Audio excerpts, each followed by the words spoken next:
Confound it, yes, replied Danglars. The result, then, of 6 more such months as this would be to reduce the third-rate house to despair. Oh, said Danglars, becoming very pale, how you are running on. Let us imagine 7 such months, continued Monte Cristo, in the same tone. Tell me, have you ever thought that 7 times 1,700,000 francs make nearly 12 millions? No, you have not. Well, you are right, for if you indulged in such reflections, you would never risk your principal, which is to the speculator what the skin is to civilized man. We have our clothes, some more splendid than others, this is our credit, but when a man dies he has only his skin. In the same way, on retiring from business, you have nothing but your real principal of about 5 or 6 millions, at the most, for third-rate fortunes are never more than a fourth of what they appear to be, like the locomotive on a railway, the size of which is magnified by the smoke and steam surrounding it. Well, out of the 5 or 6 millions which form your real capital, you have just lost nearly 2 millions, which must, of course, in the same degree diminish your credit and fictitious fortune. To follow out my simile, your skin has been opened by bleeding, and this if repeated 3 or 4 times will cause death, so pay attention to it, my dear Monsieur Danglars. Do you want money? Do you wish me to lend you some? What a bad calculator you are, exclaimed Danglars, calling to his assistance all his philosophy and dissimulation. I have made money at the same time by speculations which have succeeded. I have made up the loss of blood by nutrition. I lost a battle in Spain, I have been defeated in Trieste, but my naval army in India will have taken some galleons, and my Mexican pioneers will have discovered some mine. Very good, very good. But the wound remains and will reopen at the first loss. No, for I am only embarked in certainties, replied Danglars, with the air of a mountebank sounding his own praises. To involve me, 3 governments must crumble to dust. Well, such things have been. That there should be a famine. Recollect the 7 fat and the 7 lean kine. Or, that the sea should become dry, as in the days of Pharaoh, and even then my vessels would become caravans. So much the better. I congratulate you, my dear M. Danglars, said Monte Cristo. I see I was deceived, and that you belong to the class of second-rate fortunes. I think I may aspire to that honor, said Danglars with a smile, which reminded Monte Cristo of the sickly moons which bad artists are so fond of daubing into their pictures of ruins.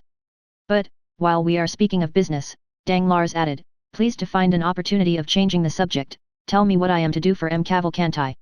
Give him money, if he is recommended to you, and the recommendation seems good. Excellent, he presented himself this morning with a bond of 40,000 francs, payable at sight, on you, signed by Busoni, and returned by you to me, with your endorsement. Of course, I immediately counted him over the 40 banknotes.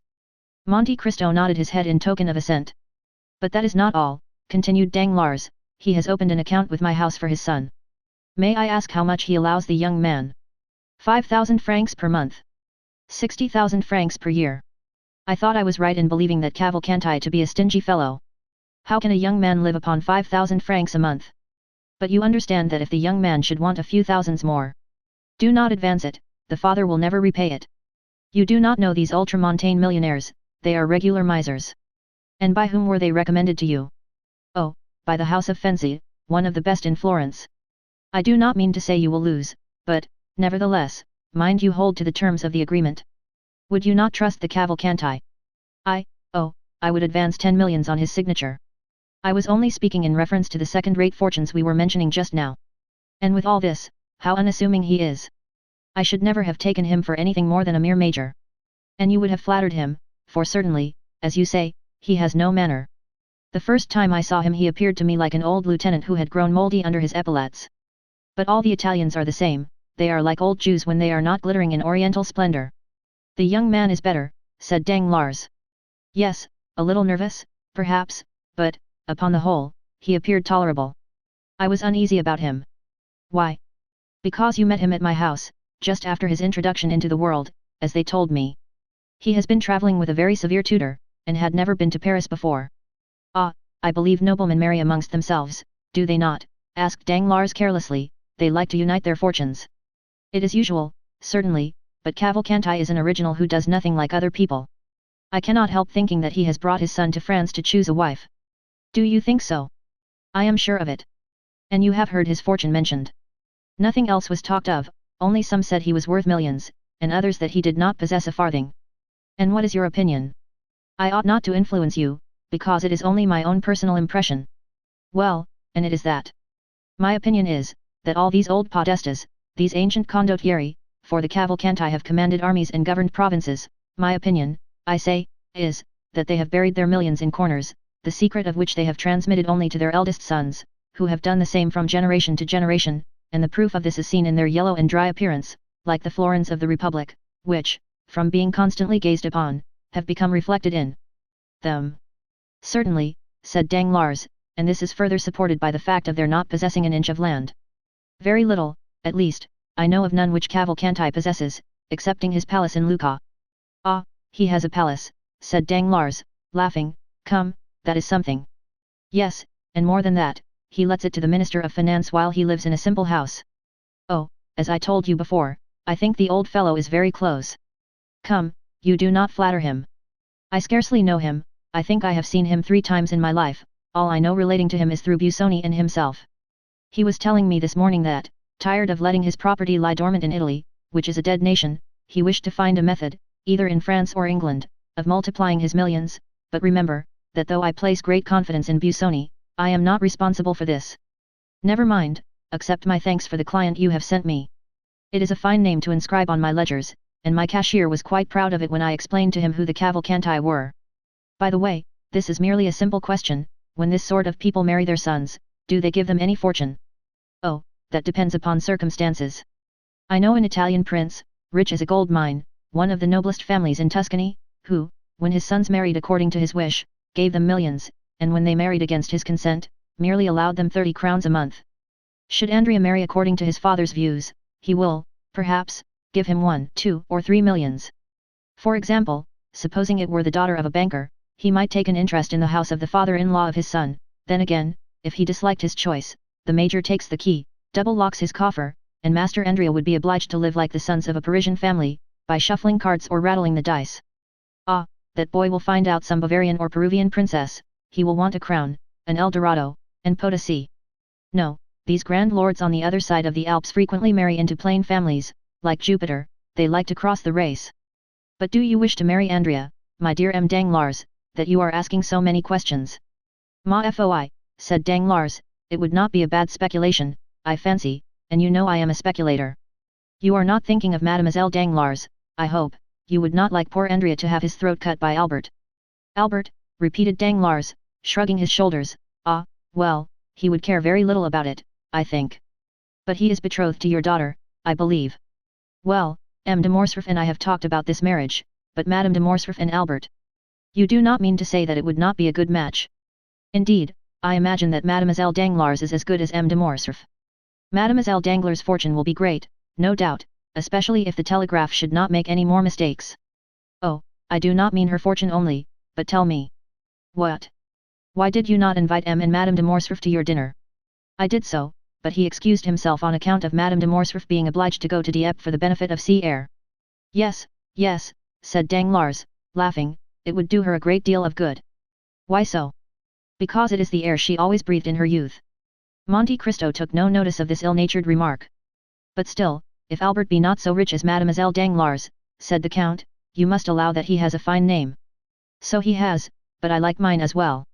Certainly, your name is popular, and does honor to the title they have adorned it with, but you are too intelligent not to know that according to a prejudice, too firmly rooted to be exterminated, a nobility which dates back 5 centuries is worth more than one that can only reckon 20 years. And for this very reason, said Danglars with a smile, which he tried to make sardonic, I prefer M. Andrea Cavalcanti to M. Albert de Morcerf. Still, I should not think the Morcerfs would yield to the Cavalcanti. The Morcerfs? Stay, my dear Count, said Danglars, you are a man of the world, are you not? I think so. And you understand heraldry? A little. Well, look at my coat of arms, it is worth more than Morcerf's. Why so? Because, though I am not a baron by birth, my real name is, at least, Danglars. Well, what then? While his name is not Morcerf. How, not Morcerf? Not the least in the world. Go on. I have been made a baron, so that I actually am one, he made himself a count, so that he is not one at all. Impossible. Listen my dear Count, M. de Morcerf has been my friend, or rather my acquaintance, during the last 30 years. You know I have made the most of my arms, though I never forgot my origin. A proof of great humility or great pride, said Monte Cristo. Well, when I was a clerk, Morcerf was a mere fisherman. And then he was called Fernand. Only Fernand. Fernand Mondego. You are sure? Pardieu. I have bought enough fish of him to know his name. Then, why did you think of giving your daughter to him? Because Fernand and Danglars, being both parvenus, both having become noble, both rich, are about equal in worth, excepting that there have been certain things mentioned of him that were never said of me. What? Oh, nothing. Ah, yes, what you tell me recalls to mind something about the name of Fernand Mondego. I have heard that name in Greece. In conjunction with the affairs of Ali Pasha. Exactly so. This is the mystery, said Danglars. I acknowledge I would have given anything to find it out. It would be very easy if you much wished it. How so? Probably you have some correspondent in Greece. I should think so. At Yanina. Everywhere. Well, write to your correspondent in Yanina, and ask him what part was played by a Frenchman named Fernand Mondego in the catastrophe of Ali Pliny. You are right, exclaimed Danglars, rising quickly, I will write today. Do so. I will. And if you should hear of anything very scandalous, I will communicate it to you. You will oblige me. Danglars rushed out of the room, and made but one leap into his coupe. Chapter 67. The Office of the King's Attorney. Let us leave the banker driving his horses at their fullest speed, and follow Madame Danglars in her morning excursion. We have said that at 12:30 Madame Danglars had ordered her horses, and had left home in the carriage. She directed her course towards the Faubourg Saint-Germain, went down the Rue Mazarine, and stopped at the Passage du Pont Neuf. She descended, and went through the passage. She was very plainly dressed, as would be the case with a woman of taste walking in the morning. At the Rue Guénégaud she called a cab, and directed the driver to go to the Rue de Harlay. As soon as she was seated in the vehicle, she drew from her pocket a very thick black veil, which she tied on to her straw bonnet. She then replaced the bonnet, and saw with pleasure, in a little pocket mirror, that her white complexion and brilliant eyes were alone visible. The cab crossed the Pont Neuf and entered the Rue de Harlay by the Place Dauphine. The driver was paid as the door opened, and stepping lightly up the stairs Madame Danglars soon reached the Salle des Pauperdus. There was a great deal going on that morning, and many business-like persons at the Palais. Business-like persons pay very little attention to women, and Madame Danglars crossed the hall without exciting any more attention than any other woman calling upon her lawyer. There was a great press of people in M. de Villefort's antechamber, but Madame Danglars had no occasion even to pronounce her name. The instant she appeared the doorkeeper rose, came to her, and asked her whether she was not the person with whom the procureur had made an appointment, and on her affirmative answer being given, he conducted her by a private passage to M. de Villefort's office. The magistrate was seated in an armchair, writing, with his back towards the door. He did not move as he heard it open, and the doorkeeper pronounced the words, "Walk in, madam," and then reclose it, but no sooner had the man's footsteps ceased, than he started up, drew the bolts, closed the curtains, and examined every corner of the room. Then, when he had assured himself that he could neither be seen nor heard, and was consequently relieved of doubts, he said, "Thanks, madam, thanks for your punctuality," and he offered a chair to Madame Danglars, which she accepted, for her heart beat so violently that she felt nearly suffocated. "It is a long time, madam," said the procureur, describing a half-circle with his chair, so as to place himself exactly opposite to Madame Danglars, "it is a long time since I had the pleasure of speaking alone with you, and I regret that we have only now met to enter upon a painful conversation. Nevertheless, sir, you see I have answered your first appeal, although certainly the conversation must be much more painful for me than for you." Villefort smiled bitterly. "It is true, then," he said, rather uttering his thoughts aloud than addressing his companion, "it is true, then, that all our actions leave their traces, some sad, others bright, on our paths. It is true that every step in our lives is like the course of an insect on the sands, it leaves its track. Alas, to many the path is traced by tears." "Sir," said Madame Danglars, "you can feel for my emotion, can you not? Spare me, then, I beseech you. When I look at this room, whence so many guilty creatures have departed, trembling and ashamed, when I look at that chair before which I now sit trembling and ashamed, oh, it requires all my reason to convince me that I am not a very guilty woman and you a menacing judge." Villefort dropped his head and sighed. "And I," he said, "I feel that my place is not in the judge's seat, but on the prisoner's bench." "You," said Madame Danglars. "Yes, I think, sir, you exaggerate your situation," said Madame Danglars, whose beautiful eyes sparkled for a moment.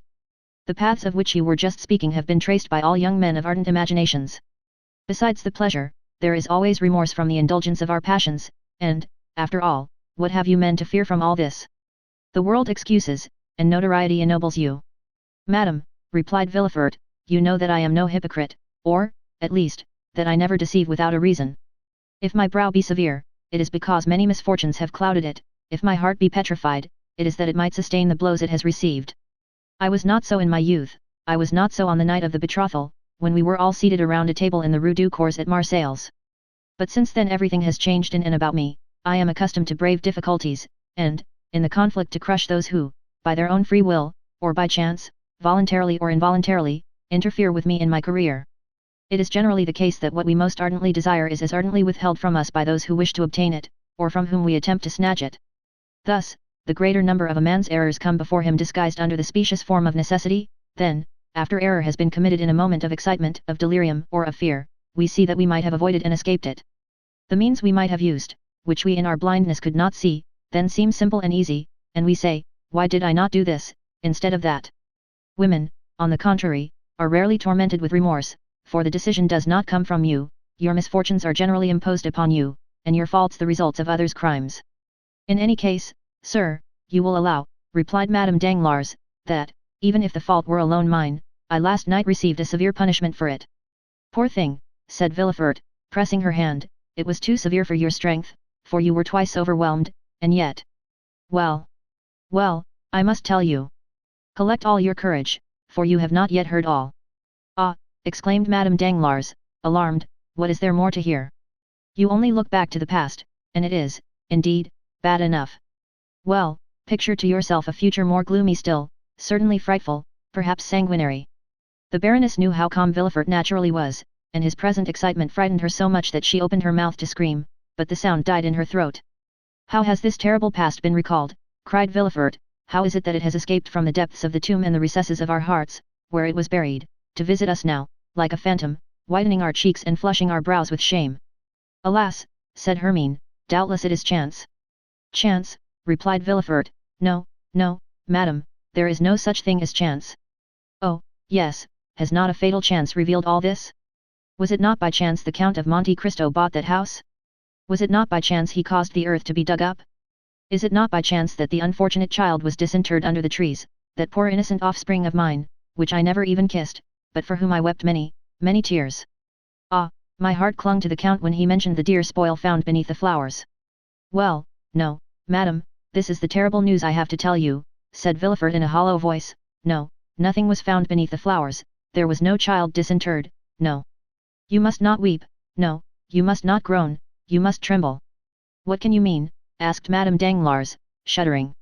I mean that M. de Monte Cristo, digging underneath these trees, found neither skeleton nor chest, because neither of them was there. Neither of them there, repeated Madame Danglars, her staring, wide-open eyes expressing her alarm.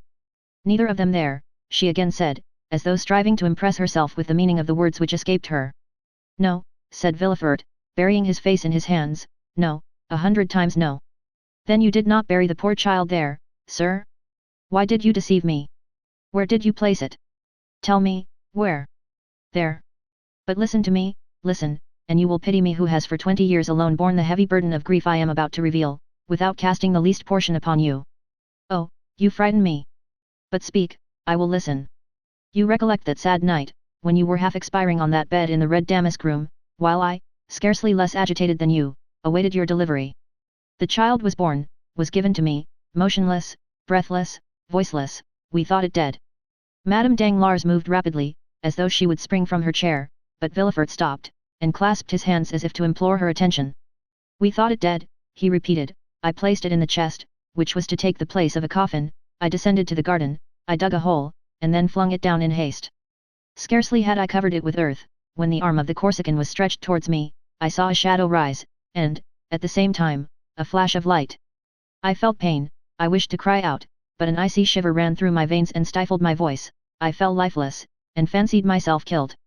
Never shall I forget your sublime courage, when, having returned to consciousness, I dragged myself to the foot of the stairs, and you, almost dying yourself, came to meet me. We were obliged to keep silent upon the dreadful catastrophe. You had the fortitude to regain the house, assisted by your nurse.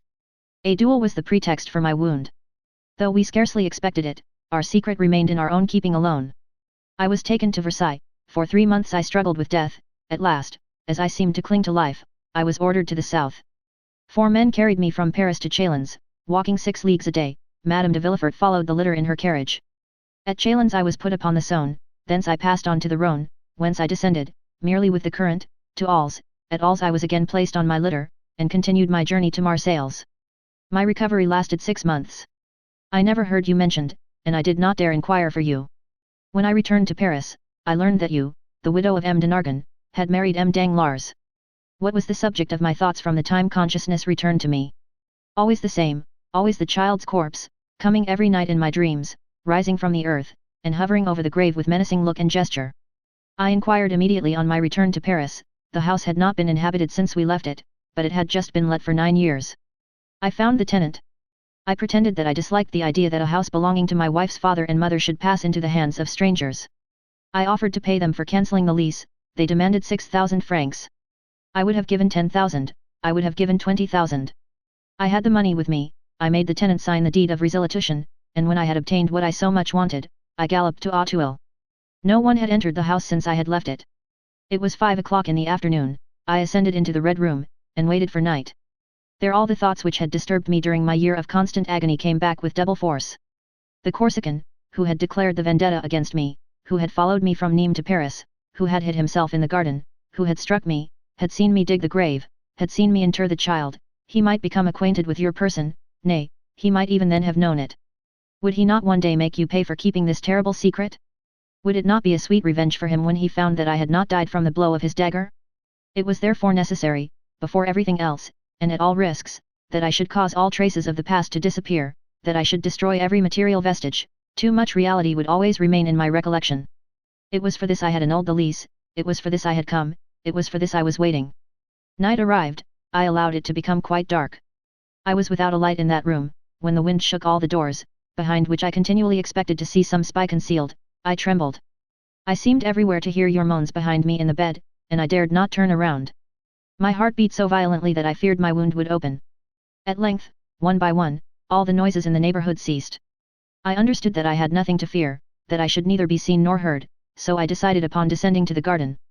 Listen, Hermine, I consider myself as brave as most men, but when I drew from my breast the little key of the staircase, which I had found in my coat, that little key we both used to cherish so much, which you wished to have fastened to a golden ring, when I opened the door, and saw the pale moon shedding a long stream of white light on the spiral staircase like a spectre, I leaned against the wall, and nearly shrieked. I seemed to be going mad. At last I mastered my agitation. I descended the staircase step by step. The only thing I could not conquer was a strange trembling in my knees. I grasped the railings. If I had relaxed my hold for a moment, I should have fallen. I reached the lower door. Outside this door a spade was placed against the wall. I took it, and advanced towards the thicket. I had provided myself with a dark lantern. In the middle of the lawn I stopped to light it, then I continued my path. It was the end of November, all the verdure of the garden had disappeared, the trees were nothing more than skeletons with their long bony arms, and the dead leaves sounded on the gravel under my feet. My terror overcame me to such a degree as I approached the thicket, that I took a pistol from my pocket and armed myself. I fancied continually that I saw the figure of the Corsican between the branches. I examined the thicket with my dark lantern. It was empty. I looked carefully around. I was indeed alone. No noise disturbed the silence but the owl, whose piercing cry seemed to be calling up the phantoms of the night. I tied my lantern to a forked branch I had noticed a year before at the precise spot where I stopped to dig the hole. The grass had grown very thickly there during the summer, and when autumn arrived no one had been there to mow it. Still one place where the grass was thin attracted my attention. It evidently was there I had turned up the ground. I went to work. The hour, then, for which I had been waiting during the last year had at length arrived. How I worked, how I hoped, how I struck every piece of turf, thinking to find some resistance to my spade. But no, I found nothing, though I had made a hole twice as large as the first. I thought I had been deceived, had mistaken the spot. I turned around, I looked at the trees, I tried to recall the details which had struck me at the time. A cold, sharp wind whistled through the leafless branches, and yet the drops fell from my forehead. I recollected that I was stabbed just as I was trampling the ground to fill up the hole. While doing so I had leaned against a laburnum. Behind me was an artificial rockery, intended to serve as a resting place for persons walking in the garden. In falling, my hand, relaxing its hold of the laburnum, felt the coldness of the stone. On my right I saw the tree, behind me the rock. I stood in the same attitude, and threw myself down. I rose, and again began digging and enlarging the hole. Still I found nothing, nothing. The chest was no longer there. The chest no longer there, murmured Madame Danglars, choking with fear. Think not I contented myself with this one effort, continued Villefort. No, I searched the whole thicket. I thought the assassin, having discovered the chest, and supposing it to be a treasure, had intended carrying it off, but, perceiving his error, had dug another hole, and deposited it there, but I could find nothing. Then the idea struck me that he had not taken these precautions, and had simply thrown it in a corner. In the last case I must wait for daylight to renew my search. I remained in the room and waited. Oh, heaven! When daylight dawned I went down again. My first visit was to the thicket. I hoped to find some traces which had escaped me in the darkness. I had turned up the earth over a surface of more than 20 feet square, and a depth of 2 feet. A laborer would not have done in a day what occupied me an hour. But I could find nothing, absolutely nothing. Then I renewed the search. Supposing it had been thrown aside, it would probably be on the path which led to the little gate, but this examination was as useless as the first, and with a bursting heart I returned to the thicket, which now contained no hope for me. Oh, cried Madame Danglars, it was enough to drive you mad. I hoped for a moment that it might, said Villefort, but that happiness was denied me. However, recovering my strength and my ideas, why, said I, should that man have carried away the corpse? But you said, replied Madame Danglars, he would require it as a proof. Ah, no, madame, that could not be. Dead bodies are not kept a year, they are shown to a magistrate, and the evidence is taken. Now, nothing of the kind has happened. What then? Asked Hermine, trembling violently. Something more terrible, more fatal, more alarming for us. The child was, perhaps, alive, and the assassin may have saved it. Madame Danglars uttered a piercing cry, and, seizing Villefort's hands, exclaimed, my child was alive, said she, you buried my child alive? You were not certain my child was dead, and you buried it? Ah! Madame Danglars had risen, and stood before the procureur, whose hands she wrung in her feeble grasp. I know not, I merely suppose so, as I might suppose anything else, replied Villefort with a look so fixed, it indicated that his powerful mind was on the verge of despair and madness. Ah, my child, my poor child, cried the Baroness, falling on her chair, and stifling her sobs in her handkerchief. Villefort, becoming somewhat reassured, perceived that to avert the maternal storm gathering over his head, he must inspire Madame Danglars with the terror he felt. You understand, then, that if it were so, said he, rising in his turn, and approaching the Baroness, to speak to her in a lower tone, we are lost. This child lives, and someone knows it lives, someone is in possession of our secret, and since Monte Cristo speaks before us of a child disinterred, when that child could not be found, it is he who is in possession of our secret. Just God, avenging God, murmured Madame Danglars. Villefort's only answer was a stifled groan.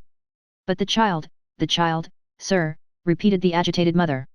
How I have searched for him, replied Villefort, wringing his hands, how I have called him in my long sleepless nights, how I have longed for royal wealth to purchase 1,000,000 of secrets from 1,000,000 of men, and to find mine among them. At last, one day, when for the 100th time I took up my spade, I asked myself again and again what the Corsican could have done with the child. A child encumbers a fugitive, perhaps, on perceiving it was still alive, he had thrown it into the river. Impossible, cried Madame Danglars, a man may murder another out of revenge, but he would not deliberately drown a child. Perhaps, continued Villefort, he had put it in the foundling hospital. Oh, yes, yes, cried the Baroness, my child is there. I ran to the hospital, and learned that the same night, the night of the 20th of September, a child had been brought there, wrapped in part of a fine linen napkin, purposely torn in half. This portion of the napkin was marked with half a baron's crown, and the letter H. Truly, truly, said Madame Danglars, all my linen is marked thus, Monsieur de Nargon was a baron, and my name is Hermine. Thank God, my child was not then dead. No, it was not dead. And you can tell me so without fearing to make me die of joy? Where is the child? Villefort shrugged his shoulders. Do I know, said he, and do you believe that if I knew I would relate to you all its trials and all its adventures as would a dramatist or a novel writer? Alas, no, I know not. A woman, about 6 months after, came to claim it with the other half of the napkin. This woman gave all the requisite particulars, and it was entrusted to her. But you should have inquired for the woman, you should have traced her. And what do you think I did? I feigned a criminal process, and employed all the most acute bloodhounds and skillful agents in search of her. They traced her to Chalons, and there they lost her. They lost her. Yes, forever. Madame Danglars had listened to this recital with a sigh, a tear, or a shriek for every detail. And this is all, said she, and you stopped there. Oh, no, said Villefort, I never ceased to search and to inquire. However, the last 2 or 3 years I had allowed myself some respite. But now I will begin with more perseverance and fury than ever, since fear urges me, not my conscience. But, replied Madame Danglars, the Count of Monte Cristo can know nothing, or he would not seek our society as he does. Oh, the wickedness of man is very great, said Villefort, since it surpasses the goodness of God. Did you observe that man's eyes while he was speaking to us? No. But have you ever watched him carefully? Doubtless he is capricious, but that is all. One thing alone struck me, of all the exquisite things he placed before us, he touched nothing. I might have suspected he was poisoning us. And you see you would have been deceived. Yes, doubtless. But believe me, that man has other projects. For that reason I wish to see you, to speak to you, to warn you against everyone, but especially against him. Tell me, cried Villefort, fixing his eyes more steadfastly on her than he had ever done before, did you ever reveal to anyone our connection? Never, to anyone. You understand me, replied Villefort, affectionately, when I say anyone, pardon my urgency, to anyone living I mean. Yes, yes, I understand very well, ejaculated the Baroness, never, I swear to you. Were you ever in the habit of writing in the evening what had transpired in the morning? Do you keep a journal? No, my life has been passed in frivolity, I wish to forget it myself. Do you talk in your sleep? I sleep soundly, like a child, do you not remember? The colour mounted to the Baroness's face, and Villefort turned awfully pale. It is true, said he, in so low a tone that he could hardly be heard. Well, said the Baroness. Well, I understand what I now have to do, replied Villefort. In less than 1 week from this time I will ascertain who this M. de Monte Cristo is, whence he comes, where he goes, and why he speaks in our presence of children that have been disinterred in a garden. Villefort pronounced these words with an accent which would have made the Count shudder had he heard him. Then he pressed the hand the Baroness reluctantly gave him, and led her respectfully back to the door. Madame Danglars returned in another cab to the passage, on the other side of which she found her carriage, and her coachman sleeping peacefully on his box while waiting for her. Chapter 68. A Summer Ball. The same day during the interview between Madame Danglars and the Procureur, a travelling carriage entered the Rue du Helder, passed through the gateway of number 27, and stopped in the yard. In a moment the door was opened, and Madame de Morcerf alighted, leaning on her son's arm. Albert soon left her, ordered his horses, and having arranged his toilet, drove to the Champs-Élysées, to the house of Monte Cristo. The Count received him with his habitual smile. It was a strange thing that no one ever appeared to advance a step in that man's favour. Those who would, as it were, force a passage to his heart, found an impassable barrier. Morcerf, who ran towards him with open arms, was chilled as he drew near, in spite of the friendly smile, and simply held out his hand. Monte Cristo shook it coldly, according to his invariable practice. Here I am, dear Count. Welcome home again. I arrived an hour since.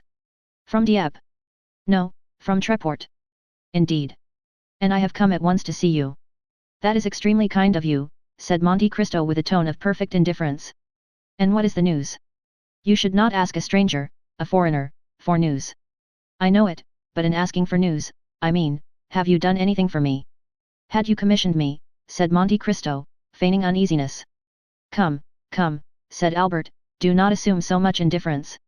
It is said, sympathy travels rapidly, and when at Treport, I felt the electric shock, you have either been working for me or thinking of me. Possibly, said Monte Cristo, I have indeed thought of you, but the magnetic wire I was guiding acted, indeed, without my knowledge. Indeed. Pray tell me how it happened. Willingly. M. Danglars dined with me. I know it, to avoid meeting him, my mother and I left town. But he met here M. Andrea Cavalcanti. Your Italian prince? Not so fast, M. Andrea only calls himself Count. Calls himself, do you say? Yes, calls himself. Is he not a count? What can I know of him? He calls himself so. I, of course, give him the same title, and everyone else does likewise. What a strange man you are. What next? You say M. Danglars dined here. Yes, with Count Cavalcanti, the Marquis his father, Madame Danglars, M. and Madame de Villefort, charming people, M. de Bray, Maximilian Morel and M. de Chateaurenaud. Did they speak of me?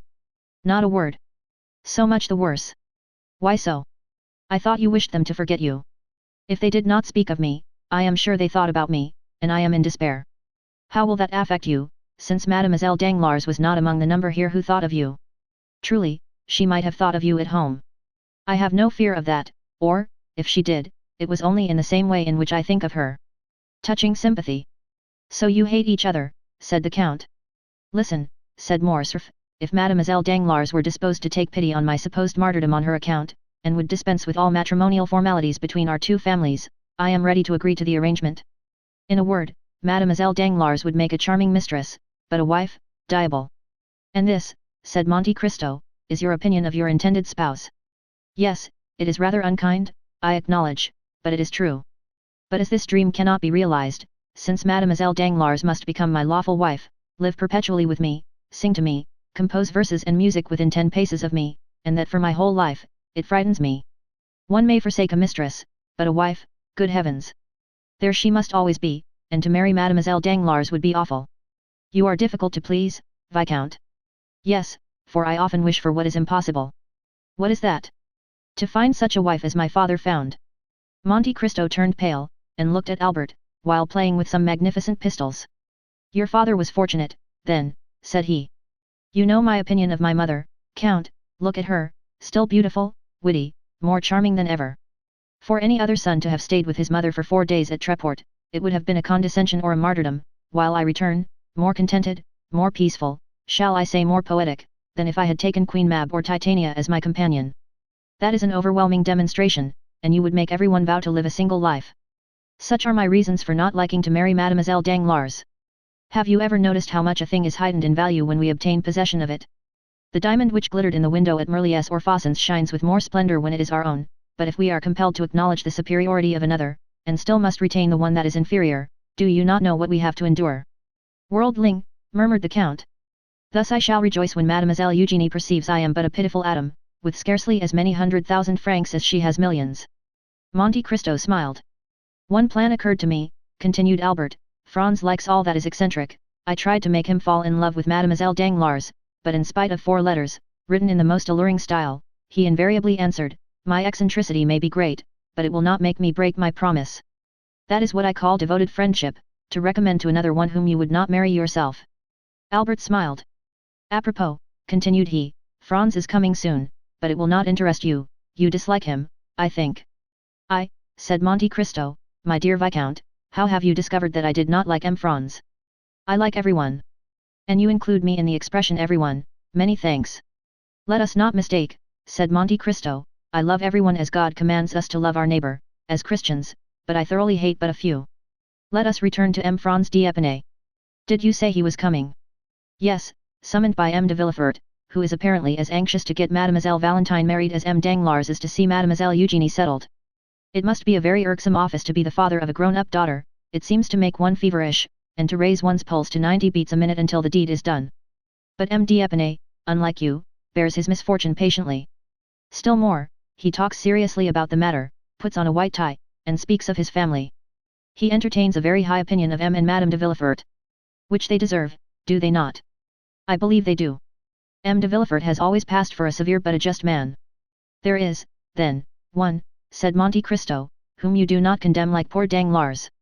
Because I am not compelled to marry his daughter perhaps, replied Albert, laughing. Indeed, my dear sir, said Monte Cristo, you are revoltingly foppish. I foppish, how do you mean? Yes, pray take a cigar, and cease to defend yourself, and to struggle to escape marrying Mademoiselle Danglars. Let things take their course, perhaps you may not have to retract. Bah, said Albert, staring. Doubtless, my dear Viscount, you will not be taken by force, and seriously, do you wish to break off your engagement? I would give 100,000 francs to be able to do so. Then make yourself quite easy.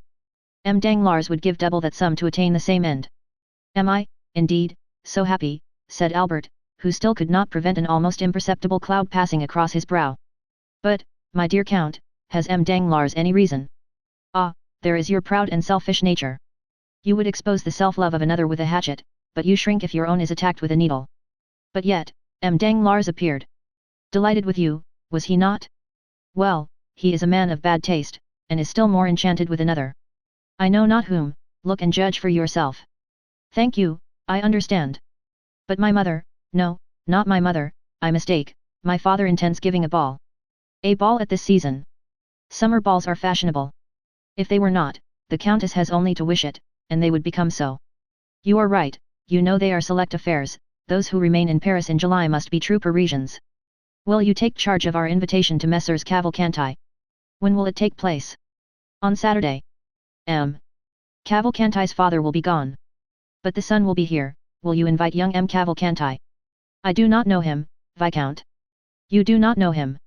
No, I never saw him until a few days since, and am not responsible for him. But you receive him at your house.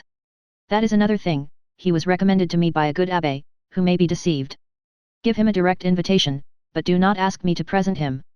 If he were afterwards to marry Mademoiselle Danglars, you would accuse me of intrigue, and would be challenging me. Besides, I may not be there myself. Where? At your ball. Why should you not be there? Because you have not yet invited me. But I come expressly for that purpose. You are very kind, but I may be prevented. If I tell you one thing, you will be so amiable as to set aside all impediments. Tell me what it is. My mother begs you to come. The Comtesse de Morcerf, said Monte Cristo, starting. Ah, Count, said Albert, I assure you Madame de Morcerf speaks freely to me, and if you have not felt those sympathetic fibres of which I spoke just now thrill within you, you must be entirely devoid of them, for during the last 4 days we have spoken of no one else. You have talked of me. Yes, that is the penalty of being a living puzzle. Then I am also a puzzle to your mother? I should have thought her too reasonable to be led by imagination.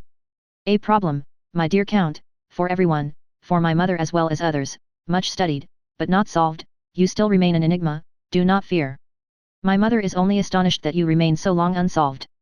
I believe, while the Countess G. takes you for Lord Ruthven, my mother imagines you to be Cagliostro or the Count Saint-Germain. The first opportunity you have, confirm her in her opinion, it will be easy for you, as you have the philosophy of the one and the wit of the other. I thank you for the warning, said the Count, I shall endeavour to be prepared for all suppositions. You will, then, come on Saturday?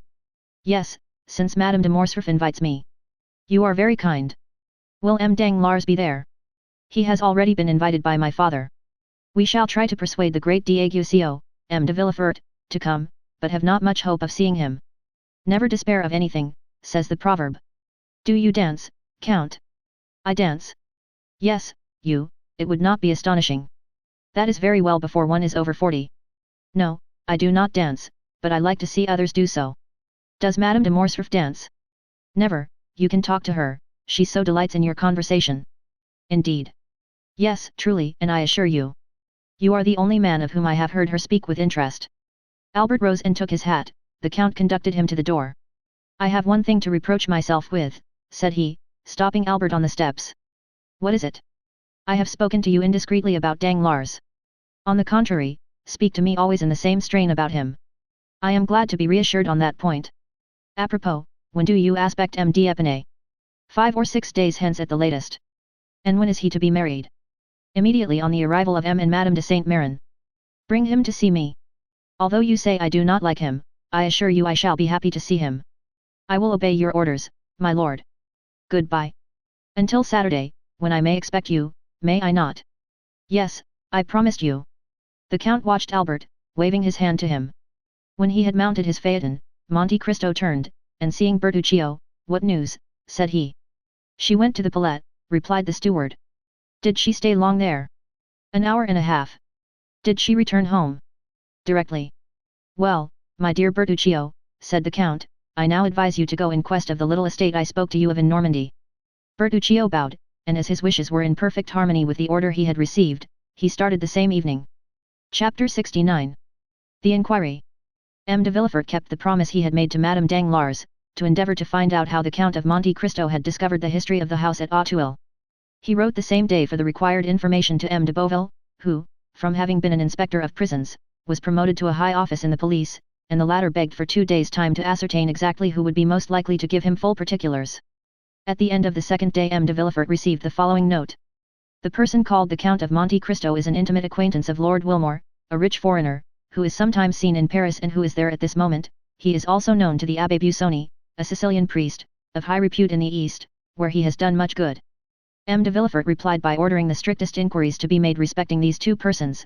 His orders were executed, and the following evening he received these details. The Abbé, who was in Paris only for a month, inhabited a small 2-storied house behind Saint Sulpice. There were 2 rooms on each floor and he was the only tenant. The 2 lower rooms consisted of a dining room, with a table, chairs and sideboard of walnut, and a wainscoted parlour without ornaments, carpet or timepiece. It was evident that the Abbé limited himself to objects of strict necessity. He preferred to use the sitting room upstairs, which was more library than parlour, and was furnished with theological books and parchments, in which he delighted to bury himself for months at a time, according to his valet de chambre. His valet looked at the visitors through a sort of wicket, and if their faces were unknown to him or displeased him, he replied that the Abbé was not in Paris, an answer which satisfied most persons, because the Abbé was known to be a great traveller. Besides, whether at home or not, whether in Paris or Cairo, the Abbé always left something to give away, which the valet distributed through this wicket in his master's name. The other room near the library was a bedroom.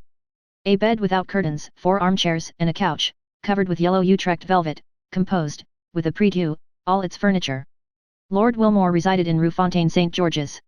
He was one of those English tourists who consume a large fortune in travelling. He hired the apartment in which he lived furnished, passed only a few hours in the day there, and rarely slept there. One of his peculiarities was never to speak a word of French, which he however wrote with great facility. The day after this important information had been given to the king's attorney, a man alighted from a carriage at the corner of the Rue Férou, and rapping at an olive green door, asked if the Abbé Busoni were within. No, he went out early this morning, replied the valet. I might not always be content with that answer, replied the visitor, for I come from one to whom everyone must be at home. But have the kindness to give the Abbé Busoni. I told you he was not at home, repeated the valet. Then on his return give him that card and this sealed paper. Will he be at home at 8 o'clock this evening? Doubtless, unless he is at work, which is the same as if he were out. I will come again at that time, replied the visitor, who then retired. At the appointed hour the same man returned in the same carriage, which, instead of stopping this time at the end of the Rue Férou, drove up to the green door. He knocked, and it opened immediately to admit him. From the signs of respect the valet paid him, he saw that his note had produced a good effect. Is the Abbé at home? Asked he. Yes, he is at work in his library, but he expects you, sir, replied the valet. The stranger ascended a rough staircase, and before a table, illumined by a lamp whose light was concentrated by a large shade while the rest of the apartment was in partial darkness, he perceived the Abbé in a monk's dress, with a cowl on his head such as was used by learned men of the Middle Ages. Have I the honor of addressing the Abbé Busoni? Asked the visitor. Yes, sir, replied the Abbé, and you are the person whom M. de Beauville, formerly an inspector of prisons, sends to me from the prefect of police. Exactly, sir. One of the agents appointed to secure the safety of Paris. Yes, sir, replied the stranger with a slight hesitation, and blushing. The Abbé replaced the large spectacles, which covered not only his eyes but his temples, and sitting down motioned to his visitor to do the same. I am at your service, sir, said the Abbé, with a marked Italian accent. The mission with which I am charged, sir, replied the visitor, speaking with hesitation, is a confidential one on the part of him who fulfills it, and him by whom he is employed. The Abbé bowed. Your probity, replied the stranger, is so well known to the prefect that he wishes as a magistrate to ascertain from you some particulars connected with the public safety, to ascertain which I am deputed to see you. It is hoped that no ties of friendship or humane consideration will induce you to conceal the truth. Provided, sir, the particulars you wish for do not interfere with my scruples or my conscience. I am a priest, sir, and the secrets of confession, for instance, must remain between me and God, and not between me and human justice. Do not alarm yourself, monsieur, we will duly respect your conscience. At this moment the Abbé pressed down his side of the shade and so raised it on the other, throwing a bright light on the stranger's face, while his own remained obscured. Excuse me, Abbé, said the envoy of the prefect of the police, but the light tries my eyes very much. The Abbé lowered the shade. Now, sir, I am listening, go on. I will come at once to the point. Do you know the Count of Monte Cristo? You mean Monsieur Zaccone, I presume. Zaccone, is not his name Monte Cristo? Monte Cristo is the name of an estate, or, rather, of a rock, and not a family name. Well, be it so, let us not dispute about words, and since M. de Monte Cristo and M. Zaccone are the same. Absolutely the same. Let us speak of M. Zaccone. Agreed. I asked you if you knew him. Extremely well. Who is he? The son of a rich shipbuilder in Malta. I know that is the report, but, as you are aware, the police does not content itself with vague reports. However, replied the Abbé, with an affable smile, when that report is in accordance with the truth, everybody must believe it, the police as well as all the rest. Are you sure of what you assert? What do you mean by that question? Understand, sir, I do not in the least suspect your veracity, I ask if you are certain of it. I knew his father, M. Zaccone. Ah, indeed. And when a child I often played with the son in the timber yards. But whence does he derive the title of Count? You are aware that may be bought. In Italy. Everywhere. And his immense riches, whence does he procure them? They may not be so very great. How much do you suppose he possesses? From 150 to 200,000 livres per annum. That is reasonable, said the visitor, I have heard he had 3 or 4 millions. 200,000 per annum would make 4 millions of capital. But I was told he had 4 millions per annum. That is not probable. Do you know this island of Monte Cristo? Certainly, everyone who has come from Palermo, Naples, or Rome to France by sea must know it, since he has passed close to it and must have seen it. I am told it is a delightful place. It is a rock. And why has the Count bought a rock? For the sake of being a count. In Italy one must have territorial possessions to be a count. You have, doubtless, heard the adventures of M. Zaccone's youth. The father's? No, the son's. I know nothing certain. At that period of his life, I lost sight of my young comrade. Was he in the wars? I think he entered the service. In what branch? In the navy. Are you not his confessor? No, sir, I believe he is a Lutheran. A Lutheran? I say, I believe such is the case, I do not affirm it. Besides, liberty of conscience is established in France. Doubtless, and we are not now inquiring into his creed, but his actions. In the name of the prefect of police, I ask you what you know of him. He passes for a very charitable man. Our Holy Father, the Pope, has made him a Knight of Jesus Christ for the services he rendered to the Christians in the East.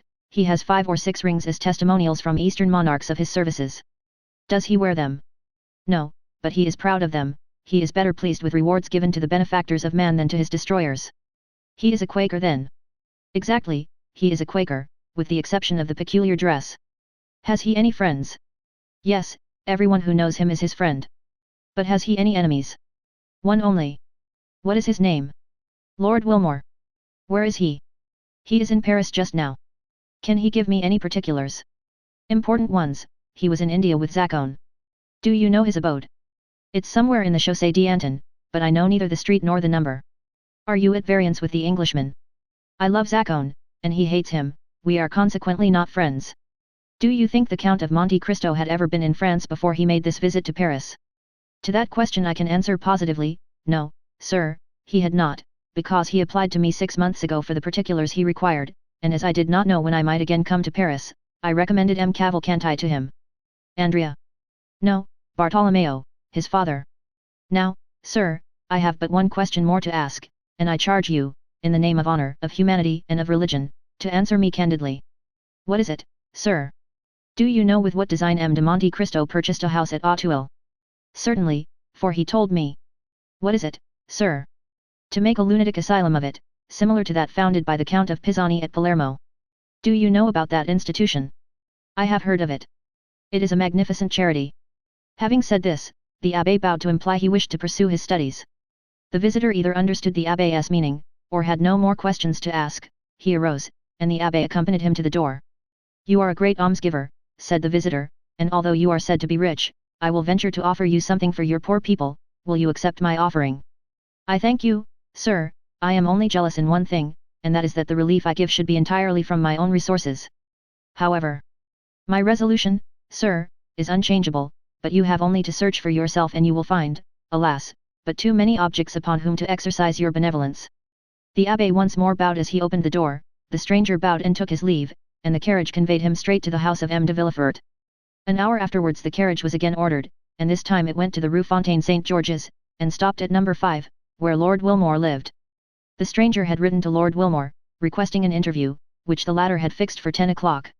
As the envoy of the prefect of police arrived 10 minutes before 10, he was told that Lord Wilmore, who was precision and punctuality personified, was not yet come in, but that he would be sure to return as the clock struck.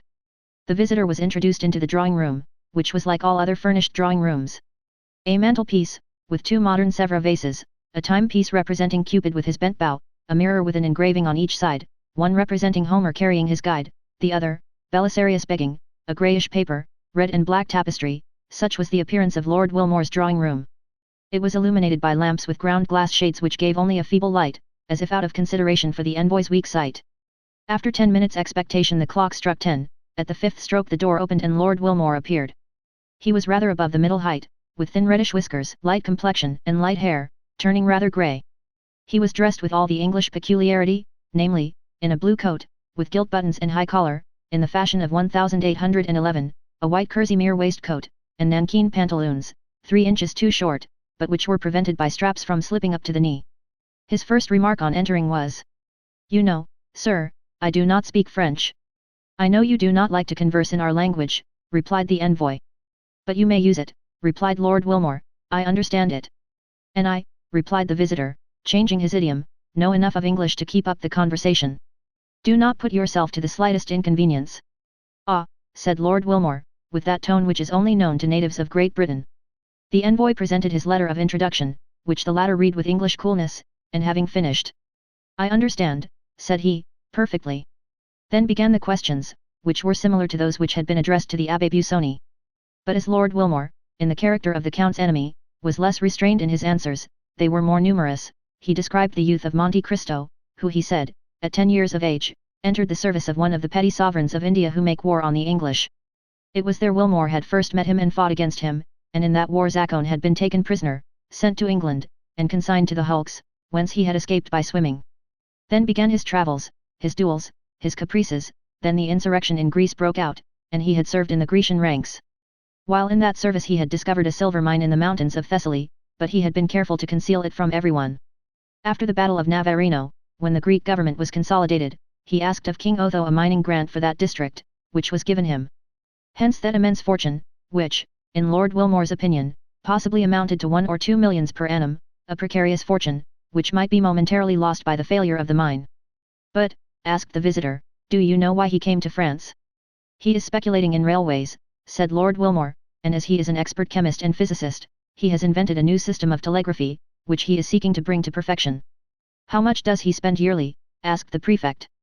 "Not more than 500,000 or 600,000 francs, said Lord Wilmore, "he is a miser." Hatred evidently inspired the Englishman, who, knowing no other reproach to bring on the Count, accused him of avarice. "Do you know his house at Auteuil?" "Certainly." "What do you know respecting it?" "Do you wish to know why he bought it?" "Yes." "The Count is a speculator, who will certainly ruin himself in experiments. He supposes there is in the neighbourhood of the house he has bought a mineral spring equal to those at Bagnères, Luchen, and Cauderetz. He is going to turn his house into a bad house, as the Germans term it. He has already dug up all the garden 2 or 3 times to find the famous spring, and, being unsuccessful, he will soon purchase all the contiguous houses. Now, as I dislike him, and hope his railway, his electric telegraph, or his search for baths, will ruin him, I am watching for his discomfiture, which must soon take place." "What was the cause of your quarrel?" "When he was in England he seduced the wife of one of my friends." "Why do you not seek revenge?" "I have already fought 3 duels with him," said the Englishman, "the first with the pistol, the second with the sword, and the third with the sabre." "And what was the result of those duels?" "The first time, he broke my arm, the second, he wounded me in the breast, and the third time, made this large wound." The Englishman turned down his shirt collar, and showed a scar, whose redness proved it to be a recent one. "So that, you see, there is a deadly feud between us." "But," said the envoy, "you do not go about it in the right way to kill him, if I understand you correctly." "Ah," said the Englishman, "I practice shooting every day, and every other day Grazier comes to my house." This was all the visitor wished to ascertain, or, rather, all the Englishman appeared to know. The agent arose, and having bowed to Lord Wilmore, who returned his salutation with the stiff politeness of the English, he retired. Lord Wilmore, having heard the door close after him, returned to his bedroom, where with one hand he pulled off his light hair, his red whiskers, his false jaw, and his wound, to resume the black hair, dark complexion and pearly teeth of the Count of Monte Cristo. It was M. de Villefort, and not the prefect, who returned to the house of M. de Villefort. The procureur felt more at ease, although he had learned nothing really satisfactory, and, for the first time since the dinner party at Auteuil, he slept soundly. Chapter 70. The Ball. It was in the warmest days of July, when in due course of time the Saturday arrived upon which the ball was to take place at M. de Morcerf's. It was 10 o'clock at night. The branches of the great trees in the garden of the Count's house stood out boldly against the azure canopy of heaven, which was studded with golden stars, but where the last fleeting clouds of a vanishing storm yet lingered. From the apartments on the ground floor might be heard the sound of music, with the whirl of the waltz and gallop, while brilliant streams of light shone through the openings of the Venetian blinds. At this moment the garden was only occupied by about 10 servants, who had just received orders from their mistress to prepare the supper, the serenity of the weather continuing to increase. Until now, it had been undecided whether the supper should take place in the dining room, or under a long tent erected on the lawn, but the beautiful blue sky, studded with stars, had settled the question in favor of the lawn. The gardens were illuminated with colored lanterns, according to the Italian custom, and, as is usual in countries where the luxuries of the table, the rarest of all luxuries in their complete form, are well understood, the supper table was loaded with wax lights and flowers. At the time the Countess of Morcerf returned to the rooms, after giving her orders, many guests were arriving, more attracted by the charming hospitality of the Countess than by the distinguished position of the Count, for, owing to the good taste of Mercedes, one was sure of finding some devices at her entertainment worthy of describing, or even copying in case of need. Madame Danglars, in whom the events we have related had caused deep anxiety, had hesitated about going to Madame de Morcerf's, when during the morning her carriage happened to meet that of Villefort. The latter made a sign, and when the carriages had drawn close together, said, "You are going to Madame de Morcerf's, are you not?" "No," replied Madame Danglars, "I am too ill." "You are wrong," replied Villefort, significantly, "it is important that you should be seen there." "Do you think so?" asked the Baroness. "I do. In that case I will go." And the two carriages passed on towards their different destinations. Madame Danglars therefore came, not only beautiful in person, but radiant with splendor. She entered by one door at the time when Mercedes appeared at the door. The Countess took Albert to meet Madame Danglars. He approached, paid her some well-merited compliments on her toilet, and offered his arm to conduct her to a seat. Albert looked around him. "You are looking for my daughter," said the Baroness, smiling. "I confess it," replied Albert. "Could you have been so cruel as not to bring her?" "Calm yourself. She has met Mademoiselle de Villefort, and has taken her arm. See, they are following us, both in white dresses, one with a bouquet of camellias, the other with one of myosotis. But tell me." "Well, what do you wish to know?" "Will not the Count of Monte Cristo be here tonight?" 17, replied Albert. "What do you mean?" "I only mean that the Count seems the rage," replied the Viscount, smiling, "and that you are the 17th person that has asked me the same question. The Count is in fashion, I congratulate him upon it."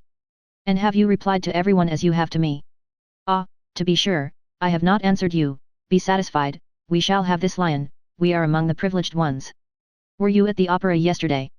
"No. He was there." "Ah, indeed? And did the eccentric person commit any new originality? Can he be seen without doing so?" Elsler was dancing in Les Diables Boiteux, the Greek princess was in ecstasies. After the cachucha he placed a magnificent ring on the stem of a bouquet, and threw it to the charming danseuse, who, in the third act, to do honor to the gift, reappeared with it on her finger. "And the Greek princess, will she be here?" "No, you will be deprived of that pleasure, her position in the Count's establishment is not sufficiently understood. Wait, leave me here, and go and speak to Madame de Villefort, who is trying to attract your attention." Albert bowed to Madame Danglars, and advanced towards Madame de Villefort, whose lips opened as he approached. "I wager anything," said Albert, interrupting her, "that I know what you were about to say." "Well, what is it? If I guess rightly, will you confess it?" "Yes." "On your honor?" "On my honor." "You were going to ask me if the Count of Monte Cristo had arrived, or was expected." "Not at all. It is not of him that I am now thinking. I was going to ask you if you had received any news of Monsieur Franz." "Yes, yesterday." "What did he tell you?" "That he was leaving at the same time as his letter." "Well, now then, the Count." "The Count will come, of that you may be satisfied." "You know that he has another name besides Monte Cristo?" "No, I did not know it." "Monte Cristo is the name of an island, and he has a family name." "I never heard it." "Well, then, I am better informed than you, his name is Zaccone." "It is possible." "He is a Maltese." "That is also possible." "The son of a shipowner." "Really, you should relate all this aloud, you would have the greatest success." "He served in India, discovered a mine in Thessaly, and comes to Paris to establish a mineral water cure at Auteuil." "Well, I'm sure," said Morcerf, "this is indeed news. Am I allowed to repeat it?" "Yes, but cautiously, tell one thing at a time, and do not say I told you." "Why so?" "Because it is a secret just discovered." "By whom?" "The police." "Then the news originated?" "At the prefect's last night." Paris, you can understand, is astonished at the sight of such unusual splendor, and the police have made inquiries. Well, well. Nothing more is wanting than to arrest the Count as a vagabond, on the pretext of his being too rich. Indeed, that doubtless would have happened if his credentials had not been so favorable. Poor Count! And is he aware of the danger he has been in? I think not. Then it will be but charitable to inform him. When he arrives, I will not fail to do so. Just then, a handsome young man, with bright eyes, black hair and glossy moustache, respectfully bowed to Madame de Villefort. Albert extended his hand. "Madame," said Albert, "allow me to present to you Maximilian Morel, captain of Spahis, one of our best, and, above all, of our bravest officers. I have already had the pleasure of meeting this gentleman at Auteuil, at the house of the Count of Monte Cristo," replied Madame de Villefort, turning away with marked coldness of manner. This answer, and especially the tone in which it was uttered, chilled the heart of poor Morel. But a recompense was in store for him. Turning around, he saw near the door a beautiful fair face, whose large blue eyes were, without any marked expression, fixed upon him, while the bouquet of myosotis was gently raised to her lips. The salutation was so well understood that Morel, with the same expression in his eyes, placed his handkerchief to his mouth, and these two living statues, whose hearts beat so violently under their marble aspect, separated from each other by the whole length of the room, forgot themselves for a moment, or rather forgot the world in their mutual contemplation. They might have remained much longer lost in one another, without anyone noticing their abstraction. The Count of Monte Cristo had just entered. We have already said that there was something in the Count which attracted universal attention wherever he appeared. It was not the coat, unexceptional in its cut, though simple and unornamented, it was not the plain white waistcoat, it was not the trousers, that displayed the foot so perfectly formed, it was none of these things that attracted the attention, it was his pale complexion, his waving black hair, his calm and serene expression, his dark and melancholy eye, his mouth, chiseled with such marvelous delicacy, which so easily expressed such high disdain, these were what fixed the attention of all upon him. Many men might have been handsomer, but certainly there could be none whose appearance was more significant, if the expression may be used. Everything about the Count seemed to have its meaning, for the constant habit of thought which he had acquired had given an ease and vigor to the expression of his face, and even to the most trifling gesture, scarcely to be understood. Yet the Parisian world is so strange, that even all this might not have won attention had there not been connected with it a mysterious story gilded by an immense fortune. Meanwhile he advanced through the assemblage of guests under a battery of curious glances towards Madame de Morcerf, who, standing before a mantelpiece ornamented with flowers, had seen his entrance in a looking-glass placed opposite the door, and was prepared to receive him. She turned towards him with a serene smile just at the moment he was bowing to her. No doubt she fancied the Count would speak to her, while on his side the Count thought she was about to address him, but both remained silent, and after a mere bow, Monte Cristo directed his steps to Albert, who received him cordially. "Have you seen my mother?" asked Albert. "I have just had the pleasure," replied the Count, "but I have not seen your father." "See, he is down there, talking politics with that little group of great geniuses." "Indeed," said Monte Cristo, "and so those gentlemen down there are men of great talent." "I should not have guessed it." "And for what kind of talent are they celebrated?" "You know there are different sorts. That tall, harsh-looking man is very learned, he discovered, in the neighborhood of Rome, a kind of lizard with a vertebra more than lizards usually have, and he immediately laid his discovery before the Institute. The thing was discussed for a long time, but finally decided in his favor. I can assure you the vertebra made a great noise in the learned world, and the gentleman, who was only a knight of the Legion of Honor, was made an officer." "Come," said Monte Cristo, "this cross seems to me to be wisely awarded. I suppose, had he found another additional vertebra, they would have made him a commander." "Very likely," said Albert. "And who can that person be who has taken it into his head to wrap himself up in a blue coat embroidered with green?" "Oh, that coat is not his own idea, it is the Republic's, which deputed David to devise a uniform for the academicians." "Indeed," said Monte Cristo, "so this gentleman is an academician. Within the last week he has been made one of the learned assembly. And what is his especial talent?" "His talent? I believe he thrusts pins through the heads of rabbits, he makes fowls eat madder, and punches the spinal marrow out of dogs with whalebone. And he is made a member of the Academy of Sciences for this." "No, of the French Academy." "But what has the French Academy to do with all this?" "I was going to tell you. It seems that his experiments have very considerably advanced the cause of science, doubtless." "No, that his style of writing is very good." "This must be very flattering to the feelings of the rabbits into whose heads he has thrust pins, to the fowls whose bones he has dyed red, and to the dogs whose spinal marrow he has punched out." Albert laughed. "And the other one?" demanded the Count. "That one?" "Yes, the third. The one in the dark blue coat." "Yes. He is a colleague of the Count, and one of the most active opponents to the idea of providing the Chamber of Peers with a uniform. He was very successful upon that question. He stood badly with the liberal papers, but his noble opposition to the wishes of the court is now getting him into favor with the journalists. They talk of making him an ambassador. And what are his claims to the peerage? He has composed 2 or 3 comic operas, written 4 or 5 articles in the Siècle, and voted 5 or 6 years on the ministerial side." "Bravo, Viscount," said Monte Cristo, smiling, "you are a delightful cicerone. And now you will do me a favor, will you not?" "What is it?" "Do not introduce me to any of these gentlemen, and should they wish it, you will warn me." Just then the Count felt his arm pressed. He turned round, it was Danglars. "Ah, is it you, Baron?" said he. "Why do you call me Baron?" said Danglars, "you know that I care nothing for my title." "I am not like you, Viscount, you like your title, do you not?" "Certainly," replied Albert, "seeing that without my title I should be nothing, while you, sacrificing the Baron, would still remain the millionaire." "Which seems to me the finest title under the royalty of July," replied Danglars. "Unfortunately," said Monte Cristo, "one's title to a millionaire does not last for life, like that of Baron, Peer of France, or Academician, for example, the millionaires Frank and Poolman, of Frankfurt, who have just become bankrupts. Indeed, said Danglars, becoming pale. Yes, I received the news this evening by a courier. I had about 1 million in their hands, but, warned in time, I withdrew it a month ago. Ah, Monday Dieu, exclaimed Danglars, they have drawn on me for 200,000 francs. Well, you can throw out the draft, their signature is worth 5%. Yes, but it is too late, said Danglars, I have honored their bills. Then, said Monte Cristo, here are 200,000 francs gone after. Hush, do not mention these things, said Danglars, then, approaching Monte Cristo, he added, especially before young M. Cavalcanti, after which he smiled, and turned towards the young man in question.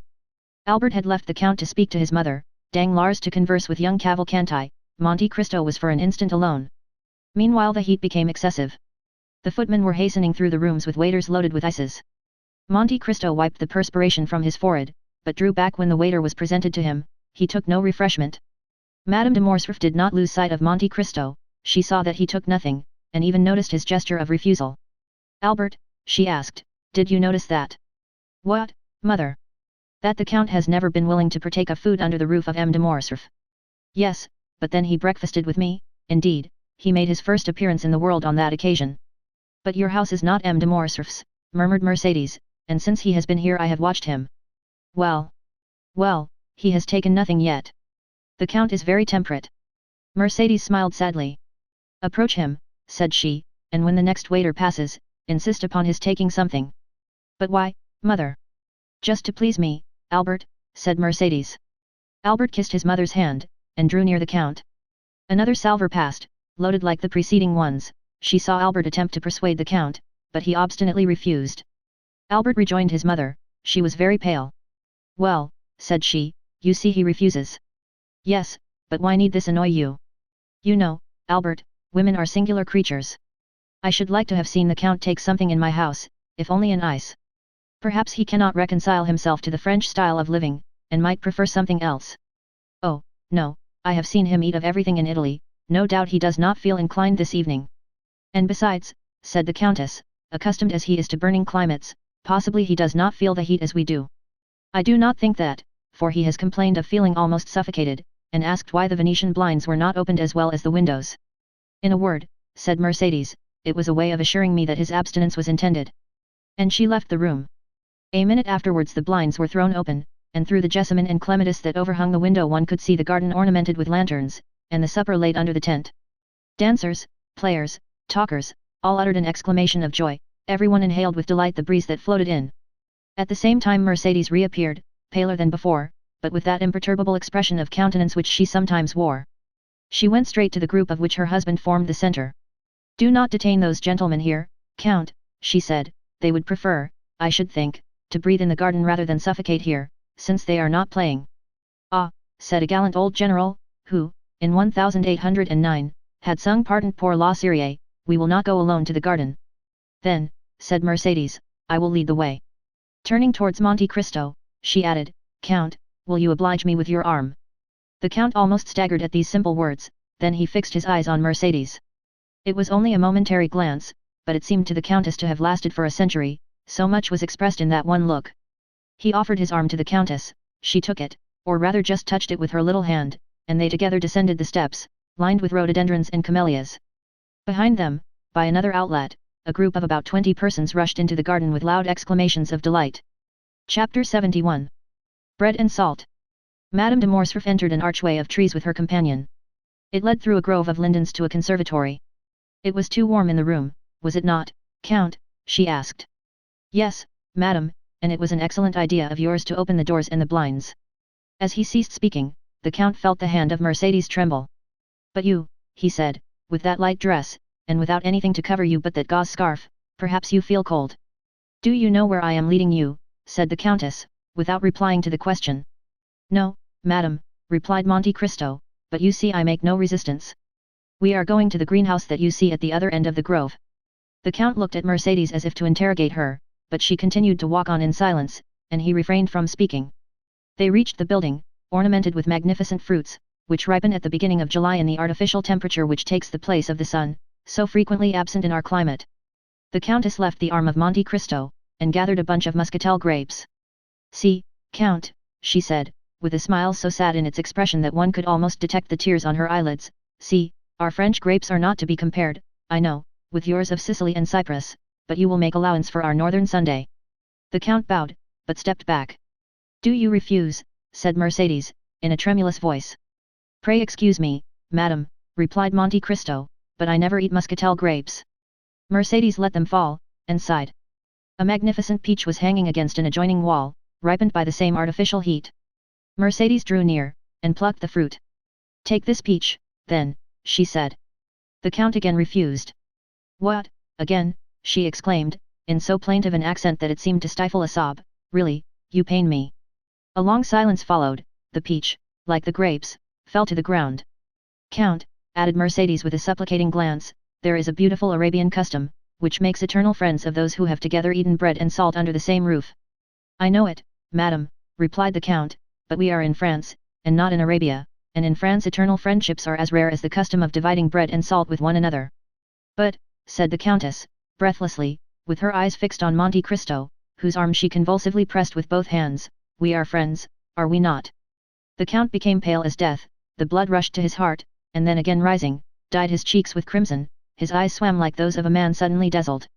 "Certainly, we are friends," he replied, "why should we not be?"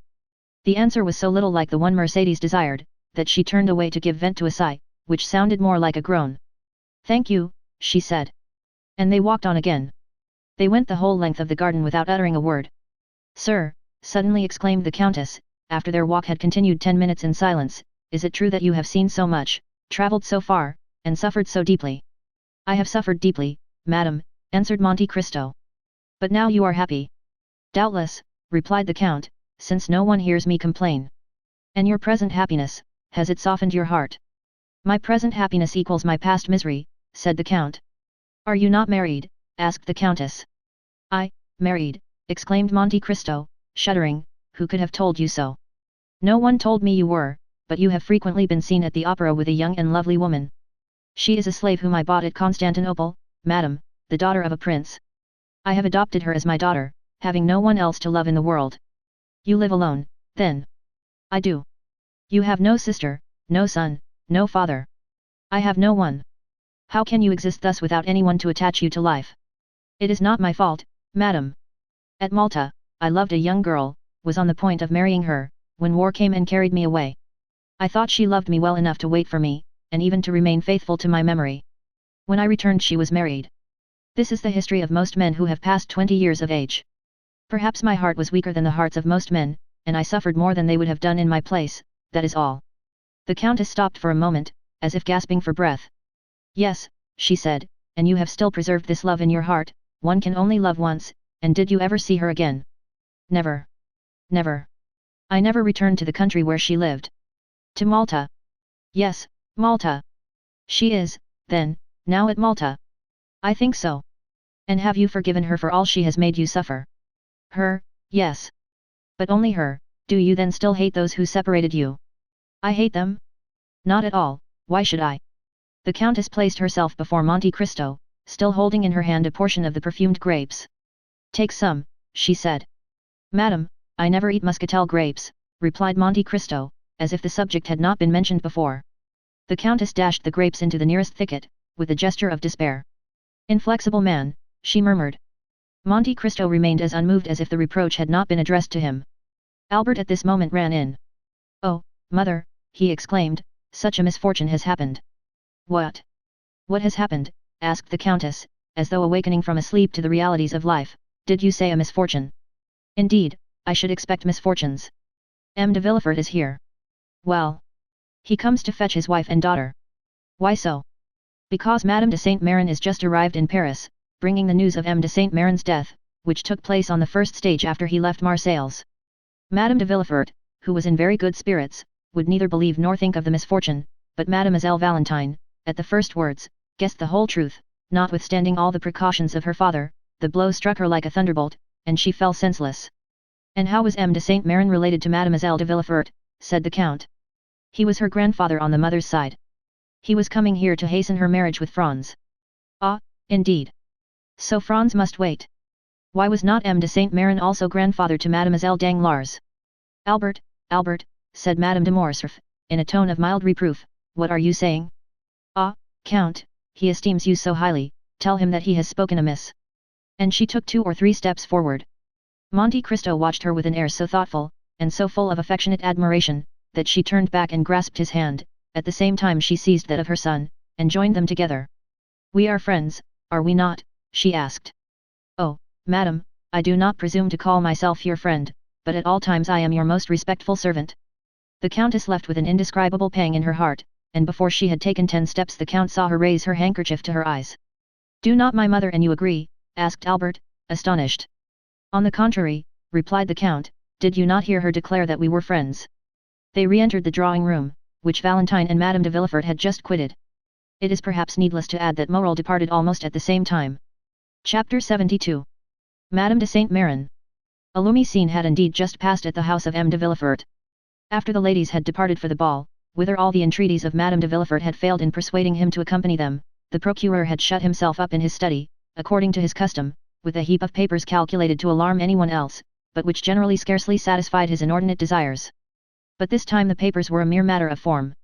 Villefort had secluded himself, not to study, but to reflect, and with the door locked and orders given that he should not be disturbed excepting for important business, he sat down in his armchair and began to ponder over the events, the remembrance of which had during the last 8 days filled his mind with so many gloomy thoughts and bitter recollections. Then, instead of plunging into the mass of documents piled before him, he opened the drawer of his desk, touched a spring, and drew out a parcel of cherished memoranda, amongst which he had carefully arranged, in characters only known to himself, the names of all those who, either in his political career, in money matters, at the bar, or in his mysterious love affairs, had become his enemies.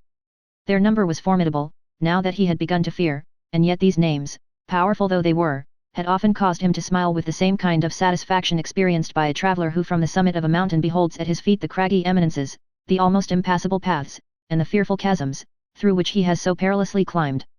When he had run over all these names in his memory, again read and studied them, commenting meanwhile upon his lists, he shook his head. No, he murmured, none of my enemies would have waited so patiently and laboriously for so long a space of time, that they might now come and crush me with this secret. Sometimes, as Hamlet says, foul deeds will rise, though all the earth o'erwhelm them, to men's eyes. But, like a phosphoric light, they rise but to mislead. The story has been told by the Corsican to some priest, who in his turn has repeated it.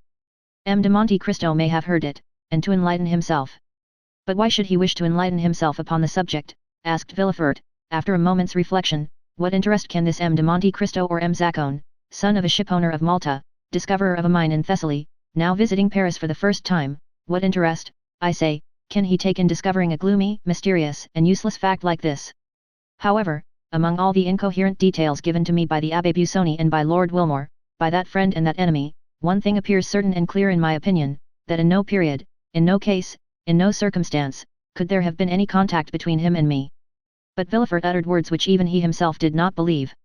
He dreaded not so much the revelation, for he could reply to or deny its truth, he cared little for that many, tekel up Harson, which appeared suddenly in letters of blood upon the wall, but what he was really anxious for was to discover whose hand had traced them.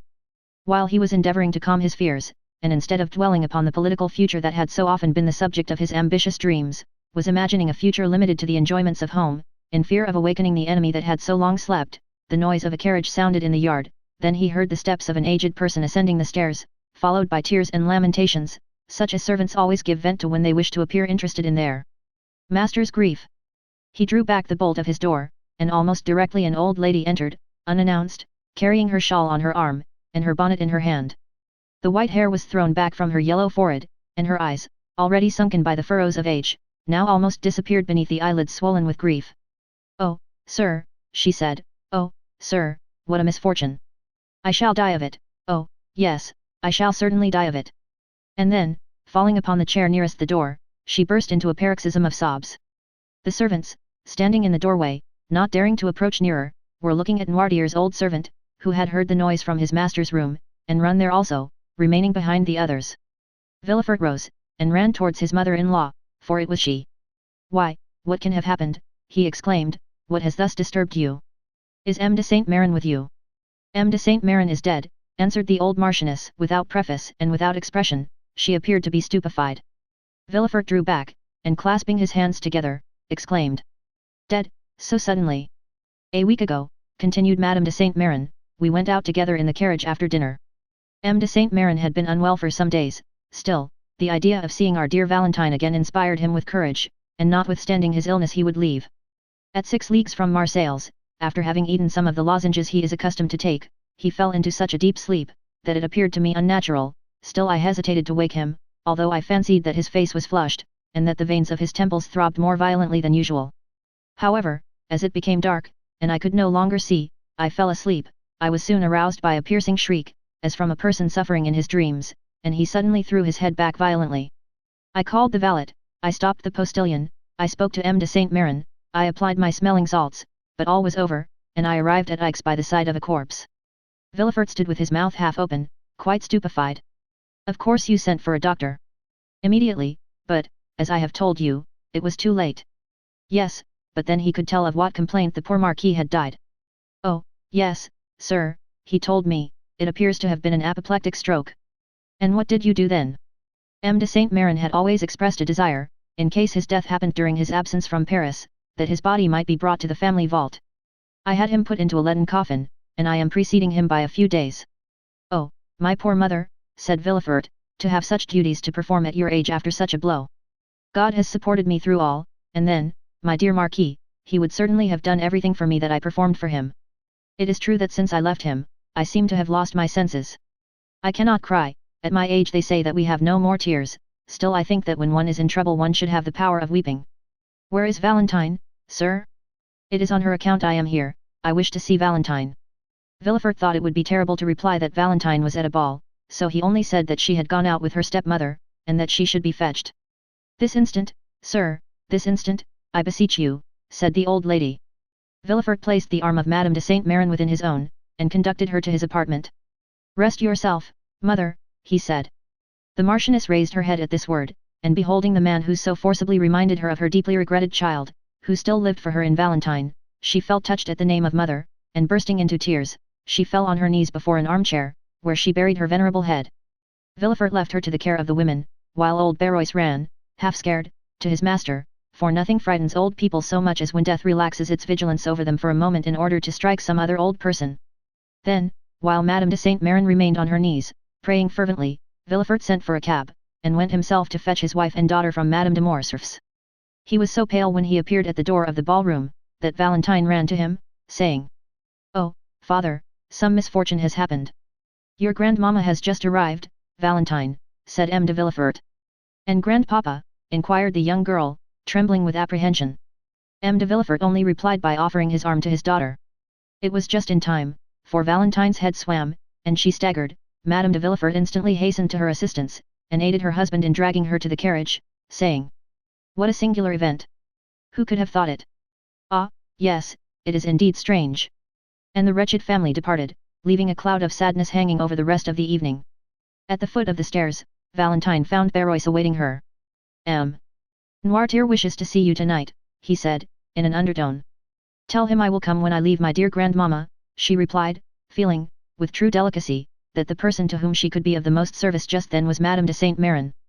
Valentine found her grandmother in bed. Silent caresses, hard-wrung sobs, broken sighs, burning tears, were all that passed in this sad interview, while Madame de Villefort, leaning on her husband's arm, maintained all outward forms of respect, at least towards the poor widow. She soon whispered to her husband, "I think it would be better for me to retire, with your permission, for the sight of me appears still to afflict your mother-in-law." Madame de Saint Méran heard her. "Yes, yes," she said softly to Valentine, "let her leave, but do you stay."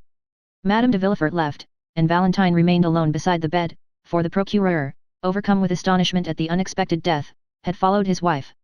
Meanwhile, Barrois had returned for the first time to old Noirtier, who having heard the noise in the house, had, as we have said, sent his old servant to inquire the cause. On his return, his quick intelligent eye interrogated the messenger. "Alas, sir," exclaimed Barrois, "a great misfortune has happened. Madame de Saint Méran has arrived, and her husband is dead." M. de Saint Méran and Noirtier had never been on strict terms of friendship, still, the death of one old man always considerably affects another. Noirtier let his head fall upon his chest, apparently overwhelmed and thoughtful, then he closed one eye, in token of inquiry. Barrois asked, "Mademoiselle Valentine?" Noirtier nodded his head. She is at the ball, as you know, since she came to say goodbye to you in full dress. Noirtier again closed his left eye. Do you wish to see her? Noirtier again made an affirmative sign. Well, they have gone to fetch her, no doubt, from Madame de Morcerf's. I will await her return, and beg her to come up here. Is that what you wish for? Yes, replied the invalid. Barois, therefore, as we have seen, watched for Valentine, and informed her of her grandfather's wish. Consequently, Valentine came up to Noirtier, on leaving Madame de Saint Méran, who in the midst of her grief had at last yielded to fatigue and fallen into a feverish sleep. Within reach of her hand they placed a small table upon which stood a bottle of orangeade, her usual beverage, and a glass. Then, as we have said, the young girl left the bedside to see M. Noirtier. Valentine kissed the old man, who looked at her with such tenderness that her eyes again filled with tears, whose sources he thought must be exhausted. The old gentleman continued to dwell upon her with the same expression. Yes, yes, said Valentine, you mean that I have yet a kind grandfather left, do you not? The old man intimated that such was his meaning. Ah, yes, happily I have, replied Valentine. Without that, what would become of me? It was 1 o'clock in the morning. Barois, who wished to go to bed himself, observed that after such sad events everyone stood in need of rest. Noirtier would not say that the only rest he needed was to see his child, but wished her good night, for grief and fatigue had made her appear quite ill. The next morning she found her grandmother in bed, the fever had not abated, on the contrary her eyes glistened and she appeared to be suffering from violent nervous irritability. Oh, dear grandmamma, are you worse? Exclaimed Valentine, perceiving all these signs of agitation. No, my child, no, said Madame de Saint Méran, but I was impatiently waiting for your arrival, that I might send for your father. My father? Inquired Valentine, uneasily. Yes, I wish to speak to him. Valentine durst not oppose her grandmother's wish, the cause of which she did not know, and an instant afterwards Villefort entered. Sir, said Madame de Saint Méran, without using any circumlocution, and as if fearing she had no time to lose, you wrote to me concerning the marriage of this child. Yes, madame, replied Villefort, it is not only projected but arranged. Your intended son-in-law is named M. Franz d'Épinay. Yes, madame. Is he not the son of General d'Épinay who was on our side, and who was assassinated some days before the usurper returned from the island of Elba? The same. Does he not dislike the idea of marrying the granddaughter of a Jacobin? Our civil dissensions are now happily extinguished, mother, said Villefort. M. d'Épinay was quite a child when his father died, he knows very little of M. Noirtier, and will meet him, if not with pleasure, at least with indifference. Is it a suitable match? In every respect. And the young man is regarded with universal esteem. You approve of him? He is one of the most well-bred young men I know. During the whole of this conversation Valentine had remained silent. Well, sir, said Madame de Saint Méran, after a few minutes' reflection, I must hasten the marriage, for I have but a short time to live. You, madame? You, dear mamma, exclaimed M. de Villefort and Valentine at the same time. I know what I am saying, continued the Marchioness, I must hurry you, so that, as she has no mother, she may at least have a grandmother to bless her marriage. I am all that is left to her belonging to my poor Renée, whom you have so soon forgotten, sir. Ah, madame, said Villefort, you forget that I was obliged to give a mother to my child. A stepmother is never a mother, sir. But this is not to the purpose, our business concerns Valentine, let us leave the dead in peace. All this was said with such exceeding rapidity, that there was something in the conversation that seemed like the beginning of delirium. It shall be as you wish, madame, said Villefort, more especially since your wishes coincide with mine, and as soon as M. d'Épinay arrives in Paris. My dear grandmother, interrupted Valentine, consider decorum, the recent death. You would not have me marry under such sad auspices. My child, exclaimed the old lady sharply, let us hear none of the conventional objections that deter weak minds from preparing for the future. I also was married at the deathbed of my mother, and certainly I have not been less happy on that account. Still that idea of death, madame, said Villefort. Still, always. I tell you I am going to die, do you understand? Well, before dying, I wish to see my son-in-law.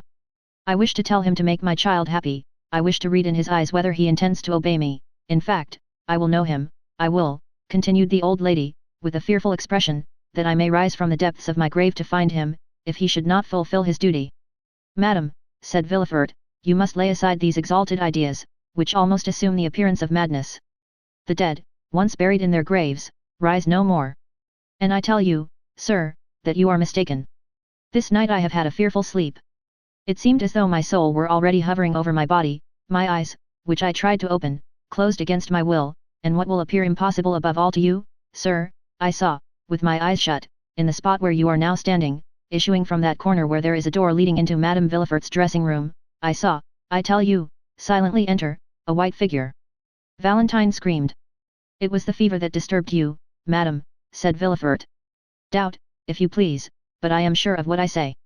I saw a white figure, and as if to prevent my discrediting the testimony of only one of my senses, I heard my glass removed, the same which is there now on the table. Oh, dear mother, it was a dream. So little was it a dream, that I stretched my hand towards the bell, but when I did so, the shade disappeared, my maid then entered with a light. But she saw no one. Phantoms are visible to those only who ought to see them. It was the soul of my husband. Well, if my husband's soul can come to me, why should not my soul reappear to guard my granddaughter? The tie is even more direct, it seems to me. Oh, madam, said Villefort, deeply affected, in spite of himself, do not yield to those gloomy thoughts, you will long live with us, happy, loved, and honored, and we will make you forget. Never, never, never, said the Marchioness. When does M.D. Epinay return? We expect him every moment. It is well. As soon as he arrives inform me. We must be expeditious. And then I also wish to see a notary, that I may be assured that all our property returns to Valentine. Ah, grandmamma, murmured Valentine, pressing her lips on the burning brow, do you wish to kill me? Oh, how feverish you are, we must not send for a notary, but for a doctor. A doctor, said she, shrugging her shoulders, I am not ill, I am thirsty, that is all. What are you drinking, dear grandmamma? The same as usual, my dear, my glass is there on the table, give it to me, Valentine. Valentine poured the orangeade into a glass and gave it to her grandmother with a certain degree of dread, for it was the same glass she fancied that had been touched by the spectre. The Marchioness drained the glass at a single draught, and then turned on her pillow, repeating, the notary, the notary. M. de Villefort left the room, and Valentine seated herself at the bedside of her grandmother. The poor child appeared herself to require the doctor she had recommended to her aged relative. A bright spot burned in either cheek, her respiration was short and difficult, and her pulse beat with feverish excitement. She was thinking of the despair of Maximilian, when he should be informed that Madame de Saint Méran, instead of being an ally, was unconsciously acting as his enemy. More than once she thought of revealing all to her grandmother, and she would not have hesitated a moment, if Maximilian Morel had been named Albert de Morcerf or Raoul de Château-Renaud, but Morel was of plebeian extraction, and Valentine knew how the haughty Marquise de Saint Méran despised all who were not noble. Her secret had each time been repressed when she was about to reveal it, by the sad conviction that it would be useless to do so, for, were it once discovered by her father and mother, all would be lost. 2 hours passed thus, Madame de Saint Méran was in a feverish sleep, and the notary had arrived. Though his coming was announced in a very low tone, Madame de Saint Méran arose from her pillow. The notary, she exclaimed, let him come in. The notary, who was at the door, immediately entered. Go, Valentine, said Madame de Saint Méran, and leave me with this gentleman. But, grandmamma. Leave me, go. The young girl kissed her grandmother, and left with her handkerchief to her eyes. At the door she found the valet de chambre, who told her that the doctor was waiting in the dining room. Valentine instantly ran down. The doctor was a friend of the family, and at the same time one of the cleverest men of the day, and very fond of Valentine, whose birth he had witnessed. He had himself a daughter about her age, but whose life was one continued source of anxiety and fear to him from her mother having been consumptive. Oh, said Valentine, we have been waiting for you with such impatience, dear M. d'Avrigny. But, first of all, how are Madeleine and Antoinette? Madeleine was the daughter of M. d'Avrigny, and Antoinette his niece. M. d'Avrigny smiled sadly. Antoinette is very well, he said, and Madeleine tolerably so. But you sent for me, my dear child. It is not your father or Madame de Villefort who is ill.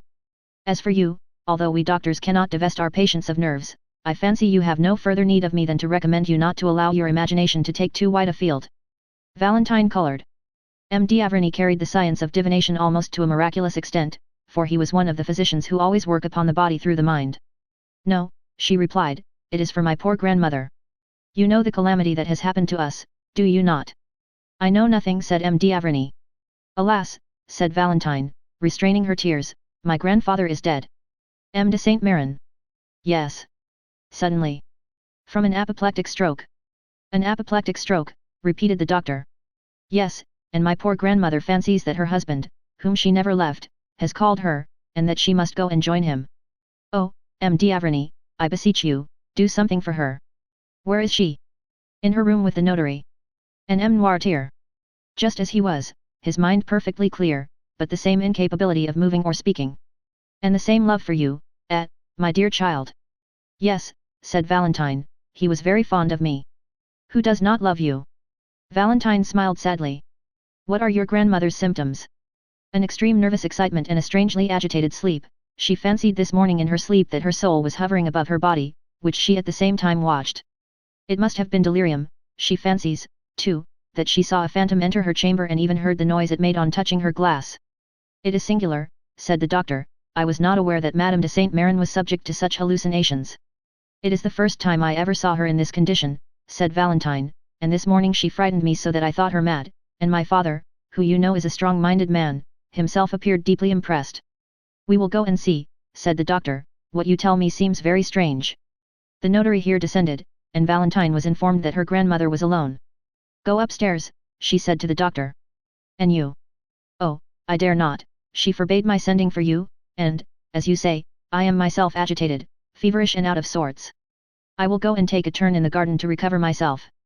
The doctor pressed Valentine's hand, and while he visited her grandmother, she descended the steps.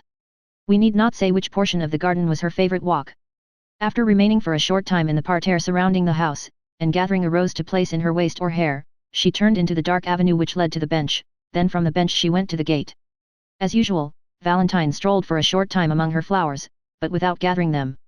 The mourning in her heart forbade her assuming this simple ornament, though she had not yet had time to put on the outward semblance of woe. She then turned towards the avenue. As she advanced she fancied she heard a voice speaking her name. She stopped astonished, then the voice reached her ear more distinctly, and she recognized it to be that of Maximilian. Chapter 73. The Promise. It was indeed Maximilian Morel, who had passed a wretched existence since the previous day. With the instinct peculiar to lovers he had anticipated after the return of Madame de Saint Méran and the death of the Marquis, that something would occur at M. de Villefort's in connection with his attachment for Valentine. His presentiments were realized, as we shall see, and his uneasy forebodings had goaded him pale and trembling to the gate under the chestnut trees. Valentine was ignorant of the cause of this sorrow and anxiety, and as it was not his accustomed hour for visiting her, she had gone to the spot simply by accident or perhaps through sympathy. Morel called her, and she ran to the gate. You here at this hour, said she. Yes, my poor girl, replied Morel, I come to bring and to hear bad tidings. This is, indeed, a house of mourning, said Valentine. Speak, Maximilian, although the cup of sorrow seems already full. Dear Valentine, said Morel, endeavoring to conceal his own emotion, listen, I entreat you, what I am about to say is very serious. When are you to be married? I will tell you all, said Valentine, from you I have nothing to conceal. This morning the subject was introduced, and my dear grandmother, on whom I depended as my only support, not only declared herself favorable to it, but is so anxious for it, that they only await the arrival of M. d'Épinay, and the following day the contract will be signed. A deep sigh escaped the young man, who gazed long and mournfully at her he loved. Alas, replied he, it is dreadful thus to hear my condemnation from your own lips. The sentence is passed, and, in a few hours, will be executed, it must be so, and I will not endeavour to prevent it. But, since you say nothing remains but for M. d'Épinay to arrive that the contract may be signed, and the following day you will be his, tomorrow you will be engaged to M. d'Épinay, for he came this morning to Paris. Valentine uttered a cry. I was at the house of Monte Cristo an hour since, said Morel, we were speaking, he of the sorrow your family had experienced, and I of your grief, when a carriage rolled into the courtyard. Never, till then, had I placed any confidence in presentiments, but now I cannot help believing them, Valentine. At the sound of that carriage I shuddered, soon I heard steps on the staircase, which terrified me as much as the footsteps of the commander did Don Juan. The door at last opened, Albert de Morcerf entered first, and I began to hope my fears were vain, when, after him, another young man advanced, and the Count exclaimed, Ah, here is the Baron Franz d'Épinay. I summoned all my strength and courage to my support. Perhaps I turned pale and trembled, but certainly I smiled, and 5 minutes after I left, without having heard one word that had passed. Poor Maximilian, murmured Valentine. Valentine, the time has arrived when you must answer me. And remember my life depends on your answer. What do you intend doing? Valentine held down her head, she was overwhelmed. Listen, said Morel, it is not the first time you have contemplated our present position, which is a serious and urgent one. I do not think it is a moment to give way to useless sorrow, leave that for those who like to suffer at their leisure and indulge their grief in secret. There are such in the world, and God will doubtless reward them in heaven for their resignation on earth, but those who mean to contend must not lose one precious moment, but must return immediately the blow which fortune strikes. Do you intend to struggle against our ill fortune? Tell me, Valentine, for it is that I came to know. Valentine trembled, and looked at him with amazement. The idea of resisting her father, her grandmother, and all the family, had never occurred to her. "What do you say, Maximilian?" asked Valentine. "What do you mean by a struggle?" "Oh, it would be a sacrilege." "What? I resist my father's order, and my dying grandmother's wish? Impossible." Morel started. "You are too noble not to understand me, and you understand me so well that you already yield, dear Maximilian." "No, no, I shall need all my strength to struggle with myself and support my grief in secret, as you say. But to grieve my father, to disturb my grandmother's last moments, never." "You are right," said Morel, calmly. "In what a tone you speak," cried Valentine. "I speak as one who admires you, mademoiselle." "Mademoiselle," cried Valentine, "mademoiselle. Oh, selfish man! He sees me in despair, and pretends he cannot understand me." "You mistake, I understand you perfectly. You will not oppose M. Villefort, you will not displease the Marchioness, and tomorrow you will sign the contract which will bind you to your husband. But, Monte Cristo, tell me, how can I do otherwise?" "Do not appeal to me, mademoiselle, I shall be a bad judge in such a case, my selfishness will blind me," replied Morel, whose low voice and clenched hands announced his growing desperation. "What would you have proposed, Maximilian, had you found me willing to accede?" "It is not for me to say." "You are wrong, you must advise me what to do." "Do you seriously ask my advice, Valentine?" "Certainly, dear Maximilian, for if it is good, I will follow it, you know my devotion to you." "Valentine," said Morel pushing aside a loose plank, "give me your hand in token of forgiveness of my anger, my senses are confused, and during the last hour the most extravagant thoughts have passed through my brain." "Oh, if you refuse my advice." "What do you advise?" said Valentine, raising her eyes to heaven and sighing. "I am free," replied Maximilian, "and rich enough to support you. I swear to make you my lawful wife before my lips even shall have approached your forehead." "You make me tremble," said the young girl. "Follow me," said Morel, "I will take you to my sister, who is worthy also to be yours. We will embark for Algiers, for England, for America, or, if you prefer it, retire to the country and only return to Paris when our friends have reconciled your family." Valentine shook her head. "I feared it, Maximilian," said she, "it is the counsel of a madman, and I should be more mad than you, did I not stop you at once with the word impossible, Morel, impossible." "You will then submit to what fate decrees for you without even attempting to contend with it," said Morel sorrowfully. "Yes, if I die."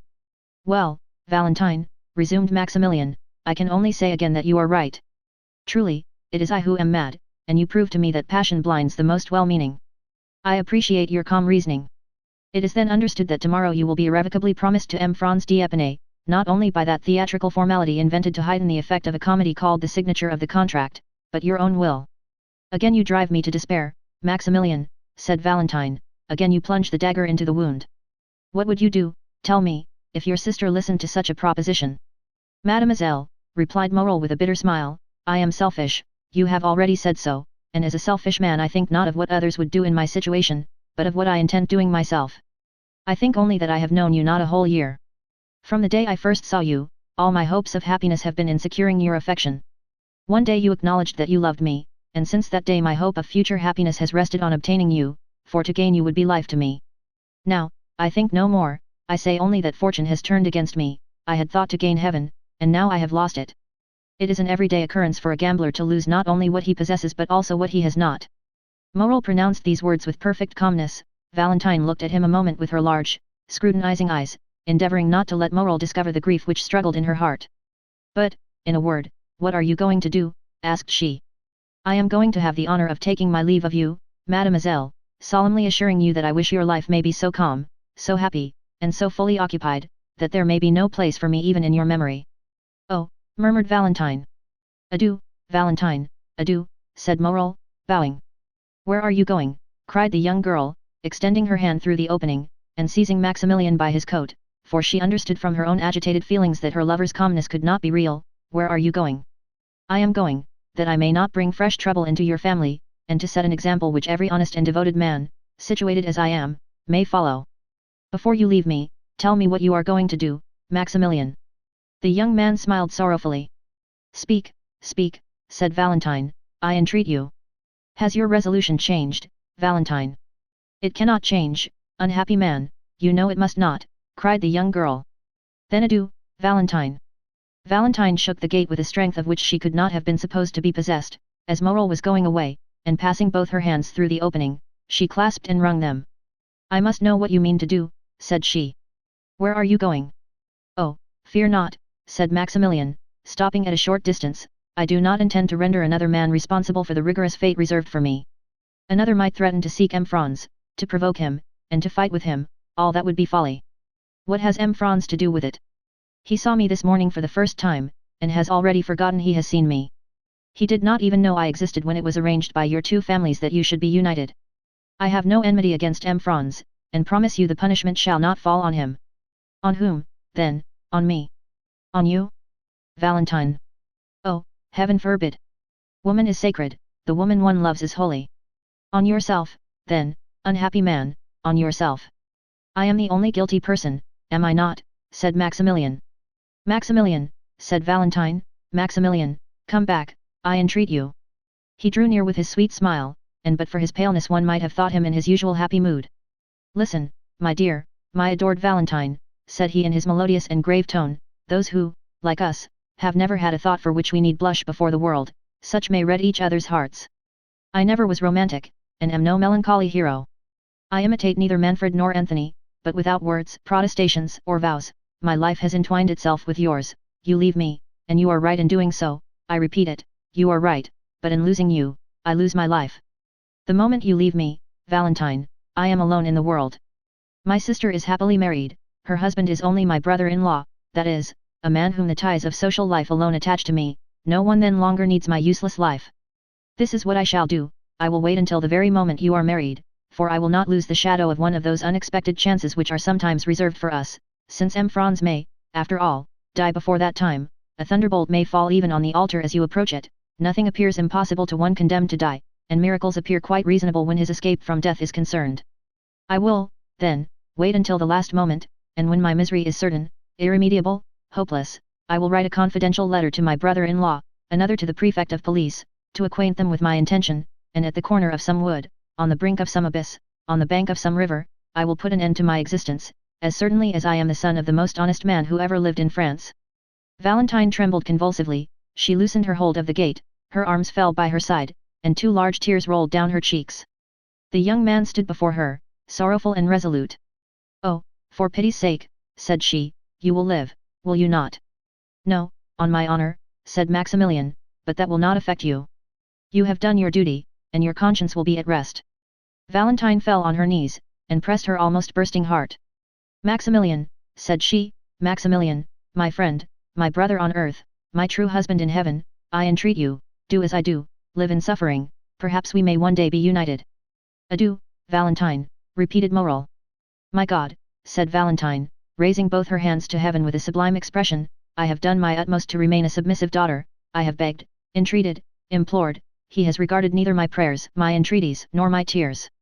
It is done," cried she, wiping away her tears, and resuming her firmness, "I am resolved not to die of remorse, but rather of shame. Live, Maximilian, and I will be yours. Say when shall it be? Speak, command, I will obey." Morel, who had already gone some few steps away, again returned, and pale with joy extended both hands towards Valentine through the opening. "Valentine," said he, "dear Valentine, you must not speak thus, rather let me die. Why should I obtain you by violence, if our love is mutual? Is it from mere humanity you bid me live? I would then rather die."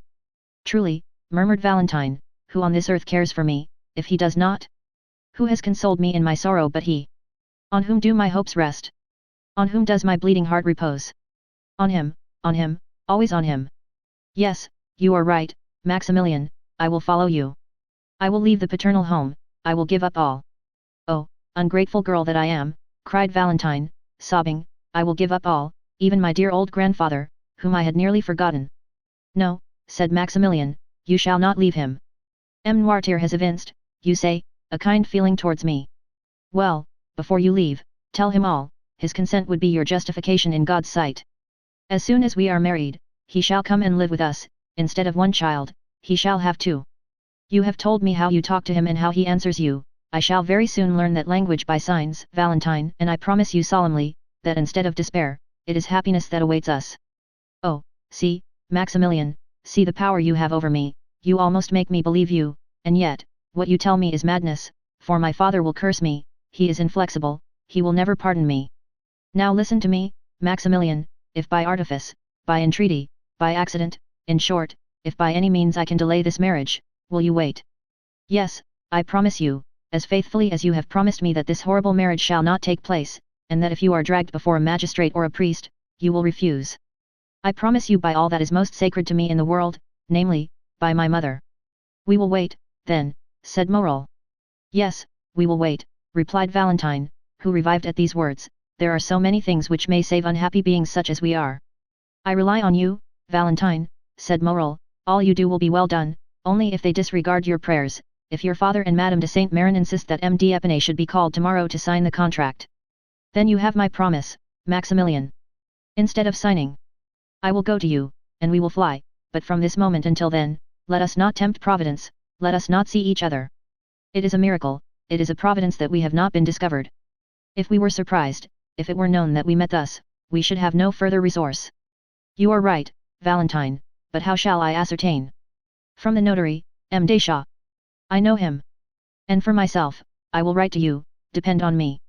I dread this marriage, Maximilian, as much as you. Thank you, my adored Valentine, thank you, that is enough.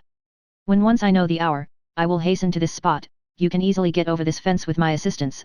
A carriage will await us at the gate, in which you will accompany me to my sisters. There living, retired, or mingling in society, as you wish, we shall be enabled to use our power to resist oppression, and not suffer ourselves to be put to death like sheep, which only defend themselves by sighs. Yes, said Valentine, I will now acknowledge you are right, Maximilian, and now are you satisfied with your betrothal, said the young girl sorrowfully. My adored Valentine, words cannot express one half of my satisfaction. Valentine had approached, or rather, had placed her lips so near the fence, that they nearly touched those of Morel, which were pressed against the other side of the cold and inexorable barrier. Adieu, then, till we meet again, said Valentine, tearing herself away. I shall hear from you. Yes. Thanks, dear love, adieu. The sound of a kiss was heard, and Valentine fled through the avenue. Morel listened to catch the last sound of her dress brushing the branches, and of her footstep on the gravel, then raised his eyes with an ineffable smile of thankfulness to heaven for being permitted to be thus loved, and then also disappeared. The young man returned home and waited all the evening and all the next day without getting any message. It was only on the following day, at about 10 o'clock in the morning, as he was starting to call on M. Deschamps, the notary, that he received from the postman a small billet, which he knew to be from Valentine, although he had not before seen her writing. It was to this effect. Tears, entreaties, prayers, have availed me nothing. Yesterday, for 2 hours, I was at the church of Saint Philippe du Roule, and for 2 hours I prayed most fervently. Heaven is as inflexible as man, and the signature of the contract is fixed for this evening at 9 o'clock. I have but one promise and but one heart to give, that promise is pledged to you, that heart is also yours. This evening, then, at 8:45 at the gate. Your betrothed. Valentine de Villefort. P.S. My poor grandmother gets worse and worse. Yesterday her fever amounted to delirium, today her delirium is almost madness. You will be very kind to me, will you not, Morel, to make me forget my sorrow in leaving her thus? I think it is kept a secret from Grandpapa Noirtier, that the contract is to be signed this evening. Morel went also to the notary, who confirmed the news that the contract was to be signed that evening. Then he went to call on Monte Cristo and heard still more. Franz had been to announce the ceremony, and Madame de Villefort had also written to beg the Count to excuse her not inviting him. The death of M. de Saint Méran and the dangerous illness of his widow would cast a gloom over the meeting which she would regret should be shared by the Count whom she wished every happiness. The day before Franz had been presented to Madame de Saint Méran, who had left her bed to receive him, but had been obliged to return to it immediately after. It is easy to suppose that Morel's agitation would not escape the Count's penetrating eye. Monte Cristo was more affectionate than ever, indeed, his manner was so kind that several times Morel was on the point of telling him all. But he recalled the promise he had made to Valentine, and kept his secret. The young man read Valentine's letter 20 times in the course of the day. It was her first, and on what an occasion! Each time he read it he renewed his vow to make her happy. How great is the power of a woman who has made so courageous a resolution! What devotion does she deserve from him for whom she has sacrificed everything? How ought she really to be supremely loved? She becomes at once a queen and a wife, and it is impossible to thank and love her sufficiently. Morel longed intensely for the moment when he should hear Valentine say, "Here I am, Maximilian, come and help me." He had arranged everything for her escape. 2 ladders were hidden in the clover field, a cabriolet was ordered for Maximilian alone, without a servant, without lights. At the turning of the first street they would light the lamps, as it would be foolish to attract the notice of the police by too many precautions.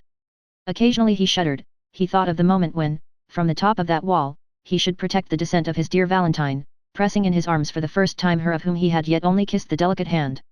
When the afternoon arrived and he felt that the hour was drawing near, he wished for solitude, his agitation was extreme, a simple question from a friend would have irritated him. He shut himself in his room, and tried to read, but his eye glanced over the page without understanding a word, and he threw away the book, and for the second time sat down to sketch his plan, the ladders and the fence. At length the hour drew near. Never did a man deeply in love allow the clocks to go on peacefully. Morel tormented his so effectually that they struck 8 at 6:30. He then said, "It is time to start." The signature was indeed fixed to take place at 9 o'clock, but perhaps Valentine will not wait for that. Consequently, Morel, having left the Rue Meslay at 8:30 by his timepiece, entered the clover field while the clock of Saint Philippe du Roule was striking 8. The horse and cabriolet were concealed behind a small ruin, where Morel had often waited. The night gradually drew on, and the foliage in the garden assumed a deeper hue. Then Morel came out from his hiding place with a beating heart, and looked through the small opening in the gate. There was yet no one to be seen. The clock struck 8:30, and still another half hour was passed in waiting, while Morel walked to and fro, and gazed more and more frequently through the opening. The garden became darker still, but in the darkness he looked in vain for the white dress, and in the silence he vainly listened for the sound of footsteps. The house, which was discernible through the trees, remained in darkness, and gave no indication that so important an event as the signature of a marriage contract was going on. Morel looked at his watch, which wanted 10:15, but soon the same clock he had already heard strike 2 or 3 times rectified the error by striking 9:30. This was already half an hour past the time Valentine had fixed. It was a terrible moment for the young man. The slightest rustling of the foliage, the least whistling of the wind, attracted his attention, and drew the perspiration to his brow. Then he tremblingly fixed his ladder, and, not to lose a moment, placed his foot on the first step. Amidst all these alternations of hope and fear, the clock struck 10. "It is impossible," said Maximilian, "that the signing of a contract should occupy so long a time without unexpected interruptions. I have weighed all the chances, calculated the time required for all the forms, something must have happened."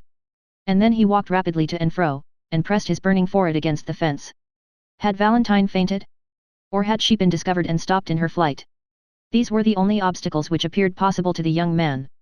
The idea that her strength had failed her in attempting to escape, and that she had fainted in one of the paths, was the one that most impressed itself upon his mind. "In that case," said he, "I should lose her, and by my own fault." He dwelt on this idea for a moment, then it appeared reality.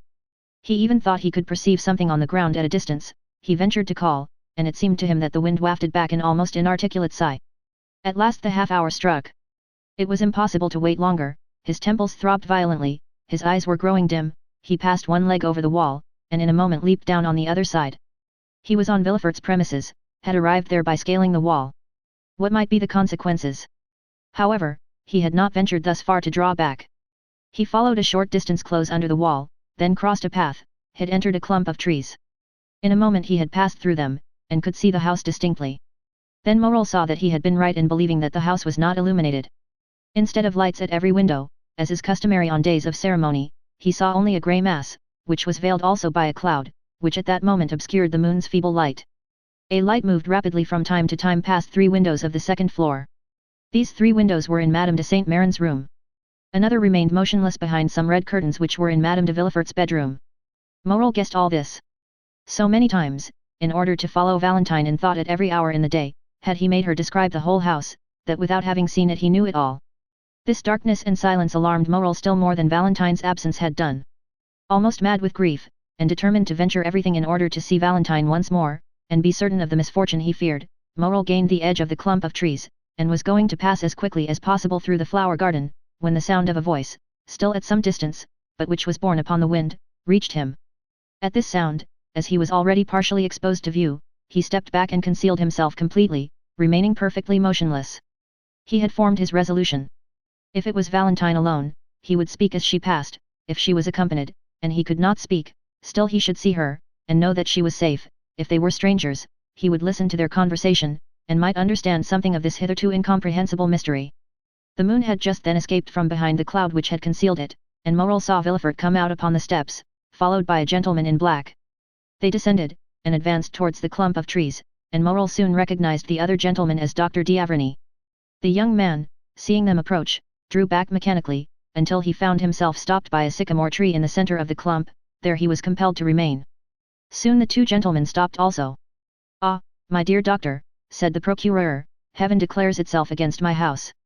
What a dreadful death, what a blow! Seek not to console me, alas, nothing can alleviate so great a sorrow, the wound is too deep and too fresh. Dead, dead! The cold sweat sprang to the young man's brow, and his teeth chattered. Who could be dead in that house, which Villefort himself had called accursed? My dear M. de Villefort, replied the doctor, with a tone which redoubled the terror of the young man, I have not led you here to console you, on the contrary. What can you mean? Asked the procureur, alarmed. I mean that behind the misfortune which has just happened to you, there is another, perhaps, still greater. Can it be possible? Murmured Villefort, clasping his hands. What are you going to tell me? Are we quite alone, my friend? Yes, quite, but why all these precautions? Because I have a terrible secret to communicate to you, said the doctor. Let us sit down. Villefort fell, rather than seated himself. The doctor stood before him, with one hand placed on his shoulder. Morel, horrified, supported his head with one hand, and with the other pressed his heart, lest its beatings should be heard. Dead, dead, repeated he within himself, and he felt as if he were also dying. Speak, doctor, I am listening, said Villefort, strike, I am prepared for everything. Madame de Saint Méran was, doubtless, advancing in years, but she enjoyed excellent health. Morel began again to breathe freely, which he had not done during the last 10 minutes. Grief has consumed her, said Villefort. Yes, grief, doctor. After living 40 years with the Marquis. It is not grief, my dear Villefort, said the doctor, grief may kill, although it rarely does, and never in a day, never in an hour, never in 10 minutes. Villefort answered nothing, he simply raised his head, which had been cast down before, and looked at the doctor with amazement. Were you present during the last struggle? Asked M. d'Avrigny. I was, replied the procureur, you begged me not to leave. Did you notice the symptoms of the disease to which Madame de Saint Méran has fallen a victim? I did. Madame de Saint Méran had 3 successive attacks, at intervals of some minutes, each one more serious than the former. When you arrived, Madame de Saint Méran had already been panting for breath some minutes, she then had a fit, which I took to be simply a nervous attack, and it was only when I saw her raise herself in the bed, and her limbs and neck appear stiffened, that I became really alarmed. Then I understood from your countenance there was more to fear than I had thought. This crisis past, I endeavoured to catch your eye, but could not. You held her hand, you were feeling her pulse, and the second fit came on before you had turned towards me. This was more terrible than the first, the same nervous movements were repeated, and the mouth contracted and turned purple. And at the third she expired. At the end of the first attack I discovered symptoms of tetanus, you confirmed my opinion. Yes, before others, replied the doctor, but now we are alone. What are you going to say? Oh, spare me. That the symptoms of tetanus and poisoning by vegetable substances are the same. M. de Villefort started from his seat, then in a moment fell down again, silent and motionless. Morel knew not if he were dreaming or awake. Listen, said the doctor, I know the full importance of the statement I have just made, and the disposition of the man to whom I have made it. Do you speak to me as a magistrate or as a friend? Asked Villefort. As a friend, and only as a friend, at this moment. The similarity in the symptoms of tetanus and poisoning by vegetable substances is so great, that were I obliged to affirm by oath what I have now stated, I should hesitate. I therefore repeat to you, I speak not to a magistrate, but to a friend. And to that friend I say, during the 3/4 of an hour that the struggle continued, I watched the convulsions and the death of Madame de Saint Méran, and am thoroughly convinced that not only did her death proceed from poison, but I could also specify the poison. Can it be possible? The symptoms are marked, do you see, sleep broken by nervous spasms, excitation of the brain, torpor of the nerve centers. Madame de Saint Méran succumbed to a powerful dose of brucine or of strychnine, which by some mistake, perhaps, has been given to her. Villefort seized the doctor's hand. Oh, it is impossible, said he, I must be dreaming. It is frightful to hear such things from such a man as you. Tell me, I entreat you, my dear doctor, that you may be deceived. Doubtless I may, but I do not think so. Have pity on me, doctor. So many dreadful things have happened to me lately that I am on the verge of madness. Has anyone besides me seen Madame de Saint Méran? No. Has anything been sent for from a chemist's that I have not examined? Nothing. Had Madame de Saint Méran any enemies? Not to my knowledge. Would her death affect anyone's interest? It could not indeed, my daughter is her only heiress, Valentine alone. Oh, if such a thought could present itself, I would stab myself to punish my heart for having for one instant harboured it. Indeed, my dear friend, said M. d'Avrigny, I would not accuse anyone, I speak only of an accident, you understand, of a mistake, but whether accident or mistake, the fact is there, it is on my conscience and compels me to speak aloud to you. Make inquiry. Of whom, how, of what? May not Barois, the old servant, have made a mistake, and have given Madame de Saint Méran a dose prepared for his master? For my father? Yes. But how could a dose prepared for M. Noirtier poison Madame de Saint Méran? Nothing is more simple. You know poisons become remedies in certain diseases, of which paralysis is one. For instance, having tried every other remedy to restore movement and speech to M. Noirtier, I resolved to try one last means, and for 3 months I have been giving him brucine, so that in the last dose I ordered for him there were 6 grains. This quantity, which is perfectly safe to administer to the paralyzed frame of M. Noirtier, which has become gradually accustomed to it, would be sufficient to kill another person. My dear doctor, there is no communication between M. Noirtier's apartment and that of Madame de Saint Méran, and Barois never entered my mother-in-law's room. In short, doctor, although I know you to be the most conscientious man in the world, and although I place the utmost reliance in you, I want, notwithstanding my conviction, to believe this axiom, errare humanum est. Is there one of my brethren in whom you have equal confidence with myself? Why do you ask me that? What do you wish? Send for him, I will tell him what I have seen, and we will consult together, and examine the body. And you will find traces of poison. No, I did not say of poison, but we can prove what was the state of the body, we shall discover the cause of her sudden death, and we shall say, dear Villefort, if this thing has been caused by negligence, watch over your servants, if from hatred, watch your enemies. What do you propose to me, D'Avrigny? Said Villefort in despair. So soon as another is admitted into our secret, an inquest will become necessary, and an inquest in my house, impossible. Still, continued the procureur, looking at the doctor with uneasiness, if you wish it, if you demand it, why then it shall be done. But, doctor, you see me already so grieved, how can I introduce into my house so much scandal, after so much sorrow? My wife and my daughter would die of it. And I, doctor, you know a man does not arrive at the post I occupy, one has not been king's attorney 25 years without having amassed a tolerable number of enemies, mine are numerous. Let this affair be talked of, it will be a triumph for them, which will make them rejoice, and cover me with shame. Pardon me, doctor, these worldly ideas, were you a priest I should not dare tell you that, but you are a man, and you know mankind. Doctor, pray recall your words, you have said nothing, have you? My dear M. de Villefort, replied the doctor, my first duty is to humanity. I would have saved Madame de Saint Méran, if science could have done it, but she is dead and my duty regards the living. Let us bury this terrible secret in the deepest recesses of our hearts. I am willing, if anyone should suspect this, that my silence on the subject should be imputed to my ignorance. Meanwhile, sir, watch always, watch carefully, for perhaps the evil may not stop here. And when you have found the culprit, if you find him, I will say to you, you are a magistrate, do as you will. I thank you, doctor, said Villefort with indescribable joy, I never had a better friend than you. And, as if he feared Dr. D'Avrigny would recall his promise, he hurried him towards the house.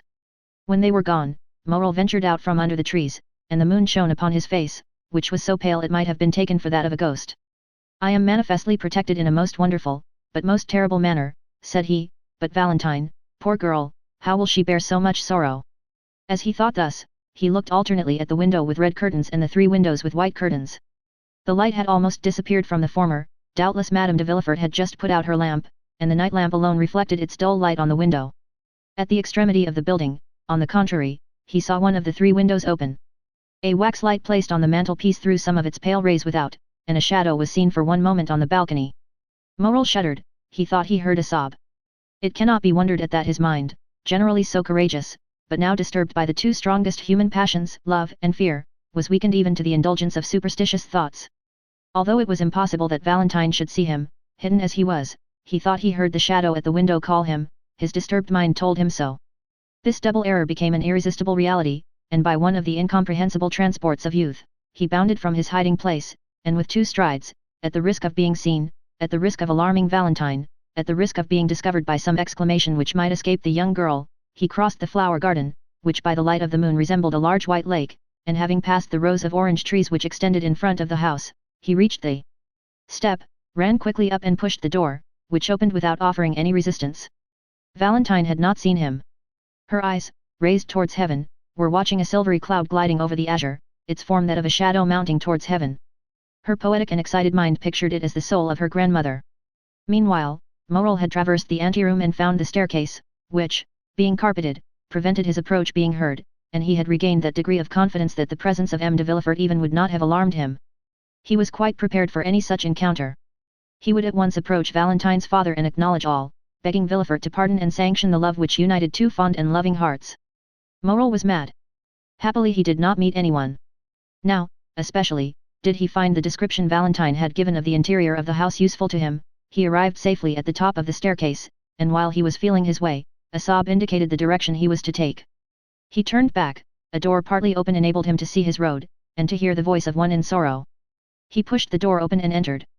At the other end of the room, under a white sheet which covered it, lay the corpse, still more alarming to Morel since the account he had so unexpectedly overheard. By its side, on her knees, and with her head buried in the cushion of an easy chair, was Valentine, trembling and sobbing, her hands extended above her head, clasped and stiff. She had turned from the window, which remained open, and was praying in accents that would have affected the most unfeeling. Her words were rapid, incoherent, unintelligible, for the burning weight of grief almost stopped her utterance. The moon shining through the open blinds made the lamp appear to burn paler, and cast a sepulchral hue over the whole scene. Morel could not resist this. He was not exemplary for piety, he was not easily impressed, but Valentine suffering, weeping, wringing her hands before him, was more than he could bear in silence. He sighed, and whispered a name, and the head bathed in tears and pressed on the velvet cushion of the chair, a head like that of a Magdalene by Correggio, was raised and turned towards him.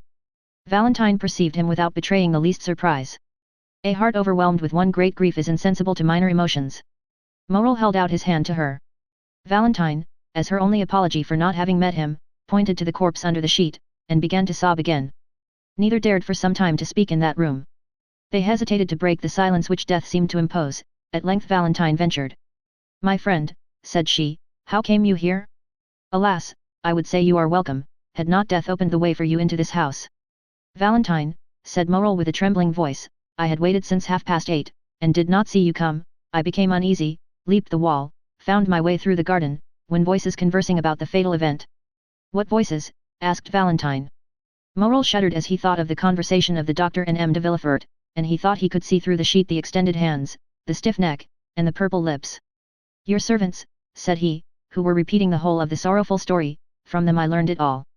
But it was risking the failure of our plan to come up here, love."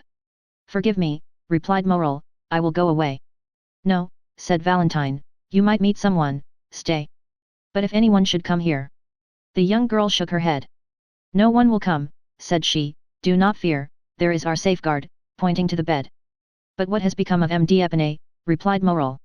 "M. Franz arrived to sign the contract just as my dear grandmother was dying." "Alas," said Morel with a feeling of selfish joy, for he thought this death would cause the wedding to be postponed indefinitely. "But what redoubles my sorrow," continued the young girl, as if this feeling was to receive its immediate punishment, "is that the poor old lady, on her deathbed, requested that the marriage might take place as soon as possible. She also, thinking to protect me, was acting against me." "Hark," said Morel. They both listened. Steps were distinctly heard in the corridor and on the stairs. "It is my father, who has just left his study." "To accompany the doctor to the door," added Morel. "How do you know it is the doctor?" asked Valentine, astonished. "I imagined it must be," said Morel. Valentine looked at the young man. They heard the street door close, then M. de Villefort locked the garden door, and returned upstairs. He stopped a moment in the anteroom, as if hesitating whether to turn to his own apartment or into Madame de Saint Méran's. Morel concealed himself behind a door. Valentine remained motionless, grief seeming to deprive her of all fear. M. de Villefort passed on to his own room. "Now," said Valentine, "you can neither go out by the front door nor by the garden." Morel looked at her with astonishment. "There is but one way left you that is safe," said she, "it is through my grandfather's room." She rose. "Come," she added. "Where?" asked Maximilian. "To my grandfather's room." "I in M. Noirtier's apartment?" "Yes." "Can you mean it, Valentine?" "I have long wished it, he is my only remaining friend and we both need his help, come." "Be careful, Valentine," said Morel, hesitating to comply with the young girl's wishes. "I now see my error, I acted like a madman in coming in here." "Are you sure you are more reasonable?" "Yes," said Valentine, "and I have but one scruple, that of leaving my dear grandmother's remains, which I had undertaken to watch." "Valentine," said Morel, "death is in itself sacred." "Yes," said Valentine, "besides, it will not be for long." She then crossed the corridor, and led the way down a narrow staircase to M. Noirtier's room. Morel followed her on tiptoe. At the door they found the old servant. "Barois," said Valentine, "shut the door, and let no one come in." She passed first.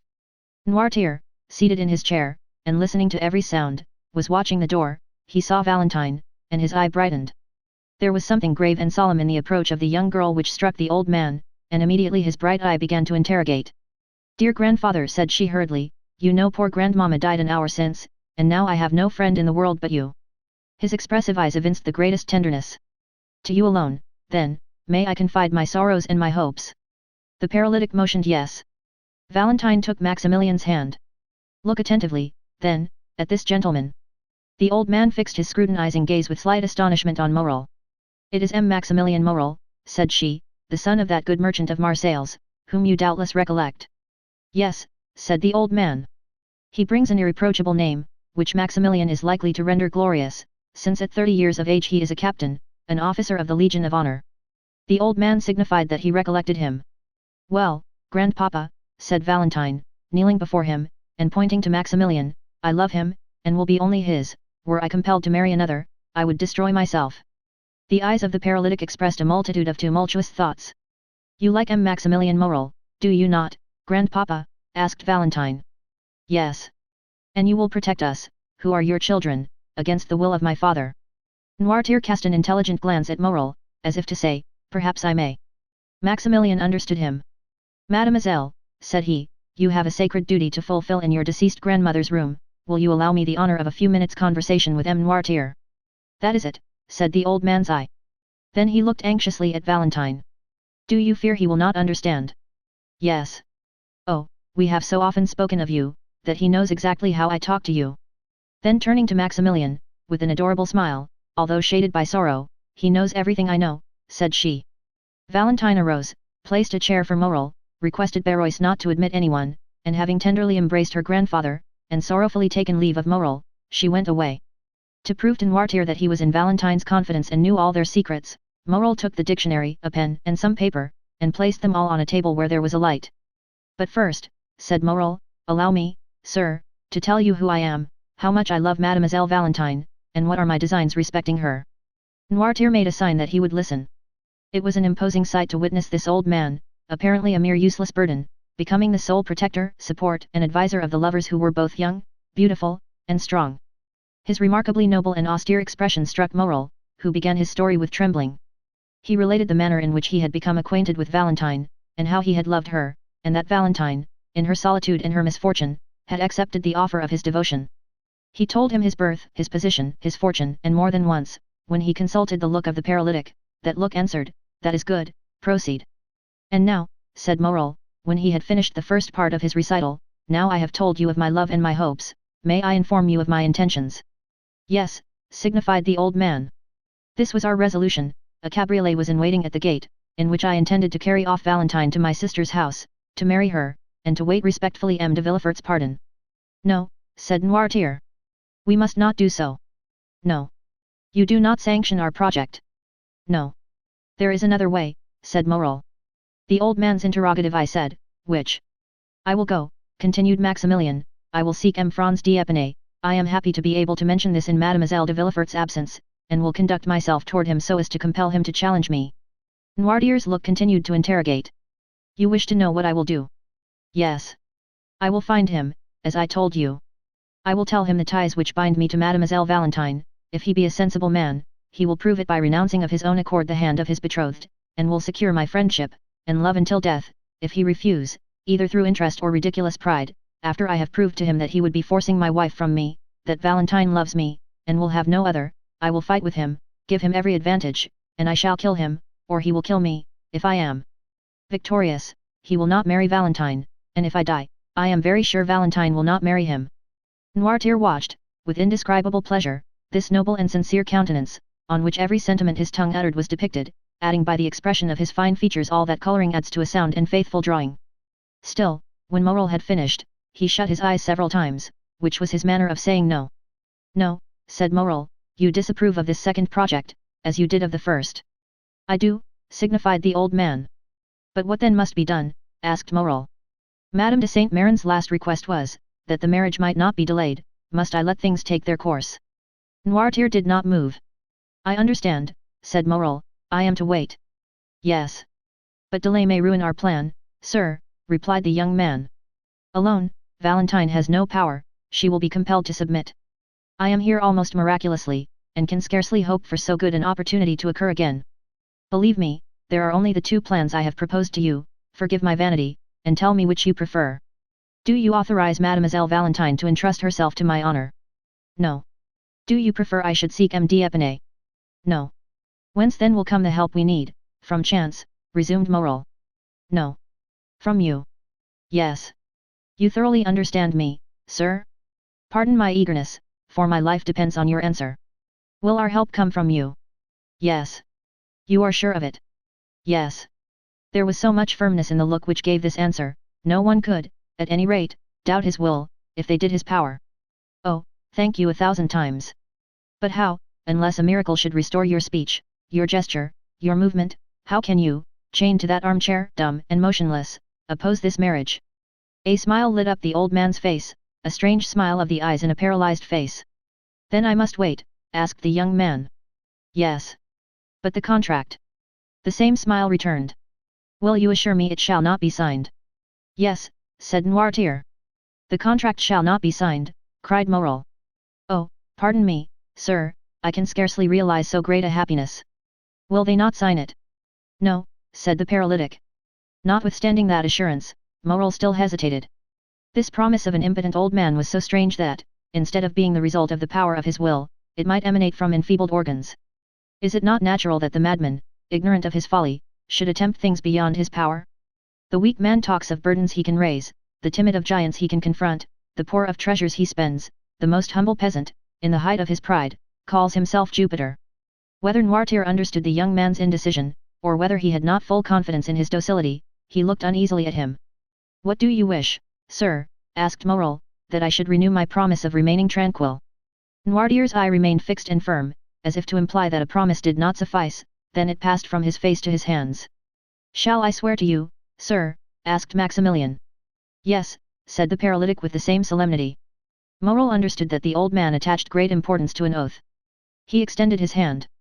I swear to you, on my honor, said he, to await your decision respecting the course I am to pursue with M. d'Épinay. That is right, said the old man. Now, said Morel, do you wish me to retire? Yes. Without seeing Mademoiselle Valentine? Yes. Morel made a sign that he was ready to obey. But, said he, first allow me to embrace you as your daughter did just now. Noirtier's expression could not be understood. The young man pressed his lips on the same spot, on the old man's forehead, where Valentine's had been. Then he bowed a second time and retired. He found outside the door the old servant, to whom Valentine had given directions. Morel was conducted along a dark passage, which led to a little door opening on the garden, soon found the spot where he had entered, with the assistance of the shrubs gained the top of the wall, and by his ladder was in an instant in the clover field where his cabriolet was still waiting for him. He got in it, and thoroughly wearied by so many emotions, arrived about midnight in the Rue Meslay, threw himself on his bed and slept soundly. Volume 4. Chapter 74. The Villefort Family Vault. 2 days after, a considerable crowd was assembled, towards 10 o'clock in the morning, around the door of M. de Villefort's house, and a long file of mourning coaches and private carriages extended along the Faubourg Saint-Honore and the Rue de la Pépinière. Among them was one of a very singular form, which appeared to have come from a distance. It was a kind of covered wagon, painted black, and was one of the first to arrive. Inquiry was made, and it was ascertained that, by a strange coincidence, this carriage contained the corpse of the Marquis de Saint-Méran, and that those who had come thinking to attend one funeral would follow too. Their number was great. The Marquis de Saint-Méran, one of the most zealous and faithful dignitaries of Louis XVIII, and King Charles X, had preserved a great number of friends, and these, added to the personages whom the usages of society gave Villefort a claim on, formed a considerable body. Due information was given to the authorities, and permission obtained that the two funerals should take place at the same time. A second hearse, decked with the same funereal pomp, was brought to M. de Villefort's door, and the coffin removed into it from the post-wagon. The two bodies were to be interred in the cemetery of Père Lachaise, where M. de Villefort had long since had a tomb prepared for the reception of his family. The remains of poor Renée were already deposited there, and now, after 10 years of separation, her father and mother were to be reunited with her.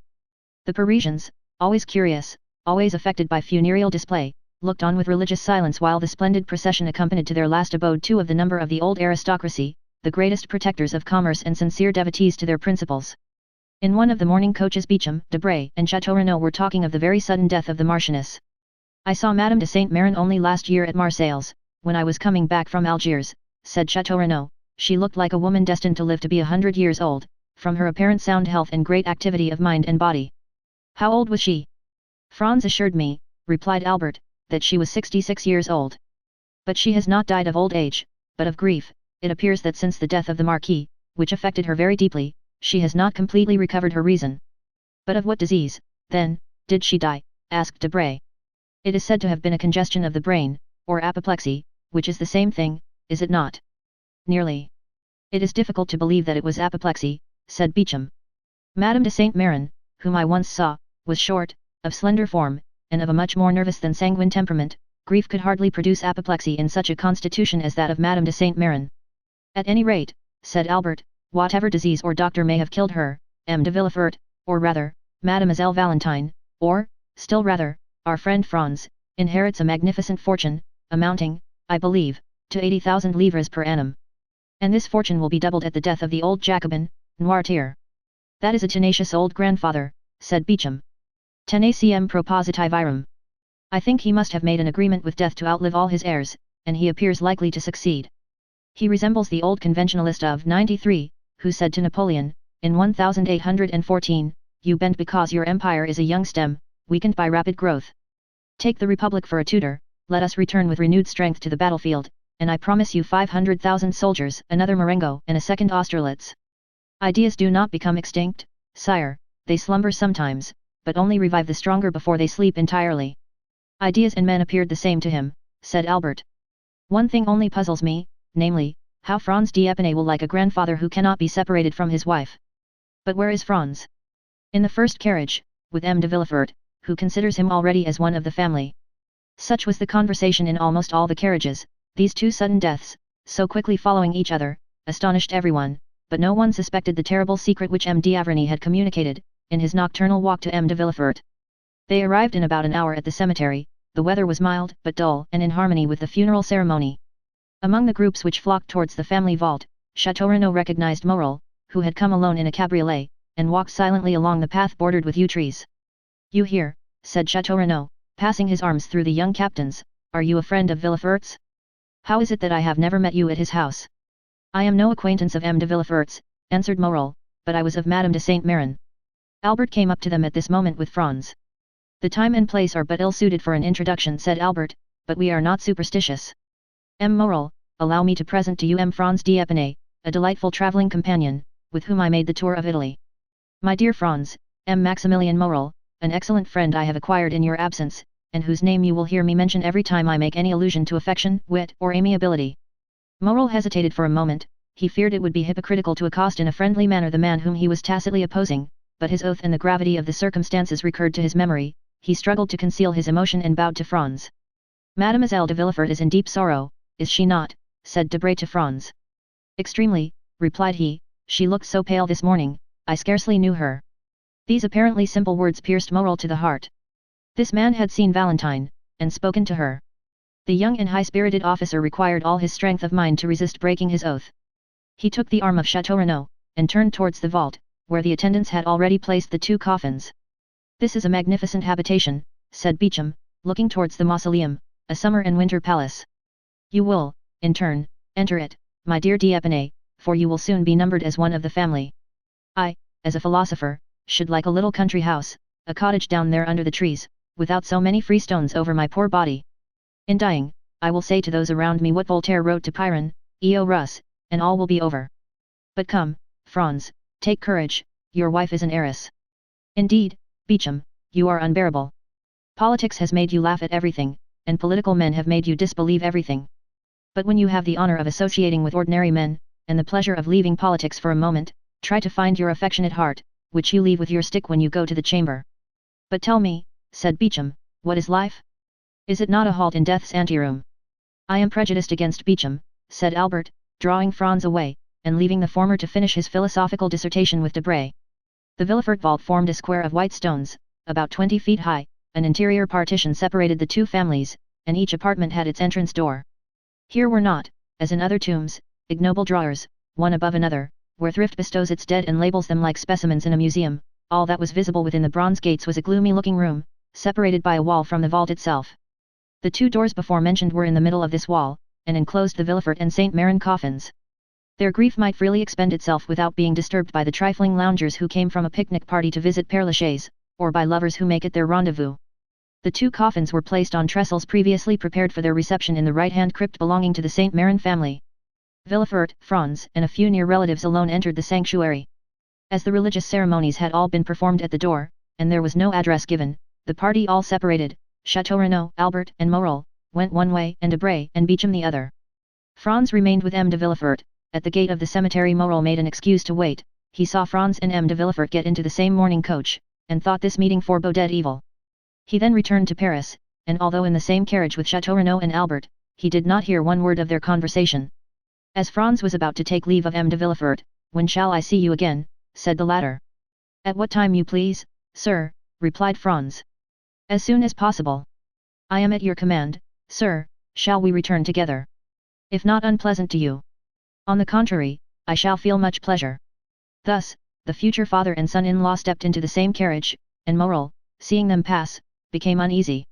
Villefort and Franz returned to the Faubourg Saint-Honore.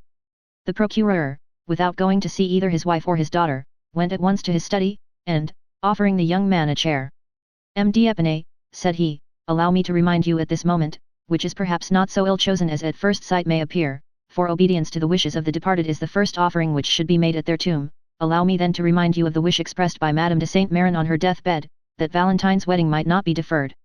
You know the affairs of the deceased are in perfect order, and her will bequeaths to Valentine the entire property of the Saint Marin family. The notary showed me the documents yesterday, which will enable us to draw up the contract immediately. You may call on the notary, M. Deschamps, Place Beauvau, Faubourg Saint-Honore, and you have my authority to inspect those deeds." "Sir," replied M. d'Épinay, "it is not, perhaps, the moment for Mademoiselle Valentine, who is in deep distress, to think of a husband. Indeed, I fear Valentine will have no greater pleasure than that of fulfilling her grandmother's last injunctions. There will be no obstacle from that quarter, I assure you." "In that case," replied Franz, "as I shall raise none, you may make arrangements when you please. I have pledged my word, and shall feel pleasure and happiness in adhering to it." "Then," said Villefort, "nothing further is required. The contract was to have been signed 3 days since. We shall find it all ready, and can sign it today." "But the morning," said Franz, hesitating. "Don't be uneasy on that score," replied Villefort, "no ceremony will be neglected in my house. Mademoiselle de Villefort may retire during the prescribed 3 months to her estate of Saint Marin, I say hers, for she inherits it today. There, after a few days, if you like, the civil marriage shall be celebrated without pomp or ceremony. Madame de Saint Marin wished her daughter should be married there. When that is over, you, sir, can return to Paris, while your wife passes the time of her mourning with her mother-in-law." "As you please, sir," said Franz. "Then," replied M. de Villefort, "have the kindness to wait half an hour. Valentine shall come down into the drawing-room. I will send for M. Deschamps, we will read and sign the contract before we separate, and this evening Madame de Villefort shall accompany Valentine to her estate, where we will rejoin them in a week." "Sir," said Franz, "I have one request to make." "What is it?" "I wish Albert de Morcerf and Raoul de Chateau Renaud to be present at this signature. You know they are my witnesses. Half an hour will suffice to apprise them. Will you go for them yourself, or shall you send?" "I prefer going, sir." "I shall expect you, then, in half an hour. Baron and Valentine will be ready." Franz bowed and left the room. Scarcely had the door closed, when M. de Villefort sent to tell Valentine to be ready in the drawing-room in half an hour, as he expected the notary and M. d'Épinay and his witnesses. The news caused a great sensation throughout the house. Madame de Villefort would not believe it, and Valentine was thunderstruck. She looked around for help, and would have gone down to her grandfather's room, but on the stairs she met M. de Villefort, who took her arm and led her into the drawing-room. In the anteroom, Valentine met Barois, and looked despairingly at the old servant. A moment later, Madame de Villefort entered the drawing-room with her little Edward. It was evident that she had shared the grief of the family, for she was pale and looked fatigued. She sat down, took Edward on her knees, and from time to time pressed this child, on whom her affections appeared centered, almost convulsively to her bosom. 2 carriages were soon heard to enter the courtyard. One was the notary's, the other, that of Franz and his friends. In a moment the whole party was assembled. Valentine was so pale one might trace the blue veins from her temples, round her eyes and down her cheeks. Franz was deeply affected. Chateau Renaud and Albert looked at each other with amazement. The ceremony which was just concluded had not appeared more sorrowful than did that which was about to begin. Madame de Villefort had placed herself in the shadow behind a velvet curtain, and as she constantly bent over her child, it was difficult to read the expression of her face. M. de Villefort was, as usual, unmoved. The notary, after having, according to the customary method, arranged the papers on the table, taken his place in an armchair, and raised his spectacles, turned towards Franz. "Are you M. Franz de Canel, Baron d'Épinay?" asked he, although he knew it perfectly. "Yes, sir," replied Franz. The notary bowed. "I have, then, to inform you, sir, at the request of M. de Villefort, that your projected marriage with Mademoiselle de Villefort has changed the feeling of M. Noirtier towards his grandchild, and that he disinherits her entirely of the fortune he would have left her. Let me hasten to add," continued he, "that the testator, having only the right to alienate a part of his fortune, and having alienated it all, the will not bear scrutiny, and is declared null and void." "Yes," said Villefort, "but I warn M. d'Épinay, that during my lifetime my father's will shall never be questioned, my position forbidding any doubt to be entertained." "Sir," said Franz, "I regret much that such a question has been raised in the presence of Mademoiselle Valentine. I have never inquired the amount of her fortune, which, however limited it may be, exceeds mine. My family has sought consideration in this alliance with M. de Villefort, all I seek is happiness." Valentine imperceptibly thanked him, while 2 silent tears rolled down her cheeks. "Besides, sir," said Villefort, addressing himself to his future son-in-law, "accepting the loss of a portion of your hopes, this unexpected will need not personally wound you. M. Noirtier's weakness of mind sufficiently explains it. It is not because Mademoiselle Valentine is going to marry you that he is angry, but because she will marry, a union with any other would have caused him the same sorrow. Old age is selfish, sir, and Mademoiselle de Villefort has been a faithful companion to M. Noirtier, which she cannot be when she becomes the Baroness d'Épinay. My father's melancholy state prevents our speaking to him on any subjects, which the weakness of his mind would incapacitate him from understanding, and I am perfectly convinced that at the present time, although he knows that his granddaughter is going to be married, M. Noirtier has even forgotten the name of his intended grandson." M. de Villefort had scarcely said this, when the door opened, and Barois appeared. "Gentlemen," said he, in a tone strangely firm for a servant speaking to his masters under such solemn circumstances, "Gentlemen, M. Noirtier de Villefort wishes to speak immediately to M. Franz de Canel, Baron d'Épinay." He, as well as the notary, that there might be no mistake in the person, gave all his titles to the bridegroom-elect. Villefort started, Madame de Villefort let her son slip from her knees, Valentine rose, pale and dumb as a statue. Albert and Chateau Renaud exchanged a second look, more full of amazement than the first. The notary looked at Villefort. "It is impossible," said the procureur. "M. d'Épinay cannot leave the drawing-room at present." "It is at this moment," replied Barois with the same firmness, "that M. Noirtier, my master, wishes to speak on important subjects to M. Franz d'Épinay." "Grandpapa Noirtier can speak now, then," said Edward, with his habitual quickness. However, his remark did not make Madame de Villefort even smile, so much was every mind engaged, and so solemn was the situation. "Tell M. Noirtier," resumed Villefort, "that what he demands is impossible." "Then, M. Noirtier gives notice to these gentlemen," replied Barois, "that he will give orders to be carried to the drawing-room." Astonishment was at its height. Something like a smile was perceptible on Madame de Villefort's countenance. Valentine instinctively raised her eyes, as if to thank heaven. "Pray go, Valentine," said M. de Villefort, "and see what this new fancy of your grandfather's is." Valentine rose quickly, and was hastening joyfully towards the door, when M. de Villefort altered his intention. "Stop," said he, "I will go with you." "Excuse me, sir," said Franz, "since M. Noirtier sent for me, I am ready to attend to his wish, besides, I shall be happy to pay my respects to him, not having yet had the honor of doing so."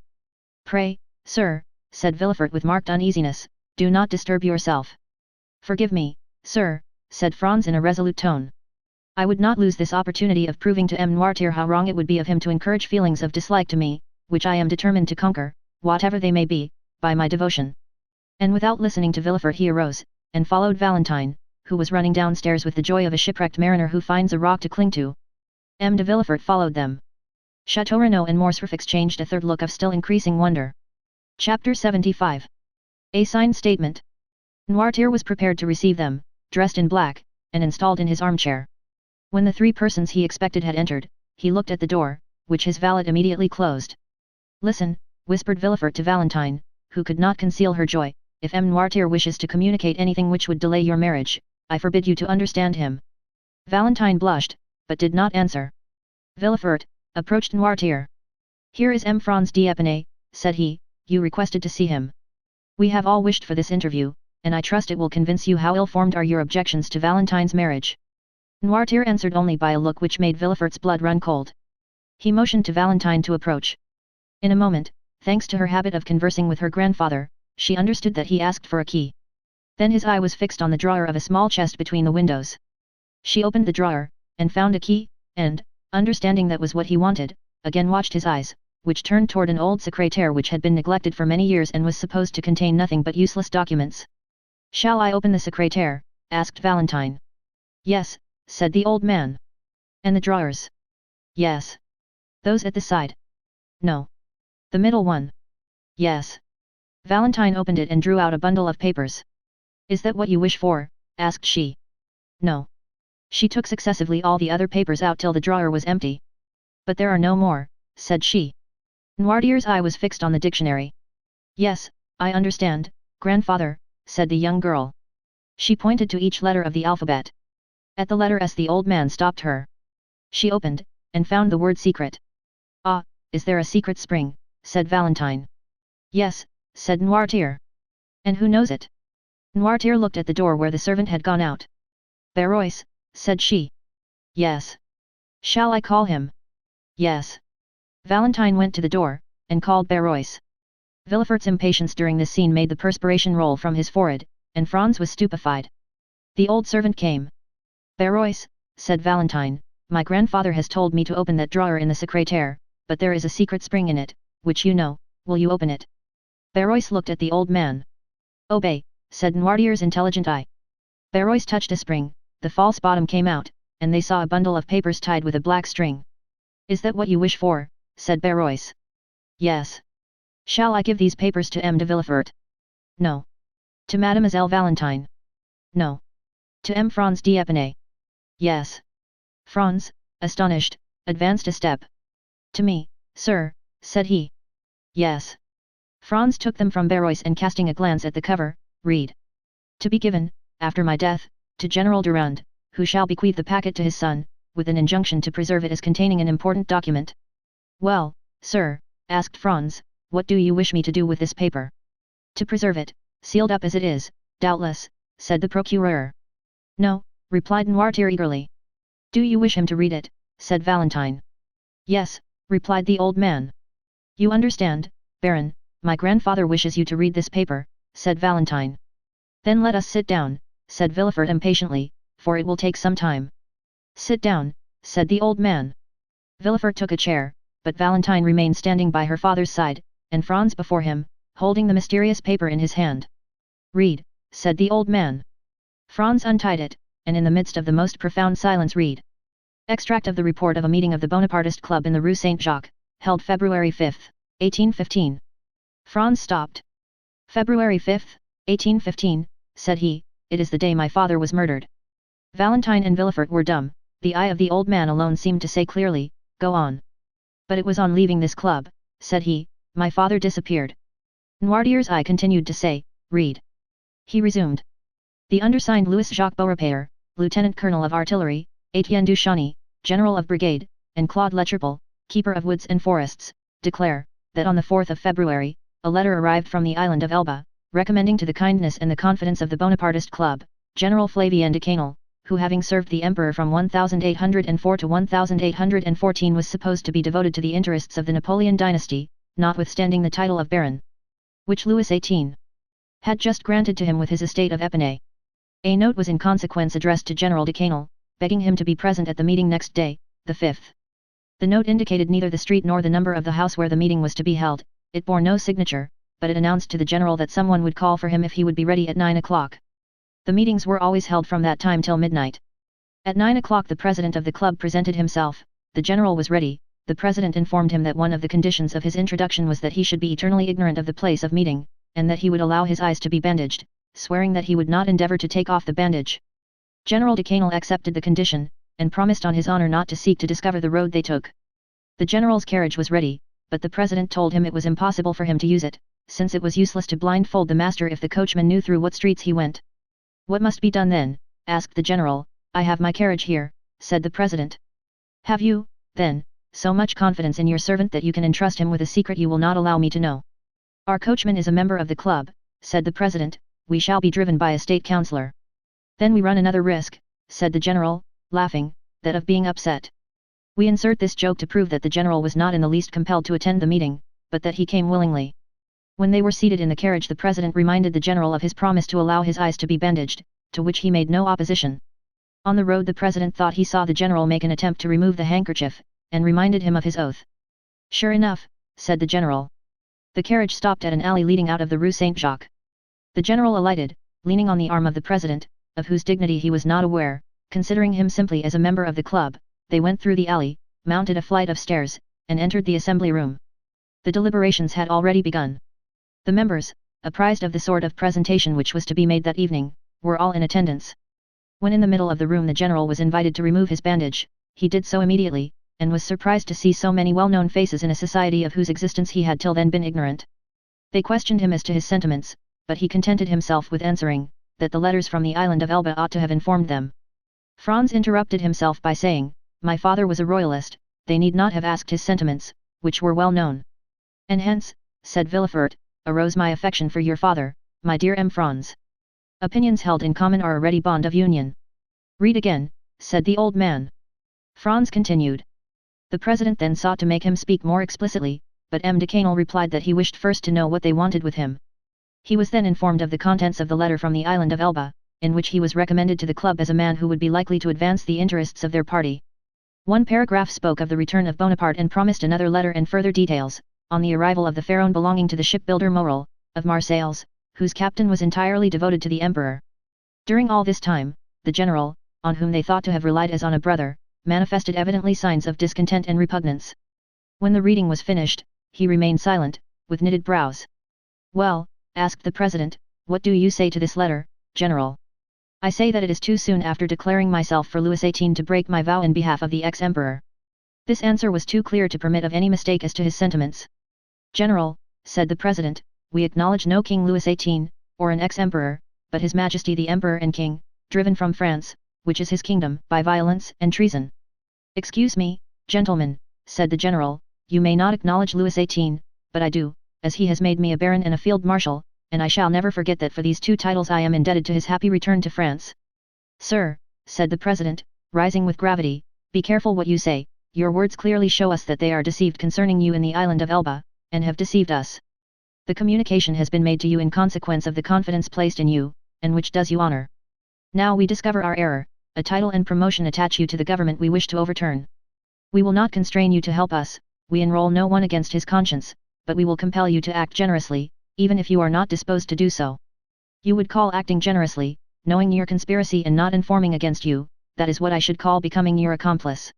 You see I am more candid than you." "Ah, my father," said Franz, interrupting himself. "I understand now why they murdered him." Valentine could not help casting one glance towards the young man, whose filial enthusiasm it was delightful to behold. Villefort walked to and fro behind them. Noirtier watched the expression of each one, and preserved his dignified and commanding attitude. Franz returned to the manuscript, and continued. "Sir," said the president, "you have been invited to join this assembly, you were not forced here, it was proposed to you to come blindfolded, you accepted. When you complied with this twofold request you well knew we did not wish to secure the throne of Louis XVIII, or we should not take so much care to avoid the vigilance of the police. It would be conceding too much to allow you to put on a mask to aid you in the discovery of our secret, and then to remove it that you may ruin those who have confided in you. No, no, you must first say if you declare yourself for the king of a day who now reigns, or for His Majesty the Emperor."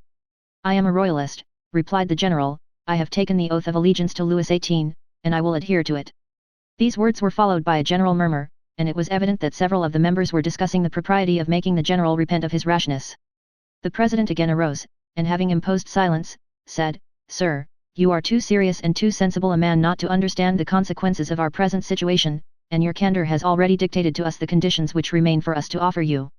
The general, putting his hand on his sword, exclaimed, "If you talk of honor, do not begin by disavowing its laws, and impose nothing by violence. And you, sir," continued the president, with a calmness still more terrible than the general's anger, "I advise you not to touch your sword." The general looked around him with slight uneasiness, however he did not yield, but calling up all his fortitude, said, "I will not swear." "Then you must die," replied the president calmly. M. d'Épinay became very pale, he looked round him a second time, several members of the club were whispering, and getting their arms from under their cloaks. "General," said the president, "do not alarm yourself, you are among men of honor who will use every means to convince you before resorting to the last extremity, but as you have said, you are among conspirators, you are in possession of our secret, and you must restore it to us. A significant silence followed these words, and as the general did not reply, close the doors, said the president to the doorkeeper. The same deadly silence succeeded these words. Then the general advanced, and making a violent effort to control his feelings, I have a son, said he, and I ought to think of him, finding myself among assassins. General, said the chief of the assembly, one man may insult 50, it is the privilege of weakness. But he does wrong to use his privilege. Follow my advice, swear, and do not insult. The general, again daunted by the superiority of the chief, hesitated a moment, then advancing to the president's desk, what is the form, said he. It is this, I swear by my honor not to reveal to anyone what I have seen and heard on the 5th of February, 1815, between 9 and 10 o'clock in the evening, and I plead guilty of death should I ever violate this oath. The general appeared to be affected by a nervous tremor, which prevented his answering for some moments, then, overcoming his manifest repugnance, he pronounced the required oath, but in so low a tone as to be scarcely audible to the majority of the members, who insisted on his repeating it clearly and distinctly, which he did. Now am I at liberty to retire, said the general. The president rose, appointed 3 members to accompany him, and got into the carriage with the general after bandaging his eyes. One of those 3 members was the coachman who had driven them there. The other members silently dispersed. Where do you wish to be taken? Asked the president. Anywhere out of your presence, replied M.D. Epinay. Beware, sir, replied the president, you are no longer in the assembly, and have only to do with individuals, do not insult them unless you wish to be held responsible. But instead of listening, M.D. Epinay went on, you are still as brave in your carriage as in your assembly because you are still 4 against 1. The president stopped the coach. They were at that part of the Quai des Ormes where the steps lead down to the river. Why do you stop here? Asked Epinay. Because, sir, said the president, you have insulted a man, and that man will not go 1 step farther without demanding honorable reparation. Another method of assassination, said the general, shrugging his shoulders. Make no noise, sir, unless you wish me to consider you as one of the men of whom you spoke just now as cowards, who take their weakness for a shield. You are alone, one alone shall answer you, you have a sword by your side, I have one in my cane, you have no witness, one of these gentlemen will serve you. Now, if you please, remove your bandage. The general tore the handkerchief from his eyes. At last, said he, I shall know with whom I have to do. They opened the door and the 4 men alighted. Franz again interrupted himself, and wiped the cold drops from his brow. There was something awful in hearing the son read aloud in trembling pallor these details of his father's death, which had hitherto been a mystery. Valentine clasped her hands as if in prayer. Noirtier looked at Villefort with an almost sublime expression of contempt and pride. Franz continued. It was, as we said, the 5th of February. For 3 days the mercury had been 5 or 6 degrees below freezing and the steps were covered with ice. The general was stout and tall, the president offered him the side of the railing to assist him in getting down. The 2 witnesses followed. It was a dark night. The ground from the steps to the river was covered with snow and hoarfrost, the water of the river looked black and deep. One of the seconds went for a lantern in a coal barge near, and by its light they examined the weapons. The president's sword, which was simply, as he had said, one he carried in his cane, was 5 inches shorter than the general's, and had no guard. The general proposed to cast lots for the swords, but the president said it was he who had given the provocation, and when he had given it he had supposed each would use his own arms. The witnesses endeavored to insist, but the president bade them be silent. The lantern was placed on the ground, the 2 adversaries took their stations, and the duel began. The light made the 2 swords appear like flashes of lightning, as for the men, they were scarcely perceptible, the darkness was so great. General Epinay passed for one of the best swordsmen in the army, but he was pressed so closely in the onset that he missed his aim and fell. The witnesses thought he was dead, but his adversary, who knew he had not struck him, offered him the assistance of his hand to rise. The circumstance irritated instead of calming the general, and he rushed on his adversary. But his opponent did not allow his guard to be broken. He received him on his sword and 3 times the general drew back on finding himself too closely engaged, and then returned to the charge. At the 3rd he fell again. They thought he slipped, as at first, and the witnesses, seeing he did not move, approached and endeavored to raise him, but the one who passed his arm around the body found it was moistened with blood. The general, who had almost fainted, revived. Ah, said he, they have sent some fencing master to fight with me. The president, without answering, approached the witness who held the lantern, and raising his sleeve, showed him 2 wounds he had received in his arm, then opening his coat, and unbuttoning his waistcoat, displayed his side, pierced with a 3rd wound. Still he had not even uttered a sigh. General Epinay died 5 minutes after. Franz read these last words in a voice so choked that they were hardly audible, and then stopped, passing his hand over his eyes as if to dispel a cloud, but after a moment's silence, he continued. The president went up the steps. After pushing his sword into his cane, a track of blood on the snow marked his course. He had scarcely arrived at the top when he heard a heavy splash in the water. It was the general's body, which the witnesses had just thrown into the river after ascertaining that he was dead. The general fell, then, in a loyal duel, and not in ambush as it might have been reported. In proof of this we have signed this paper to establish the truth of the facts, lest the moment should arrive when either of the actors in this terrible scene should be accused of premeditated murder or of infringement of the laws of honor. Signed, Beaurepaire, Duchesne, and Letriple. When Franz had finished reading this account, so dreadful for a son, when Valentine, pale with emotion, had wiped away a tear, when Villefort, trembling, and crouched in a corner, had endeavored to lessen the storm by supplicating glances at the implacable old man. Sir, said d'Épinay to Noirtier, since you are well acquainted with all these details, which are attested by honorable signatures, since you appear to take some interest in me, although you have only manifested it hitherto by causing me sorrow, refuse me not one final satisfaction, tell me the name of the president of the club, that I may at least know who killed my father. Villefort mechanically felt for the handle of the door. Valentine, who understood sooner than anyone her grandfather's answer, and who had often seen 2 scars upon his right arm, drew back a few steps. Mademoiselle, said Franz, turning towards Valentine, unite your efforts with mine to find out the name of the man who made me an orphan at 2 years of age. Valentine remained dumb and motionless. Hold, sir, said Villefort, do not prolong this dreadful scene. The names have been purposely concealed. My father himself does not know who this president was, and if he knows, he cannot tell you. Proper names are not in the dictionary. Oh, misery, cried Franz, the only hope which sustained me and enabled me to read to the end was that of knowing, at least, the name of him who killed my father. Sir, cried he, turning to Noirtier, do what you can, make me understand in some way. Yes, replied Noirtier. Oh, mademoiselle, cried Franz, your grandfather says he can indicate the person. Help me, lend me your assistance. Noirtier looked at the dictionary. Franz took it with a nervous trembling, and repeated the letters of the alphabet successively, until he came to M. At that letter the old man signified yes. M, repeated Franz. The young man's finger glided over the words, but at each one Noirtier answered by a negative sign. Valentine hid her head between her hands. At length, Franz arrived at the word myself. Yes. You, cried Franz, whose hair stood on end, you, M. Noirtier, you killed my father. Yes, replied Noirtier, fixing a majestic look on the young man. Franz fell powerless on a chair. Villefort opened the door and escaped, for the idea had entered his mind to stifle the little remaining life in the heart of this terrible old man. Chapter 76. Progress of Cavalcanti the Younger. Meanwhile M. Cavalcanti the Elder had returned to his service, not in the army of His Majesty the Emperor of Austria, but at the gaming table of the Baths of Lucca, of which he was one of the most assiduous courtiers. He had spent every farthing that had been allowed for his journey as a reward for the majestic and solemn manner in which he had maintained his assumed character of father.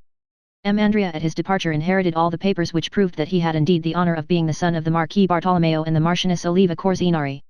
He was now fairly launched in that Parisian society which gives such ready access to foreigners, and treats them, not as they really are, but as they wish to be considered. Besides, what is required of a young man in Paris?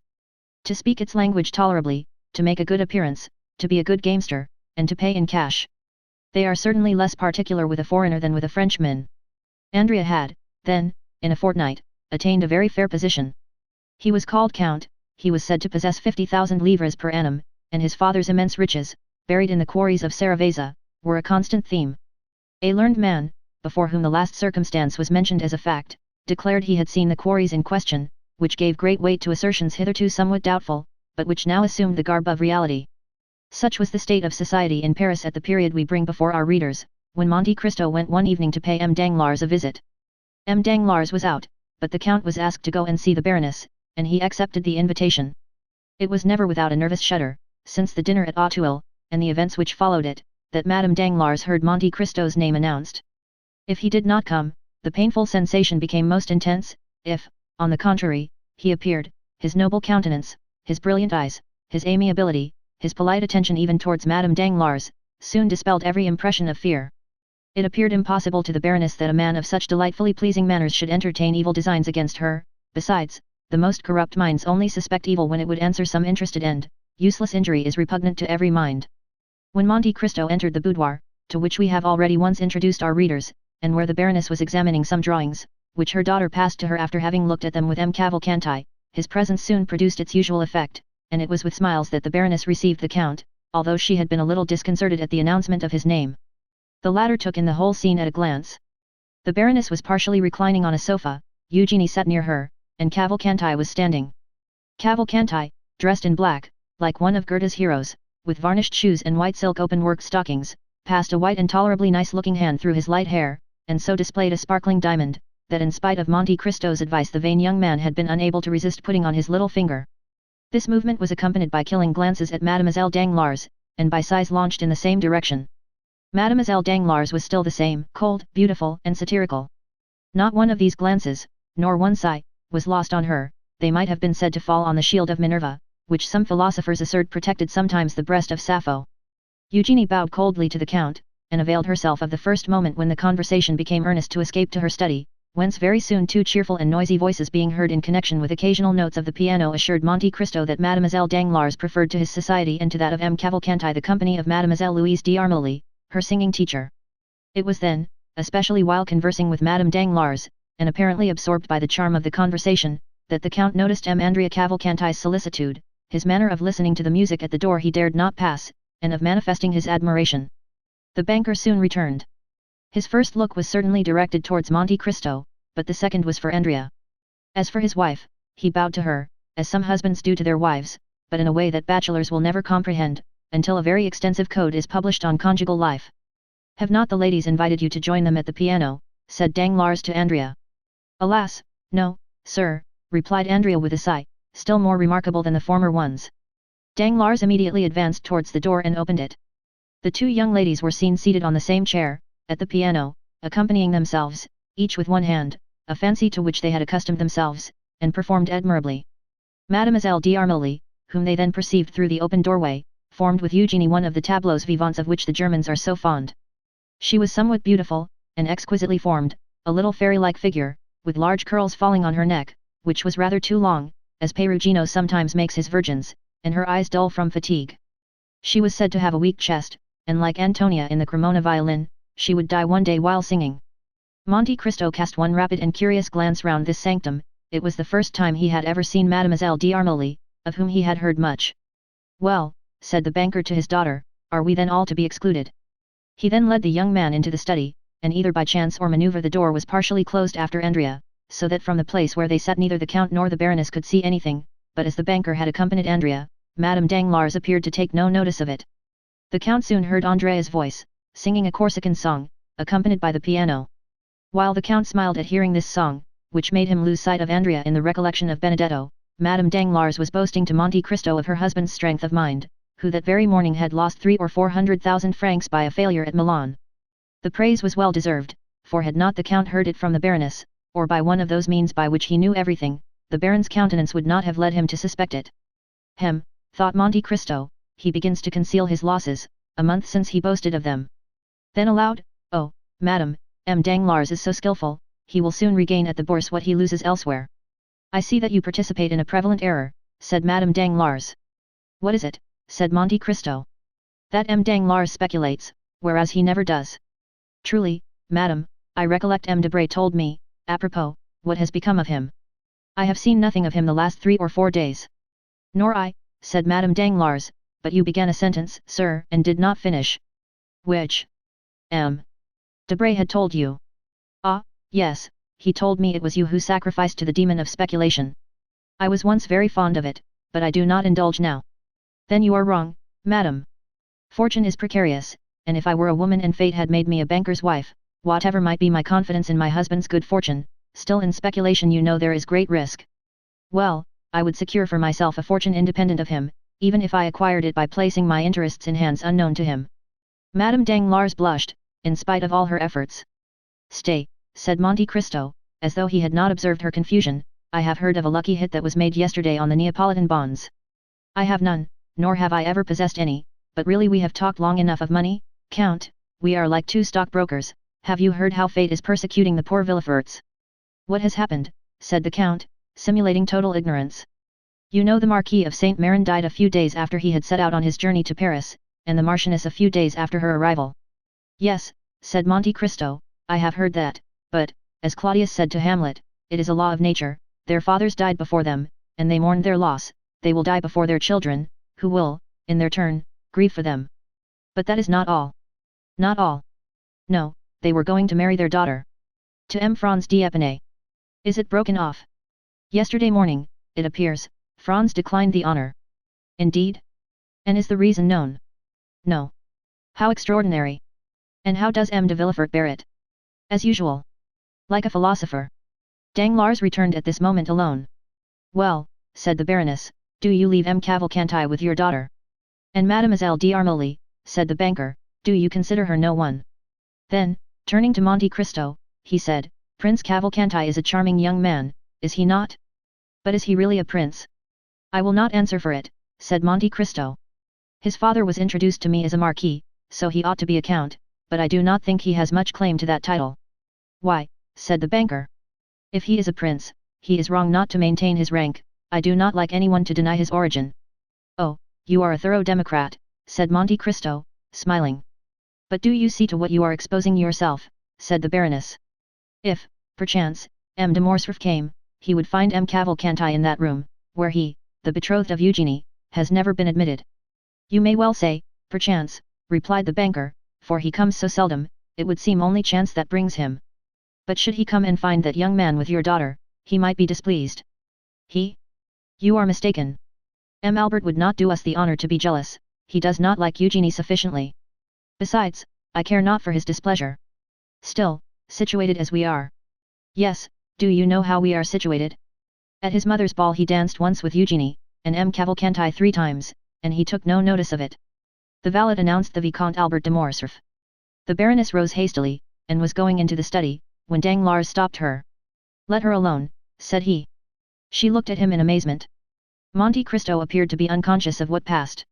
Albert entered, looking very handsome and in high spirits. He bowed politely to the Baroness, familiarly to Danglars, and affectionately to Monte Cristo. Then turning to the Baroness, may I ask how Mademoiselle Danglars is, said he. She is quite well, replied Danglars quickly, she is at the piano with M. Cavalcanti. Albert retained his calm and indifferent manner, he might feel perhaps annoyed, but he knew Monte Cristo's eye was on him. M. Cavalcanti has a fine tenor voice, said he, and Mademoiselle Eugenie a splendid soprano, and then she plays the piano like Thalberg. The concert must be a delightful one. They suit each other remarkably well, said Danglars. Albert appeared not to notice this remark, which was, however, so rude that Madame Danglars blushed. I, too, said the young man, am a musician, at least, my masters used to tell me so, but it is strange that my voice never would suit any other, and a soprano less than any. Danglars smiled, and seemed to say, it is of no consequence. Then, hoping doubtless to effect his purpose, he said, the prince and my daughter were universally admired yesterday. You were not of the party, M. de Morcerf. What prince? Asked Albert. Prince Cavalcanti, said Danglars, who persisted in giving the young man that title. Pardon me, said Albert, I was not aware that he was a prince. And Prince Cavalcanti sang with Mademoiselle Eugenie yesterday? It must have been charming, indeed. I regret not having heard them. But I was unable to accept your invitation, having promised to accompany my mother to a German concert given by the Baroness of Chateau Renaud. This was followed by rather an awkward silence. May I also be allowed, said Morcerf, to pay my respects to Mademoiselle Danglars? Wait a moment, said the banker, stopping the young man, do you hear that delightful cavatina? Ta, ta, ta, ti, ta, ti, ta, ta, it is charming, let them finish, one moment. Bravo, bravi, brava. The banker was enthusiastic in his applause. Indeed, said Albert, it is exquisite, it is impossible to understand the music of his country better than Prince Cavalcanti does. You said prince, did you not? But he can easily become one, if he is not already, it is no uncommon thing in Italy. But to return to the charming musicians, you should give us a treat, Danglars, without telling them there is a stranger. Ask them to sing one more song, it is so delightful to hear music in the distance, when the musicians are unrestrained by observation. Danglars was quite annoyed by the young man's indifference. He took Monte Cristo aside. What do you think of our lover, said he. He appears cool. But, then your word is given. Yes, doubtless I have promised to give my daughter to a man who loves her, but not to one who does not. See him there, cold as marble and proud like his father. If he were rich, if he had Cavalcanti's fortune, that might be pardoned. Ma foi, I haven't consulted my daughter, but if she has good taste.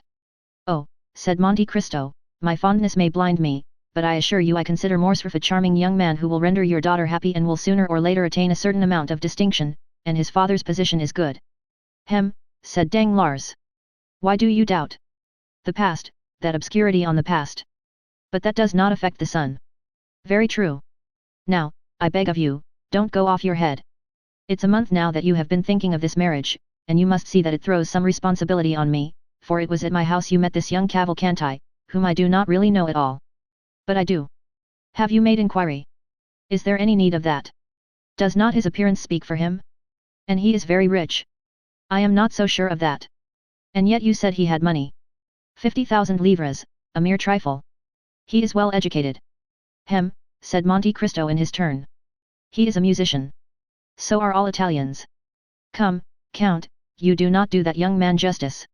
Well, I acknowledge it annoys me, knowing your connection with the Morcerf family, to see him throw himself in the way. Danglars burst out laughing. What a Puritan you are, said he, that happens every day. But you cannot break it off in this way, the Morcerfs are depending on this union. Indeed. Positively.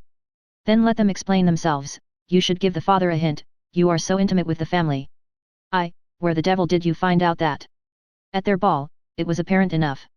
Why, did not the Countess, the proud Mercedes, the disdainful Catalane, who will scarcely open her lips to her oldest acquaintances, take your arm, lead you into the garden, into the private walks, and remain there for half an hour?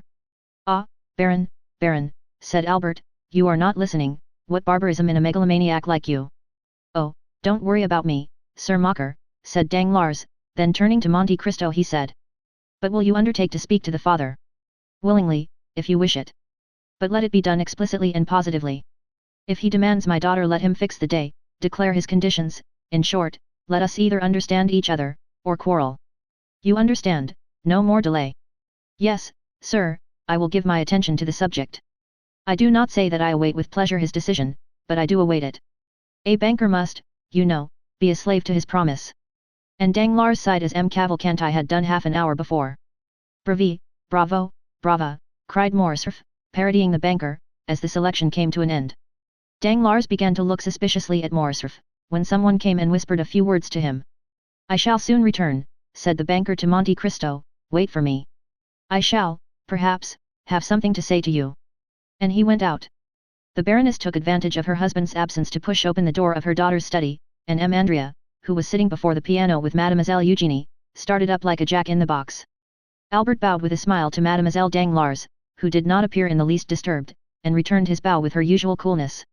Cavalcanti was evidently embarrassed, he bowed to Morcerf, who replied with the most impertinent look possible. Then Albert launched out in praise of Mademoiselle Danglars' voice, and on his regret, after what he had just heard, that he had been unable to be present the previous evening. Cavalcanti, being left alone, turned to Monte Cristo. Come, said Madame Danglars, leave music and compliments, and let us go and take tea. Come, Louise, said Mademoiselle Danglars to her friend. They passed into the next drawing-room, where tea was prepared.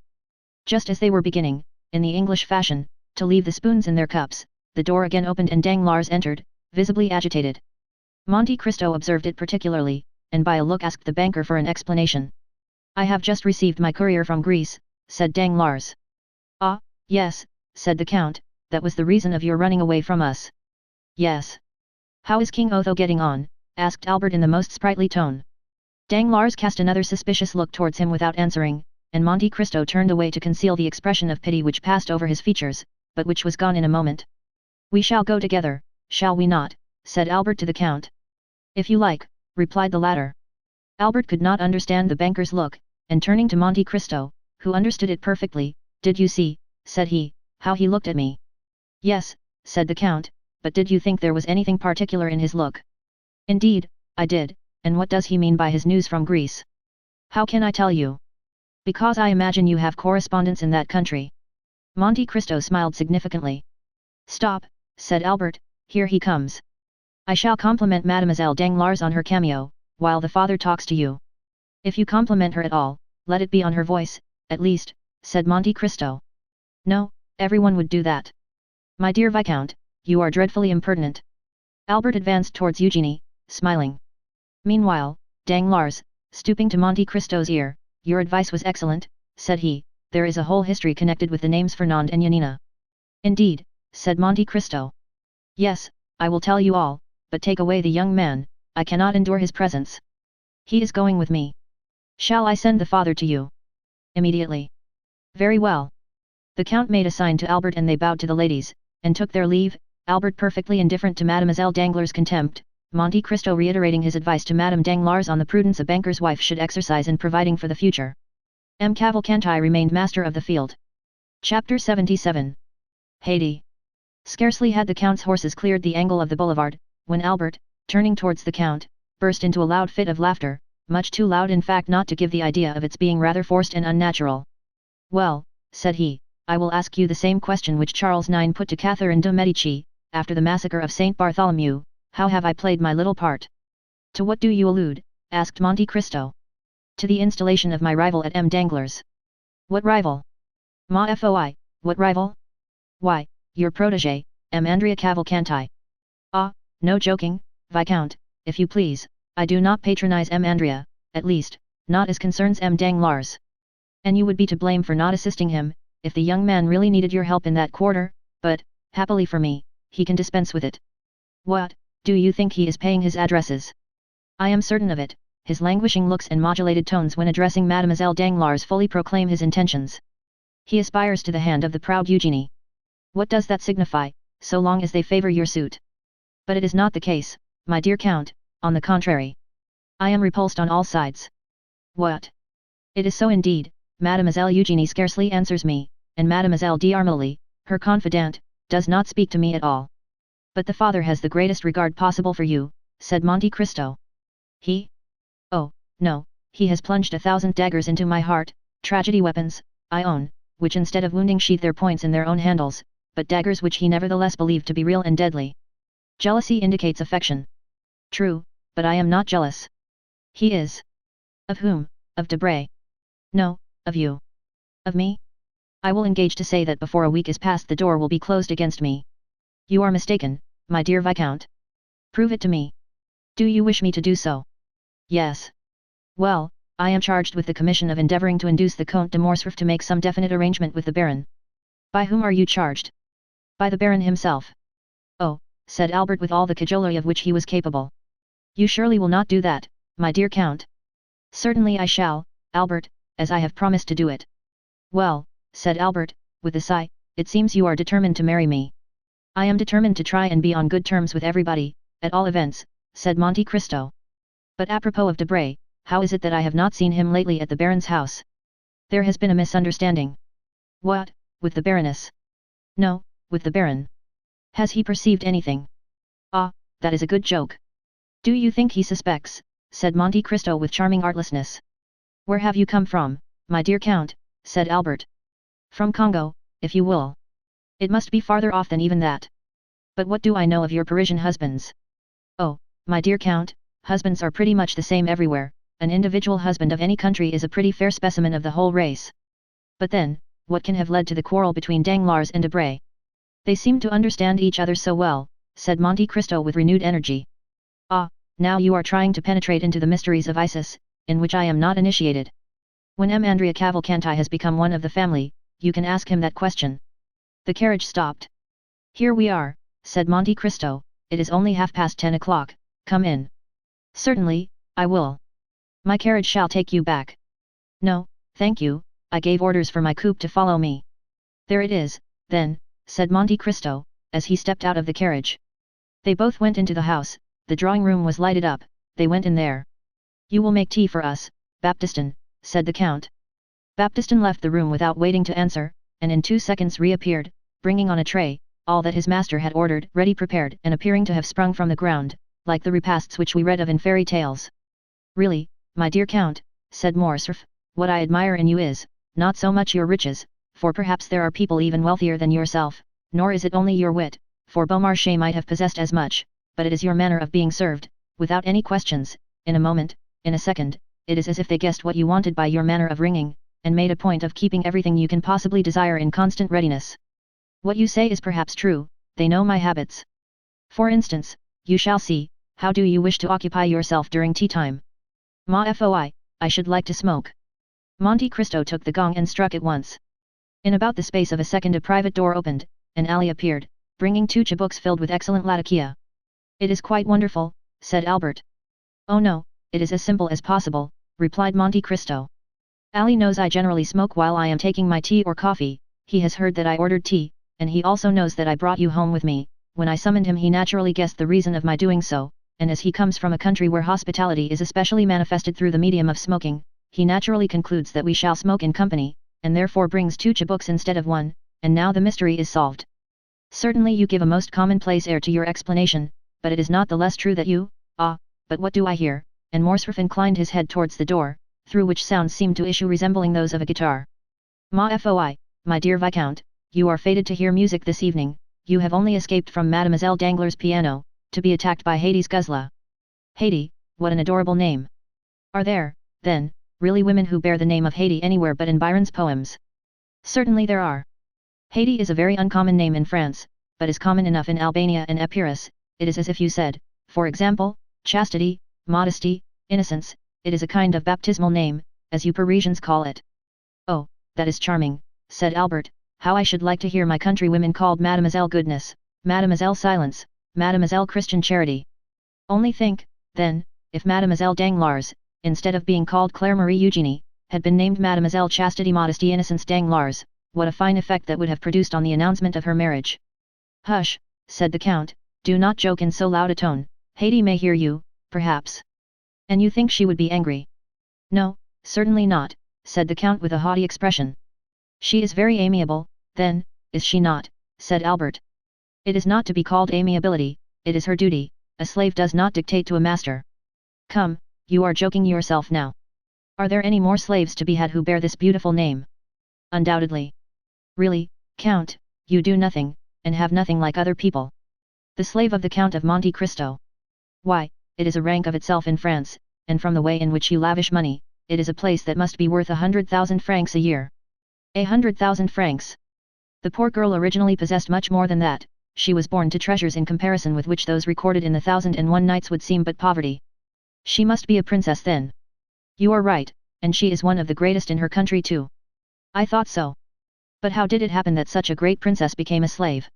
How was it that Dionysius the tyrant became a schoolmaster? The fortune of war, my dear Viscount, the caprice of fortune, that is the way in which these things are to be accounted for. And is her name a secret? As regards the generality of mankind it is, but not for you, my dear Viscount, who are one of my most intimate friends, and on whose silence I feel I may rely, if I consider it necessary to enjoin it, may I not do so? Certainly, on my word of honor. You know the history of the Pasha of Yanina, do you not? Of Ali Pliny? Oh, yes, it was in his service that my father made his fortune. True, I had forgotten that. Well, what is Haidee to Ali Pliny? Merely his daughter. What, the daughter of Ali Pasha? Of Ali Pasha and the beautiful Vasiliki? And your slave? Ma-foi, yes. But how did she become so? Why, simply from the circumstance of my having bought her one day, as I was passing through the market at Constantinople. Wonderful. Really, my dear Count, you seem to throw a sort of magic influence over all in which you are concerned. When I listen to you, existence no longer seems reality, but a waking dream. Now, I am perhaps going to make an imprudent and thoughtless request, but... Say on. But, since you go out with Haidee, and sometimes even take her to the opera. Well, I think I may venture to ask you this favor. You may venture to ask me anything. Well then, my dear Count, present me to your princess. I will do so, but on 2 conditions. I accept them at once. The first is, that you will never tell anyone that I have granted the interview. Very well, said Albert, extending his hand, I swear I will not. The second is, that you will not tell her that your father ever served hers. I give you my oath that I will not. Enough, Viscount, you will remember those 2 vows, will you not? But I know you to be a man of honor. The Count again struck the gong. Ali reappeared. Tell Haidee, said he, that I will take coffee with her, and give her to understand that I desire permission to present one of my friends to her. Ali bowed and left the room. Now, understand me, said the Count, no direct questions, my dear Morcerf, if you wish to know anything, tell me and I will ask her. Agreed. Ali reappeared for the 3rd time, and drew back the tapestried hanging which concealed the door, to signify to his master and Albert that they were at liberty to pass on. Let us go in, said Monte Cristo. Albert passed his hand through his hair, and curled his moustache, then, having satisfied himself as to his personal appearance, followed the Count into the room, the latter having previously resumed his hat and gloves. Ali was stationed as a kind of advanced guard, and the door was kept by the 3 French attendants, commanded by Merdho. Haiti was awaiting her visitors in the first room of her apartments, which was the drawing room. Her large eyes were dilated with surprise and expectation, for it was the first time that any man, except Monte Cristo, had been accorded an entrance into her presence. She was sitting on a sofa placed in an angle of the room, with her legs crossed under her in the Eastern fashion, and seemed to have made for herself, as it were, a kind of nest in the rich Indian silks which enveloped her. Near her was the instrument on which she had just been playing. It was elegantly fashioned, and worthy of its mistress. On perceiving Monte Cristo, she arose and welcomed him with a smile peculiar to herself, expressive at once of the most implicit obedience and also of the deepest love. Monte Cristo advanced towards her and extended his hand, which she as usual raised to her lips. Albert had proceeded no farther than the door, where he remained rooted to the spot, being completely fascinated by the sight of such surpassing beauty, beheld as it was for the first time, and of which an inhabitant of more northern climes could form no adequate idea. "Whom do you bring?" asked the young girl in Romaic, of Monte Cristo. "Is it a friend, a brother, a simple acquaintance, or an enemy?" "A friend," said Monte Cristo in the same language. "What is his name?" "Count Albert. It is the same man whom I rescued from the hands of the banditti at Rome." "In what language would you like me to converse with him?" Monte Cristo turned to Albert. "Do you know modern Greek?" asked he. "Alas, no," said Albert, "nor even ancient Greek, my dear Count. Never had Homer or Plato a more unworthy scholar than myself." "Then," said Haiti, proving by her remark that she had quite understood Monte Cristo's question and Albert's answer, "then I will speak either in French or Italian, if my lord so wills it." Monte Cristo reflected one instant. "You will speak in Italian," said he. Then, turning towards Albert, "It is a pity you do not understand either ancient or modern Greek, both of which Haiti speaks so fluently. The poor child will be obliged to talk to you in Italian, which will give you but a very false idea of her powers of conversation." The Count made a sign to Haiti to address his visitor. "Sir," she said to Morcerf, "you are most welcome as the friend of my lord and master." This was said in excellent Tuscan, and with that soft Roman accent which makes the language of Dante as sonorous as that of Homer. Then, turning to Ali, she directed him to bring coffee and pipes, and when he had left the room to execute the orders of his young mistress she beckoned Albert to approach nearer to her. Monte Cristo and Morcerf drew their seats towards a small table, on which were arranged music, drawings and vases of flowers. Ali then entered bringing coffee and books. As to M. Baptistin, this portion of the building was interdicted to him. Albert refused the pipe which the Nubian offered him. "Oh, take it," said the Count. "Haiti is almost as civilized as a Parisian, the smell of a Havana is disagreeable to her, but the tobacco of the East is a most delicious perfume, you know." Ali left the room. The cups of coffee were all prepared, with the addition of sugar, which had been brought for Albert. Monte Cristo and Haiti took the beverage in the original Arabian manner, that is to say, without sugar. Haiti took the porcelain cup in her little slender fingers and conveyed it to her mouth with all the innocent artlessness of a child when eating or drinking something which it likes. At this moment 2 women entered, bringing salvers filled with ices and sherbet, which they placed on 2 small tables appropriated to that purpose. "My dear host, and you, Signora," said Albert, in Italian, "excuse my apparent stupidity.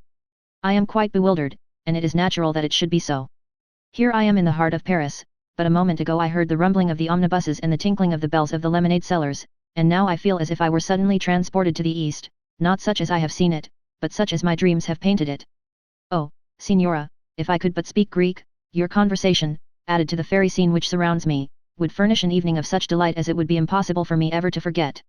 I speak sufficient Italian to enable me to converse with you, sir," said Haiti quietly, "and if you like what is Eastern, I will do my best to secure the gratification of your tastes while you are here."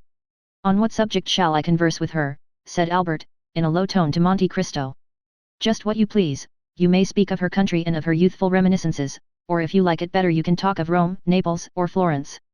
"Oh," said Albert, "it is of no use to be in the company of a Greek if one converses just in the same style as with a Parisian. Let me speak to her of the East." "Do so then, for of all themes which you could choose that will be the most agreeable to her taste." Albert turned towards Haiti. "At what age did you leave Greece, Signora?" asked he. "I left it when I was but 5 years old," replied Haiti. "And have you any recollection of your country?" "When I shut my eyes and think, I seem to see it all again." "The mind can see as well as the body. The body forgets sometimes, but the mind always remembers." "And how far back into the past do your recollections extend?" "I could scarcely walk when my mother, who was called Vasiliki, which means royal," said the young girl, tossing her head proudly, "took me by the hand, and after putting in our purse all the money we possessed, we went out, both covered with veils, to solicit alms for the prisoners, saying, He who giveth to the poor lendeth to the Lord. Then when our purse was full we returned to the palace, and without saying a word to my father, we sent it to the convent, where it was divided amongst the prisoners. And how old were you at that time? I was 3 years old, said Haiti. Then you remember everything that went on about you from the time when you were 3 years old, said Albert. Everything. Count, said Albert, in a low tone to Monte Cristo, do allow the Signora to tell me something of her history. You prohibited my mentioning my father's name to her, but perhaps she will allude to him of her own accord in the course of the recital, and you have no idea how delighted I should be to hear our name pronounced by such beautiful lips. Monte Cristo turned to Haiti, and with an expression of countenance which commanded her to pay the most implicit attention to his words, he said in Greek, Pi alpha tau rho mu nu tau eta nu mu zeta epsilon tau nu omicron mu alpha pi rho omicron delta tau omicron upsilon kappa alpha pi rho omicron delta omicron sigma alpha nu epsilon pi mu nu, that is, tell us the fate of your father, but neither the name of the traitor nor the treason. Haiti sighed deeply, and a shade of sadness clouded her beautiful brow. What are you saying to her? Said Morcerf in an undertone. I again reminded her that you were a friend, and that she need not conceal anything from you. Then, said Albert, this pious pilgrimage in behalf of the prisoners was your first remembrance, what is the next? Oh, then I remember as if it were but yesterday sitting under the shade of some sycamore trees, on the borders of a lake, in the waters of which the trembling foliage was reflected as in a mirror. Under the oldest and thickest of these trees, reclining on cushions, sat my father, my mother was at his feet, and I, childlike, amused myself by playing with his long white beard which descended to his girdle, or with the diamond hilt of the scimitar attached to his girdle. Then from time to time there came to him an Albanian who said something to which I paid no attention, but which he always answered in the same tone of voice, either kill, or pardon. It is very strange, said Albert, to hear such words proceed from the mouth of anyone but an actress on the stage, and one needs constantly to be saying to oneself, this is no fiction, it is all reality, in order to believe it. And how does France appear in your eyes, accustomed as they have been to gaze on such enchanted scenes? I think it is a fine country, said Haiti, but I see France as it really is, because I look on it with the eyes of a woman, whereas my own country, which I can only judge of from the impression produced on my childish mind, always seems enveloped in a vague atmosphere, which is luminous or otherwise, according as my remembrances of it are sad or joyous. So young, said Albert, forgetting at the moment the Count's command that he should ask no questions of the slave herself, is it possible that you can have known what suffering is except by name? Haiti turned her eyes towards Monte Cristo, who, making at the same time some imperceptible sign, murmured, Epsilon pi, speak. Nothing is ever so firmly impressed on the mind as the memory of our early childhood, and with the exception of the two scenes I have just described to you, all my earliest reminiscences are fraught with deepest sadness. Speak, speak, Signora, said Albert, I am listening with the most intense delight and interest to all you say. Haiti answered his remark with a melancholy smile. You wish me, then, to relate the history of my past sorrows, said she. I beg you to do so, replied Albert. Well, I was but 4 years old when one night I was suddenly awakened by my mother. We were in the palace of Yanina, she snatched me from the cushions on which I was sleeping, and on opening my eyes I saw hers filled with tears. She took me away without speaking. When I saw her weeping I began to cry too. Hush, child, said she. At other times in spite of maternal endearments or threats, I had with a child's caprice been accustomed to indulge my feelings of sorrow or anger by crying as much as I felt inclined, but on this occasion there was an intonation of such extreme terror in my mother's voice when she enjoined me to silence, that I ceased crying as soon as her command was given. She bore me rapidly away. I saw then that we were descending a large staircase, around us were all my mother's servants carrying trunks, bags, ornaments, jewels, purses of gold, with which they were hurrying away in the greatest distraction. Behind the women came a guard of 20 men armed with long guns and pistols, and dressed in the costume which the Greeks have assumed since they have again become a nation. You may imagine there was something startling and ominous, said Haiti, shaking her head and turning pale at the mere remembrance of the scene, in this long file of slaves and women only half aroused from sleep, or at least so they appeared to me, who was myself scarcely awake. Here and there on the walls of the staircase, were reflected gigantic shadows, which trembled in the flickering light of the pine torches till they seemed to reach to the vaulted roof above. Quick, said a voice at the end of the gallery. This voice made everyone bow before it, resembling in its effect the wind passing over a field of wheat, by its superior strength forcing every ear to yield obeisance. As for me, it made me tremble. This voice was that of my father. He came last, clothed in his splendid robes and holding in his hand the carbine which your emperor presented him. He was leaning on the shoulder of his favorite Salim, and he drove us all before him, as a shepherd would his straggling flock. My father, said Haiti, raising her head, was that illustrious man known in Europe under the name of Ali Teplini, Pasha of Yanina, and before whom Turkey trembled. Albert, without knowing why, started on hearing these words pronounced with such a haughty and dignified accent. It appeared to him as if there was something supernaturally gloomy and terrible in the expression which gleamed from the brilliant eyes of Haiti at this moment. She appeared like a pythoness evoking a spectre, as she recalled to his mind the remembrance of the fearful death of this man, to the news of which all Europe had listened with horror. Soon, said Haiti, we halted on our march, and found ourselves on the borders of a lake. My mother pressed me to her throbbing heart, and at the distance of a few paces I saw my father, who was glancing anxiously around. 4 marble steps led down to the water's edge, and below them was a boat floating on the tide. From where we stood I could see in the middle of the lake a large blank mass. It was the kiosk to which we were going. This kiosk appeared to me to be at a considerable distance, perhaps on account of the darkness of the night, which prevented any object from being more than partially discerned. We stepped into the boat. I remember well that the oars made no noise whatever in striking the water, and when I leaned over to ascertain the cause I saw that they were muffled with the sashes of our polycaires. Besides the rowers, the boat contained only the women, my father, mother, Salim, and myself. The polycaires had remained on the shore of the lake, ready to cover our retreat. They were kneeling on the lowest of the marble steps, and in that manner intended making a rampart of the 3 others, in case of pursuit. Our bark flew before the wind. Why does the boat go so fast? Asked I of my mother. Silence, child. Hush, we are flying. I did not understand. Why should my father fly, he, the all-powerful, he, before whom others were accustomed to fly, he, who had taken for his device? They hate me, then they fear me. It was, indeed, a flight which my father was trying to effect. I have been told since that the garrison of the castle of Yanina, fatigued with long service. Here Haiti cast a significant glance at Monte Cristo, whose eyes had been riveted on her countenance during the whole course of her narrative. The young girl then continued, speaking slowly, like a person who is either inventing or suppressing some feature of the history which he is relating. You were saying, Signora, said Albert, who was paying the most implicit attention to the recital, that the garrison of Yanina, fatigued with long service, had treated with the Siraskier Kurchid, who had been sent by the Sultan to gain possession of the person of my father. It was then that Ali Tiplini, after having sent to the Sultan a French officer in whom he reposed great confidence, resolved to retire to the asylum which he had long before prepared for himself, and which he called Catafijan, or the Refuge. And this officer, asked Albert, do you remember his name, Signora? Monte Cristo exchanged a rapid glance with the young girl, which was quite unperceived by Albert. No, said she, I do not remember it just at this moment, but if it should occur to me presently, I will tell you. Albert was on the point of pronouncing his father's name, when Monte Cristo gently held up his finger in token of reproach. The young man recollected his promise, and was silent. It was towards this kiosk that we were rowing. A ground floor, ornamented with arabesques, bathing its terraces in the water, and another floor, looking on the lake, was all which was visible to the eye. But beneath the ground floor, stretching out into the island, was a large subterranean cavern, to which my mother, myself, and the women were conducted.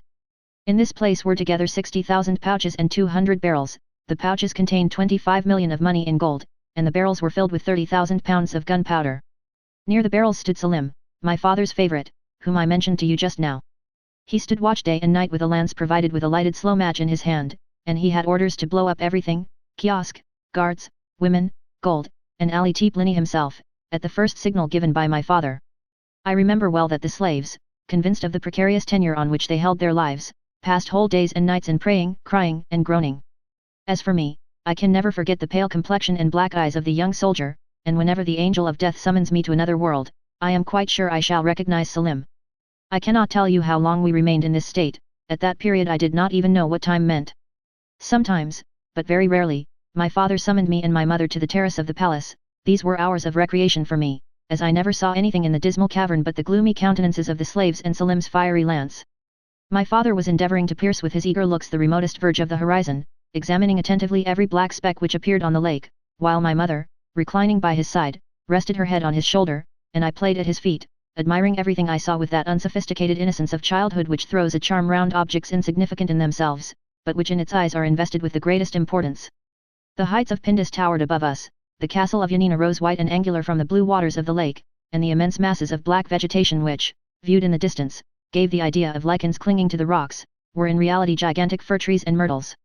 One morning my father sent for us. My mother had been crying all the night, and was very wretched. We found the Pasha calm, but paler than usual.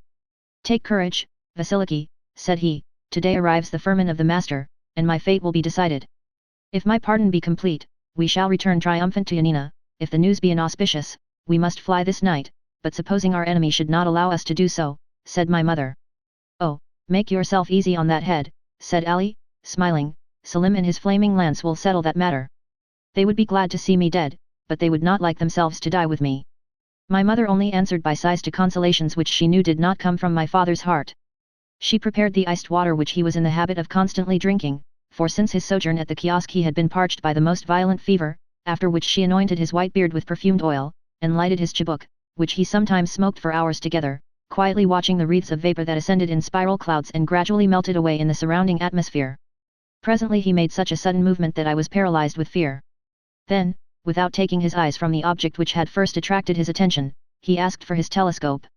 My mother gave it him, and as she did so, looked whiter than the marble against which she leaned. I saw my father's hand tremble. "A boat, 2, 3, murmured my father, 4.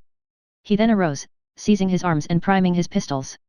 "Vasiliki," said he to my mother, trembling perceptibly, "the instant approaches which will decide everything. In the space of half an hour we shall know the Emperor's answer. Go into the cavern with Haiti, I will not quit you," said Vasiliki. "If you die, my lord, I will die with you." "Go to Selim," cried my father. "Adieu, my lord," murmured my mother, determining quietly to await the approach of death. "Take away Vasiliki," said my father to his Polycaires. As for me, I had been forgotten in the general confusion. I ran toward Ali Teplini. He saw me hold out my arms to him, and he stooped down and pressed my forehead with his lips. Oh, how distinctly I remember that kiss! It was the last he ever gave me, and I feel as if it were still warm on my forehead. On descending, we saw through the latticework several boats which were gradually becoming more distinct to our view. At first they appeared like black specks, and now they looked like birds skimming the surface of the waves. During this time, in the kiosk at my father's feet, were seated 20 Polycaires, concealed from view by an angle of the wall and watching with eager eyes the arrival of the boats. They were armed with their long guns inlaid with mother of pearl and silver, and cartridges in great numbers were lying scattered on the floor. My father looked at his watch, and paced up and down with a countenance expressive of the greatest anguish. This was the scene which presented itself to my view as I quitted my father after that last kiss. My mother and I traversed the gloomy passage leading to the cavern. Selim was still at his post, and smiled sadly on us as we entered. We fetched our cushions from the other end of the cavern, and sat down by Selim. In great dangers the devoted ones cling to each other, and, young as I was, I quite understood that some imminent danger was hanging over our heads. Albert had often heard, not from his father, for he never spoke on the subject, but from strangers, the description of the last moments of the Vizier of Yanina. He had read different accounts of his death, but the story seemed to acquire fresh meaning from the voice and expression of the young girl, and her sympathetic accent and the melancholy expression of her countenance at once charmed and horrified him. As to Haiti, these terrible reminiscences seemed to have overpowered her for a moment, for she ceased speaking, her head leaning on her hand like a beautiful flower bowing beneath the violence of the storm, and her eyes gazing on vacancy indicated that she was mentally contemplating the green summit of the Pindus and the blue waters of the lake of Yanina, which, like a magic mirror, seemed to reflect the somber picture which she sketched. Monte Cristo looked at her with an indescribable expression of interest and pity. "Go on, my child," said the Count in the Romaic language. Haiti looked up abruptly, as if the sonorous tones of Monte Cristo's voice had awakened her from a dream, and she resumed her narrative. It was about 4 o'clock in the afternoon, and although the day was brilliant out of doors, we were enveloped in the gloomy darkness of the cavern. One single, solitary light was burning there, and it appeared like a star set in a heaven of blackness. It was Selim's flaming lance. My mother was a Christian, and she prayed. Selim repeated from time to time the sacred words, "God is great." However, my mother had still some hope. As she was coming down, she thought she recognized the French officer who had been sent to Constantinople, and in whom my father placed so much confidence, for he knew that all the soldiers of the French emperor were naturally noble and generous. She advanced some steps towards the staircase, and listened. "They are approaching," said she, "perhaps they bring us peace and liberty." "What do you fear, Vasiliki?" said Selim, in a voice at once so gentle and yet so proud. "If they do not bring us peace, we will give them war, if they do not bring life, we will give them death." And he renewed the flame of his lance with a gesture which made one think of Dionysus of old Crete. But I, being only a little child, was terrified by this undaunted courage, which appeared to me both ferocious and senseless, and I recoiled with horror from the idea of the frightful death amidst fire and flames which probably awaited us. My mother experienced the same sensations, for I felt her tremble. "Mamma, mamma," said I, "are we really to be killed?" And at the sound of my voice the slaves redoubled their cries and prayers and lamentations. "My child," said Vasiliki, "may God preserve you from ever wishing for that death which today you so much dread." Then, whispering to Selim, she asked what were her master's orders. "If he send me his poniard, it will signify that the emperor's intentions are not favorable, and I am to set fire to the powder," If, on the contrary, he send me his ring, it will be a sign that the emperor pardons him, and I am to extinguish the match and leave the magazine untouched. My friend, said my mother, when your master's orders arrive, if it is the poniard which he sends, instead of dispatching us by that horrible death which we both so much dread, you will mercifully kill us with this same poniard, will you not? Yes, Vasiliki, replied Selim tranquilly.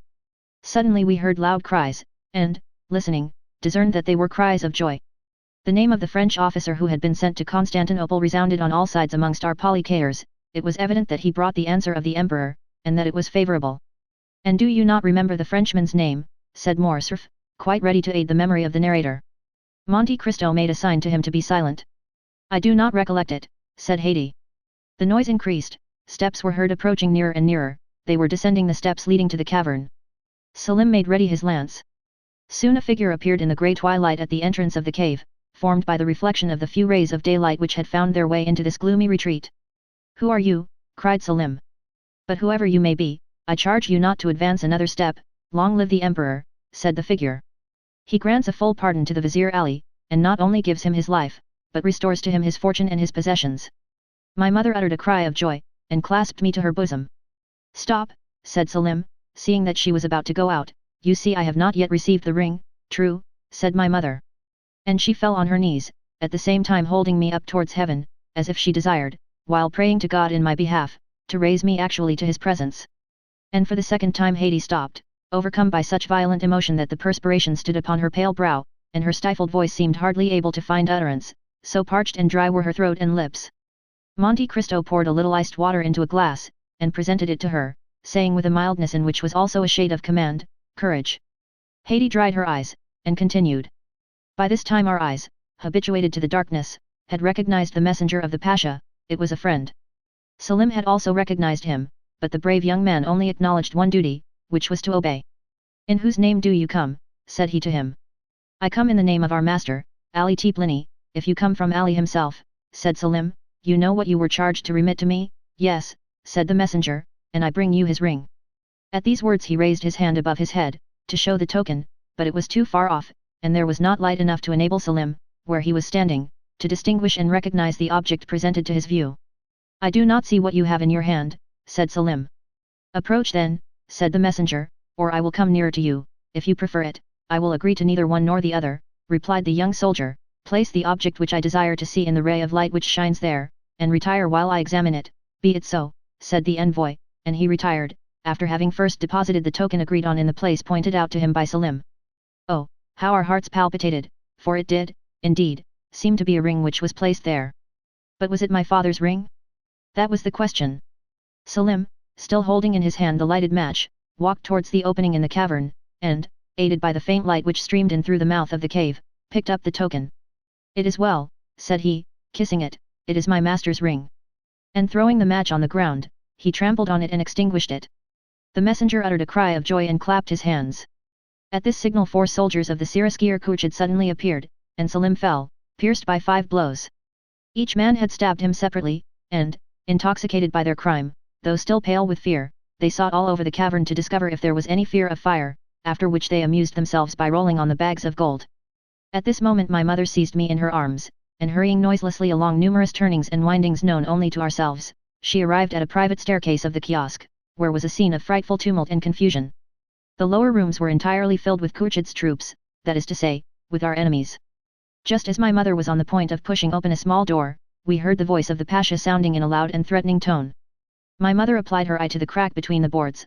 I luckily found a small opening which afforded me a view of the apartment and what was passing within. What do you want? Said my father to some people who were holding a paper inscribed with characters of gold. What we want, replied one, is to communicate to you the will of His Highness. Do you see this firman? I do, said my father. Well, read it, he demands your head. My father answered with a loud laugh, which was more frightful than even threats would have been, and he had not ceased when 2 reports of a pistol were heard. He had fired them himself, and had killed 2 men. The Polycaers, who were prostrated at my father's feet, now sprang up and fired, and the room was filled with fire and smoke. At the same instant the firing began on the other side, and the balls penetrated the boards all round us. Oh, how noble did the Grand Vizier my father look at that moment, in the midst of the flying bullets, his scimitar in his hand, and his face blackened with the powder of his enemies. And how he terrified them, even then, and made them fly before him.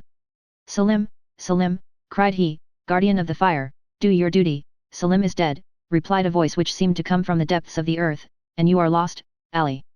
At the same moment an explosion was heard, and the flooring of the room in which my father was sitting was suddenly torn up and shivered to atoms. The troops were firing from underneath. 3 or 4 Polycaires fell with their bodies literally ploughed with wounds. My father howled aloud, plunged his fingers into the holes which the balls had made, and tore up one of the planks entire. But immediately through this opening 20 more shots were fired, and the flame, rushing up like fire from the crater of a volcano, soon reached the tapestry, which it quickly devoured. In the midst of all this frightful tumult and these terrific cries, 2 reports, fearfully distinct, followed by 2 shrieks more heartrending than all, froze me with terror. These 2 shots had mortally wounded my father, and it was he who had given utterance to these frightful cries. However, he remained standing, clinging to a window. My mother tried to force the door, that she might go and die with him, but it was fastened on the inside. All around him were lying the Polycaires, writhing in convulsive agonies, while 2 or 3 who were only slightly wounded were trying to escape by springing from the windows. At this crisis the whole flooring suddenly gave way, my father fell on one knee, and at the same moment 20 hands were thrust forth, armed with sabres, pistols, and poniards. 20 blows were instantaneously directed against one man, and my father disappeared in a whirlwind of fire and smoke kindled by these demons, and which seemed like hell itself opening beneath his feet. I felt myself fall to the ground. My mother had fainted. Hades' arms fell by her side, and she uttered a deep groan, at the same time looking towards the count as if to ask if he were satisfied with her obedience to his commands. Monte Cristo arose and approached her, took her hand, and said to her in Romaic, "Calm yourself, my dear child, and take courage in remembering that there is a God who will punish traitors." "It is a frightful story, Count," said Albert, terrified at the paleness of Hades' countenance, "and I reproach myself now for having been so cruel and thoughtless in my request." "Oh, it is nothing," said Monte Cristo. Then, patting the young girl on the head, he continued, "Hades is very courageous, and she sometimes even finds consolation in the recital of her misfortunes." "Because, my lord," said Hades eagerly, "my miseries recall to me the remembrance of your goodness." Albert looked at her with curiosity, for she had not yet related what he most desired to know, how she had become the slave of the count. Hades saw at a glance the same expression pervading the countenances of her 2 auditors. She continued, "When my mother recovered her senses we were before the Sirasgir." "Kill," said she, "but spare the honor of the widow of Ali. It is not to me to whom you must address yourself," said Khurshid. "To whom, then?" "To your new master." "Who and where is he?" "He is here." And Khurshid pointed out one who had more than any contributed to the death of my father, said Hades, in a tone of chastened anger. "Then," said Albert, "you became the property of this man." "No," replied Hades, "he did not dare to keep us, so we were sold to some slave merchants who were going to Constantinople. We traversed Greece, and arrived half dead at the imperial gates.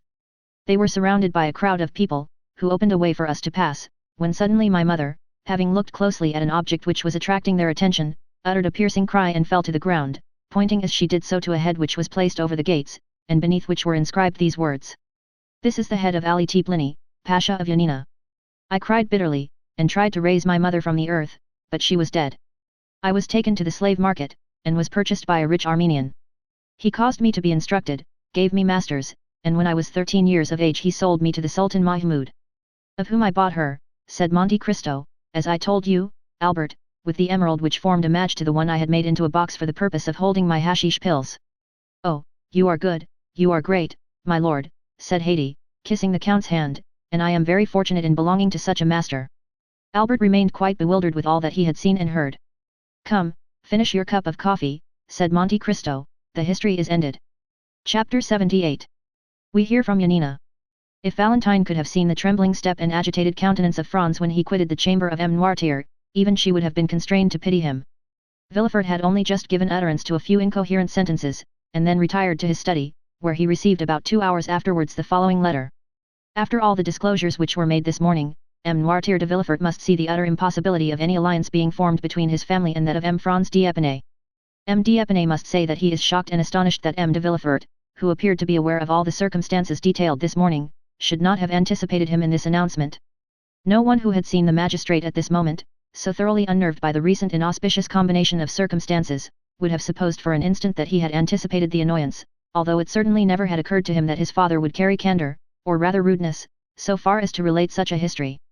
And in justice to Villefort, it must be understood that M. Noirtier, who never cared for the opinion of his son on any subject, had always omitted to explain the affair to Villefort, so that he had all his life entertained the belief that General de Canel, or the Baron d'Épinay, as he was alternately styled, according as the speaker wished to identify him by his own family name, or by the title which had been conferred on him, fell the victim of assassination, and not that he was killed fairly in a duel. This harsh letter, coming as it did from a man generally so polite and respectful, struck a mortal blow at the pride of Villefort. Hardly had he read the letter, when his wife entered. The sudden departure of Franz, after being summoned by M. Noirtier, had so much astonished everyone, that the position of Madame de Villefort, left alone with the notary and the witnesses, became every moment more embarrassing. Determined to bear it no longer, she arose and left the room, saying she would go and make some inquiries into the cause of his sudden disappearance. M. de Villefort's communications on the subject were very limited and concise. He told her, in fact, that an explanation had taken place between M. Noirtier, M. d'Épinay, and himself, and that the marriage of Valentine and Franz would consequently be broken off. This was an awkward and unpleasant thing to have to report to those who were waiting. She therefore contented herself with saying that M. Noirtier having at the commencement of the discussion been attacked by a sort of apoplectic fit, the affair would necessarily be deferred for some days longer. This news, false as it was following so singularly in the train of the two similar misfortunes which had so recently occurred, evidently astonished the auditors, and they retired without a word. During this time Valentine, at once terrified and happy, after having embraced and thanked the feeble old man for thus breaking with a single blow the chain which she had been accustomed to consider as irrefragable, asked leave to retire to her own room, in order to recover her composure. Noirtier looked the permission which she solicited. But instead of going to her own room, Valentine, having once gained her liberty, entered the gallery, and, opening a small door at the end of it, found herself at once in the garden. In the midst of all the strange events which had crowded one on the other, an indefinable sentiment of dread had taken possession of Valentine's mind. She expected every moment that she should see Morel appear, pale and trembling, to forbid the signing of the contract, like the Laird of Ravenswood in The Bride of Lammermoor. It was high time for her to make her appearance at the gate, for Maximilian had long awaited her coming. He had half guessed what was going on when he saw Franz quit the cemetery with M. de Villefort. He followed M. d'Épinay, saw him enter, afterwards go out, and then re-enter with Albert and Château Renaud. He had no longer any doubts as to the nature of the conference, he therefore quickly went to the gate in the clover patch, prepared to hear the result of the proceedings, and very certain that Valentine would hasten to him the first moment she should be set at liberty. He was not mistaken, peering through the crevices of the wooden partition, he soon discovered the young girl, who cast aside all her usual precautions and walked at once to the barrier. The first glance which Maximilian directed towards her entirely reassured him, and the first words she spoke made his heart bound with delight. "We are saved," said Valentine. "Saved," repeated Morel, not being able to conceive such intense happiness. "By whom?" "By my grandfather." "Oh, Morel, pray love him for all his goodness to us." Morel swore to love him with all his soul, and at that moment he could safely promise to do so, for he felt as though it were not enough to love him merely as a friend or even as a father, he worshipped him as a god. "But tell me, Valentine, how has it all been effected? What strange means has he used to compass this blessed end?" Valentine was on the point of relating all that had passed, but she suddenly remembered that in doing so she must reveal a terrible secret which concerned others as well as her grandfather, and she said, "At some future time I will tell you all about it." "But when will that be?" "When I am your wife." The conversation had now turned upon a topic so pleasing to Morel, that he was ready to accede to anything that Valentine thought fit to propose, and he likewise felt that a piece of intelligence such as he just heard ought to be more than sufficient to content him for one day. However, he would not leave without the promise of seeing Valentine again the next night. Valentine promised all that Morel required of her, and certainly it was less difficult now for her to believe that she should marry Maximilian than it was an hour ago to assure herself that she should not marry Franz. During the time occupied by the interview we have just detailed, Madame de Villefort had gone to visit M. Noirtier. The old man looked at her with that stern and forbidding expression with which he was accustomed to receive her. "Sir," said she, "it is superfluous for me to tell you that Valentine's marriage is broken off, since it was here that the affair was concluded." Noirtier's countenance remained immovable. "But one thing I can tell you, of which I do not think you are aware, that is, that I have always been opposed to this marriage, and that the contract was entered into entirely without my consent or approbation." Noirtier regarded his daughter-in-law with the look of a man desiring an explanation. "Now that this marriage, which I know you so much disliked, is done away with, I come to you on an errand which neither M. de Villefort nor Valentine could consistently undertake." Noirtier's eyes demanded the nature of her mission. "I come to entreat you, sir," continued Madame de Villefort, "as the only one who has the right of doing so, inasmuch as I am the only one who will receive no personal benefit from the transaction, I come to entreat you to restore, not your love, for that she has always possessed, but to restore your fortune to your granddaughter." There was a doubtful expression in Noirtier's eyes, he was evidently trying to discover the motive of this proceeding, and he could not succeed in doing so. "May I hope, sir," said Madame de Villefort, that your intentions accord with my request. Noirtier made a sign that they did. In that case, sir, rejoined Madame de Villefort, I will leave you overwhelmed with gratitude and happiness at your prompt acquiescence to my wishes. She then bowed to M. Noirtier and retired. The next day M. Noirtier sent for the notary. The first will was torn up and a second made, in which he left the whole of his fortune to Valentine, on condition that she should never be separated from him. It was then generally reported that Mademoiselle de Villefort, the heiress of the Marquis and Marchioness of Saint Méran, had regained the good graces of her grandfather, and that she would ultimately be in possession of an income of 300,000 livres. While all the proceedings relative to the dissolution of the marriage contract were being carried on at the house of M. de Villefort, Monte Cristo had paid his visit to the Count of Morcerf, who, in order to lose no time in responding to M. Danglars' wishes, and at the same time to pay all due deference to his position in society, donned his uniform of lieutenant general, which he ornamented with all his crosses, and thus attired, ordered his finest horses and drove to the Rue de la Chaussée d'Antin. Danglars was balancing his monthly accounts, and it was perhaps not the most favourable moment for finding him in his best humour. At the first sight of his old friend, Danglars assumed his majestic air, and settled himself in his easy chair. Morcerf, usually so stiff and formal, accosted the banker in an affable and smiling manner, and, feeling sure that the overture he was about to make would be well received, he did not consider it necessary to adopt any manoeuvres in order to gain his end, but went at once straight to the point. "Well, Baron," said he, "here I am at last. Some time has elapsed since our plans were formed, and they are not yet executed." Morcerf paused at these words, quietly waiting till the cloud should have dispersed which had gathered on the brow of Danglars, and which he attributed to his silence, but, on the contrary, to his great surprise, it grew darker and darker. "To what do you allude, monsieur?" said Danglars, as if he were trying in vain to guess at the possible meaning of the general's words. "Ah," said Morcerf, "I see you are a stickler for forms, my dear sir, and you would remind me that the ceremonial rites should not be omitted. Ma foi, I beg your pardon, but as I have but one son, and it is the first time I have ever thought of marrying him, I am still serving my apprenticeship, you know. Come, I will reform." And Morcerf with a forced smile arose, and, making a low bow to M. Danglars, said, "Baron, I have the honour of asking of you the hand of Mademoiselle Eugénie Danglars for my son, the Vicomte Albert de Morcerf." But Danglars, instead of receiving this address in the favourable manner which Morcerf had expected, knit his brow, and without inviting the Count, who was still standing, to take a seat, he said, "Monsieur, it will be necessary to reflect before I give you an answer." "To reflect," said Morcerf, more and more astonished, "have you not had enough time for reflection during the 8 years which have elapsed since this marriage was first discussed between us?" "Count," said the banker, "things are constantly occurring in the world to induce us to lay aside our most established opinions, or at all events to cause us to remodel them according to the change of circumstances, which may have placed affairs in a totally different light to that in which we at first viewed them." "I do not understand you, Baron," said Morcerf. "What I mean to say is this, sir, that during the last fortnight unforeseen circumstances have occurred." "Excuse me," said Morcerf, "but is it a play we are acting?" "A play?" "Yes, for it is like one. Pray let us come more to the point, and endeavour thoroughly to understand each other." "That is quite my desire." "You have seen M. de Monte Cristo, have you not?" "I see him very often," said Danglars, drawing himself up, "he is a particular friend of mine." "Well, in one of your late conversations with him, you said that I appeared to be forgetful and irresolute concerning this marriage, did you not?" "I did say so." "Well, here I am, proving at once that I am really neither the one nor the other, by entreating you to keep your promise on that score." Danglars did not answer. "Have you so soon changed your mind," added Morcerf, "or have you only provoked my request that you may have the pleasure of seeing me humbled?"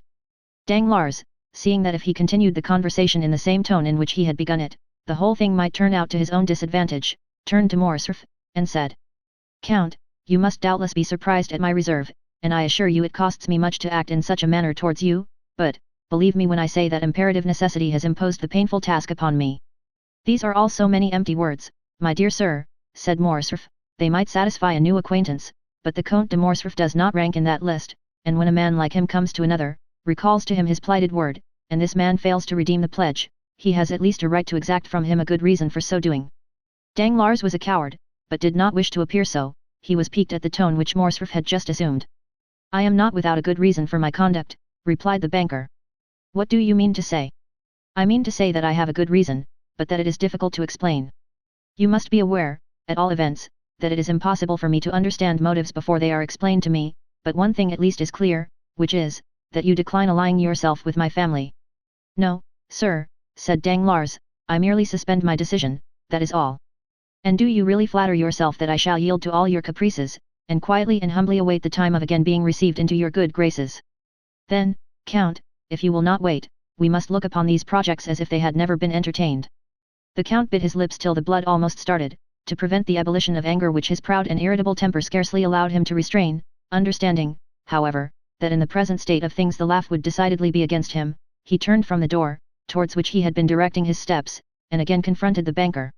A cloud settled on his brow, evincing decided anxiety and uneasiness, instead of the expression of offended pride which had lately reigned there. "My dear Danglars," said Morcerf, "we have been acquainted for many years, and consequently we ought to make some allowance for each other's failings. You owe me an explanation, and really it is but fair that I should know what circumstance has occurred to deprive my son of your favour." "It is from no personal ill feeling towards the Viscount, that is all I can say, sir," replied Danglars, who resumed his insolent manner as soon as he perceived that Morcerf was a little softened and calmed down. "And towards whom do you bear this personal ill feeling, then?" said Morcerf, turning pale with anger.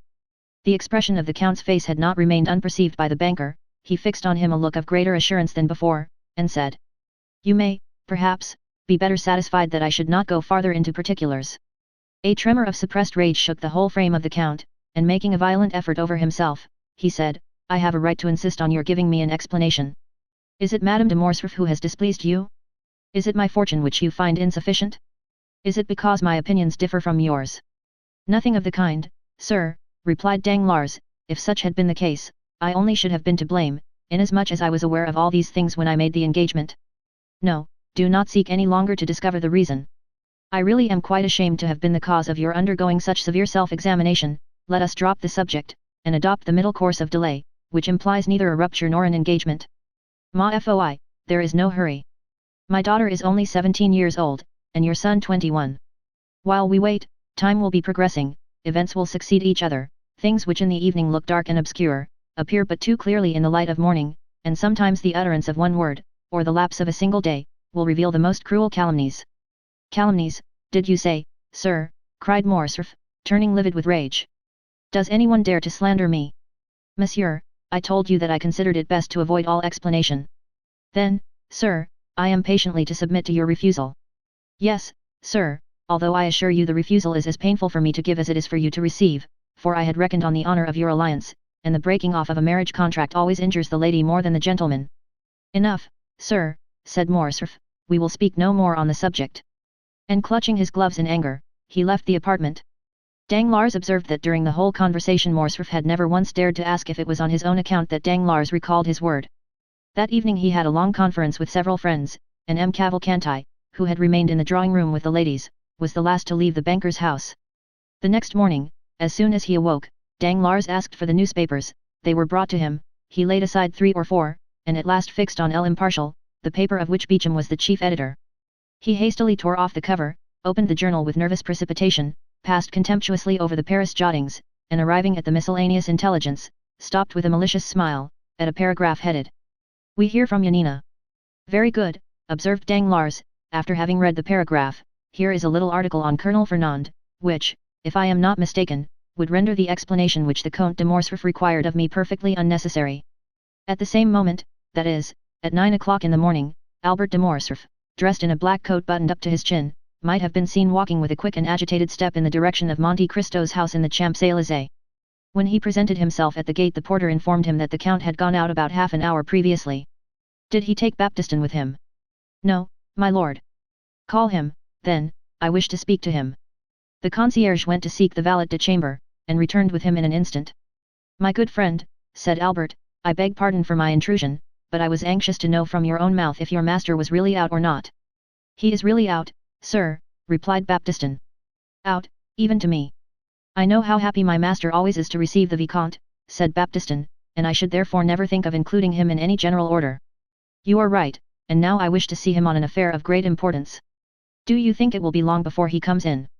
"No, I think not, for he ordered his breakfast at 10 o'clock. "Well, I will go and take a turn in the Champs-Élysées, and at 10 o'clock I will return here. Meanwhile, if the Count should come in, will you beg him not to go out again without seeing me?" "You may depend on my doing so, sir," said Baptistin. Albert left the cab in which he had come at the Count's door, intending to take a turn on foot. As he was passing the Allée des Veuves, he thought he saw the Count's horses standing at Gosset's shooting gallery. He approached, and soon recognized the coachman. "Is the Count shooting in the gallery?" said Morcerf. "Yes, sir," replied the coachman. While he was speaking, Albert had heard the report of 2 or 3 pistol shots. He entered, and on his way met the waiter. "Excuse me, my lord," said the lad, "but will you have the kindness to wait a moment?" "What for, Philip?" asked Albert, who, being a constant visitor there, did not understand this opposition to his entrance. "Because the person who is now in the gallery prefers being alone, and never practices in the presence of anyone." "Not even before you, Philip?" "Then who loads his pistol?" "His servant." "A Nubian." "A Negro." "It is he, then." "Do you know this gentleman?" "Yes, and I am come to look for him, he is a friend of mine." "Oh, that is quite another thing, then.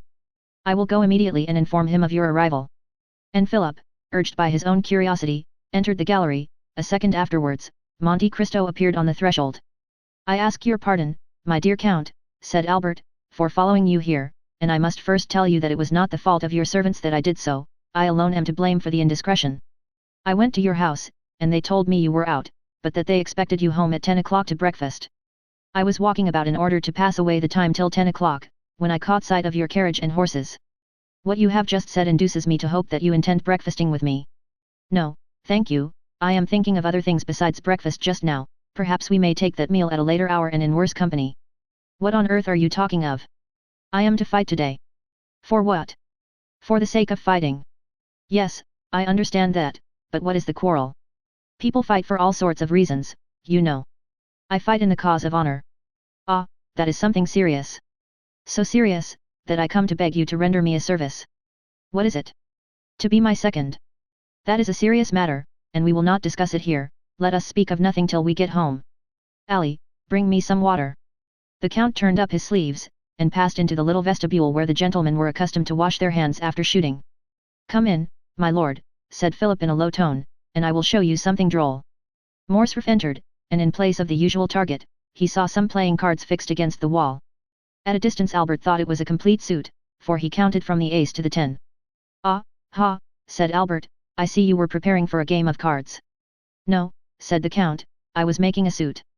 "How?" said Albert.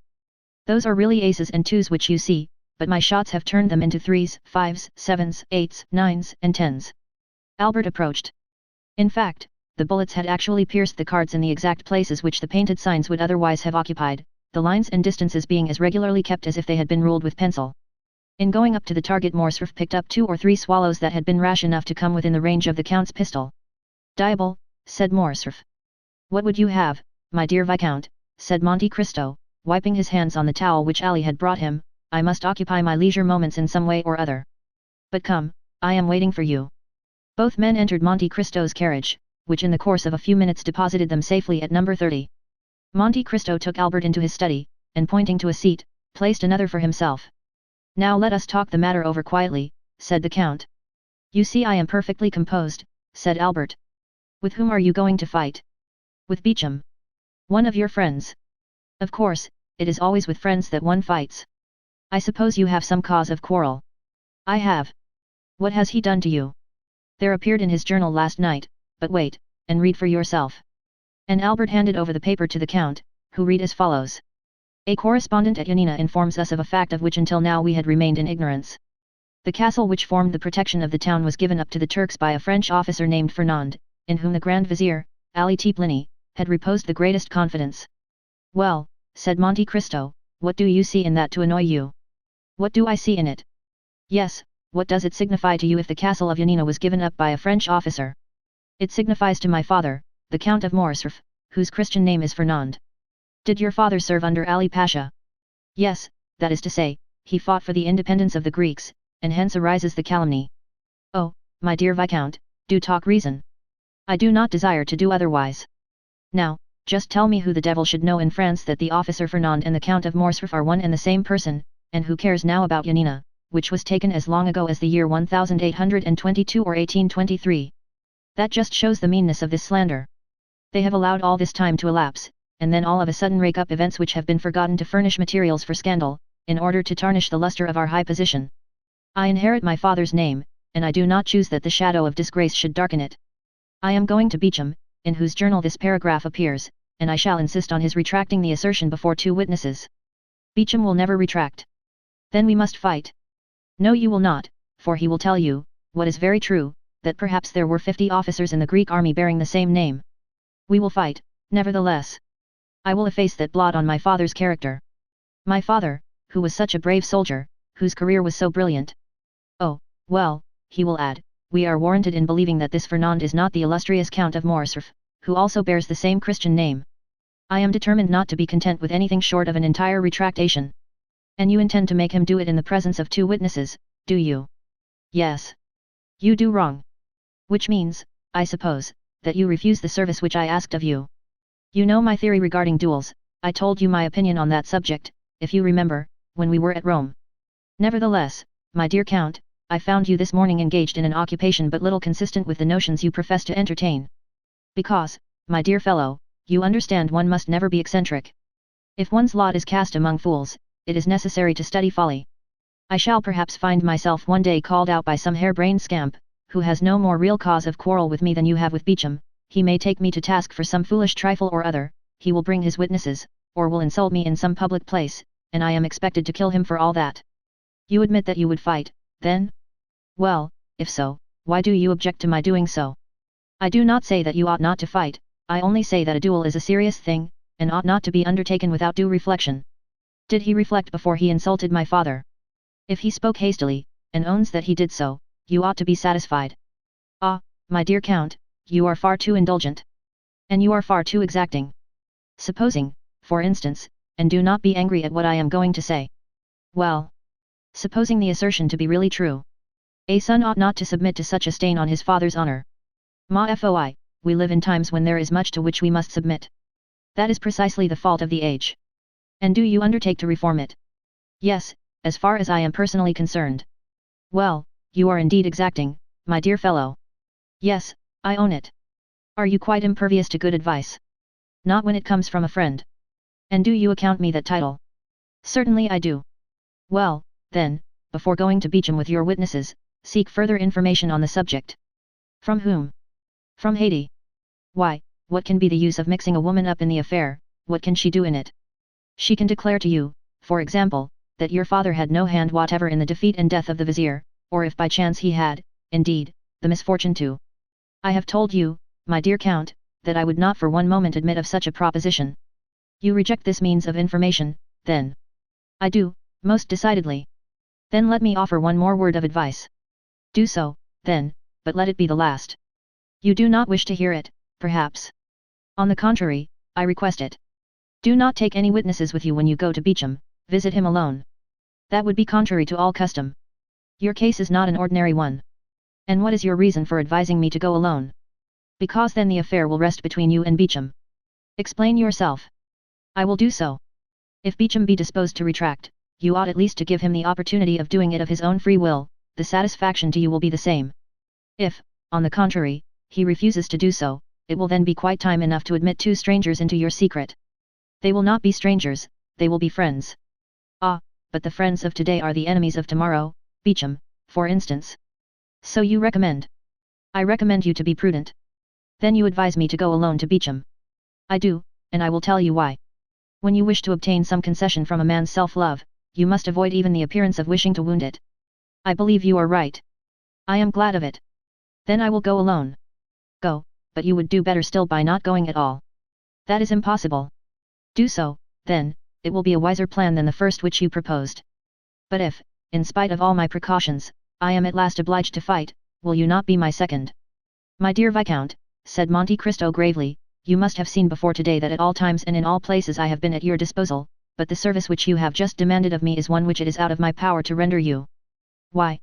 Perhaps you may know at some future period, and in the meantime I request you to excuse my declining to put you in possession of my reasons. Well, I will have Franz and Chateau Renaud, they will be the very men for it. Do so, then. But if I do fight, you will surely not object to giving me a lesson or 2 in shooting and fencing. That, too, is impossible. What a singular being you are, you will not interfere in anything. You are right, that is the principle on which I wish to act. We will say no more about it, then. Goodbye, Count. Morcerf took his hat, and left the room. He found his carriage at the door, and doing his utmost to restrain his anger he went at once to find Beecham, who was in his office. It was a gloomy, dusty-looking apartment, such as journalists' offices have always been from time immemorial. The servant announced M. Albert de Morcerf.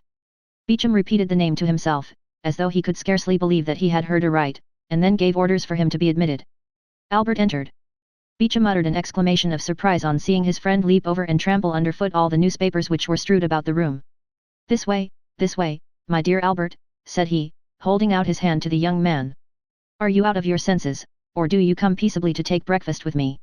Try and find a seat, there is one by that geranium, which is the only thing in the room to remind me that there are other leaves in the world besides leaves of paper."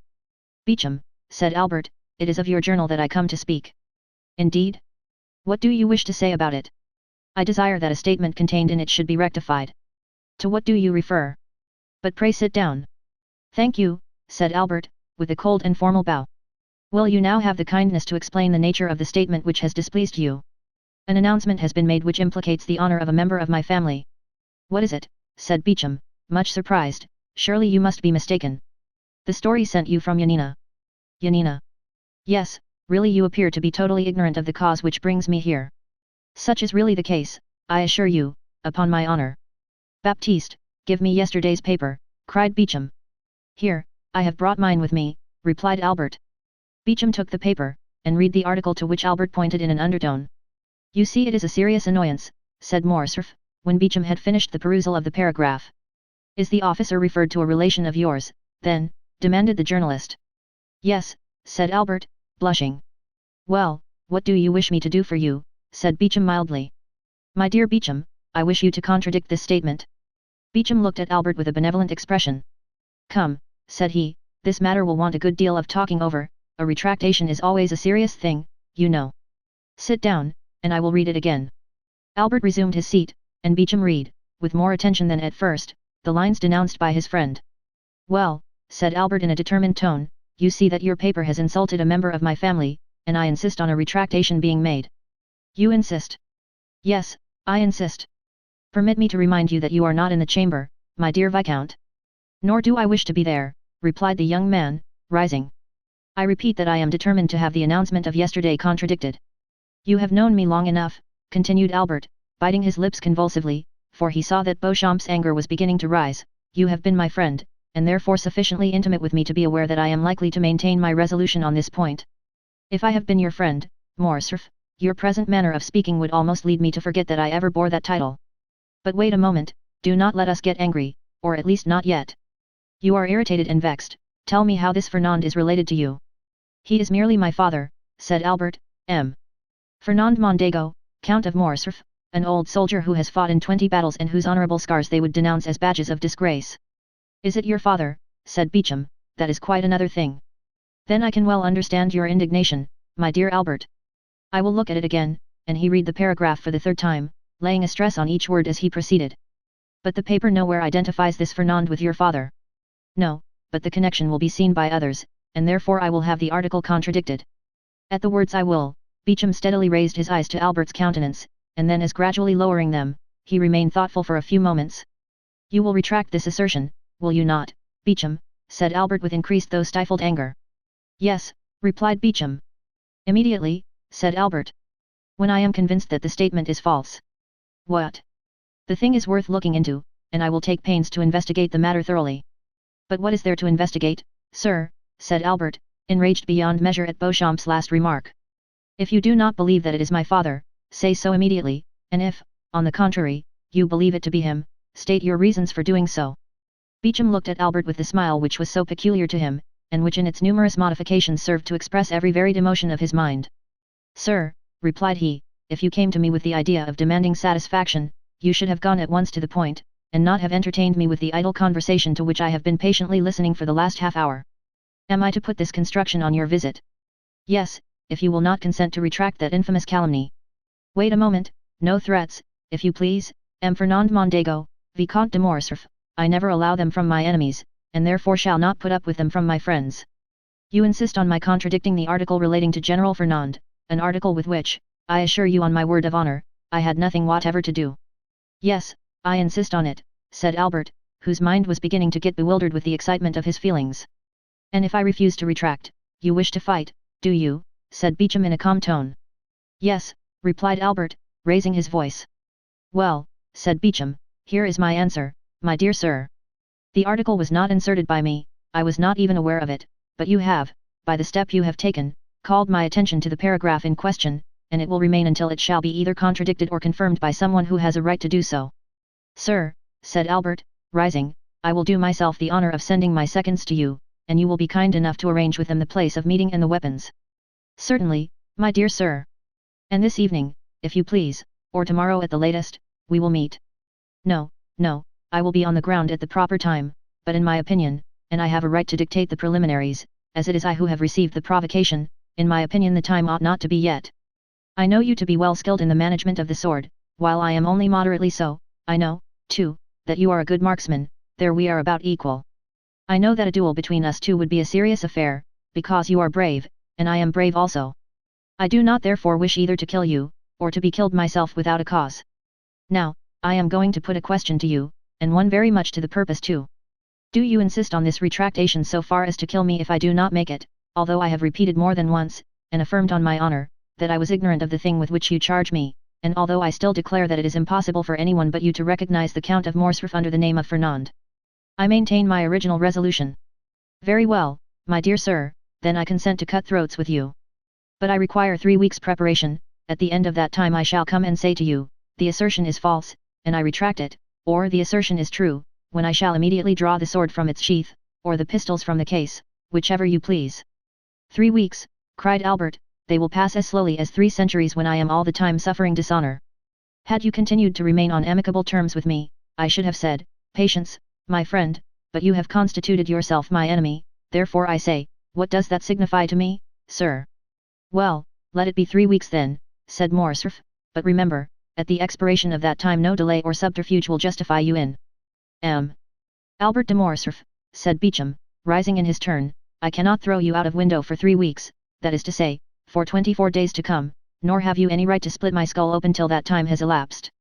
Today is the 29th of August, the 21st of September will, therefore, be the conclusion of the term agreed on, until that time arrives, and it is the advice of a gentleman which I am about to give you, till then we will refrain from growling and barking like 2 dogs chained within sight of each other. When he had concluded his speech, Beecham bowed coldly to Albert, turned his back upon him, and went to the press room. Albert vented his anger on a pile of newspapers, which he sent flying all over the office by switching them violently with his stick, after which ebullition he departed, not, however, without walking several times to the door of the press room, as if he had half a mind to enter. While Albert was lashing the front of his carriage in the same manner that he had the newspapers which were the innocent agents of his discomfiture, as he was crossing the barrier he perceived Morel, who was walking with a quick step and a bright eye.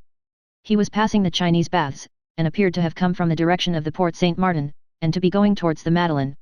Ah, said Morcerf, there goes a happy man. And it so happened Albert was not mistaken in his opinion. Chapter 79. The Lemonade. Morel was, in fact, very happy.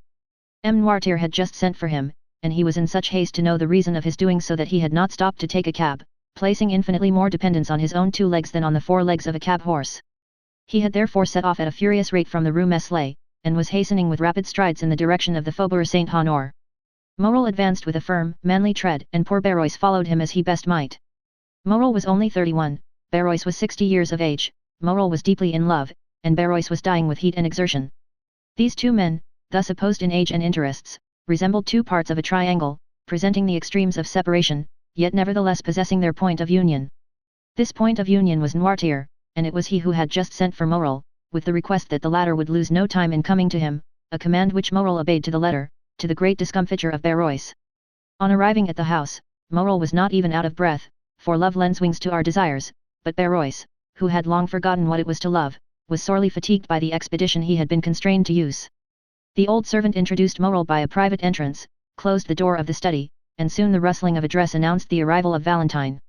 She looked marvellously beautiful in her deep mourning dress, and Morel experienced such intense delight in gazing upon her that he felt as if he could almost have dispensed with the conversation of her grandfather.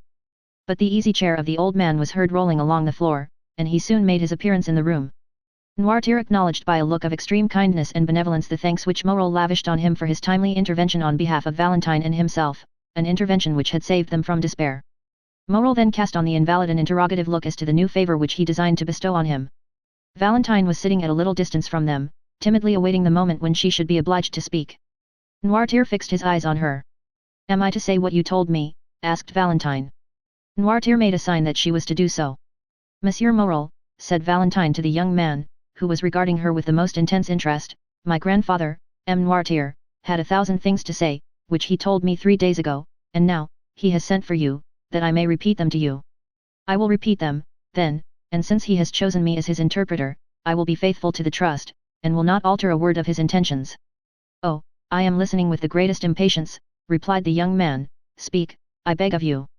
Valentine cast down her eyes, this was a good omen for Morel, for he knew that nothing but happiness could have the power of thus overcoming Valentine.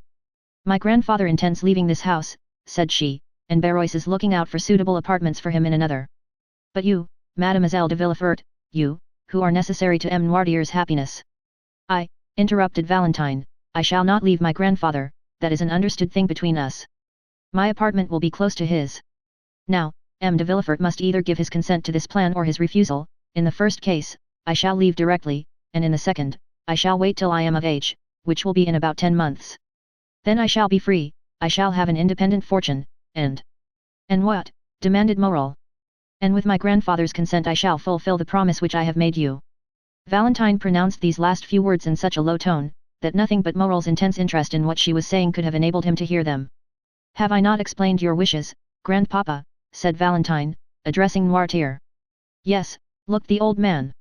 Once under my grandfather's roof, M. Morel can visit me in the presence of my good and worthy protector, if we still feel that the union we contemplated will be likely to ensure our future comfort and happiness, in that case I shall expect M. Morel to come and claim me at my own hands. But, alas, I have heard it said that hearts inflamed by obstacles to their desire grew cold in time of security, I trust we shall never find it so in our experience. Oh, cried Morel, almost tempted to throw himself on his knees before Noirtier and Valentine, and to adore them as two superior beings, what have I ever done in my life to merit such unbounded happiness? Until that time, continued the young girl in a calm and self-possessed tone of voice, we will conform to circumstances, and be guided by the wishes of our friends, so long as those wishes do not tend finally to separate us, in a word, and I repeat it, because it expresses all I wish to convey, we will wait. And I swear to make all the sacrifices which this word imposes, sir, said Morel, not only with resignation, but with cheerfulness.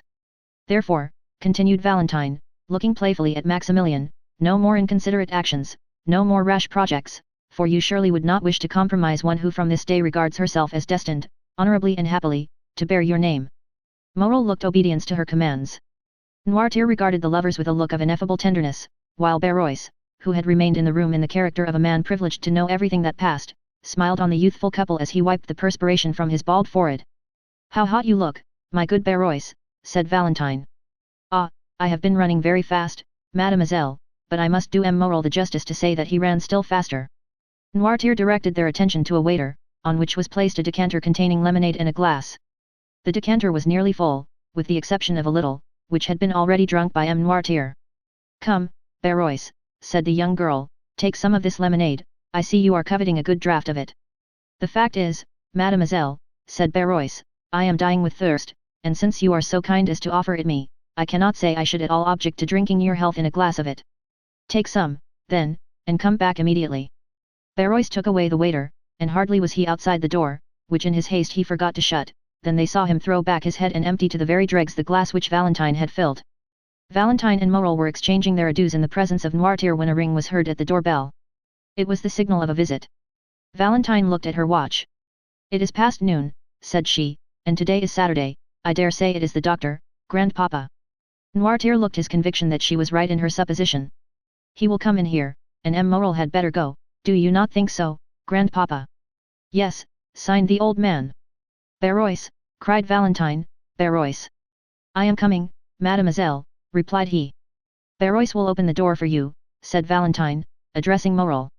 And now remember one thing, monsieur officer, that my grandfather commands you not to take any rash or ill-advised step which would be likely to compromise our happiness.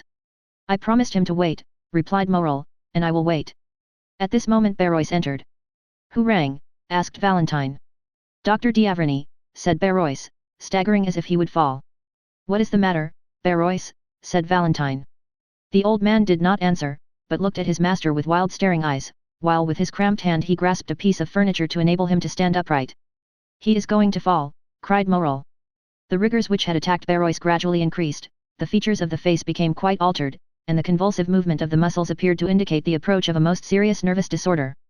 Noirtier, seeing Barrois in this pitiable condition, showed by his looks all the various emotions of sorrow and sympathy which can animate the heart of man.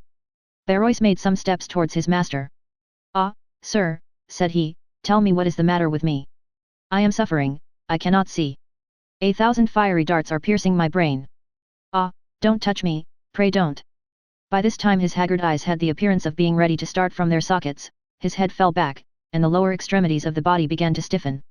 Valentine uttered a cry of horror. Morel took her in his arms, as if to defend her from some unknown danger. "M. d'Avrigny," cried she, in a stifled voice. "Help, help." Barrois turned round and with a great effort stumbled a few steps, then fell at the feet of Noirtier, and resting his hand on the knee of the invalid, exclaimed, "My master, my good master!" At this moment M. de Villefort, attracted by the noise, appeared on the threshold. Morel relaxed his hold of Valentine, and retreating to a distant corner of the room remained half hidden behind a curtain. Pale as if he had been gazing on a serpent, he fixed his terrified eye on the agonized sufferer. Noirtier, burning with impatience and terror, was in despair at his utter inability to help his old domestic, whom he regarded more in the light of a friend than a servant. One might by the fearful swelling of the veins of his forehead and the contraction of the muscles round the eye, trace the terrible conflict which was going on between the living energetic mind and the inanimate and helpless body. Barrois, his features convulsed, his eyes suffused with blood, and his head thrown back, was lying at full length, beating the floor with his hands, while his legs had become so stiff, that they looked as if they would break rather than bend. A slight appearance of foam was visible around the mouth, and he breathed painfully, and with extreme difficulty. Villefort seemed stupefied with astonishment, and remained gazing intently on the scene before him without uttering a word. He had not seen Morel. After a moment of dumb contemplation, during which his face became pale and his hair seemed to stand on end, he sprang towards the door, crying out, "Doctor, doctor, come instantly, pray come."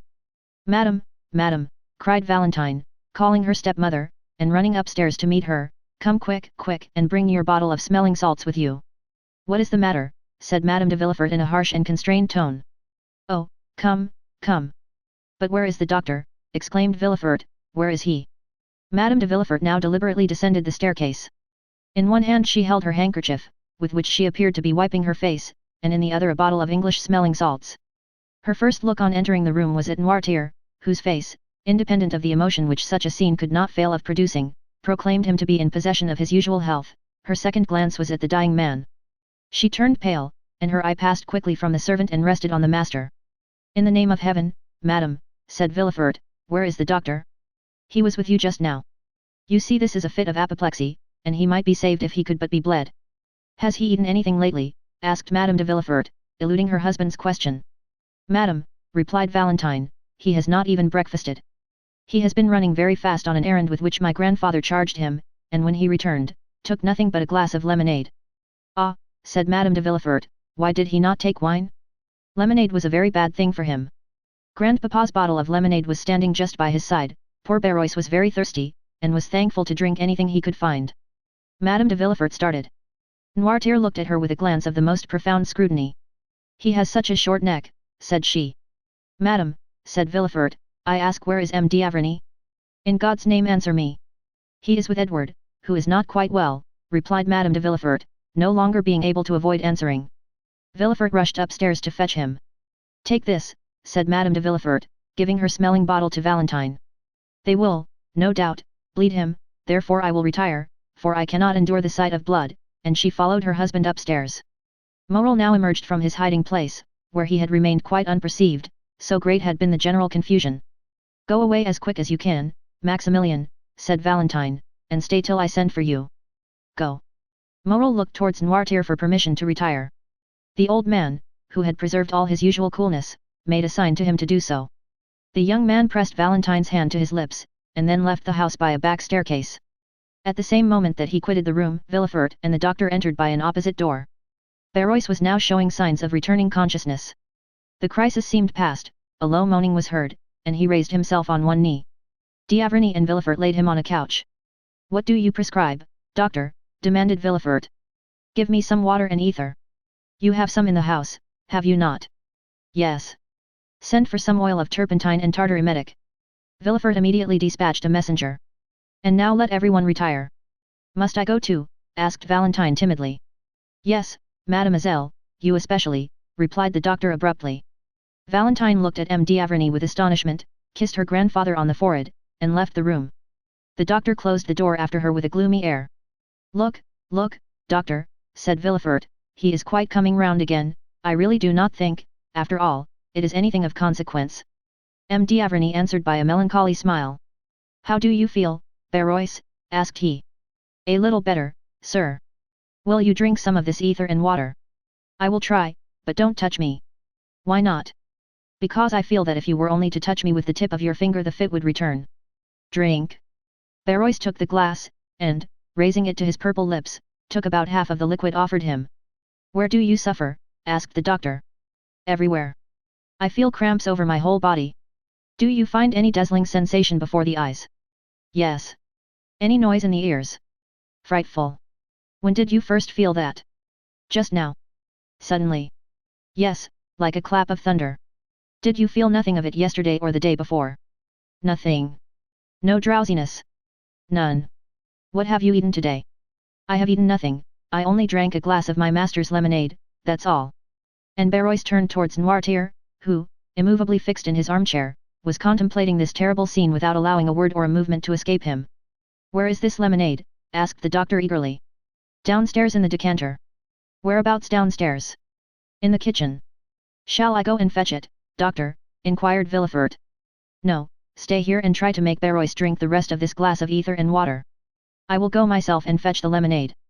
D'Avrigny bounded towards the door, flew down the back staircase, and almost knocked down Madame de Villefort, in his haste, who was herself going down to the kitchen. She cried out, but D'Avrigny paid no attention to her, possessed with but one idea. He cleared the last 4 steps with a bound, and rushed into the kitchen, where he saw the decanter about 3 parts empty still standing on the waiter, where it had been left. He darted upon it as an eagle would seize upon its prey. Panting with loss of breath, he returned to the room he had just left. Madame de Villefort was slowly ascending the steps which led to her room. Is this the decanter you spoke of? Asked D'Avrigny. Yes, doctor. Is this the same lemonade of which you partook? I believe so. What did it taste like? It had a bitter taste.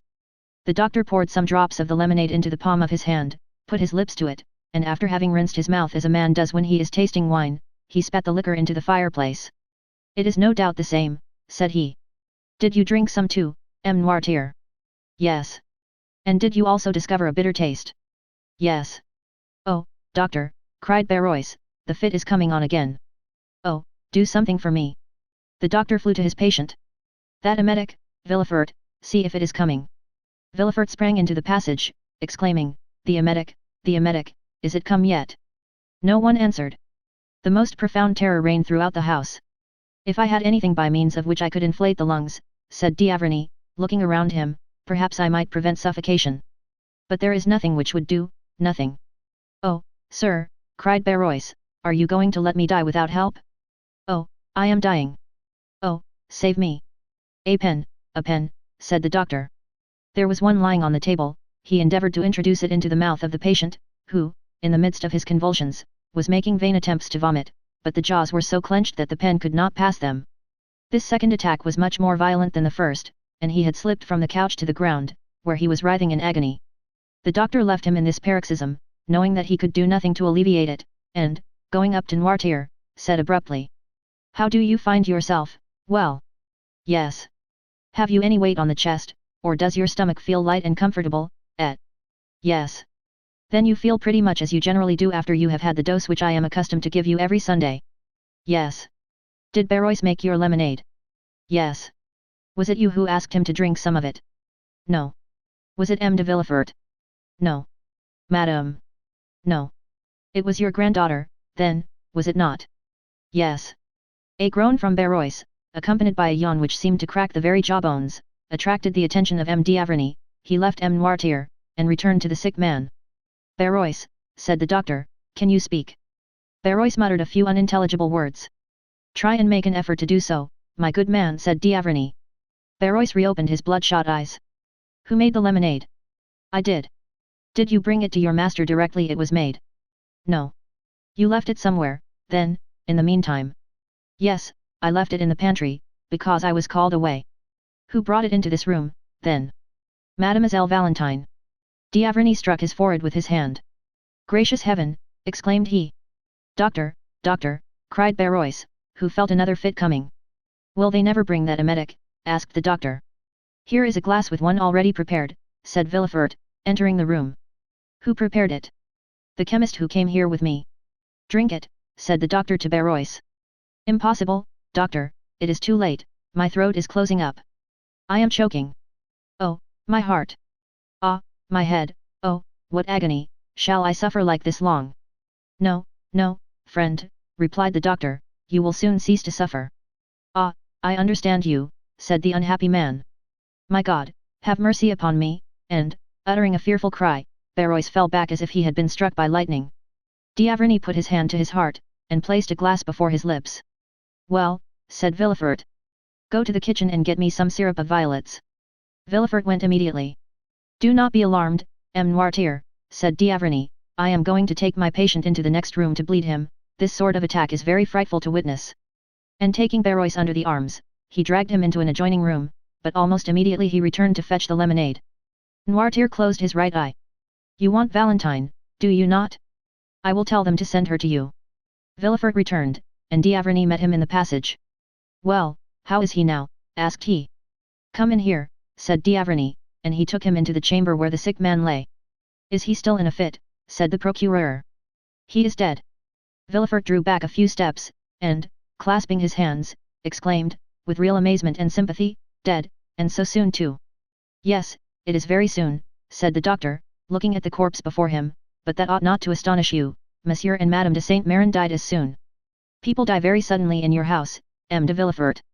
What? Cried the magistrate, with an accent of horror and consternation, are you still harping on that terrible idea?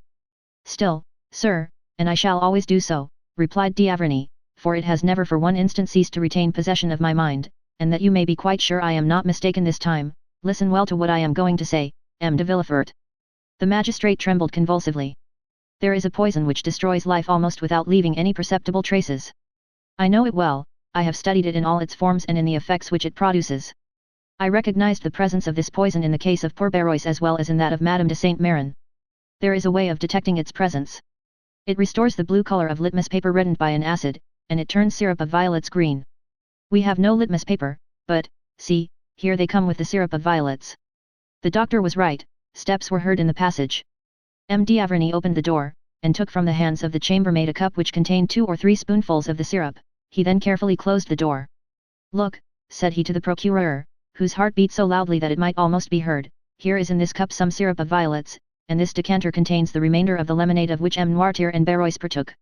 If the lemonade be pure and inoffensive, the syrup will retain its color, if, on the contrary, the lemonade be drugged with poison, the syrup will become green. Look closely. The doctor then slowly poured some drops of the lemonade from the decanter into the cup, and in an instant a light cloudy sediment began to form at the bottom of the cup. This sediment first took a blue shade, then from the color of sapphire it passed to that of opal, and from opal to emerald. Arrived at this last hue, it changed no more. The result of the experiment left no doubt whatever on the mind. The unfortunate Barrois has been poisoned, said D'Avrigny, and I will maintain this assertion before God and man. Villefort said nothing, but he clasped his hands, opened his haggard eyes, and, overcome with his emotion, sank into a chair. Chapter 80. The accusation. M. D'Avrigny soon restored the magistrate to consciousness, who had looked like a second corpse in that chamber of death. Oh, death is in my house, cried Villefort. Say, rather, crime, replied the doctor. M. D'Avrigny, cried Villefort, I cannot tell you all I feel at this moment, terror, grief, madness. Yes, said M. D'Avrigny, with an imposing calmness, but I think it is now time to act. I think it is time to stop this torrent of mortality. I can no longer bear to be in possession of these secrets without the hope of seeing the victims and society generally revenged. Villefort cast a gloomy look around him. In my house, murmured he, in my house. Come, magistrate, said M. D'Avrigny, show yourself a man, as an interpreter of the law, do honor to your profession by sacrificing your selfish interests to it. You make me shudder, doctor. Do you talk of a sacrifice? I do. Do you then suspect anyone? I suspect no one, death raps at your door, it enters, it goes, not blindfolded, but circumspectly, from room to room. Well, I follow its course, I track its passage, I adopt the wisdom of the ancients, and feel my way, for my friendship for your family and my respect for you are as a twofold bandage over my eyes. Well. Oh, speak, speak, doctor, I shall have courage. Well, sir, you have in your establishment, or in your family, perhaps, one of the frightful monstrosities of which each century produces only one. Locusta and Agrippina, living at the same time, were an exception, and proved the determination of Providence to effect the entire ruin of the Roman Empire, sullied by so many crimes. Brunhilde and Friedgund were the results of the painful struggle of civilization in its infancy, when man was learning to control mind, were it even by an emissary from the realms of darkness. All these women had been, or were, beautiful. The same flower of innocence had flourished, or was still flourishing, on their brow, that is seen on the brow of the culprit in your house. Villefort shrieked, clasped his hands, and looked at the doctor with a supplicating air. But the latter went on without pity. Seek whom the crime will profit, says an axiom of jurisprudence. Doctor, cried Villefort, alas, doctor, how often has man's justice been deceived by those fatal words? I know not why, but I feel that this crime. You acknowledge, then, the existence of the crime. Yes, I see too plainly that it does exist. But it seems that it is intended to affect me personally. I fear an attack myself, after all these disasters.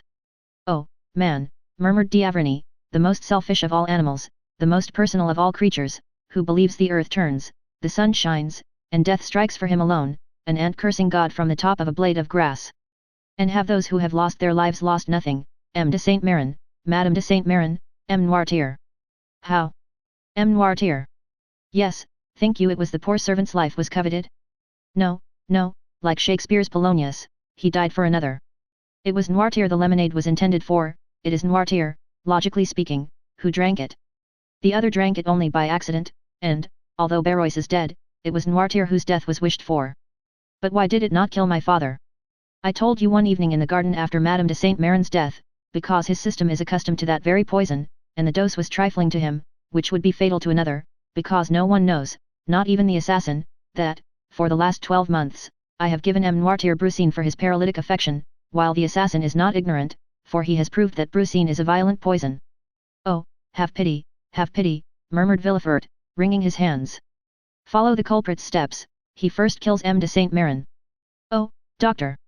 I would swear to it, what I heard of his symptoms agrees too well with what I have seen in the other cases.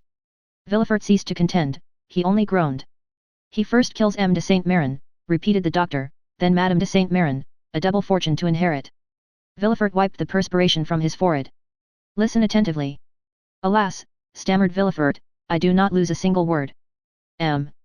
Noirtier, resumed M. D'Avrigny in the same pitiless tone, M. Noirtier had once made a will against you, against your family, in favor of the poor. In fact, M. Noirtier is spared, because nothing is expected from him.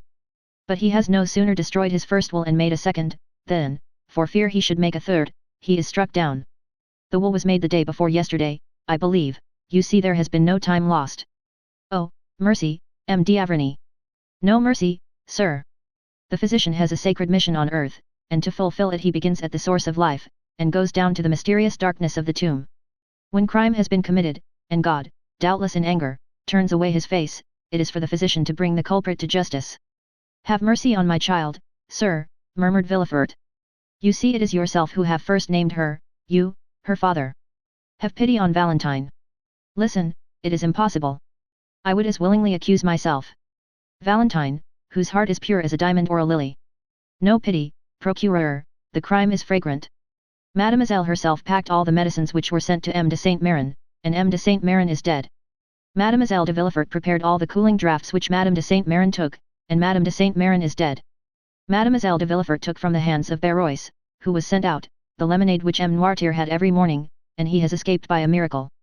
Mademoiselle de Villefort is the culprit, she is the poisoner. To you, as the king's attorney, I denounce Mademoiselle de Villefort, do your duty. Doctor, I resist no longer, I can no longer defend myself, I believe you, but, for pity's sake, spare my life, my honor. M. de Villefort, replied the doctor, with increased vehemence, there are occasions when I dispense with all foolish human circumspection. If your daughter had committed only one crime, and I saw her meditating another, I would say warn her, punish her, let her pass the remainder of her life in a convent, weeping and praying. If she had committed 2 crimes, I would say, here, M. de Villefort, is a poison that the prisoner is not acquainted with, one that has no known antidote, quick as thought, rapid as lightning, mortal as the thunderbolt, give her that poison, recommending her soul to God, and save your honor and your life, for it is yours she aims at, and I can picture her approaching your pillow with her hypocritical smiles and her sweet exhortations. Woe to you, M. de Villefort, if you do not strike first. This is what I would say had she only killed 2 persons, but she has seen 3 deaths, has contemplated 3 murdered persons, has knelt by 3 corpses. To the scaffold with the poisoner, to the scaffold. Do you talk of your honor? Do what I tell you, and immortality awaits you. Villefort fell on his knees.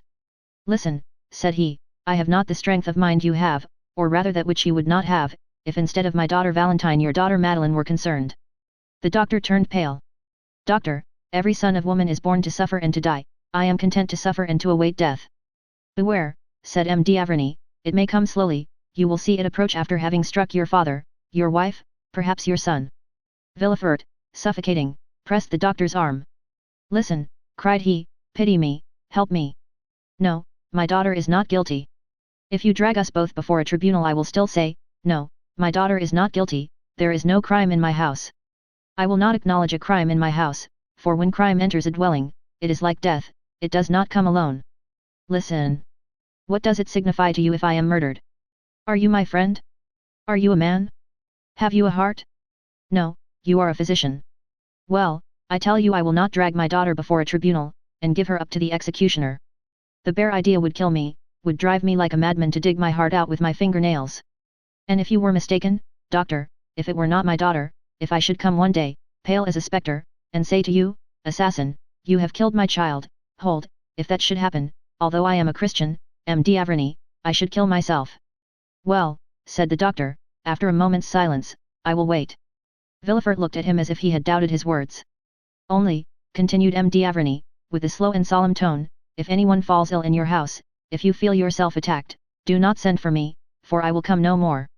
I will consent to share this dreadful secret with you, but I will not allow shame and remorse to grow and increase in my conscience as crime and misery will in your house. Then you abandon me, doctor. Yes, for I can follow you no farther, and I only stop at the foot of the scaffold. Some further discovery will be made, which will bring this dreadful tragedy to a close. Adieu. I entreat you, doctor.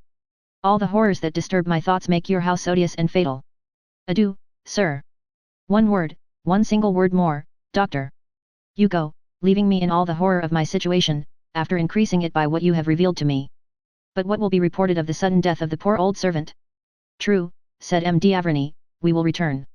The doctor went out first, followed by M. de Villefort. The terrified servants were on the stairs and in the passage where the doctor would pass.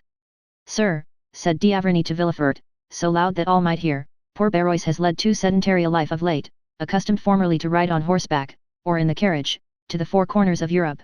The monotonous walk around that armchair has killed him, his blood has thickened. He was stout, had a short, thick neck, he was attacked with apoplexy, and I was called in too late. By the way, added he in a low tone, take care to throw away that cup of syrup of violets in the ashes. The doctor, without shaking hands with Villefort, without adding a word to what he had said, went out, amid the tears and lamentations of the whole household. The same evening all Villefort's servants, who had assembled in the kitchen, and had a long consultation, came to tell Madame de Villefort that they wished to leave. No entreaty, no proposition of increased wages, could induce them to remain. To every argument they replied, we must go, for death is in this house. They all left, in spite of prayers and entreaties, testifying their regret at leaving so good a master and mistress, and especially Mademoiselle Valentine, so good, so kind, and so gentle. Villefort looked at Valentine as they said this. She was in tears, and, strange as it was, in spite of the emotions he felt at the sight of these tears, he looked also at Madame de Villefort, and it appeared to him as if a slight gloomy smile had passed over her thin lips, like a meteor seen passing inauspiciously between 2 clouds in a stormy sky. Chapter 81. The room of the retired baker. The evening of the day on which the Count of Morcerf had left Danglars' house with feelings of shame and anger at the rejection of the projected alliance, Andrea Cavalcanti, with curled hair, moustaches in perfect order, and white gloves which fitted admirably, had entered the courtyard of the banker's house in Rue de la Chaussée d'Antin. He had not been more than 10 minutes in the drawing-room before he drew Danglars aside into the recess of a bow window, and, after an ingenious preamble, related to him all his anxieties and cares since his noble father's departure. He acknowledged the extreme kindness which had been shown him by the banker's family, in which he had been received as a son, and where, besides, his warmest affections had found an object on which to centre in Mademoiselle Danglars. Danglars listened with the most profound attention. He had expected this declaration for the last 2 or 3 days, and when at last it came his eyes glistened as much as they had lowered on listening to Morcerf. He would not, however, yield immediately to the young man's request, but made a few conscientious objections. Are you not rather young, Andrea, to think of marrying? I think not, sir, replied M. Cavalcanti. In Italy the nobility generally marry young. Life is so uncertain, that we ought to secure happiness while it is within our reach. Well, sir, said Danglars, in case your proposals, which do me honor, are accepted by my wife and daughter, by whom shall the preliminary arrangements be settled? So important a negotiation should, I think, be conducted by the respective fathers of the young people. Sir, my father is a man of great foresight and prudence. Thinking that I might wish to settle in France, he left me at his departure, together with the papers establishing my identity, a letter promising, if he approved of my choice, 150,000 livres per annum from the day I was married. So far as I can judge, I suppose this to be a quarter of my father's revenue. I, said Danglars, have always intended giving my daughter 500,000 francs as her dowry. She is, besides, my sole heiress. All would then be easily arranged if the Baroness and her daughter are willing. We should command an annuity of 175,000 livres. Supposing, also, I should persuade the Marquis to give me my capital, which is not likely, but still is possible, we would place these 2 or 3 millions in your hands, whose talent might make it realize 10%. I never give more than 4%, and generally only 3.5%, but to my son-in-law I would give 5%, and we would share the profits. Very good, father-in-law, said Cavalcanti, yielding to his low-born nature, which would escape sometimes through the aristocratic gloss with which he sought to conceal it. Correcting himself immediately, he said, excuse me, sir, hope alone makes me almost mad, what will not reality do? But, said Danglars, who, on his part, did not perceive how soon the conversation, which was at first disinterested, was turning to a business transaction, there is, doubtless, a part of your fortune your father could not refuse you. Which? Asked the young man. That you inherit from your mother. Truly, from my mother, Leonora Corsinari. How much may it amount to? Indeed, sir, said Andrea, I assure you I have never given the subject a thought, but I suppose it must have been at least 2 millions. Danglars felt as much overcome with joy as the miser who finds a lost treasure, or as the shipwrecked mariner who feels himself on solid ground instead of in the abyss which he expected would swallow him up. Well, sir, said Andrea, bowing to the banker respectfully, may I hope? You may not only hope, said Danglars, but consider it a settled thing, if no obstacle arises on your part. I am, indeed, rejoiced, said Andrea. But, said Danglars thoughtfully, how is it that your patron, M. de Monte Cristo, did not make his proposal for you? Andrea blushed imperceptibly. I have just left the Count, sir, said he is, doubtless, a delightful man but inconceivably peculiar in his ideas. He esteems me highly. He even told me he had not the slightest doubt that my father would give me the capital instead of the interest of my property. He has promised to use his influence to obtain it for me, but he also declared that he never had taken on himself the responsibility of making proposals for another, and he never would. I must, however, do him the justice to add that he assured me if ever he had regretted the repugnance he felt to such a step it was on this occasion, because he thought the projected union would be a happy and suitable one. Besides, if he will do nothing officially, he will answer any questions you propose to him. And now, continued he, with one of his most charming smiles, having finished talking to the father-in-law, I must address myself to the banker. And what may you have to say to him? Said Danglars, laughing in his turn. That the day after tomorrow I shall have to draw upon you for about 4,000 francs, but the Count, expecting my bachelor's revenue could not suffice for the coming month's outlay, has offered me a draft for 20,000 francs. It bears his signature, as you see, which is all sufficient. Bring me 1,000,000 such as that, said Danglars, I shall be well pleased, putting the draft in his pocket. Fix your own hour for tomorrow, and my cashier shall call on you with a check for 80,000 francs. At 10 o'clock then, if you please, I should like it early, as I am going into the country tomorrow. Very well, at 10 o'clock, you are still at the Hotel des Princes. Yes. The following morning, with the banker's usual punctuality, the 80,000 francs were placed in the young man's hands, as he was on the point of starting, after having left 200 francs for Kate Rouse. He went out chiefly to avoid this dangerous enemy, and returned as late as possible in the evening. But scarcely had he stepped out of his carriage when the porter met him with a parcel in his hand. Sir, said he, that man has been here. What man? Said Andrea carelessly, apparently forgetting him whom he but too well recollected. Him to whom your excellency pays that little annuity. Oh, said Andrea, my father's old servant. Well, you gave him the 200 francs I had left for him. Yes, your excellency. Andrea had expressed a wish to be thus addressed. But, continued the porter, he would not take them. Andrea turned pale, but as it was dark his pallor was not perceptible. What, he would not take them, said he with slight emotion. No, he wished to speak to your excellency, I told him you were gone out, and after some dispute he believed me and gave me this letter, which he had brought with him already sealed. Give it me, said Andrea, and he read by the light of his carriage lamp. You know where I live, I expect you tomorrow morning at 9 o'clock. Andrea examined it carefully, to ascertain if the letter had been opened, or if any indiscreet eyes had seen its contents, but it was so carefully folded, that no one could have read it, and the seal was perfect. Very well, said he. Poor man, he is a worthy creature. He left the porter to ponder on these words, not knowing which most to admire, the master or the servant. Take out the horses quickly, and come up to me, said Andrea to his groom.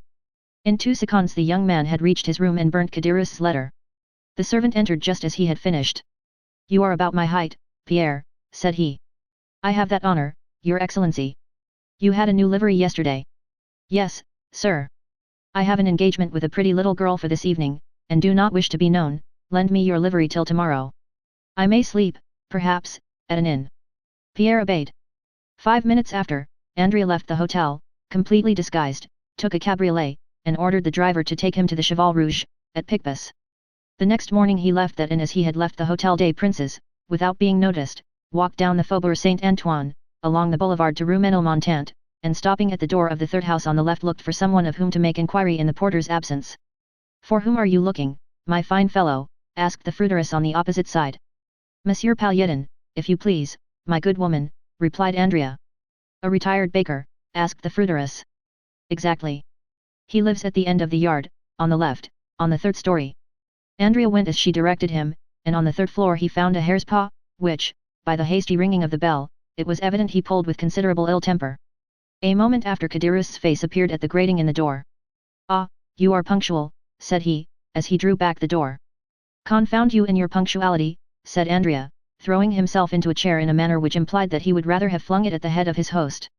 Come, come, my little fellow, don't be angry. See, I have thought about you, look at the good breakfast we are going to have, nothing but what you are fond of. Andrea, indeed, inhaled the scent of something cooking which was not unwelcome to him, hungry as he was. It was that mixture of fat and garlic peculiar to Provençal kitchens of an inferior order, added to that of dried fish, and above all, the pungent smell of musk and cloves.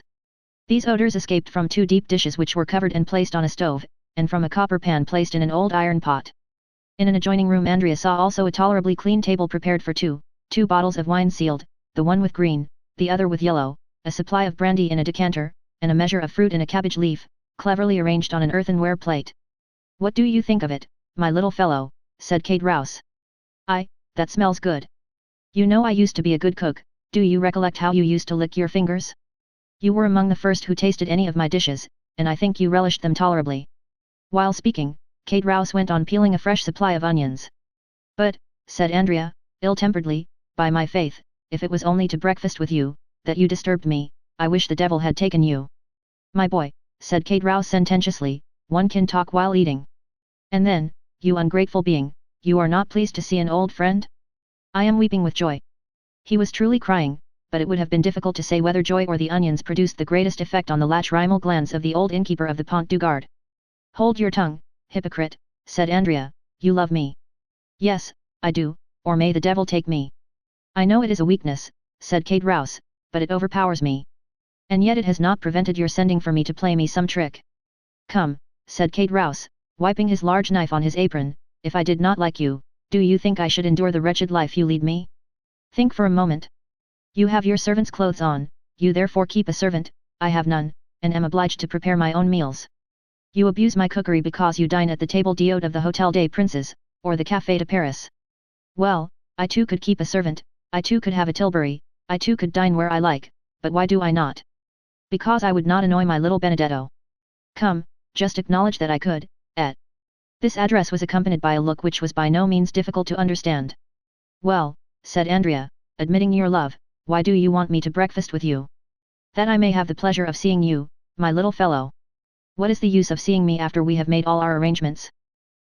Dear friend, said Kate Rouse, are wills ever made without codicils? But you first came to breakfast, did you not? Well, sit down, and let us begin with these pilchards, and this fresh butter, which I have put on some vine leaves to please you, wicked one.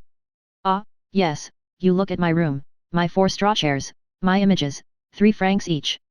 But what do you expect? This is not the Hotel des Princes.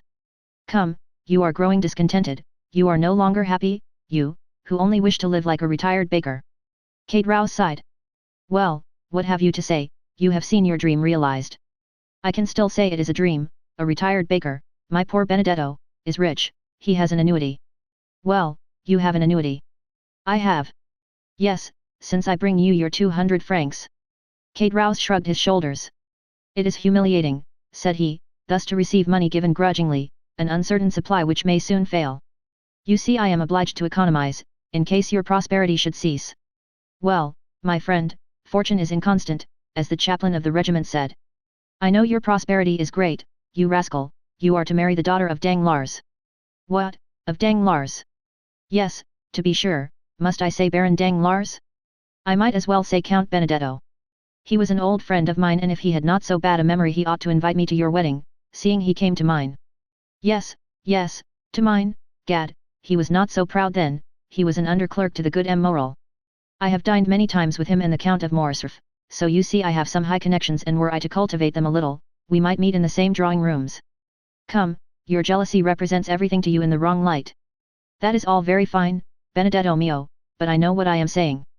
Perhaps I may one day put on my best coat, and presenting myself at the great gate, introduce myself. Meanwhile let us sit down and eat. Kate Rouse set the example and attacked the breakfast with good appetite, praising each dish he set before his visitor. The latter seemed to have resigned himself, he drew the corks, and partook largely of the fish with the garlic and fat. Ah, mate, said Kate Rouse, you are getting on better terms with your old landlord. Faith, yes, replied Andrea, whose hunger prevailed over every other feeling. So you like it, you rogue.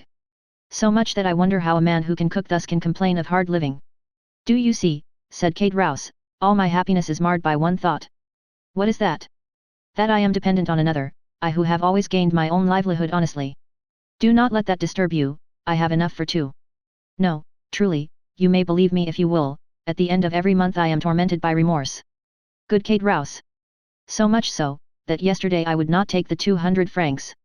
Yes, you wished to speak to me, but was it indeed remorse, tell me. True remorse, and, besides, an idea had struck me. Andrea shuddered, he always did so at Caderousse's ideas. It is miserable, do you see, always to wait till the end of the month. Oh, said Andrea philosophically, determined to watch his companion narrowly, does not life pass in waiting? Do I, for instance, fare better? Well, I wait patiently, do I not? Yes, because instead of expecting 200 wretched francs, you expect 5 or 6,000, perhaps 10, perhaps even 12, for you take care not to let anyone know the utmost. Down there, you always had little presents and Christmas boxes, which you tried to hide from your poor friend Kate Rouse. Fortunately he is a cunning fellow, that friend Kate Rouse. There you are beginning again to ramble, to talk again and again of the past. But what is the use of teasing me with going all over that again? Ah, you are only 21, and can forget the past, I am 50, and am obliged to recollect it. But let us return to business. Yes. I was going to say, if I were in your place. Well. I would realize. How would you realize? I would ask for 6 months in advance, under pretense of being able to purchase a farm, then with my 6 months I would decamp. Well, well, said Andrea, that isn't a bad idea. My dear friend, said Kate Rouse, eat of my bread, and take my advice, you will be none the worse off, physically or morally. But, said Andrea, why do you not act on the advice you gave me? Why do you not realize a 6 months, a year's advance even, and retire to Brussels? Instead of living the retired baker, you might live as a bankrupt, using his privileges, that would be very good. But how the devil would you have me retire on 1,200 francs? Ah, Kate Rouse, said Andrea, how covetous you are. 2 months ago you were dying with hunger. The appetite grows by what it feeds on, said Kate Rouse, grinning and showing his teeth, like a monkey laughing or a tiger growling. And, added he, biting off with his large white teeth an enormous mouthful of bread, I have formed a plan. Caderousse's plans alarmed Andrea still more than his ideas. Ideas were but the germ, the plan was reality. Let me see your plan, I dare say it is a pretty one. Why not? Who formed the plan by which we left the establishment of M? Was it not I? And it was no bad one I believe, since here we are. I do not say, replied Andrea, that you never make a good one, but let us see your plan. Well, pursued Kate Rouse, can you without expending 1 sou, put me in the way of getting 15,000 francs? No, 15,000 are not enough, I cannot again become an honest man with less than 30,000 francs. No, replied Andrea, dryly, No, I cannot. I do not think you understand me, replied Kate Rouse, calmly. I said without your laying out a sou. Do you want me to commit a robbery, to spoil all my good fortune, and yours with mine, and both of us to be dragged down there again? It would make very little difference to me, said Kate Rouse, if I were retaken. I am a poor creature to live alone, and sometimes pine for my old comrades, not like you, heartless creature, who would be glad never to see them again. Andrea did more than tremble this time, he turned pale. Come, Kate Rouse, no nonsense, said he. Don't alarm yourself, my little Benedetto, but just point out to me some means of gaining those 30,000 francs without your assistance, and I will contrive it. Well, I'll see, I'll try to contrive some way, said Andrea. Meanwhile you will raise my monthly allowance to 500 francs, my little fellow? I have a fancy, and mean to get a housekeeper. Well, you shall have your 500 francs, said Andrea, but it is very hard for me, my poor Kate Rouse, you take advantage. Bah, said Kate Rouse, when you have access to countless stores. One would have said Andrea anticipated his companion's words, so did his eye flash like lightning, but it was but for a moment. True, he replied, and my protector is very kind. That dear protector, said Kate Rouse, and how much does he give you monthly? 5,000 francs. As many thousands as you give me hundreds. Truly, it is only bastards who are thus fortunate. 5,000 francs per month. What the devil can you do with all that? Oh, it is no trouble to spend that, and I am like you, I want capital. Capital, yes, I understand, everyone would like capital. Well, and I shall get it. Who will give it to you, your prince? Yes, my prince. But unfortunately I must wait. You must wait for what? Asked Kate Rouse. For his death. The death of your prince? Yes. How so? Because he has made his will in my favor. Indeed. On my honor. For how much? For 500,000. Only that? It's little enough.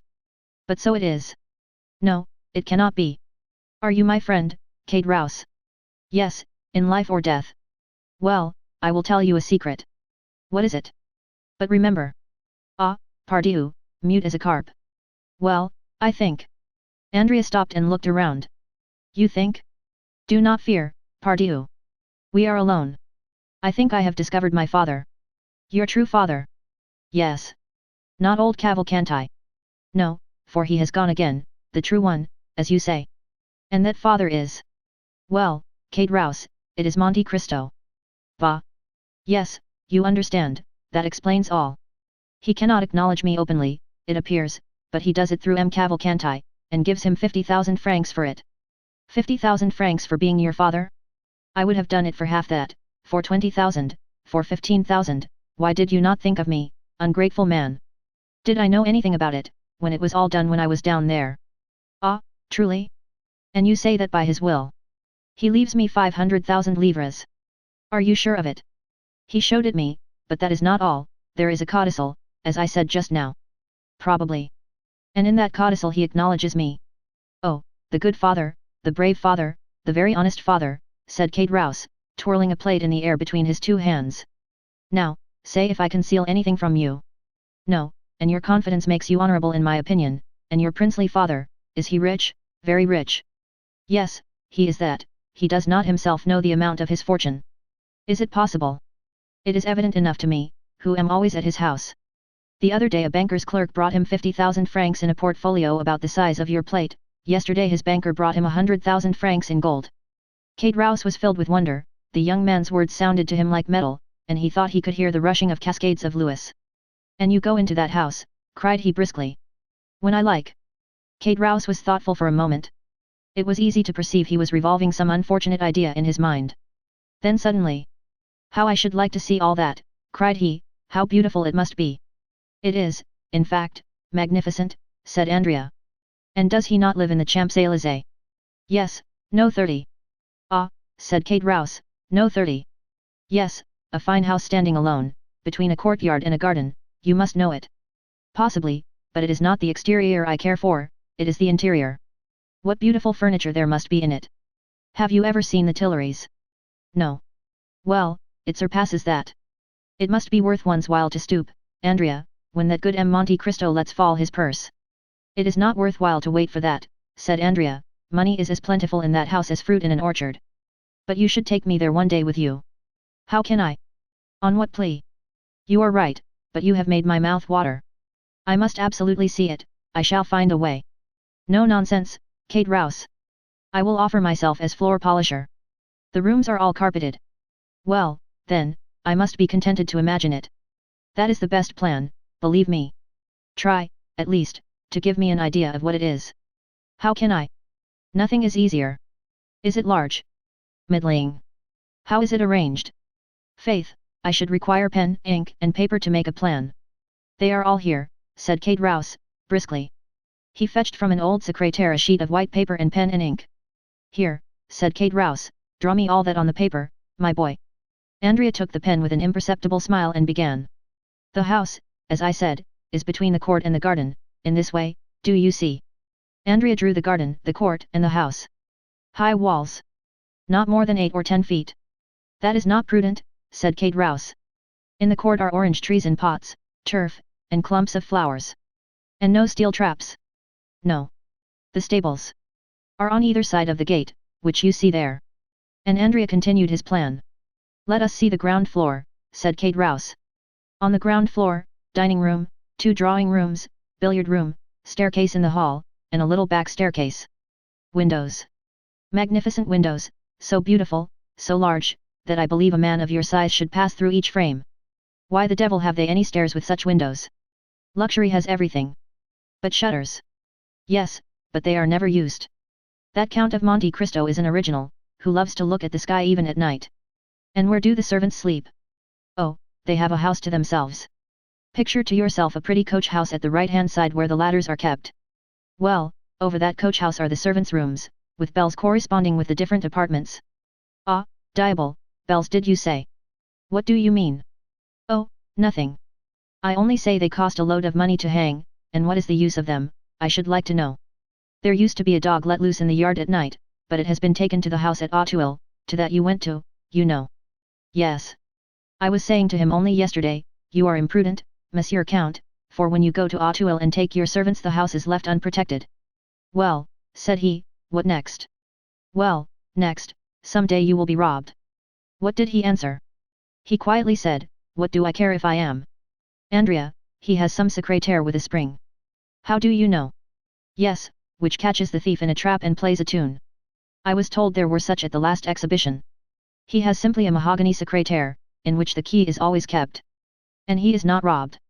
No, his servants are all devoted to him. There ought to be some money in that secretaire. There may be. No one knows what there is. And where is it? On the first floor. Sketch me the plan of that floor, as you have done of the ground floor, my boy. That is very simple. Andrea took the pen. On the first story, do you see, there is the anteroom and the drawing room, to the right of the drawing room, a library and a study, to the left, a bedroom and a dressing room. The famous secretaire is in the dressing room. Is there a window in the dressing room? 2, one here and one there. Andrea sketched 2 windows in the room, which formed an angle on the plan, and appeared as a small square added to the rectangle of the bedroom. Kate Rouse became thoughtful. Does he often go to Auteuil, added he. 2 or 3 times a week. Tomorrow, for instance, he is going to spend the day and night there. Are you sure of it? He has invited me to dine there. There's a life for you, said Kate Rouse, a townhouse and a country house. That is what it is to be rich. And shall you dine there? Probably. When you dine there, do you sleep there? If I like, I am at home there. Kate Rouse looked at the young man, as if to get at the truth from the bottom of his heart. But Andrea drew a cigar case from his pocket, took a Havana, quietly lit it, and began smoking. When do you want your 1,200 francs, said he to Kate Rouse. Now, if you have them. Andrea took 5 louis from his pocket. Yellow boys, said Kate Rouse, no, I thank you. Oh, you despise them. On the contrary, I esteem them, but will not have them. You can change them, idiot, gold is worth 5 sous. Exactly, and he who changes them will follow friend Kate Rouse, lay hands on him, and demand what farmers pay him their rent in gold. No nonsense, my good fellow, silver simply, round coins with the head of some monarch or other on them. Anybody may possess a 5-franc piece. But do you suppose I carry 500 francs about with me? I should want a porter. Well, leave them with your porter, he is to be trusted. I will call for them. Today? No, tomorrow, I shall not have time today. Well, tomorrow I will leave them when I go to Auteuil. May I depend on it? Certainly. Because I shall secure my housekeeper on the strength of it. Now see here, will that be all? And will you not torment me any more? Never. Kate Rouse had become so gloomy that Andrea feared he should be obliged to notice the change. He redoubled his gaiety and carelessness. How sprightly you are, said Kate Rouse, one would say you were already in possession of your property. No, unfortunately, but when I do obtain it. Well. I shall remember old friends, I can tell you that. Yes, since you have such a good memory. What do you want? It looks as if you were trying to fleece me. What an idea. Who am going to give you another piece of good advice. What is it? To leave behind you the diamond you have on your finger. We shall both get into trouble. You will ruin both yourself and me by your folly. How so? Said Andrea. How? You put on a livery, you disguise yourself as a servant, and yet keep a diamond on your finger worth 4 or 5,000 francs. You guess well. I know something of diamonds, I have had some. You do well to boast of it, said Andrea, who, without becoming angry, as Kate Rouse feared, at this new extortion, quietly resigned the ring. Kate Rouse looked so closely at it that Andrea well knew that he was examining to see if all the edges were perfect. It is a false diamond, said Kate Rouse. You are joking now, replied Andrea. Do not be angry, we can try it. Kate Rouse went to the window, touched the glass with it, and found it would cut. Confiteor, said Kate Rouse, putting the diamond on his little finger, I was mistaken, but those thieves of jewelers imitate so well that it is no longer worthwhile to rob a jeweler's shop, it is another branch of industry paralyzed. Have you finished? Said Andrea, do you want anything more, will you have my waistcoat or my hat? Make free, now you have begun. No, you are, after all, a good companion, I will not detain you, and will try to cure myself of my ambition. But take care the same thing does not happen to you in selling the diamond you feared with the gold. I shall not sell it, do not fear. Not at least till the day after tomorrow, thought the young man. Happy rogue, said Kate Rouse, you are going to find your servants, your horses, your carriage, and your betrothed. Yes, said Andrea. Well, I hope you will make a handsome wedding present the day you marry Mademoiselle Danglars. I have already told you it is a fancy you have taken in your head. What fortune has she? But I tell you. A million. Andrea shrugged his shoulders. Let it be 1,000,000, said Kate Rouse, you can never have so much as I wish you. Thank you, said the young man. Oh, I wish it you with all my heart, added Kate Rouse with his hoarse laugh. Stop, let me show you the way. It is not worthwhile. Yes, it is. Why? Because there is a little secret, a precaution I thought it desirable to take, one of Huret and Fichet's locks, revised and improved by Gaspard Kate Rouse. I will manufacture you a similar one when you are a capitalist. Thank you, said Andrea, I will let you know a week beforehand. They parted. Kate Rouse remained on the landing until he had not only seen Andrea go down the 3 stories, but also cross the court. Then he returned hastily, shut his door carefully, and began to study, like a clever architect, the plan Andrea had left him. Dear Benedetto, said he, I think he will not be sorry to inherit his fortune, and he who hastens the day when he can touch his 500,000 will not be his worst friend. Chapter 82. The burglary. The day following that on which the conversation we have related took place, the Count of Monte Cristo set out for Auteuil, accompanied by Ali and several attendants, and also taking with him some horses whose qualities he was desirous of ascertaining. He was induced to undertake this journey, of which the day before he had not even thought and which had not occurred to Andrea either, by the arrival of Bertuccio from Normandy with intelligence respecting the house and sloop. The house was ready, and the sloop which had arrived a week before lay at anchor in a small creek with her crew of 6 men, who had observed all the requisite formalities and were ready again to put to sea. The Count praised Bertuccio's zeal, and ordered him to prepare for a speedy departure, as his stay in France would not be prolonged more than a month. Now, said he, I may require to go in one night from Paris to Treport, let 8 fresh horses be in readiness on the road, which will enable me to go 50 leagues in 10 hours. Your Highness had already expressed that wish, said Bertuccio, and the horses are ready. I have bought them, and stationed them myself at the most desirable posts, that is, in villages, where no one generally stops. That's well, said Monte Cristo, I remain here a day or 2, arrange accordingly. As Bertuccio was leaving the room to give the requisite orders, Baptistin opened the door, he held a letter on a silver waiter. What are you doing here? Asked the Count, seeing him covered with dust. I did not send for you, I think. Baptistin, without answering, approached the Count, and presented the letter. Important and urgent, said he. The Count opened the letter, and read. M. de Monte Cristo is apprised that this night a man will enter his house in the Champs-Élysées with the intention of carrying off some papers supposed to be in the secrétaire in the dressing room. The Count's well-known courage will render unnecessary the aid of the police, whose interference might seriously affect him who sends this advice. The Count, by any opening from the bedroom, or by concealing himself in the dressing room, would be able to defend his property himself.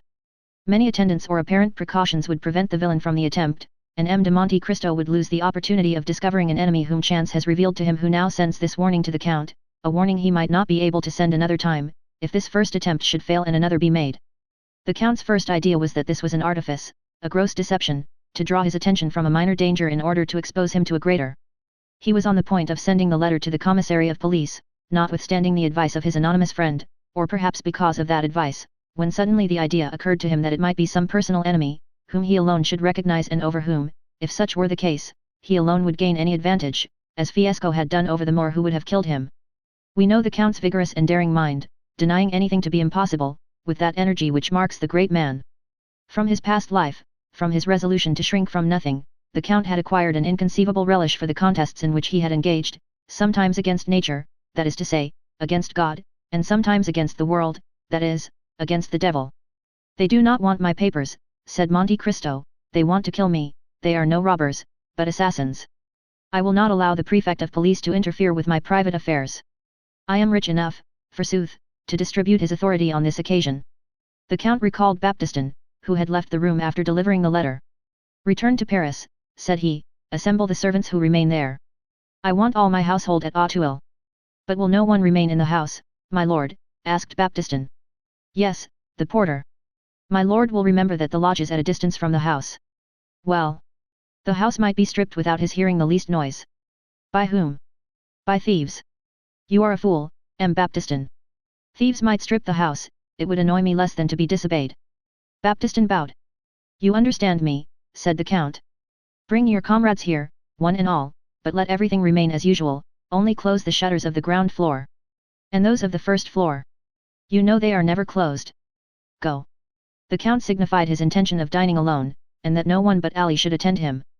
Having dined with his usual tranquillity and moderation, the Count, making a signal to Ali to follow him, went out by the side gate and on reaching the Bois de Boulogne turned, apparently without design towards Paris, and at twilight, found himself opposite his house in the Champs-Élysées. All was dark, one solitary, feeble light was burning in the porter's lodge, about 40 paces distant from the house, as Baptistin had said. Monte Cristo leaned against a tree, and with that scrutinizing glance which was so rarely deceived, looked up and down the avenue, examined the passers-by, and carefully looked down the neighboring streets, to see that no one was concealed. 10 minutes passed thus, and he was convinced that no one was watching him.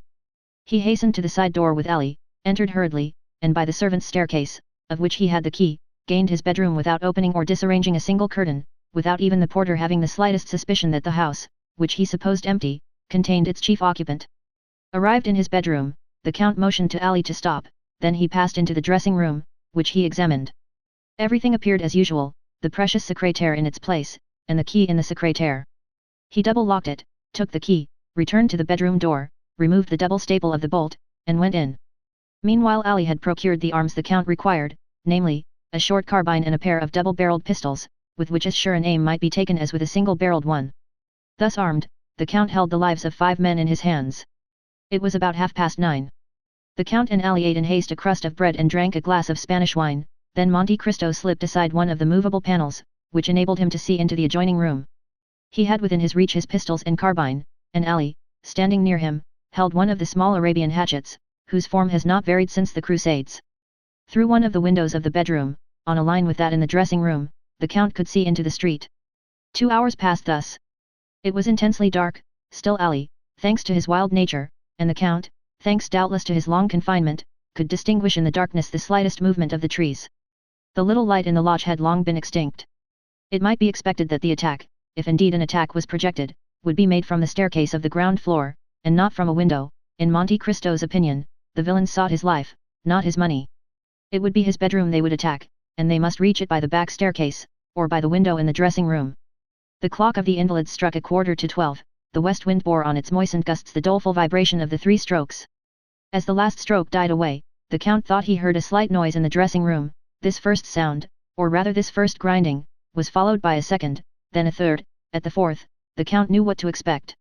A firm and well-practiced hand was engaged in cutting the 4 sides of a pane of glass with a diamond. The Count felt his heart beat more rapidly.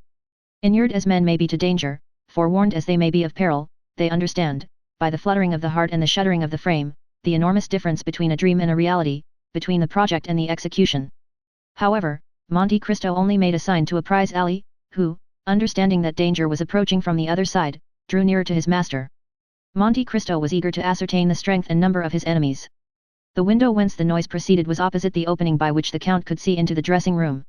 He fixed his eyes on that window, he distinguished a shadow in the darkness, then one of the panes became quite opaque, as if a sheet of paper were stuck on the outside, then the square cracked without falling. Through the opening an arm was passed to find the fastening, then a second, the window turned on its hinges, and a man entered. He was alone. "That's a daring rascal," whispered the Count. At that moment Ali touched him slightly on the shoulder. He turned, Ali pointed to the window of the room in which they were, facing the street. "I see," said he, "there are two of them, one does the work while the other stands guard." He made a sign to Ali not to lose sight of the man in the street, and turned to the one in the dressing room. The glass cutter had entered, and was feeling his way, his arms stretched out before him. At last he appeared to have made himself familiar with his surroundings. There were two doors, he bolted them both. When he drew near to the bedroom door, Monte Cristo expected that he was coming in, and raised one of his pistols, but he simply heard the sound of the bolts sliding in their copper rings. It was only a precaution. The nocturnal visitor, ignorant of the fact that the Count had removed the staples, might now think himself at home, and pursue his purpose with full security. Alone and free to act as he wished, the man then drew from his pocket something which the Count could not discern, placed it on a stand, then went straight to the secrétaire, felt the lock, and contrary to his expectation found that the key was missing. But the glass cutter was a prudent man who had provided for all emergencies. The Count soon heard the rattling of a bunch of skeleton keys, such as the locksmith brings when called to force a lock, and which thieves call nightingales, doubtless from the music of their nightly song when they grind against the bolt. "Ah, ha," whispered Monte Cristo with a smile of disappointment, "he is only a thief." But the man in the dark could not find the right key. He reached the instrument he had placed on the stand, touched a spring, and immediately a pale light, just bright enough to render objects distinct, was reflected on his hands and countenance. "By heavens," exclaimed Monte Cristo, starting back, "it is." Ali raised his hatchet. "Don't stir," whispered Monte Cristo, "and put down your hatchet, we shall require no arms." Then he added some words in a low tone, for the exclamation which surprise had drawn from the Count, faint as it had been, had startled the man who remained in the pose of the old knife grinder. It was an order the Count had just given, for immediately Ali went noiselessly, and returned, bearing a black dress and a three-cornered hat. Meanwhile Monte Cristo had rapidly taken off his greatcoat, waistcoat and shirt, and one might distinguish by the glimmering through the open panel that he wore a pliant tunic of steel mail, of which the last in France, where daggers are no longer dreaded, was worn by King Louis XVI, who feared the dagger at his breast, and whose head was cleft with a hatchet. The tunic soon disappeared under a long cassock, as did his hair under a priest's wig. The three-cornered hat over this effectually transformed the Count into an abbé. The man, hearing nothing more, stood erect, and while Monte Cristo was completing his disguise had advanced straight to the secrétaire, whose lock was beginning to crack under his nightingale. "Try again," whispered the Count, who depended on the secret spring, which was unknown to the picklock, clever as he might be, "try again, you have a few minutes' work there." And he advanced to the window. The man whom he had seen seated on a fence had got down, and was still pacing the street, but, strange as it appeared, he cared not for those who might pass from the avenue of the Champs-Élysées or by the Faubourg Saint-Honoré. His attention was engrossed with what was passing at the Count's, and his only aim appeared to be to discern every movement in the dressing room. Monte Cristo suddenly struck his finger on his forehead and a smile passed over his lips, then drawing near to Ali, he whispered, "Remain here, concealed in the dark, and whatever noise you hear, whatever passes, only come in or show yourself if I call you." Ali bowed in token of strict obedience. Monte Cristo then drew a lighted taper from a closet, and when the thief was deeply engaged with his lock, silently opened the door, taking care that the light should shine directly on his face. The door opened so quietly that the thief heard no sound, but, to his astonishment, the room was suddenly illuminated. He turned. "Ah, good evening, my dear M. Rouse," said Monte Cristo, "what are you doing here, at such an hour?" "The Abbé Busoni," exclaimed Kate Rouse, and, not knowing how this strange apparition could have entered when he had bolted the doors, he let fall his bunch of keys, and remained motionless and stupefied. The Count placed himself between Kate Rouse and the window, thus cutting off from the thief his only chance of retreat. "The Abbé Busoni," repeated Kate Rouse, fixing his haggard gaze on the Count. "Yes, undoubtedly, the Abbé Busoni himself," replied Monte Cristo. "And I am very glad you recognize me, dear M. Rouse, it proves you have a good memory, for it must be about 10 years since we last met." This calmness of Busoni, combined with his irony and boldness, staggered Kate Rouse. The Abbé," murmured he, clenching his fists, and his teeth chattering. So you would rob the Count of Monte Cristo, continued the false abbé.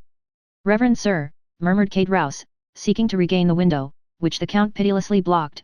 Reverend sir, I don't know, believe me, I take my oath. A pane of glass out, continued the Count, a dark lantern, a bunch of false keys, a secrétaire half forced, it is tolerably evident. Kate Rouse was choking, he looked around for some corner to hide in, some way of escape. Come, come, continued the Count, I see you are still the same, an assassin. Reverend sir, since you know everything, you know it was not I, it was law Carcant, that was proved at the trial, since I was only condemned to the galleys. Is your time, then, expired, since I find you in a fair way to return there? No, Reverend sir, I have been liberated by someone. That someone has done society a great kindness. Ah, said Kate Rouse, I had promised. And you are breaking your promise, interrupted Monte Cristo. Alas, yes, said Kate Rouse very uneasily. A bad relapse, that will lead you, if I mistake not, to the place de Grève. So much the worse, diavolo. As they say in my country. Reverend sir, I am impelled. Every criminal says the same thing. Poverty. Pshaw, said Busoni disdainfully, poverty may make a man beg, steal a loaf of bread at a baker's door, but not cause him to open a secrétaire in a house supposed to be inhabited. And when the jeweler Johannes had just paid you 45,000 francs for the diamond I had given you, and you killed him to get the diamond and the money both, was that also poverty? Pardon, Reverend sir, said Kate Rouse, you have saved my life once, save me again. That is but poor encouragement. Are you alone, Reverend sir, or have you their soldiers ready to seize me? I am alone, said the abbé, and I will again have pity on you, and will let you escape, at the risk of the fresh miseries my weakness may lead to, if you tell me the truth. Ah, Reverend sir, cried Kate Rouse, clasping his hands, and drawing nearer to Monte Cristo, I may indeed say you are my deliverer. You mean to say you have been freed from confinement? Yes, that is true, Reverend sir. Who was your liberator? An Englishman. What was his name? Lord Wilmore. I know him, I shall know if you lie. Ah, Reverend sir, I tell you the simple truth. Was this Englishman protecting you? No, not me, but a young Corsican, my companion. What was this young Corsican's name? Benedetto. Is that his Christian name? He had no other, he was a foundling. Then this young man escaped with you? He did. In what way? We were working at Saint Mandrier, near Toulon. Do you know Saint Mandrier? I do. In the hour of rest, between noon and 1 o'clock. Galley slaves having a nap after dinner. We may well pity the poor fellows, said the abbé. Nay, said Kate Rouse, one can't always work, one is not a dog. So much the better for the dogs, said Monte Cristo. While the rest slept, then, we went away a short distance, we severed our fetters with a file the Englishman had given us, and swam away. And what has become of this Benedetto? I don't know. You ought to know. No, in truth, we parted at Hyères. And, to give more weight to his protestation, Kate Rouse advanced another step towards the abbé, who remained motionless in his place, as calm as ever, and pursuing his interrogation. You lie, said the abbé Busoni, with a tone of irresistible authority. Reverend sir. You lie. This man is still your friend, and you, perhaps, make use of him as your accomplice. Oh, Reverend sir. Since you left Toulon, what have you lived on? Answer me. On what I could get. You lie, repeated the abbé a third time, with a still more imperative tone.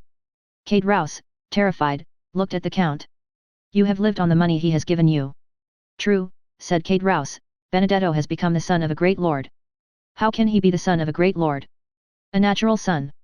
And what is that great lord's name? The Count of Monte Cristo, the very same in whose house we are. Benedetto the Count's son, replied Monte Cristo, astonished in his turn. Well, I should think so, since the Count has found him a false father, since the Count gives him 4,000 francs a month, and leaves him 500,000 francs in his will. Ah, yes, said the factitious abbé, who began to understand, and what name does the young man bear meanwhile? Andrea Cavalcanti. Is it, then, that young man whom my friend the Count of Monte Cristo has received into his house, and who is going to marry Mademoiselle Danglars? Exactly. And you suffer that, you wretch, you, who know his life and his crime. Why should I stand in a comrade's way, said Kate Rouse. You are right, it is not you who should apprise M. Danglars, it is I. Do not do so, reverend sir. Why not? Because you would bring us to ruin. And you think that to save such villains as you I will become an abettor of their plot, an accomplice in their crimes. Reverend sir, said Kate Rouse, drawing still nearer. I will expose all. To whom? To M. Danglars. By heaven, cried Kate Rouse, drawing from his waistcoat an open knife, and striking the Count in the breast, you shall disclose nothing, reverend sir. To Caderous's great astonishment, the knife, instead of piercing the Count's breast, flew back blunted. At the same moment the Count seized with his left hand the assassin's wrist, and wrung it with such strength that the knife fell from his stiffened fingers, and Kate Rouse uttered a cry of pain. But the Count, disregarding his cry, continued to wring the bandit's wrist, until, his arm being dislocated, he fell first on his knees, then flat on the floor. The Count then placed his foot on his head, saying, I know not what restrains me from crushing thy skull, rascal. Ah, mercy, mercy, cried Kate Rouse. The Count withdrew his foot. Rise, said he. Kate Rouse rose. What a wrist you have, reverend sir, said Kate Rouse, stroking his arm, all bruised by the fleshy pincers which had held it, what a wrist. Silence. God gives me strength to overcome a wild beast like you, in the name of that God I act, remember that, wretch, and to spare thee at this moment is still serving him. Oh, said Kate Rouse, groaning with pain. Take this pen and paper, and write what I dictate. I don't know how to write, reverend sir. You lie. Take this pen, and write. Kate Rouse, awed by the superior power of the Abbé, sat down and wrote. Sir, the man whom you are receiving at your house, and to whom you intend to marry your daughter, is a felon who escaped with me from confinement at Toulon. He was number 59, and I number 58. He was called Benedetto, but he is ignorant of his real name, having never known his parents. Sign it, continued the Count. But would you ruin me? If I sought your ruin, fool, I should drag you to the first guard house. Besides, when that note is delivered, in all probability you will have no more to fear. Sign it, then. Kate Rouse signed it. The address, to Monsieur the Baron Danglars, banker, Rue de la Chaussée d'Antin. Kate Rouse wrote the address. The Abbé took the note.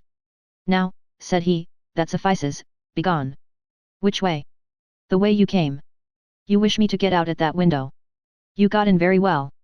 Oh, you have some design against me, reverend sir. Idiot, what design can I have? Why, then, not let me out by the door. What would be the advantage of waking the porter? Ah, reverend sir, tell me, do you wish me dead? I wish what God wills. But swear that you will not strike me as I go down. Cowardly fool! What do you intend doing with me? I ask you, what can I do? I have tried to make you a happy man, and you have turned out a murderer. Oh, monsieur, said Kate Rouse, make one more attempt, try me once more. I will, said the Count. Listen, you know if I may be relied on. Yes, said Kate Rouse. If you arrive safely at home. What have I to fear, except from you? If you reach your home safely, leave Paris, leave France, and wherever you may be, so long as you conduct yourself well, I will send you a small annuity, for, if you return home safely, then, asked Kate Rouse, shuddering. Then I shall believe God has forgiven you, and I will forgive you too. As true as I am a Christian, stammered Kate Rouse, you will make me die of fright. Now begone, said the Count, pointing to the window. Kate Rouse, scarcely yet relying on this promise, put his legs out of the window and stood on the ladder. Now go down, said the Abbé, folding his arms. Understanding he had nothing more to fear from him, Kate Rouse began to go down. Then the Count brought the taper to the window, that it might be seen in the Champs-Élysées that a man was getting out of the window while another held a light. What are you doing, reverend sir? Suppose a watchman should pass. And he blew out the light.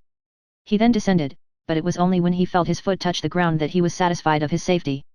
Monte Cristo returned to his bedroom, and, glancing rapidly from the garden to the street, he saw first Kate Rouse, who after walking to the end of the garden, fixed his ladder against the wall at a different part from where he came in.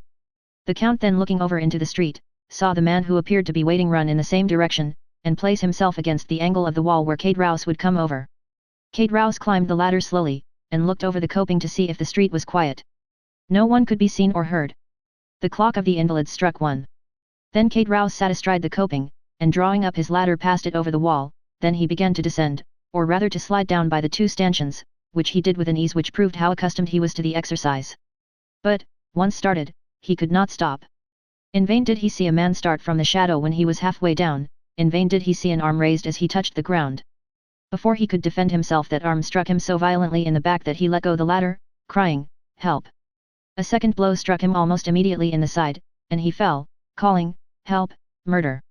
Then, as he rolled on the ground, his adversary seized him by the hair, and struck him a third blow in the chest.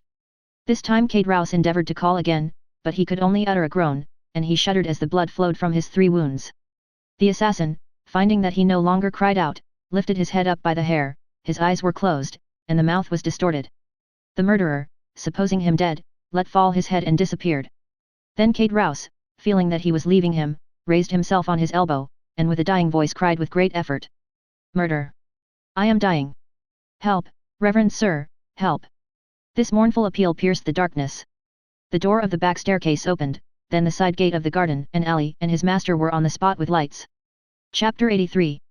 The Hand of God. Kate Rouse continued to call piteously, "Help, Reverend Sir, help!" "What is the matter?" asked Monte Cristo. "Help!"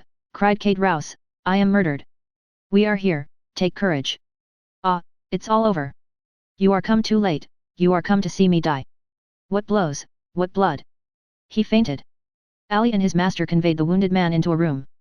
Monte Cristo motioned to Ali to undress him, and he then examined his dreadful wounds. "My God," he exclaimed, "thy vengeance is sometimes delayed, but only that it may fall the more effectually." Ali looked at his master for further instructions. "Bring here immediately the king's attorney, M. de Villefort, who lives in the Faubourg Saint-Honore. As you pass the lodge, wake the porter, and send him for a surgeon."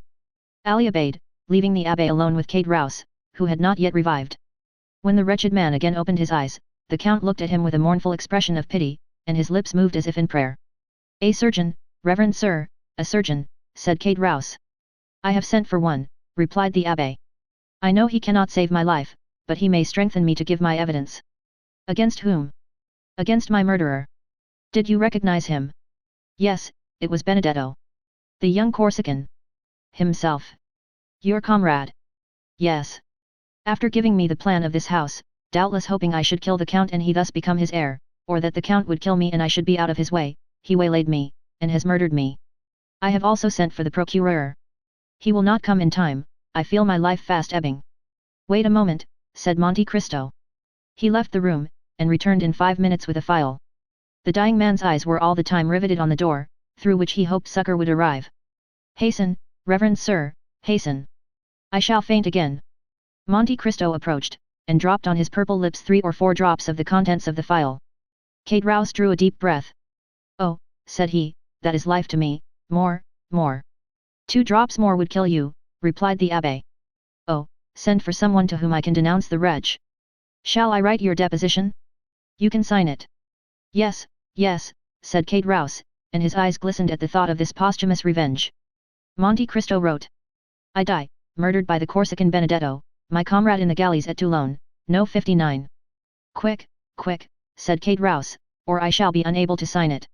Monte Cristo gave the pen to Kate Rouse, who collected all his strength, signed it, and fell back on his bed, saying, "You will relate all the rest, Reverend Sir, you will say he calls himself Andrea Cavalcanti. He lodges at the Hotel des Princes. Oh, I am dying." He again fainted. The abbe made him smell the contents of the phial, and he again opened his eyes. His desire for revenge had not forsaken him. "Ah, you will tell all I have said, will you not, Reverend Sir?" "Yes, and much more." "What more will you say?" "I will say he had doubtless given you the plan of this house, in the hope the count would kill you. I will say, likewise, he had apprised the count, by a note, of your intention, and, the count being absent, I read the note and sat up to await you." "And he will be guillotined, will he not?" said Kate Rouse. "Promise me that, and I will die with that hope." "I will say," continued the count, "that he followed and watched you the whole time, and when he saw you leave the house, ran to the angle of the wall to conceal himself. Did you see all that? Remember my words, if you return home safely, I shall believe God has forgiven you, and I will forgive you also." "And you did not warn me," cried Kate Rouse, raising himself on his elbows. "You knew I should be killed on leaving this house, and did not warn me." "No, for I saw God's justice placed in the hands of Benedetto, and should have thought it sacrilege to oppose the designs of Providence." "God's justice? Speak not of it, Reverend Sir. If God were just, you know how many would be punished who now escape." "Patience," said the abbe, in a tone which made the dying man shudder, "have patience." Kate Rouse looked at him with amazement. "Besides," said the abbe, "God is merciful to all, as he has been to you, he is first a father, then a judge." "Do you then believe in God?" said Kate Rouse. "Had I been so unhappy as not to believe in him until now," said Monte Cristo, "I must believe on seeing you." Kate Rouse raised his clenched hands towards heaven. Listen, said the Abbé, extending his hand over the wounded man, as if to command him to believe. This is what the God in whom, on your deathbed, you refuse to believe, has done for you. He gave you health, strength, regular employment, even friends, a life, in fact, which a man might enjoy with a calm conscience. Instead of improving these gifts, rarely granted so abundantly, this has been your course. You have given yourself up to sloth and drunkenness, and in a fit of intoxication have ruined your best friend. Help, cried Kate Rouse, I require a surgeon, not a priest. Perhaps I am not mortally wounded, I may not die, perhaps they can yet save my life. Your wounds are so far mortal that, without the 3 drops I gave you, you would now be dead. Listen, then. Ah, murmured Kate Rouse, what a strange priest you are, you drive the dying to despair, instead of consoling them. Listen, continued the Abbé. When you had betrayed your friend, God began not to strike, but to warn you. Poverty overtook you. You had already passed half your life in coveting that which you might have honorably acquired, and already you contemplated crime under the excuse of want, when God worked a miracle in your behalf, sending you, by my hands, a fortune, brilliant, indeed, for you, who had never possessed any. But this unexpected, unhoped for, unheard of fortune sufficed you no longer when you once possessed it, you wished to double it, and how? By a murder. You succeeded, and then God snatched it from you, and brought you to justice. It was not I who wished to kill the Jew, said Kate Rouse, it was Law Carcant. Yes, said Monte Cristo, and God, I cannot say in justice, for his justice would have slain you, but God, in his mercy, spared your life. Pardieu, to transport me for life, how merciful! You thought it a mercy then, miserable wretch. The coward who feared death rejoiced at perpetual disgrace, for like all galley slaves, you said, I may escape from prison, I cannot from the grave. And you said truly, the way was opened for you unexpectedly. An Englishman visited Toulon, who had vowed to rescue 2 men from infamy, and his choice fell on you and your companion. You received a second fortune, money and tranquility were restored to you, and you, who had been condemned to a felon's life, might live as other men. Then, wretched creature, then you tempted God a 3rd time. I have not enough, you said, when you had more than you before possessed, and you committed a 3rd crime, without reason, without excuse. God is wearied, he has punished you. Kate Rouse was fast sinking. Give me drink, said he, I thirst, I burn. Monte Cristo gave him a glass of water. And yet that villain, Benedetto, will escape. No one, I tell you, will escape, Benedetto will be punished. Then, you, too, will be punished, for you did not do your duty as a priest, you should have prevented Benedetto from killing me. I, said the Count, with a smile which petrified the dying man, when you had just broken your knife against the coat of mail which protected my breast. Yet perhaps if I had found you humble and penitent, I might have prevented Benedetto from killing you, but I found you proud and bloodthirsty, and I left you in the hands of God. I do not believe there is a God, howled Kate Rouse, you do not believe it, you lie, you lie. Silence, said the Abbé, you will force the last drop of blood from your veins. What? You do not believe in God when he is striking you dead? You will not believe in him, who requires but a prayer, a word, a tear, and he will forgive? God, who might have directed the assassin's daggers so as to end your career in a moment, has given you this quarter of an hour for repentance. Reflect, then, wretched man, and repent. No, said Kate Rouse, no, I will not repent. There is no God, there is no providence, all comes by chance.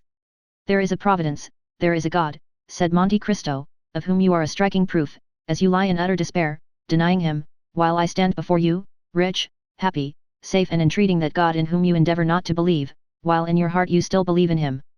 But who are you, then? Asked Kate Rouse, fixing his dying eyes on the Count. Look well at me, said Monte Cristo, putting the light near his face. Well, the Abbé Busoni. Monte Cristo took off the wig which disfigured him, and let fall his black hair, which added so much to the beauty of his pallid features.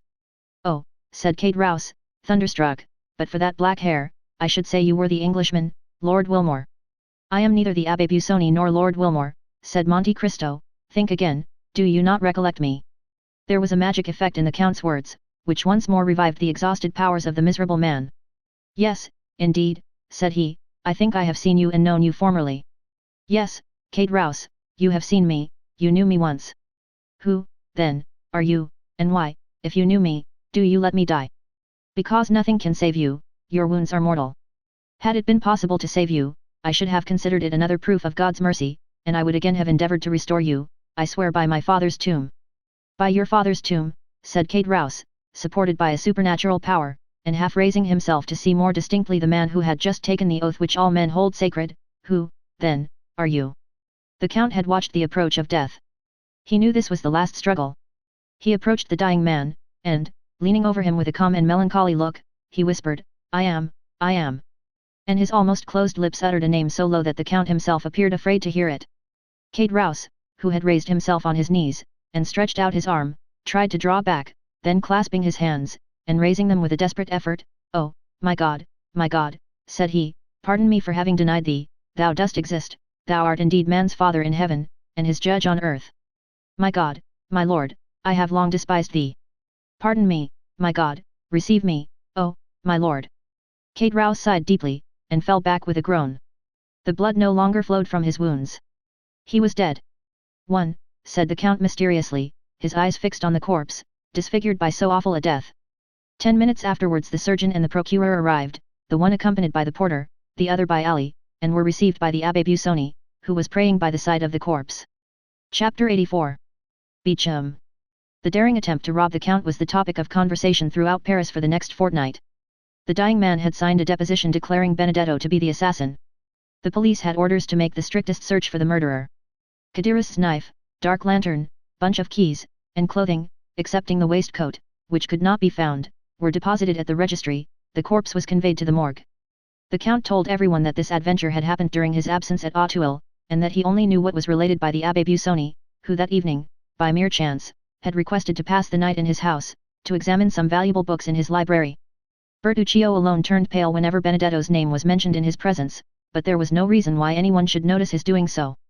Villefort, being called on to prove the crime, was preparing his brief with the same ardor that he was accustomed to exercise when required to speak in criminal cases.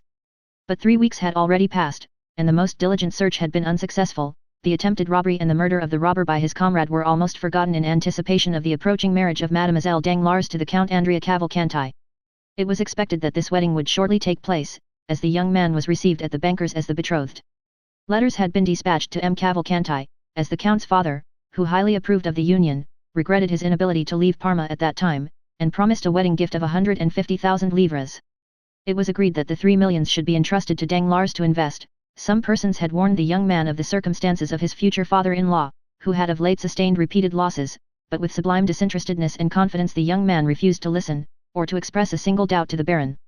The Baron adored Count Andrea Cavalcanti, not so Mademoiselle Eugénie Danglars. With an instinctive hatred of matrimony, she suffered Andrea's attentions in order to get rid of Morcerf, but when Andrea urged his suit, she betrayed an entire dislike to him.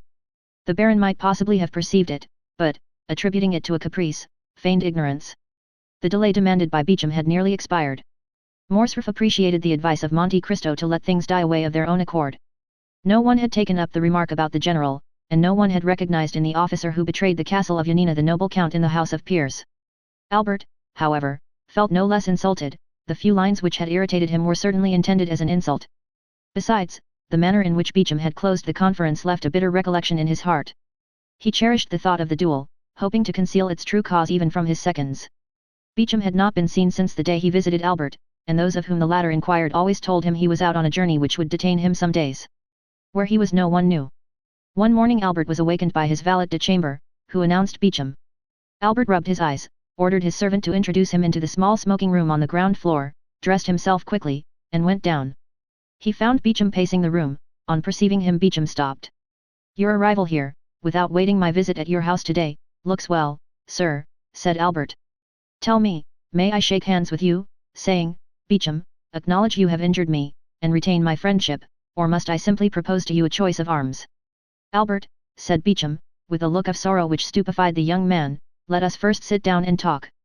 Rather, sir, before we sit down, I must demand your answer. Albert, said the journalist, these are questions which it is difficult to answer. I will facilitate it by repeating the question, will you, or will you not, retract? Morcerf, it is not enough to answer yes or no to questions which concern the honor, the social interest, and the life of such a man as Lieutenant General the Count of Morcerf, peer of France. What must then be done? What I have done, Albert.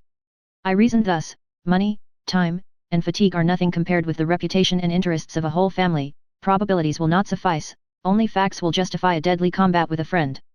If I strike with the sword, or discharge the contents of a pistol at man with whom, for 3 years, I have been on terms of intimacy, I must, at least, know why I do so, I must meet him with a heart at ease, and that quiet conscience which a man needs when his own arm must save his life. Well, said Morcerf, impatiently, what does all this mean? It means that I have just returned from Yanina. From Yanina? Yes. Impossible. Here is my passport, examine the visa, Geneva, Milan, Venice, Trieste, Delvino, Yanina. Will you believe the government of a republic, a kingdom, and an empire? Albert cast his eyes on the passport, then raised them in astonishment to Beauchamp. You have been to Yanina, said he. Albert, had you been a stranger, a foreigner, a simple lord, like that Englishman who came to demand satisfaction 3 or 4 months since, and whom I killed to get rid of, I should not have taken this trouble, but I thought this mark of consideration due to you. I took a week to go, another to return, 4 days of quarantine, and 48 hours to stay there, that makes 3 weeks. I returned last night, and here I am. What circumlocution? How long you are before you tell me what I most wish to know? Because, in truth, Albert. You hesitate. Yes, I fear. You fear to acknowledge that your correspondent has deceived you? Oh, no self-love, Beauchamp. Acknowledge it, Beauchamp, your courage cannot be doubted. Not so, murmured the journalist, on the contrary. Albert turned frightfully pale, he endeavoured to speak, but the words died on his lips. My friend, said Beauchamp, in the most affectionate tone, I should gladly make an apology, but, alas! But what? The paragraph was correct, my friend. What? That French officer? Yes. Fernand? Yes. The traitor who surrendered the castle of the man in whose service he was. Pardon me, my friend, that man was your father. Albert advanced furiously towards Beauchamp, but the latter restrained him more by a mild look than by his extended hand. My friend, said he, here is a proof of it. Albert opened the paper, it was an attestation of 4 notable inhabitants of Yanina, proving that Colonel Fernand Mondego, in the service of Ali Blini, had surrendered the castle for 2,000,000 crowns. The signatures were perfectly legal. Albert tottered and fell overpowered in a chair. It could no longer be doubted, the family name was fully given. After a moment's mournful silence, his heart overflowed, and he gave way to a flood of tears. Beauchamp, who had watched with sincere pity the young man's paroxysm of grief, approached him. Now, Albert, said he, you understand me, do you not? I wish to see all, and to judge of everything for myself, hoping the explanation would be in your father's favour, and that I might do him justice. But, on the contrary, the particulars which are given prove that Fernand Mondego, raised by Ali Pasha to the rank of Governor-General, is no other than Count Fernand of Morcerf. Then, recollecting the honour you had done me, in admitting me to your friendship, I hastened to you. Albert, still extended on the chair, covered his face with both hands, as if to prevent the light from reaching him. I hastened to you, continued Beauchamp, to tell you, Albert, that in this changing age, the faults of a father cannot revert upon his children. Few have passed through this revolutionary period, in the midst of which we were born, without some stain of infamy or blood to soil the uniform of the soldier, or the gown of the magistrate. Now I have these proofs, Albert, and I am in your confidence. No human power can force me to a duel which your own conscience would reproach you with as criminal, but I come to offer you what you can no longer demand of me. Do you wish these proofs, these attestations, which I alone possess, to be destroyed? Do you wish this frightful secret to remain with us? Confided to me, it shall never escape my lips. Say, Albert, my friend, do you wish it? Albert threw himself on Beauchamp's neck. Ah, noble fellow, cried he. Take these, said Beauchamp, presenting the papers to Albert. Albert seized them with a convulsive hand, tore them in pieces, and trembling lest the least vestige should escape and one day appear to confront him, he approached the wax light, always kept burning for cigars, and burned every fragment. Dear, excellent friend, murmured Albert, still burning the papers. Let all be forgotten as a sorrowful dream, said Beauchamp, let it vanish as the last sparks from the blackened paper, and disappear as the smoke from those silent ashes. Yes, yes, said Albert, and may there remain only the eternal friendship which I promised to my deliverer, which shall be transmitted to our children's children, and shall always remind me that I owe my life and the honour of my name to you, for had this been known, oh, Beauchamp, I should have destroyed myself, or, no, my poor mother. I could not have killed her by the same blow, I should have fled from my country. Dear Albert, said Beauchamp. But this sudden and factitious joy soon forsook the young man, and was succeeded by a still greater grief. Well, said Beauchamp, what still oppresses you, my friend? I am broken-hearted, said Albert. Listen, Beauchamp. I cannot thus, in a moment relinquish the respect, the confidence and pride with which a father's untarnished name inspires a son. Oh, Beauchamp, Beauchamp, how shall I now approach mine? Shall I draw back my forehead from his embrace, or withhold my hand from his? I am the most wretched of men. Ah, my mother, my poor mother, said Albert, gazing through his tears at his mother's portrait, if you know this, how much must you suffer? Come, said Beauchamp, taking both his hands, take courage, my friend. But how came that first note to be inserted in your journal? Some unknown enemy, an invisible foe, has done this. The more must you fortify yourself, Albert. Let no trace of emotion be visible on your countenance, bear your grief as the cloud bears within it ruin and death, a fatal secret, known only when the storm bursts. Go, my friend, reserve your strength for the moment when the crash shall come. You think, then, all is not over yet, said Albert, horror-stricken. I think nothing, my friend, but all things are possible. By the way. What, said Albert, seeing that Beauchamp hesitated. Are you going to marry Mademoiselle Danglars? Why do you ask me now? Because the rupture or fulfillment of this engagement is connected with the person of whom we were speaking. How, said Albert, whose brow reddened, you think M. Danglars? I ask you only how your engagement stands? Pray put no construction on my words, I do not mean they should convey, and give them no undue weight. No, said Albert, the engagement is broken off. Well, said Beauchamp. Then, seeing the young man was about to relapse into melancholy, let us go out, Albert, said he, a ride in the wood in the phaeton, or on horseback, will refresh you, we will then return to breakfast, and you shall attend to your affairs, and I to mine. Willingly, said Albert, but let us walk. I think a little exertion would do me good. The two friends walked out on the fortress. When they arrived at the Madeleine. Since we are out, said Beauchamp, let us call on M. de Monte Cristo, he is admirably adapted to revive one's spirits, because he never interrogates, and in my opinion those who ask no questions are the best comforters. Gladly, said Albert, let us call, I love him. Chapter 85. The Journey. Monte Cristo uttered a joyful exclamation on seeing the young men together. Ah, ha, said he, I hope all is over, explained and settled. Yes, said Beauchamp, the absurd reports have died away, and should they be renewed, I would be the first to oppose them, so let us speak no more of it. Albert will tell you, replied the Count, that I gave him the same advice. Look, added he. I am finishing the most execrable morning's work. What is it? Said Albert, arranging your papers, apparently. My papers, thank God, no, my papers are all in capital order, because I have none, but M. Cavalcanti's. M. Cavalcanti's? Asked Beauchamp. Yes, do you not know that this is a young man whom the Count is introducing, said Morcerf. Let us not misunderstand each other, replied Monte Cristo, I introduce no one, and certainly not M. Cavalcanti. And who, said Albert with a forced smile, is to marry Mademoiselle Danglars instead of me, which grieves me cruelly. What? Cavalcanti is going to marry Mademoiselle Danglars, asked Beauchamp. Certainly, do you come from the end of the world, said Monte Cristo, you, a journalist, the husband of renown? It is the talk of all Paris. And you, Count, have made this match, asked Beauchamp. I? Silence, purveyor of gossip, do not spread that report. I make a match? No, you do not know me, I have done all in my power to oppose it. Ah, I understand, said Beauchamp, on our friend Albert's account. On my account, said the young man, oh, no, indeed, the Count will do me the justice to assert that I have, on the contrary, always entreated him to break off my engagement, and happily it is ended. The Count pretends I have not him to thank, so be it, I will erect an altar deo ignoto.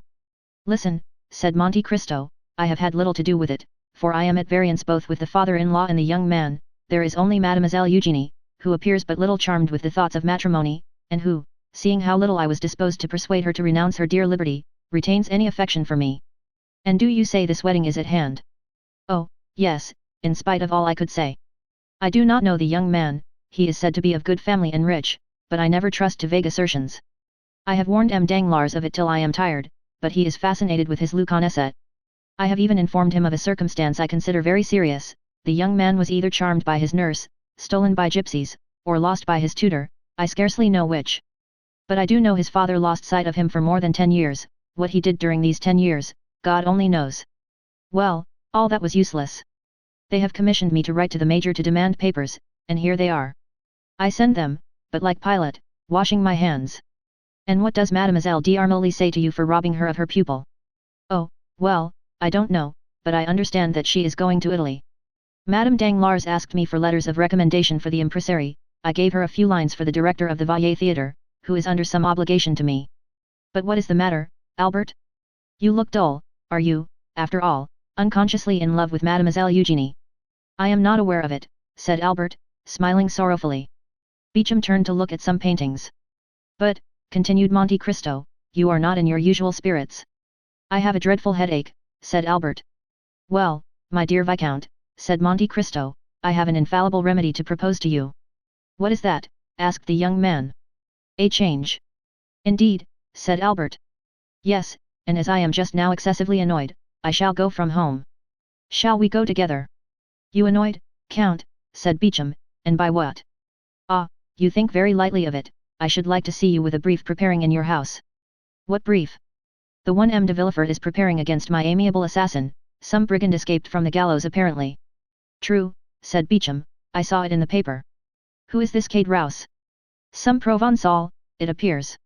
M. de Villefort heard of him at Marseilles, and M. Danglars recollects having seen him.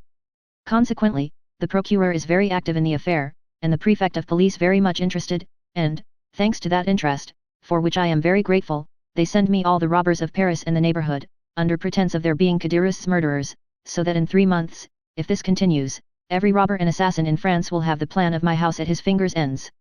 I am resolved to desert them and go to some remote corner of the earth, and shall be happy if you will accompany me, Viscount. Willingly. Then it is settled. Yes, but where?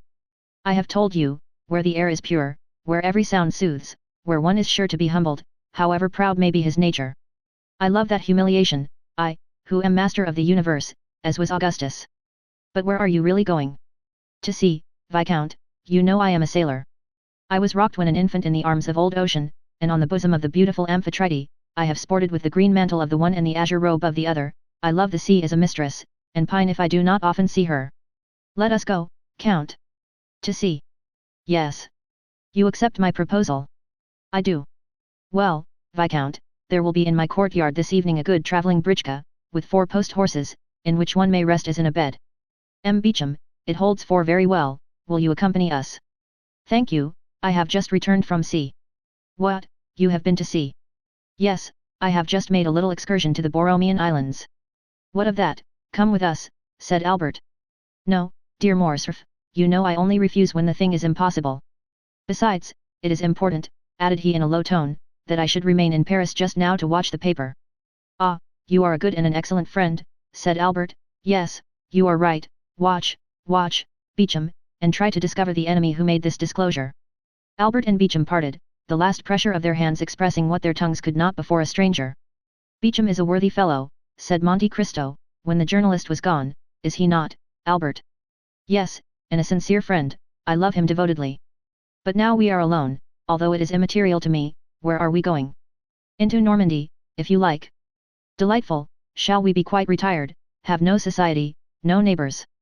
Our companions will be riding horses, dogs to hunt with, and a fishing boat. Exactly what I wish for, I will apprise my mother of my intention, and return to you. But shall you be allowed to go into Normandy? I may go where I please. Yes, I am aware you may go alone, since I once met you in Italy, but to accompany the mysterious Monte Cristo. You forget, Count, that I have often told you of the deep interest my mother takes in you. Woman is fickle, said Francis I, woman is like a wave of the sea, said Shakespeare, both the great king and the great poet ought to have known woman's nature well. Woman's, yes, my mother is not woman, but a woman. As I am only a humble foreigner, you must pardon me if I do not understand all the subtle refinements of your language. What I mean to say is, that my mother is not quick to give her confidence, but when she does she never changes. Ah, yes, indeed, said Monte Cristo with a sigh, and do you think she is in the least interested in me? I repeat it, you must really be a very strange and superior man, for my mother is so absorbed by the interest you have excited, that when I am with her she speaks of no one else. And does she try to make you dislike me? On the contrary, she often says, Morcerf, I believe the Count has a noble nature, try to gain his esteem. Indeed, said Monte Cristo, sighing. You see, then, said Albert, that instead of opposing, she will encourage me. Adieu, then, until 5 o'clock, be punctual, and we shall arrive at 12 or 1. At Treport? Yes, or in the neighborhood. But can we travel 48 leagues in 8 hours? Easily, said Monte Cristo. You are certainly a prodigy, you will soon not only surpass the railway, which would not be very difficult in France, but even the telegraph. But, Viscount, since we cannot perform the journey in less than 7 or 8 hours, do not keep me waiting. Do not fear, I have little to prepare. Monte Cristo smiled as he nodded to Albert, then remained a moment absorbed in deep meditation. But passing his hand across his forehead as if to dispel his reverie, he rang the bell twice and Bertuccio entered. Bertuccio, said he, I intend going this evening to Normandy, instead of tomorrow or the next day. You will have sufficient time before 5 o'clock, dispatch a messenger to apprise the grooms at the first station. M. de Morcerf will accompany me. Bertuccio obeyed and dispatched a courier to Pontoise to say the travelling carriage would arrive at 6 o'clock.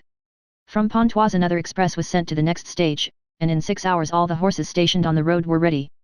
Before his departure, the Count went to Haydée's apartments, told her his intention, and resigned everything to her care. Albert was punctual. The journey soon became interesting from its rapidity, of which Morcerf had formed no previous idea. Truly, said Monte Cristo, with your post horses going at the rate of 2 leagues an hour, and that absurd law that one traveller shall not pass another without permission, so that an invalid or ill-tempered traveller may detain those who are well and active, it is impossible to move. I escape this annoyance by travelling with my own postilion and horses, do I not, Ali? The Count put his head out of the window and whistled, and the horses appeared to fly. The carriage rolled with a thundering noise over the pavement, and everyone turned to notice the dazzling meteor. Ali, smiling, repeated the sound, grasped the reins with a firm hand, and spurred his horses, whose beautiful manes floated in the breeze. This child of the desert was in his element, and with his black face and sparkling eyes appeared, in the cloud of dust he raised, like the genius of the simum and the god of the hurricane. I never knew till now the delight of speed, said Morcerf, and the last cloud disappeared from his brow, but where the devil do you get such horses? Are they made to order? Precisely, said the Count, 6 years since I bought a horse in Hungary remarkable for its swiftness. The 32 that we shall use tonight are its progeny, they are all entirely black, with the exception of a star upon the forehead. That is perfectly admirable, but what do you do, Count, with all these horses? You see, I travel with them. But you are not always traveling. When I no longer require them, Bertuccio will sell them, and he expects to realize 30 or 40,000 francs by the sale. But no monarch in Europe will be wealthy enough to purchase them. Then he will sell them to some Eastern vizier, who will empty his coffers to purchase them, and refill them by applying the bastinado to his subjects. Count, may I suggest one idea to you? Certainly. It is that, next to you, Bertuccio must be the richest gentleman in Europe. You are mistaken, Viscount, I believe he has not a franc in his possession. Then he must be a wonder. My dear Count, if you tell me many more marvellous things, I warn you I shall not believe them. I countenance nothing that is marvellous, M. Albert. Tell me, why does a steward rob his master? Because, I suppose, it is his nature to do so, for the love of robbing. You are mistaken, it is because he has a wife and family, and ambitious desires for himself and them. Also because he is not sure of always retaining his situation, and wishes to provide for the future. Now, M. Bertuccio is alone in the world, he uses my property without accounting for the use he makes of it, he is sure never to leave my service. Why? Because I should never get a better. Probabilities are deceptive. But I deal in certainties, he is the best servant over whom one has the power of life and death. Do you possess that right over Bertuccio? Yes. There are words which close a conversation with an iron door, such was the Count's yes. The whole journey was performed with equal rapidity, the 32 horses, dispersed over 7 stages, brought them to their destination in 8 hours. At midnight they arrived at the gate of a beautiful park. The porter was in attendance, he had been apprised by the groom of the last stage of the Count's approach. At 2:30 in the morning Morcerf was conducted to his apartments, where a bath and supper were prepared. The servant who had travelled at the back of the carriage waited on him, Baptistin, who rode in front, attended the Count. Albert bathed, took his supper, and went to bed. All night he was lulled by the melancholy noise of the surf. On rising, he went to his window, which opened on a terrace, having the sea in front, and at the back a pretty park bounded by a small forest. In a creek lay a little sloop, with a narrow keel and high masts, bearing on its flag the Monte Cristo arms which were a mountain or, on a sea azure, with the cross gules in chief which might be an allusion to his name that recalled Calvary, the mount rendered by our Lord's passion more precious than gold, and to the degrading cross which his blood had rendered holy, or it might be some personal remembrance of suffering and regeneration buried in the night of this mysterious personage's past life. Around the schooner lay a number of small fishing boats belonging to the fishermen of the neighbouring village, like humble subjects awaiting orders from their queen. There, as in every spot where Monte Cristo stopped, if but for 2 days, luxury abounded and life went on with the utmost ease. Albert found in his anteroom 2 guns, with all the accoutrements for hunting, a lofty room on the ground floor containing all the ingenious instruments the English, eminent in pescatory pursuits, since they are patient and sluggish, have invented for fishing. The day passed in pursuing those exercises in which Monte Cristo excelled. They killed a dozen pheasants in the park, as many trout in the stream, dined in a summer house overlooking the ocean, and took tea in the library. Towards the evening of the third day, Albert, completely exhausted with the exercise which invigorated Monte Cristo, was sleeping in an armchair near the window, while the Count was designing with his architect the plan of a conservatory in his house, when the sound of a horse at full speed on the high road made Albert look up. He was disagreeably surprised to see his own valet de chambre, whom he had not brought, that he might not inconvenience Monte Cristo. "Florentin here," cried he, starting up, "is my mother ill?" And he hastened to the door. Monte Cristo watched and saw him approach the valet, who drew a small sealed parcel from his pocket, containing a newspaper and a letter. "From whom is this?" said he eagerly. "From M. Beauchamp," replied Florentin. "Did he send you?" "Yes, sir, he sent for me to his house, gave me money for my journey, procured a horse, and made me promise not to stop till I had reached you. I have come in 15 hours. Albert opened the letter with fear, uttered a shriek on reading the first line, and seized the paper. His sight was dimmed, his legs sank under him, and he would have fallen had not Florentin supported him. "Poor young man," said Monte Cristo in a low voice, "it is then true that the sin of the father shall fall on the children to the third and fourth generation." Meanwhile Albert had revived, and, continuing to read, he threw back his head, saying, "Florentin, is your horse fit to return immediately?" "It is a poor, lame post horse." "In what state was the house when you left?" "All was quiet, but on returning from M. Beauchamp's, I found Madame in tears. She had sent for me to know when you would return. I told her my orders from M. Beauchamp. She first extended her arms to prevent me, but after a moment's reflection, 'Yes, go, Florentin,' said she, 'and may he come quickly.'" "Yes, my mother," said Albert, "I will return, and woe to the infamous wretch. But first of all I must get there." He went back to the room where he had left Monte Cristo. 5 minutes had sufficed to make a complete transformation in his appearance. His voice had become rough and hoarse, his face was furrowed with wrinkles, his eyes burned under the blue-veined lids, and he tottered like a drunken man. "Count," said he, "I thank you for your hospitality, which I would gladly have enjoyed longer, but I must return to Paris." "What has happened?" "A great misfortune, more important to me than life." "Don't question me, I beg of you, but lend me a horse." "My stables are at your command, Viscount, but you will kill yourself by riding on horseback. Take a post-chaise or a carriage." "No, it would delay me, and I need the fatigue you warn me of, it will do me good." Albert reeled as if he had been shot, and fell on a chair near the door.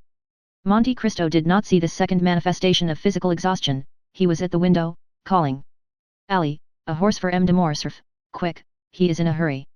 These words restored Albert. He darted from the room, followed by the Count. "Thank you," cried he, throwing himself on his horse. "Return as soon as you can, Florentin."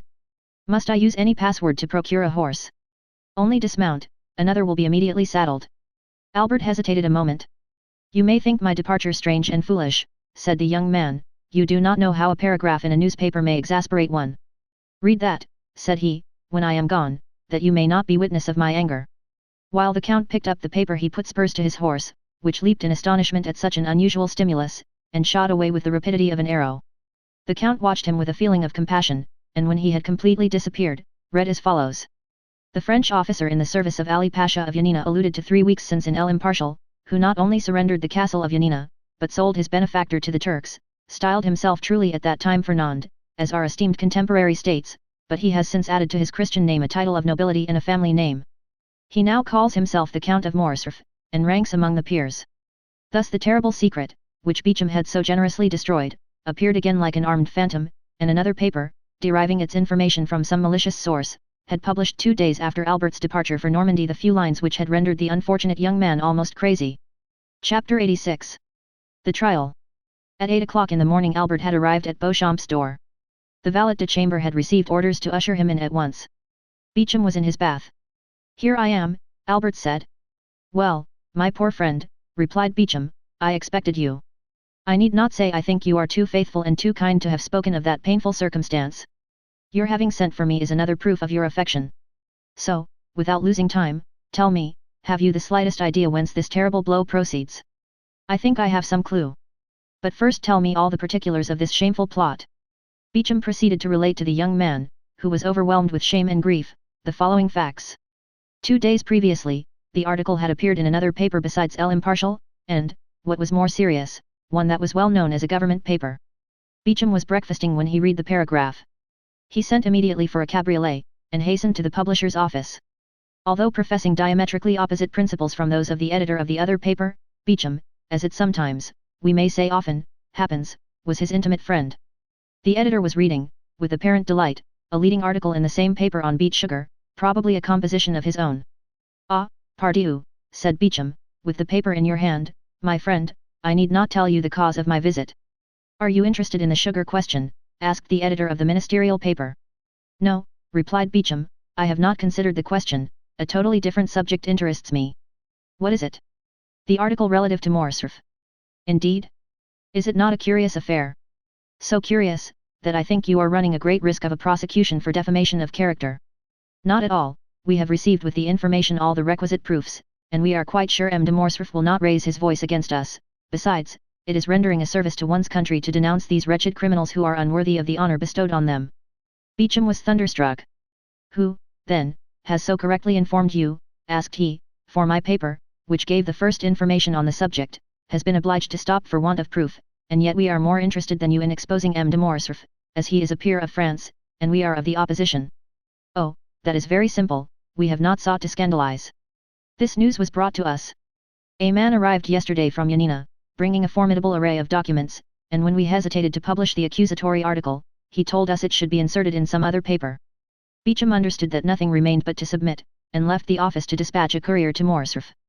But he had been unable to send to Albert the following particulars, as the events had transpired after the messenger's departure, namely, that the same day a great agitation was manifest in the House of Peers among the usually calm members of that dignified assembly.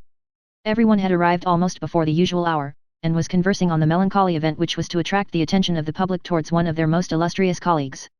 Some were perusing the article, others making comments and recalling circumstances which substantiated the charges still more.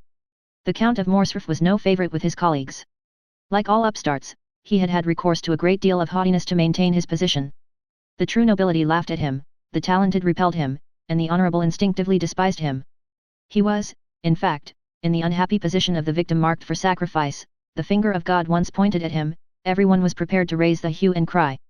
The Count of Morcerf alone was ignorant of the news. He did not take in the paper containing the defamatory article, and had passed the morning in writing letters and in trying a horse. He arrived at his usual hour, with a proud look and insolent demeanour. He alighted, passed through the corridors, and entered the house without observing the hesitation of the doorkeepers or the coolness of his colleagues.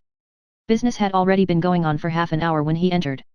Everyone held the accusing paper, but, as usual, no one liked to take upon himself the responsibility of the attack. At length an honourable peer, Morcerf's acknowledged enemy, ascended the tribune with that solemnity which announced that the expected moment had arrived. There was an impressive silence. Morcerf alone knew not why such profound attention was given to an orator who was not always listened to with so much complacency. The Count did not notice the introduction, in which the speaker announced that his communication would be of that vital importance that it demanded the undivided attention of the House, but at the mention of Yanina and Colonel Fernand, he turned so frightfully pale that every member shuddered and fixed his eyes upon him. Moral wounds have this peculiarity, they may be hidden, but they never close, always painful, always ready to bleed when touched, they remain fresh and open in the heart.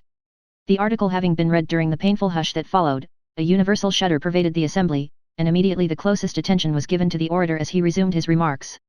He stated his scruples and the difficulties of the case. It was the honour of M. de Morcerf, and that of the whole house, he proposed to defend, by provoking a debate on personal questions, which are always such painful themes of discussion.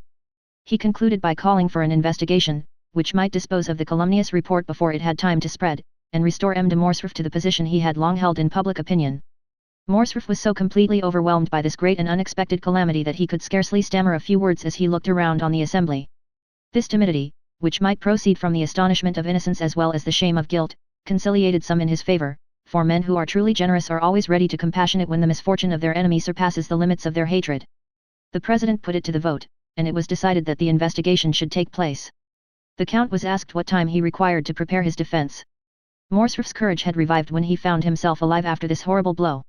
"My lords," answered he, "it is not by time I could repel the attack made on me by enemies unknown to me, and, doubtless, hidden in obscurity, it is immediately, and by a thunderbolt, that I must repel the flash of lightning which, for a moment, startled me.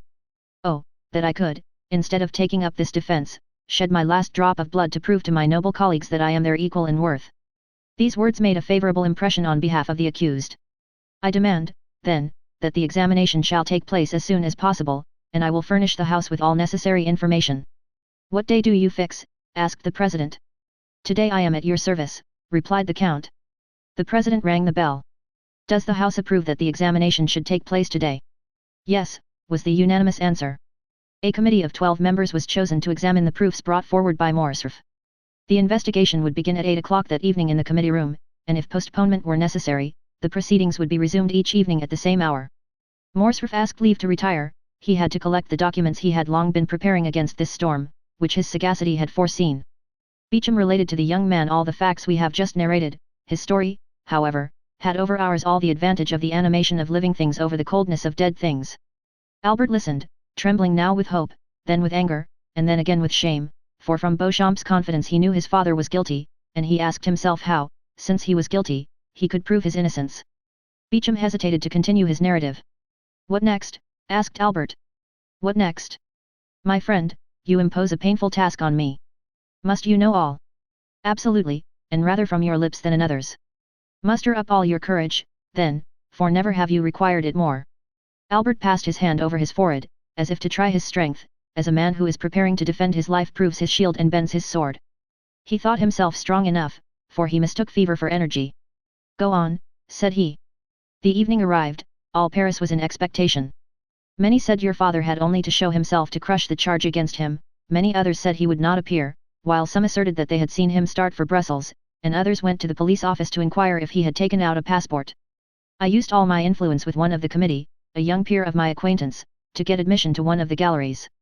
He called for me at 7 o'clock, and, before anyone had arrived, asked one of the doorkeepers to place me in a box. I was concealed by a column, and might witness the whole of the terrible scene which was about to take place. At 8 o'clock all were in their places, and M. de Morcerf entered at the last stroke. He held some papers in his hand, his countenance was calm, and his step firm, and he was dressed with great care in his military uniform, which was buttoned completely up to the chin. His presence produced a good effect. The committee was made up of liberals, several of whom came forward to shake hands with him. Albert felt his heart bursting at these particulars, but gratitude mingled with his sorrow. He would gladly have embraced those who had given his father this proof of esteem at a moment when his honor was so powerfully attacked. At this moment one of the doorkeepers brought in a letter for the President. You are at liberty to speak, M. de Morcerf, said the President, as he unsealed the letter, and the Count began his defense. I assure you, Albert, in a most eloquent and skillful manner. He produced documents proving that the Vizier of Yanina had up to the last moment honored him with his entire confidence, since he had entrusted him with a negotiation of life and death with the Emperor. He produced the ring, his mark of authority, with which Ali Pasha generally sealed his letters, and which the latter had given him, that he might, on his return at any hour of the day or night, gain access to the presence, even in the harem. Unfortunately, the negotiation failed, and when he returned to defend his benefactor, he was dead. But, said the Count, so great was Ali Pasha's confidence, that on his deathbed he resigned his favorite mistress and her daughter to my care. Albert started on hearing these words. The history of Haydée recurred to him, and he remembered what she had said of that message and the ring, and the manner in which she had been sold and made a slave.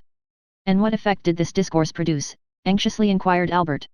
I acknowledge it affected me, and, indeed, all the committee also, said Beecham. Meanwhile, the President carelessly opened the letter which had been brought to him, but the first lines aroused his attention. He read them again and again, and fixing his eyes on M. de Morcerf, Count, said he, you have said that the Vizier of Yanina confided his wife and daughter to your care? Yes, sir, replied Morcerf, but in that, like all the rest, misfortune pursued me.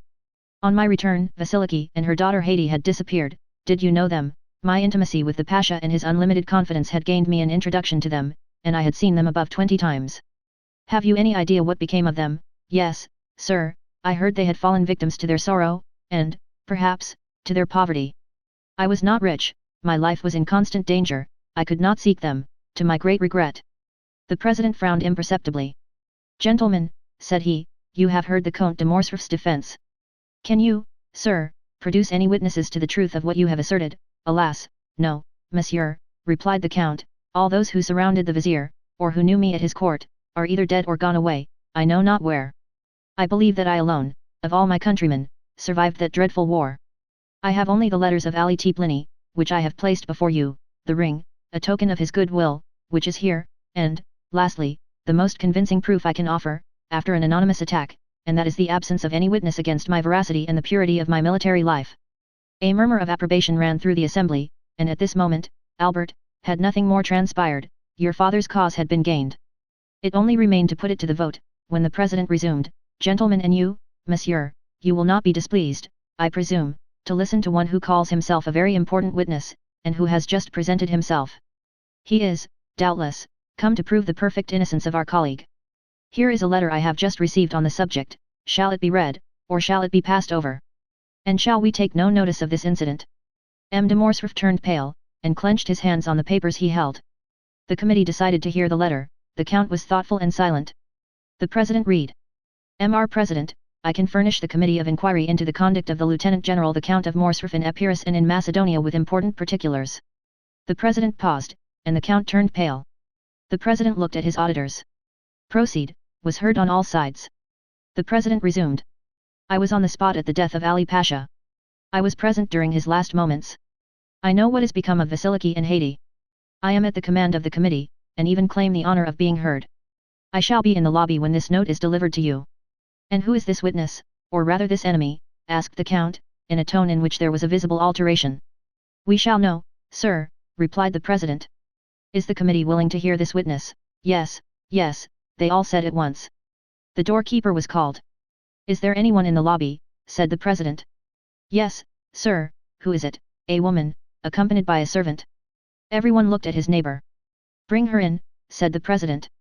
5 minutes after the doorkeeper again appeared, all eyes were fixed on the door, and I, said Beecham, shared the general expectation and anxiety. Behind the doorkeeper walked a woman enveloped in a large veil, which completely concealed her. It was evident, from her figure and the perfumes she had about her, that she was young and fastidious in her tastes, but that was all. The president requested her to throw aside her veil, and it was then seen that she was dressed in the Grecian costume, and was remarkably beautiful. "Ah," said Albert, "it was she." "Who?" "Haiti." "Who told you that?" "Alas, I guess it. But go on, Beecham. You see I am calm and strong. And yet we must be drawing near the disclosure." M. de Morcerf, continued Beecham, looked at this woman with surprise and terror. Her lips were about to pass his sentence of life or death. To the committee the adventure was so extraordinary and curious, that the interest they had felt for the count's safety became now quite a secondary matter. The president himself advanced to place a seat for the young lady, but she declined availing herself of it. As for the count, he had fallen on his chair. It was evident that his legs refused to support him. "Madam," said the president, "you have engaged to furnish the committee with some important particulars respecting the affair at Yanina, and you have stated that you were an eyewitness of the event." "I was, indeed," said the stranger, with a tone of sweet melancholy, and with the sonorous voice peculiar to the East. "But allow me to say that you must have been very young then. I was 4 years old, but as those events deeply concerned me, not a single detail has escaped my memory. In what manner could these events concern you, and who are you, that they should have made so deep an impression on you?" "On them depended my father's life," replied she. "I am Haiti, the daughter of Ali Pliny, Pasha of Yanina, and of Vasiliki, his beloved wife." The blush of mingled pride and modesty which suddenly suffused the cheeks of the young woman, the brilliancy of her eye, and her highly important communication, produced an indescribable effect on the assembly. As for the count, he could not have been more overwhelmed if a thunderbolt had fallen at his feet and opened an immense gulf before him. "Madam," replied the president, bowing with profound respect, "allow me to ask one question. It shall be the last. Can you prove the authenticity of what you have now stated?" "I can, sir," said Haiti, drawing from under her veil a satin satchel highly perfumed, "for here is the register of my birth, signed by my father and his principal officers, and that of my baptism, my father having consented to my being brought up in my mother's faith. This latter has been sealed by the Grand Primate of Macedonia and Epirus, and lastly, and perhaps the most important, the record of the sale of my person and that of my mother to the Armenian merchant El Kabir, by the French officer, who, in his infamous bargain with the Porte, had reserved as his part of the booty the wife and daughter of his benefactor, whom he sold for the sum of 400,000 francs. A greenish pallor spread over the count's cheeks, and his eyes became bloodshot at these terrible imputations, which were listened to by the assembly with ominous silence. Haiti, still calm, but with a calmness more dreadful than the anger of another would have been, handed to the president the record of her sale, written in Arabic. It had been supposed some of the papers might be in the Arabian, Romaic, or Turkish language, and the interpreter of the house was in attendance. One of the noble peers, who was familiar with the Arabic language, having studied it during the famous Egyptian campaign, followed with his eye as the translator read aloud. "I, El Kabir, a slave merchant, and purveyor of the harem of His Highness, acknowledge having received for transmission to the Sublime Emperor, from the French lord, the Count of Monte Cristo, an emerald valued at 800,000 francs, as the ransom of a young Christian slave of 11 years of age, named Haiti, the acknowledged daughter of the late Lord Ali Pliny, Pasha of Yanina, and of Vasiliki, his favorite, she having been sold to me 7 years previously, with her mother, who had died on arriving at Constantinople, by a French colonel in the service of the vizier Ali Tiplini, named Fernand Mondego. The above-mentioned purchase was made on His Highness's account, whose mandate I had, for the sum of 400,000 francs. Given at Constantinople, by authority of His Highness, in the year 1247 of the Hijra. Signed, El Kabir. That this record should have all due authority, it shall bear the imperial seal, which the vendor is bound to have affixed to it. Near the merchant's signature there was, indeed, the seal of the sublime emperor. A dreadful silence followed the reading of this document. The count could only stare, and his gaze, fixed as if unconsciously on Haiti, seemed one of fire and blood. Madam, said the president, may reference be made to the Count of Monte Cristo, who is now, I believe, in Paris. Sir, replied Haiti, the Count of Monte Cristo, my foster father, has been in Normandy the last 3 days. Who, then, has counselled you to take this step, one for which the court is deeply indebted to you, and which is perfectly natural, considering your birth and your misfortunes? Sir, replied Haiti, I have been led to take this step from a feeling of respect and grief. Although a Christian, may God forgive me, I have always sought to revenge my illustrious father. Since I set my foot in France, and knew the traitor lived in Paris, I have watched carefully. I live retired in the house of my noble protector, but I do it from choice. I love retirement and silence, because I can live with my thoughts and recollections of past days. But the Count of Monte Cristo surrounds me with every paternal care, and I am ignorant of nothing which passes in the world. I learn all in the silence of my apartments. For instance, I see all the newspapers, every periodical, as well as every new piece of music, and by thus watching the course of the life of others, I learned what had transpired this morning in the House of Peers, and what was to take place this evening. Then I wrote. Then, remarked the president, the Count of Monte Cristo knows nothing of your present proceedings, he is quite unaware of them, and I have but one fear, which is that he should disapprove of what I have done. But it is a glorious day for me, continued the young girl, raising her ardent gaze to heaven, that on which I find at last an opportunity of avenging my father. The Count had not uttered one word the whole of this time. His colleagues looked at him, and doubtless pitied his prospects, blighted under the perfumed breath of a woman. His misery was depicted in sinister lines on his countenance. M. de Morcerf, said the president, do you recognize this lady as the daughter of Ali Tiplini, Pasha of Yanina? No, said Morcerf, attempting to rise, it is a base plot, contrived by my enemies. Haiti, whose eyes had been fixed on the door, as if expecting someone, turned hastily, and, seeing the Count standing, shrieked, you do not know me, said she. Well, I fortunately recognize you. You are Fernand Mondego, the French officer who led the troops of my noble father. It is you who surrendered the castle of Yanina. It is you who, sent by him to Constantinople, to treat with the emperor for the life or death of your benefactor, brought back a false mandate granting full pardon. It is you who, with that mandate, obtained the Pasha's ring, which gave you authority over Salim, the fire-keeper. It is you who stabbed Salim. It is you who sold us, my mother and me, to the merchant, El Kabir. Assassin, assassin, assassin, you have still on your brow your master's blood. Look, gentlemen, all. These words had been pronounced with such enthusiasm and evident truth, that every eye was fixed on the Count's forehead, and he himself passed his hand across it, as if he felt Ali's blood still lingering there. You positively recognize M. de Morcerf as the officer, Fernand Mondego? Indeed I do, cried Haiti. Oh, my mother, it was you who said, you were free, you had a beloved father, you were destined to be almost a queen. Look well at that man, it is he who raised your father's head on the point of a spear, it is he who sold us, it is he who forsook us.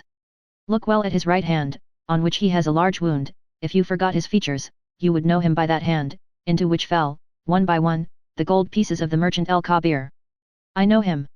Ah, let him say now if he does not recognize me. Each word fell like a dagger on Morcerf, and deprived him of a portion of his energy. As she uttered the last, he hid his mutilated hand hastily in his bosom, and fell back on his seat, overwhelmed by wretchedness and despair. This scene completely changed the opinion of the assembly respecting the accused Count. Count of Morcerf, said the president, do not allow yourself to be cast down, answer. The justice of the court is supreme and impartial as that of God, it will not suffer you to be trampled on by your enemies without giving you an opportunity of defending yourself. Shall further inquiries be made? Shall 2 members of the House be sent to Yanina? Speak. Morcerf did not reply. Then all the members looked at each other with terror. They knew the Count's energetic and violent temper, it must be, indeed, a dreadful blow which would deprive him of courage to defend himself. They expected that his stupefied silence would be followed by a fiery outburst. Well, asked the president, what is your decision? I have no reply to make, said the Count in a low tone. Has the daughter of Ali Tiplini spoken the truth? Said the president. Is she, then, the terrible witness to whose charge you dare not plead not guilty? Have you really committed the crimes of which you are accused? The count looked around him with an expression which might have softened tigers, but which could not disarm his judges. Then he raised his eyes towards the ceiling, but withdrew then, immediately, as if he feared the roof would open and reveal to his distressed view that second tribunal called heaven, and that other judge named God. Then, with a hasty movement, he tore open his coat, which seemed to stifle him, and flew from the room like a madman. His footstep was heard one moment in the corridor, then the rattling of his carriage wheels as he was driven rapidly away. "Gentlemen," said the president, when silence was restored, "is the Count of Morcerf convicted of felony, treason, and conduct unbecoming a member of this house?" "Yes," replied all the members of the committee of inquiry with a unanimous voice. Haydée had remained until the close of the meeting. She heard the Count's sentence pronounced without betraying an expression of joy or pity, then drawing her veil over her face she bowed majestically to the councillors, and left with that dignified step which Virgil attributes to his goddesses. Chapter 87. The Challenge. "Then," continued Beauchamp, "I took advantage of the silence and the darkness to leave the house without being seen. The usher who had introduced me was waiting for me at the door, and he conducted me through the corridors to a private entrance opening into the Rue de Vaugirard. I left with mingled feelings of sorrow and delight. Excuse me, Albert, sorrow on your account, and delight with that noble girl, thus pursuing paternal vengeance. Yes, Albert, from whatever source the blow may have proceeded, it may be from an enemy, but that enemy is only the agent of Providence." Albert held his head between his hands, he raised his face, red with shame and bathed in tears, and seizing Beauchamp's arm. "My friend," said he, "my life is ended. I cannot calmly say with you, Providence has struck the blow, but I must discover who pursues me with this hatred, and when I have found him I shall kill him, or he will kill me. I rely on your friendship to assist me, Beauchamp, if contempt has not banished it from your heart." "Contempt, my friend? How does this misfortune affect you?" "No, happily that unjust prejudice is forgotten which made the son responsible for the father's actions. Review your life, Albert, although it is only just beginning. Did a lovely summer's day ever dawn with greater purity than has marked the commencement of your career? No, Albert, take my advice. You are young and rich, leave Paris, all is soon forgotten in this great Babylon of excitement and changing tastes. You will return after 3 or 4 years with a Russian princess for a bride, and no one will think more of what occurred yesterday than if it had happened 16 years ago. Thank you, my dear Beauchamp, thank you for the excellent feeling which prompts your advice, but it cannot be. I have told you my wish, or rather my determination. You understand that, interested as I am in this affair, I cannot see it in the same light as you do. What appears to you to emanate from a celestial source, seems to me to proceed from one far less pure. Providence appears to me to have no share in this affair, and happily so, for instead of the invisible, impalpable agent of celestial rewards and punishments, I shall find one both palpable and visible, on whom I shall revenge myself, I assure you, for all I have suffered during the last month. Now, I repeat, Beauchamp, I wish to return to human and material existence, and if you are still the friend you profess to be, help me to discover the hand that struck the blow." "Be it so," said Beauchamp, "if you must have me descend to earth, I submit, and if you will seek your enemy, I will assist you, and I will engage to find him, my honor being almost as deeply interested as yours." "Well, then, you understand, Beauchamp, that we begin our search immediately. Each moment's delay is an eternity for me. The calumniator is not yet punished, and he may hope that he will not be, but, on my honor, if he thinks so, he deceives himself. Well, listen, Morcerf. Ah, Beauchamp, I see you know something already, you will restore me to life. I do not say there is any truth in what I am going to tell you, but it is, at least, a ray of light in a dark night, by following it we may, perhaps, discover something more certain. Tell me, satisfy my impatience. Well, I will tell you what I did not like to mention on my return from Yanina. Say on. I went, of course, to the chief banker of the town to make inquiries. At the first word, before I had even mentioned your father's name. "Ah," said he. "I guess what brings you here." "How, and why?" "Because a fortnight since I was questioned on the same subject." "By whom?" "By a banker of Paris, my correspondent." "Whose name is?" "Danglars." "He," cried Albert, "yes, it is indeed he who has so long pursued my father with jealous hatred. He, the man who would be popular, cannot forgive the Count of Morcerf for being created a peer, and this marriage broken off without a reason being assigned. Yes, it is all from the same cause. Make inquiries, Albert, but do not be angry without reason, make inquiries, and if it be true—" "Oh, yes, if it be true," cried the young man, "he shall pay me all I have suffered. Beware, Morcerf, he is already an old man. I will respect his age as he has respected the honor of my family. If my father had offended him, why did he not attack him personally? Oh, No, he was afraid to encounter him face to face. I do not condemn you, Albert, I only restrain you. Act prudently. Oh, do not fear, besides, you will accompany me. Beecham, solemn transactions should be sanctioned by a witness. Before this day closes, if M. Danglars is guilty, he shall cease to live, or I shall die. Pardieu, Beecham, mine shall be a splendid funeral. When such resolutions are made, Albert, they should be promptly executed. Do you wish to go to M. Danglars? Let us go immediately. They sent for a cabriolet. On entering the banker's mansion, they perceived the phaeton and servant of M. Andrea Cavalcanti. Ah, parbleu, that's good, said Albert, with a gloomy tone. If M. Danglars will not fight with me, I will kill his son-in-law. Cavalcanti will certainly fight. The servant announced the young man, but the banker, recollecting what had transpired the day before, did not wish him admitted. It was, however, too late. Albert had followed the footman, and, hearing the order given, forced the door open, and followed by Beecham found himself in the banker's study. Sir, cried the latter, am I no longer at liberty to receive whom I choose in my house? You appear to forget yourself sadly. No, sir, said Albert, coldly, there are circumstances in which one cannot, except through cowardice, I offer you that refuge, refuse to admit certain persons at least. What is your errand, then, with me, sir? I mean, said Albert, drawing near, and without apparently noticing Cavalcanti, who stood with his back towards the fireplace, I mean to propose a meeting in some retired corner where no one will interrupt us for 10 minutes, that will be sufficient, where two men having met, one of them will remain on the ground. Danglars turned pale, Cavalcanti moved a step forward, and Albert turned towards him. And you, too, said he, come, if you like, monsieur, you have a claim, being almost one of the family, and I will give as many rendezvous of that kind as I can find persons willing to accept them. Cavalcanti looked at Danglars with a stupefied air, and the latter, making an effort, arose and stepped between the two young men. Albert's attack on Andrea had placed him on a different footing, and he hoped this visit had another cause than that he had at first supposed. Indeed, sir, said he to Albert, if you are come to quarrel with this gentleman because I have preferred him to you, I shall resign the case to the king's attorney.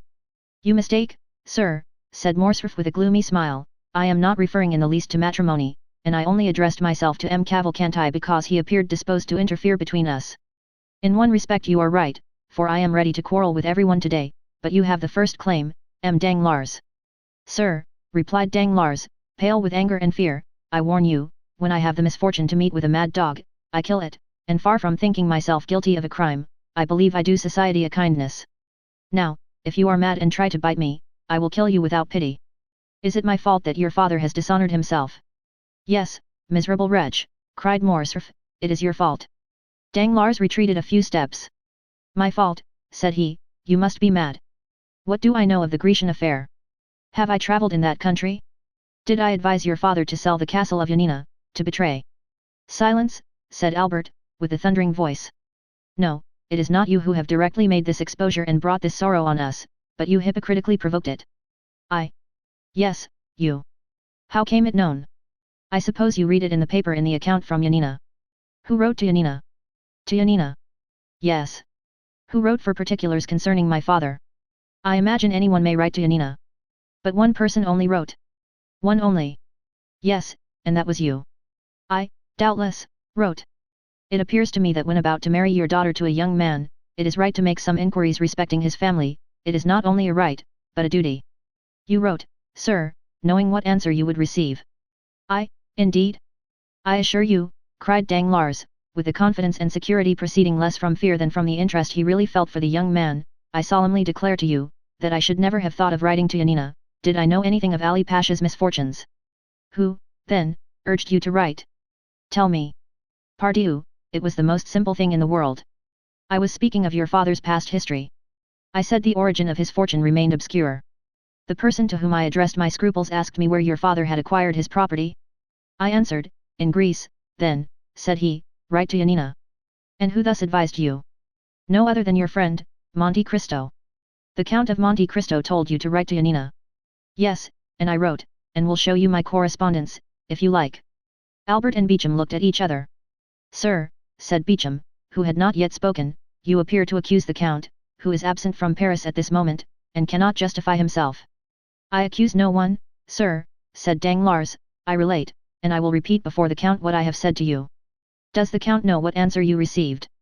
Yes, I showed it to him. Did he know my father's Christian name was Fernand, and his family name Mondego? Yes, I had told him that long since, and I did only what any other would have done in my circumstances, and perhaps less. When, the day after the arrival of this answer, your father came by the advice of Monte Cristo to ask my daughter's hand for you, I decidedly refused him, but without any explanation or exposure. In short, why should I have any more to do with the affair? How did the honor or disgrace of M. de Morcerf affect me? It neither increased nor decreased my income. Albert felt the blood mounting to his brow, there was no doubt upon the subject.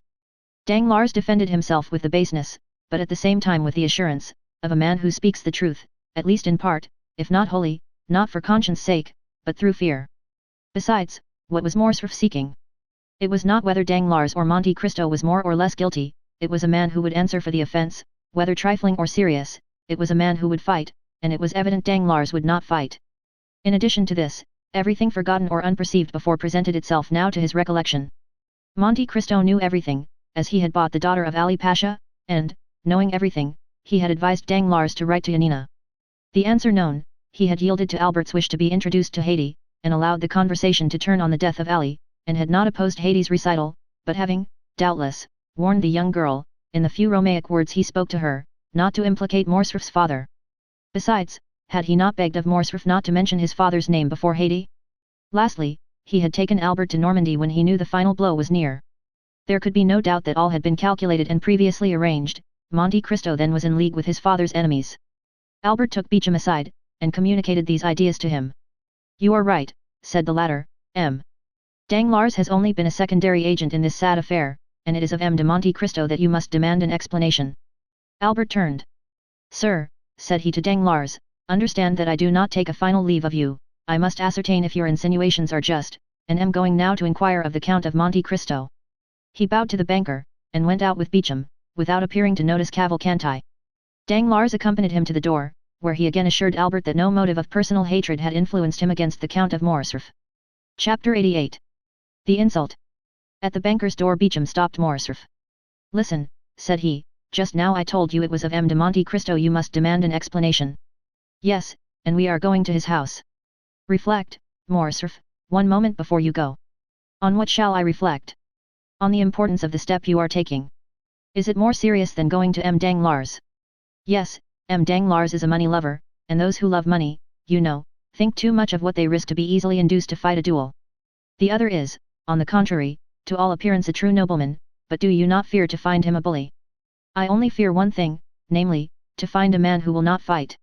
"Do not be alarmed," said Beauchamp, "he will meet you. My only fear is that he will be too strong for you." "My friend," said Morcerf, with a sweet smile, "that is what I wish.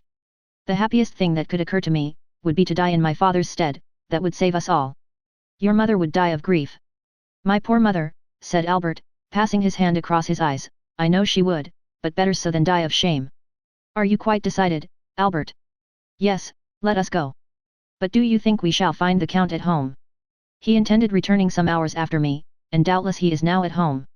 They ordered the driver to take them to number 30 Champs-Élysées. Beauchamp wished to go in alone, but Albert observed that as this was an unusual circumstance he might be allowed to deviate from the usual etiquette of duels. The cause which the young man espoused was one so sacred that Beauchamp had only to comply with all his wishes. He yielded and contented himself with following Morcerf. Albert sprang from the porter's lodge to the steps. He was received by Baptistin. The Count had, indeed, just arrived, but he was in his bath, and had forbidden that anyone should be admitted. "But after his bath?" asked Morcerf. "My master will go to dinner." "And after dinner?" "He will sleep an hour." "Then?" "He is going to the opera." "Are you sure of it?" asked Albert. "Quite, sir, my master has ordered his horses at 8 o'clock precisely." "Very good," replied Albert, "that is all I wished to know." Then, turning towards Beauchamp, "If you have anything to attend to, Beauchamp, do it directly, if you have any appointment for this evening, defer it till tomorrow. I depend on you to accompany me to the opera, and if you can, bring Chateau Renaud with you." Beauchamp availed himself of Albert's permission, and left him, promising to call for him at 8:15. On his return home, Albert expressed his wish to Franz Debray, and Morel, to see them at the opera that evening. Then he went to see his mother, who since the events of the day before had refused to see anyone, and had kept her room. He found her in bed, overwhelmed with grief at this public humiliation. The sight of Albert produced the effect which might naturally be expected on Mercedes. She pressed her son's hand and sobbed aloud, but her tears relieved her. Albert stood one moment speechless by the side of his mother's bed.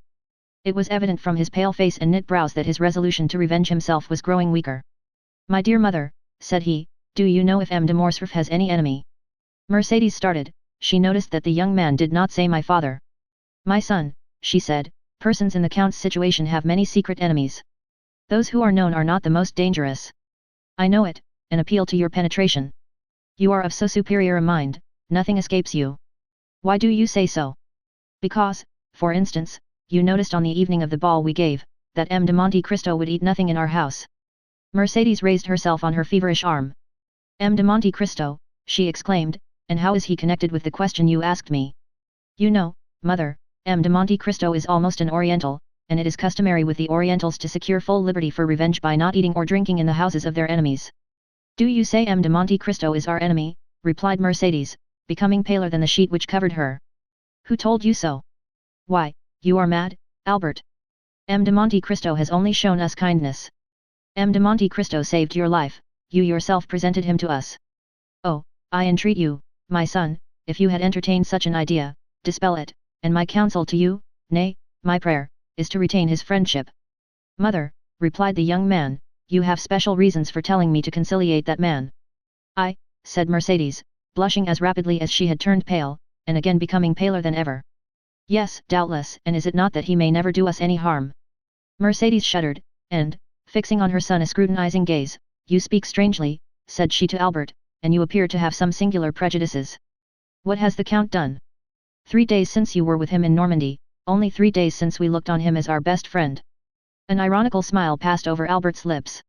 Mercedes saw it and with the double instinct of woman and mother guessed all, but as she was prudent and strong-minded she concealed both her sorrows and her fears. Albert was silent. An instant after, the Countess resumed. "You came to inquire after my health. I will candidly acknowledge that I am not well.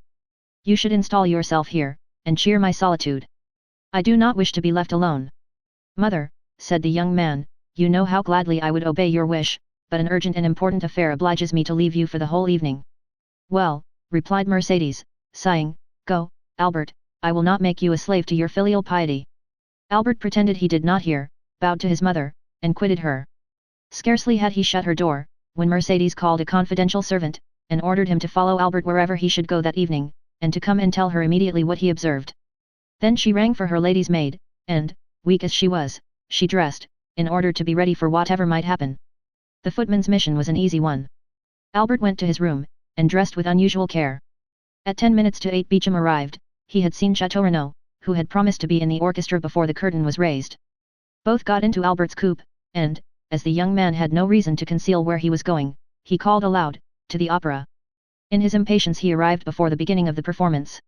Chateau Renaud was at his post, apprised by Beecham of the circumstances. He required no explanation from Albert. The conduct of the son in seeking to avenge his father was so natural that Chateau Renaud did not seek to dissuade him, and was content with renewing his assurances of devotion. Debray was not yet come, but Albert knew that he seldom lost a scene at the opera. Albert wandered about the theatre until the curtain was drawn up. He hoped to meet with M. de Monte Cristo either in the lobby or on the stairs. The bell summoned him to his seat, and he entered the orchestra with Chateau Renaud and Beecham. But his eyes scarcely quitted the box between the columns, which remained obstinately closed during the whole of the first act. At last, as Albert was looking at his watch for about the 100th time, at the beginning of the second act the door opened, and Monte Cristo entered, dressed in black, and, leaning over the front of the box, looked around the pit.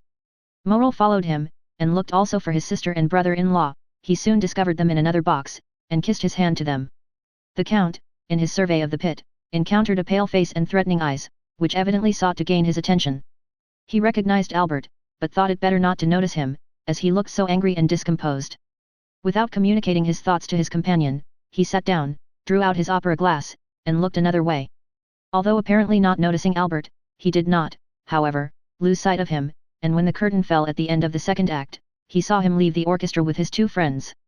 Then his head was seen passing at the back of the boxes, and the Count knew that the approaching storm was intended to fall on him. He was at the moment conversing cheerfully with Morel, but he was well prepared for what might happen. The door opened, and Monte Cristo, turning round, saw Albert, pale and trembling, followed by Beecham and Chateau Renaud. "Well," cried he, with that benevolent politeness which distinguished his salutation from the common civilities of the world, "my cavalier has attained his object. Good evening, M. de Morcerf." The countenance of this man, who possessed such extraordinary control over his feelings, expressed the most perfect cordiality. Morel only then recollected the letter he had received from the Viscount, in which, without assigning any reason, he begged him to go to the opera, but he understood that something terrible was brooding. "We are not come here, sir, to exchange hypocritical expressions of politeness, or false professions of friendship," said Albert, "but to demand an explanation." The young man's trembling voice was scarcely audible. "An explanation at the opera," said the Count, with that calm tone and penetrating eye which characterize the man who knows his cause is good. "Little acquainted as I am with the habits of Parisians, I should not have thought this the place for such a demand. Still, if people will shut themselves up," said Albert, "and cannot be seen because they are bathing, dining, or asleep, we must avail ourselves of the opportunity whenever they are to be seen. I am not difficult of access, sir, for yesterday, if my memory does not deceive me, you were at my house." "Yesterday I was at your house, sir," said the young man, "because then I knew not who you were." In pronouncing these words Albert had raised his voice so as to be heard by those in the adjoining boxes and in the lobby. Thus the attention of many was attracted by this altercation. "Where are you come from, sir?" said Monte Cristo. "You do not appear to be in the possession of your senses." "Provided I understand your perfidy, sir, and succeed in making you understand that I will be revenged, I shall be reasonable enough," said Albert furiously. "I do not understand you, sir," replied Monte Cristo, "and if I did, your tone is too high. I am at home here, and I alone have a right to raise my voice above another's. Leave the box, sir." Monte Cristo pointed towards the door with the most commanding dignity. "Ah, I shall know how to make you leave your home," replied Albert, clasping in his convulsed grasp the glove, which Monte Cristo did not lose sight of. "Well, well," said Monte Cristo quietly, "I see you wish to quarrel with me, but I would give you one piece of advice, which you will do well to keep in mind. It is in poor taste to make a display of a challenge. Display is not becoming to everyone, M. de Morcerf." At this name a murmur of astonishment passed around the group of spectators of this scene. They had talked of no one but Morcerf the whole day. Albert understood the allusion in a moment, and was about to throw his glove at the Count, when Morel seized his hand, while Beauchamp and Château Renaud, fearing the scene would surpass the limits of a challenge, held him back. But Monte Cristo, without rising and leaning forward in his chair, merely stretched out his arm and, taking the damp, crushed glove from the clenched hand of the young man. "Sir," said he in a solemn tone, "I consider your glove thrown, and will return it to you wrapped around a bullet. Now leave me or I will summon my servants to throw you out at the door."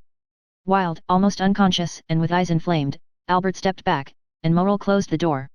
Monte Cristo took up his glass again as if nothing had happened, his face was like marble, and his heart was like bronze. Morel whispered, "What have you done to him?" "I? Nothing, at least personally," said Monte Cristo. "But there must be some cause for this strange scene. The Count of Morcerf's adventure exasperates the young man. Have you anything to do with it?" "It was through Haydée that the chamber was informed of his father's treason." "Indeed," said Morel.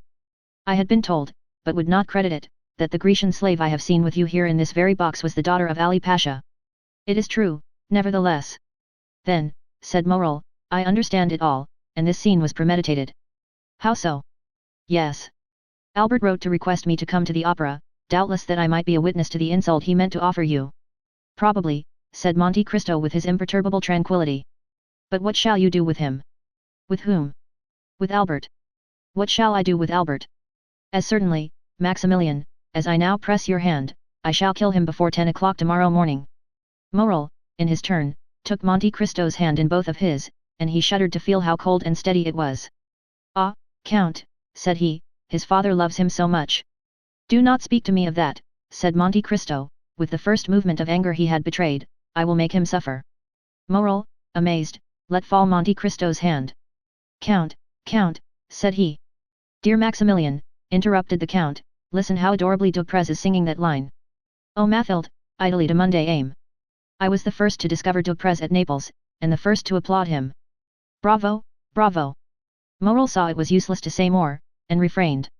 The curtain, which had risen at the close of the scene with Albert, again fell, and a rap was heard at the door. "Come in," said Monte Cristo with a voice that betrayed not the least emotion, and immediately Beauchamp appeared. "Good evening, M. Beauchamp," said Monte Cristo, as if this was the first time he had seen the journalist that evening. "Be seated." Beauchamp bowed, and, sitting down, "Sir," said he, "I just now accompanied M. de Morcerf, as you saw." "And that means," replied Monte Cristo, laughing, "that you had, probably, just dined together. I am happy to see, M. Beauchamp, that you are more sober than he was." "Sir," said M. Beauchamp, "Albert was wrong, I acknowledge, to betray so much anger, and I come, on my own account, to apologize for him. And having done so, entirely on my own account, be it understood, I would add that I believe you too gentlemanly to refuse giving him some explanation concerning your connection with Yanina. Then I will add 2 words about the young Greek girl. Monte Cristo motioned him to be silent. Come, said he, laughing, there are all my hopes about to be destroyed. How so? Asked Beecham. Doubtless you wish to make me appear a very eccentric character. I am, in your opinion, a Lara, a Manfred, a Lord Ruthven, then, just as I am arriving at the climax, you defeat your own end, and seek to make an ordinary man of me. You bring me down to your own level, and demand explanations. Indeed, M. Beecham, it is quite laughable. Yet, replied Beecham haughtily, there are occasions when probity commands. M. Beecham, interposed this strange man, the Count of Monte Cristo bows to none but the Count of Monte Cristo himself. Say no more, I entreat you. I do what I please, M. Beecham, and it is always well done. Sir, replied the young man, honest men are not to be paid with such coin. I require honorable guarantees.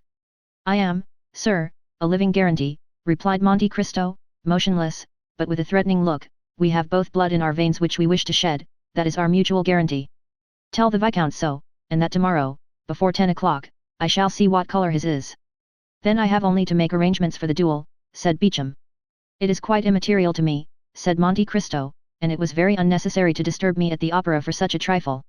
In France people fight with the sword or pistol, in the colonies with the carbine, in Arabia with the dagger. Tell your client that, although I am the insulted party, in order to carry out my eccentricity, I leave him the choice of arms, and will accept without discussion, without dispute, anything, even combat by drawing lots, which is always stupid, but with me different from other people, as I am sure to gain. Sure to gain, repeated Beecham, looking with amazement at the Count. Certainly, said Monte Cristo, slightly shrugging his shoulders, otherwise I would not fight with M. de Morcerf. I shall kill him, I cannot help it. Only by a single line this evening at my house let me know the arms and the hour, I do not like to be kept waiting. Pistols, then, at 8 o'clock, in the Bois de Vincennes, said Beecham, quite disconcerted, not knowing if he was dealing with an arrogant braggadocio or a supernatural being. Very well, sir, said Monte Cristo. Now all that is settled, do let me see the performance, and tell your friend Albert not to come any more this evening, he will hurt himself with all his ill-chosen barbarisms, let him go home and go to sleep. Beecham left the box, perfectly amazed. Now, said Monte Cristo, turning towards Morel, I may depend upon you, may I not? Certainly, said Morel, I am at your service, Count, still. What? It is desirable I should know the real cause. That is to say, you would rather not. No. The young man himself is acting blindfolded, and knows not the true cause, which is known only to God and to me, but I give you my word, Morel, that God, who does know it, will be on our side. Enough, said Morel, who is your second witness? I know no one in Paris, Morel, on whom I could confer that honor besides you and your brother Emmanuel. Do you think Emmanuel would oblige me? I will answer for him, Count. Well, that is all I require. Tomorrow morning, at 7 o'clock, you will be with me, will you not? We will. Hush, the curtain is rising. Listen. I never lose a note of this opera if I can avoid it, the music of William Tell is so sweet. Chapter 89. The Night. Monte Cristo waited, according to his usual custom, until Duprez had sung his famous Suivez-moi, then he rose and went out. Morel took leave of him at the door, renewing his promise to be with him the next morning at 7 o'clock, and to bring Emmanuel. Then he stepped into his coupe, calm and smiling, and was at home in 5 minutes. No one who knew the Count could mistake his expression when, on entering, he said, Ali, bring me my pistols with the ivory cross.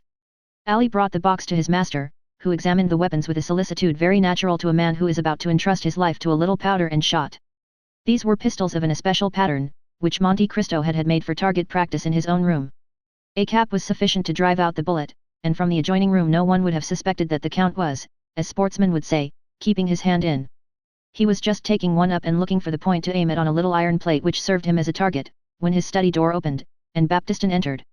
Before he had spoken a word, the Count saw in the next room a veiled woman, who had followed closely after Baptistin, and now, seeing the Count with a pistol in his hand and swords on the table, rushed in. Baptistin looked at his master, who made a sign to him, and he went out, closing the door after him. Who are you, madam? Said the Count to the veiled woman. The stranger cast one look around her, to be certain that they were quite alone, then bending as if she would have knelt, and joining her hands, she said with an accent of despair. Edmund, you will not kill my son." The count retreated a step, uttered a slight exclamation, and let fall the pistol he held. "What name did you pronounce then, Madame de Morcerf?" said he. "Yours," cried she, throwing back her veil, "yours, which I alone, perhaps, have not forgotten. Edmund, it is not Madame de Morcerf who is come to you, it is Mercedes." "Mercedes is dead, madam," said Monte Cristo, "I know no one now of that name." "Mercedes lives, sir, and she remembers, for she alone recognized you when she saw you, and even before she saw you, by your voice, Edmund, by the simple sound of your voice, and from that moment she has followed your steps, watched you, feared you, and she needs not to inquire what hand has dealt the blow which now strikes M. de Morcerf." "Fernand, do you mean," replied Monte Cristo, with bitter irony, "since we are recalling names, let us remember them all." Monte Cristo had pronounced the name of Fernand with such an expression of hatred that Mercedes felt a thrill of horror run through every vein. "You see, Edmund, I am not mistaken, and have cause to say, spare my son." "And who told you, madam, that I have any hostile intentions against your son?" "No one, in truth, but a mother has twofold sight. I guessed all, I followed him this evening to the opera, and, concealed in a parquet box, have seen all." "If you have seen all, madam, you know that the son of Fernand has publicly insulted me," said Monte Cristo with awful calmness. "Oh, for pity's sake! You have seen that he would have thrown his glove in my face if Morel, one of my friends, had not stopped him. Listen to me, my son has also guessed who you are, he attributes his father's misfortunes to you." "Madam, you are mistaken, they are not misfortunes, it is a punishment. It is not I who strike M. de Morcerf, it is Providence which punishes him." "And why do you represent Providence?" cried Mercedes. "Why do you remember when it forgets? What are Yanina and its vizier to you, Edmund? What injury has Fernand Mondego done you in betraying Ali Teplini?" "Ah, madam," replied Monte Cristo, "all this is an affair between the French captain and the daughter of Vasiliki. It does not concern me, you are right, and if I have sworn to revenge myself, it is not on the French captain, or the Count of Morcerf, but on the fisherman Fernand, the husband of Mercedes the Catalane." "Ah, sir," cried the countess, "how terrible a vengeance for a fault which fatality made me commit, for I am the only culprit, Edmund, and if you owe revenge to anyone, it is to me, who had not fortitude to bear your absence and my solitude." "But," exclaimed Monte Cristo, "why was I absent? And why were you alone?" "Because you had been arrested, Edmund, and were a prisoner." "And why was I arrested? Why was I a prisoner?" "I do not know," said Mercedes. "You do not, madam, at least, I hope not. But I will tell you. I was arrested and became a prisoner because, under the arbor of la reserve, the day before I was to marry you, a man named Danglars wrote this letter, which the fisherman Fernand himself posted." Monte Cristo went to a secrétaire, opened a drawer by a spring, from which he took a paper which had lost its original color, and the ink of which had become of a rusty hue. This he placed in the hands of Mercedes. It was Danglars' letter to the king's attorney, which the Count of Monte Cristo, disguised as a clerk from the house of Thomson and French, had taken from the file against Edmond Dantès, on the day he had paid the 200,000 francs to M. de Boville. Mercedes read with terror the following lines. "The king's attorney is informed by a friend to the throne and religion that one Edmond Dantès, second in command on board the Pharaon, this day arrived from Smyrna, after having touched at Naples and Porto Ferrajo, is the bearer of a letter from Murat to the usurper, and of another letter from the usurper to the Bonapartist Club in Paris. Ample corroboration of this statement may be obtained by arresting the above-mentioned Edmond Dantès, who either carries the letter for Paris about with him, or has it at his father's abode. Should it not be found in possession of either father or son, then it will assuredly be discovered in the cabin belonging to the said Dantès on board the Pharaon." "How dreadful," said Mercedes, passing her hand across her brow, moist with perspiration, "and that letter?" "I bought it for 200,000 francs, madam," said Monte Cristo, "but that is a trifle, since it enables me to justify myself to you." "And the result of that letter?" "You well know, madam, was my arrest, but you do not know how long that arrest lasted. You do not know that I remained for 14 years within a quarter of a league of you, in a dungeon in the Château d'If.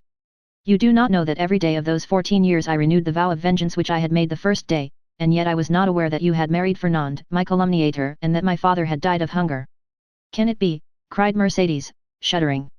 "That is what I heard on leaving my prison 14 years after I had entered it, and that is why, on account of the living Mercedes and my deceased father, I have sworn to revenge myself on Fernand, and, I have revenged myself."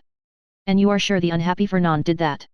"I am satisfied, madam, that he did what I have told you. Besides, that is not much more odious than that a Frenchman by adoption should pass over to the English, that a Spaniard by birth should have fought against the Spaniards, that a stipendiary of Ali should have betrayed and murdered Ali. Compared with such things, what is the letter you have just read, a lover's deception, which the woman who has married that man ought certainly to forgive, but not so the lover who was to have married her. Well, the French did not avenge themselves on the traitor, the Spaniards did not shoot the traitor, Ali in his tomb left the traitor unpunished, but I, betrayed, sacrificed, buried, have risen from my tomb, by the grace of God, to punish that man. He sends me for that purpose, and here I am. The poor woman's head and arms fell, her legs bent under her, and she fell on her knees. Forgive, Edmund, forgive for my sake, who love you still. The dignity of the wife checked the fervor of the lover and the mother. Her forehead almost touched the carpet, when the count sprang forward and raised her. Then seated on a chair, she looked at the manly countenance of Monte Cristo, on which grief and hatred still impressed a threatening expression. Not crush that accursed race, murmured he, abandon my purpose at the moment of its accomplishment? Impossible, madam, impossible. Edmund, said the poor mother, who tried every means, when I call you Edmund, why do you not call me Mercedes? Mercedes, repeated Monte Cristo, Mercedes. Well yes, you are right, that name has still its charms, and this is the first time for a long period that I have pronounced it so distinctly. Oh, Mercedes, I have uttered your name with the sigh of melancholy, with the groan of sorrow, with the last effort of despair, I have uttered it when frozen with cold, crouched on the straw in my dungeon, I have uttered it, consumed with heat, rolling on the stone floor of my prison. Mercedes, I must revenge myself, for I suffered 14 years I wept, I cursed, now I tell you, Mercedes, I must revenge myself. The count, fearing to yield to the entreaties of her he had so ardently loved, called his sufferings to the assistance of his hatred. Revenge yourself, then, Edmund, cried the poor mother, but let your vengeance fall on the culprits, on him, on me, but not on my son. It is written in the good book, said Monte Cristo, that the sins of the fathers shall fall upon their children to the third and fourth generation. Since God himself dictated those words to his prophet, why should I seek to make myself better than God? Edmund, continued Mercedes, with her arms extended towards the count, since I first knew you, I have adored your name, have respected your memory. Edmund, my friend, do not compel me to tarnish that noble and pure image reflected incessantly on the mirror of my heart. Edmund, if you knew all the prayers I have addressed to God for you while I thought you were living and since I have thought you must be dead. Yes, dead, alas! I imagined your dead body buried at the foot of some gloomy tower, or cast to the bottom of a pit by hateful jailers, and I wept. What could I do for you, Edmund, besides pray and weep? Listen, for 10 years I dreamed each night the same dream. I had been told that you had endeavored to escape, that you had taken the place of another prisoner, that you had slipped into the winding sheet of a dead body, that you had been thrown alive from the top of the Château d'If, and that the cry you uttered as you dashed upon the rocks first revealed to your jailers that they were your murderers. Well, Edmund, I swear to you, by the head of that son for whom I entreat your pity, Edmund, for 10 years I saw every night every detail of that frightful tragedy, and for 10 years I heard every night the cry which awoke me, shuddering and cold. And I, too, Edmund, oh! Believe me, guilty as I was, oh, yes, I, too, have suffered much. Have you known what it is to have your father starve to death in your absence? Cried Monte Cristo, thrusting his hands into his hair. Have you seen the woman you loved giving her hand to your rival, while you were perishing at the bottom of a dungeon? No, interrupted Mercedes, but I have seen him whom I loved on the point of murdering my son. Mercedes uttered these words with such deep anguish, with an accent of such intense despair, that Monte Cristo could not restrain a sob. The lion was daunted, the avenger was conquered. What do you ask of me, said he, your son's life? Well, he shall live.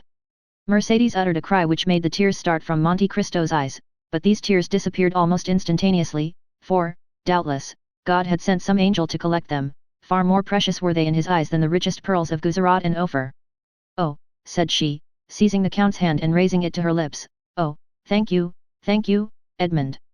Now you are exactly what I dreamt you were, the man I always loved. Oh, now I may say so.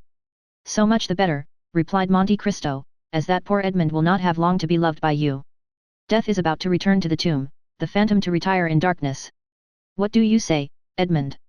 I say, since you command me, Mercedes, I must die. Die, and why so? Who talks of dying? Whence have you these ideas of death? You do not suppose that, publicly outraged in the face of a whole theatre, in the presence of your friends and those of your son, challenged by a boy who will glory in my forgiveness as if it were a victory, you do not suppose that I can for one moment wish to live. What I most loved after you, Mercedes, was myself, my dignity, and that strength which rendered me superior to other men, that strength was my life. With one word you have crushed it, and I die. But the duel will not take place, Edmund, since you forgive. It will take place, said Monte Cristo, in a most solemn tone, but instead of your son's blood to stain the ground, mine will flow." Mercedes shrieked, and sprang towards Monte Cristo, but, suddenly stopping, "Edmund," said she, "there is a God above us, since you live and since I have seen you again, I trust to him from my heart. While waiting his assistance I trust to your word. You have said that my son should live, have you not?" "Yes, madam, he shall live," said Monte Cristo, surprised that without more emotion Mercedes had accepted the heroic sacrifice he made for her. Mercedes extended her hand to the count. "Edmund," said she, and her eyes were wet with tears while looking at him to whom she spoke, "how noble it is of you, how great the action you have just performed, how sublime to have taken pity on a poor woman who appealed to you with every chance against her. Alas, I am grown old with grief more than with years, and cannot now remind my Edmund by a smile, or by a look, of that Mercedes whom he once spent so many hours in contemplating. Ah, believe me, Edmund, as I told you, I too have suffered much. I repeat, it is melancholy to pass one's life without having one joy to recall, without preserving a single hope, but that proves that all is not yet over. No, it is not finished, I feel it by what remains in my heart. Oh, I repeat it, Edmund, what you have just done is beautiful, it is grand, it is sublime. Do you say so now, Mercedes? Then what would you say if you knew the extent of the sacrifice I make to you? Suppose that the Supreme Being, after having created the world and fertilized chaos, had paused in the work to spare an angel the tears that might one day flow for mortal sins from her immortal eyes. Suppose that when everything was in readiness and the moment had come for God to look upon his work and see that it was good, suppose he had snuffed out the sun and tossed the world back into eternal night, then, even then, Mercedes, you could not imagine what I lose in sacrificing my life at this moment. Mercedes looked at the count in a way which expressed at the same time her astonishment, her admiration, and her gratitude. Monte Cristo pressed his forehead on his burning hands, as if his brain could no longer bear alone the weight of its thoughts. "Edmund," said Mercedes, "I have but one word more to say to you." The count smiled bitterly. "Edmund," continued she, "you will see that if my face is pale, if my eyes are dull, if my beauty is gone, if Mercedes, in short, no longer resembles her former self in her features, you will see that her heart is still the same. Adieu, then, Edmund, I have nothing more to ask of heaven, I have seen you again, and have found you as noble and as great as formerly you were. Adieu, Edmund, adieu, and thank you." But the count did not answer. Mercedes opened the door of the study and had disappeared before he had recovered from the painful and profound reverie into which his thwarted vengeance had plunged him. The clock of the invalids struck 1 when the carriage which conveyed Madame de Morcerf rolled away on the pavement of the Champs-Élysées, and made Monte Cristo raise his head. "What a fool I was," said he, "not to tear my heart out on the day when I resolved to avenge myself." Chapter 90. The meeting. After Mercedes had left Monte Cristo, he fell into profound gloom. Around him and within him the flight of thought seemed to have stopped, his energetic mind slumbered, as the body does after extreme fatigue.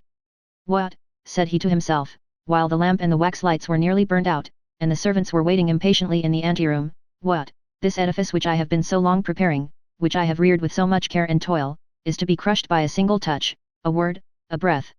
Yes, this self, of whom I thought so much, of whom I was so proud, who had appeared so worthless in the dungeons of the Château d'If, and whom I had succeeded in making so great, will be but a lump of clay tomorrow.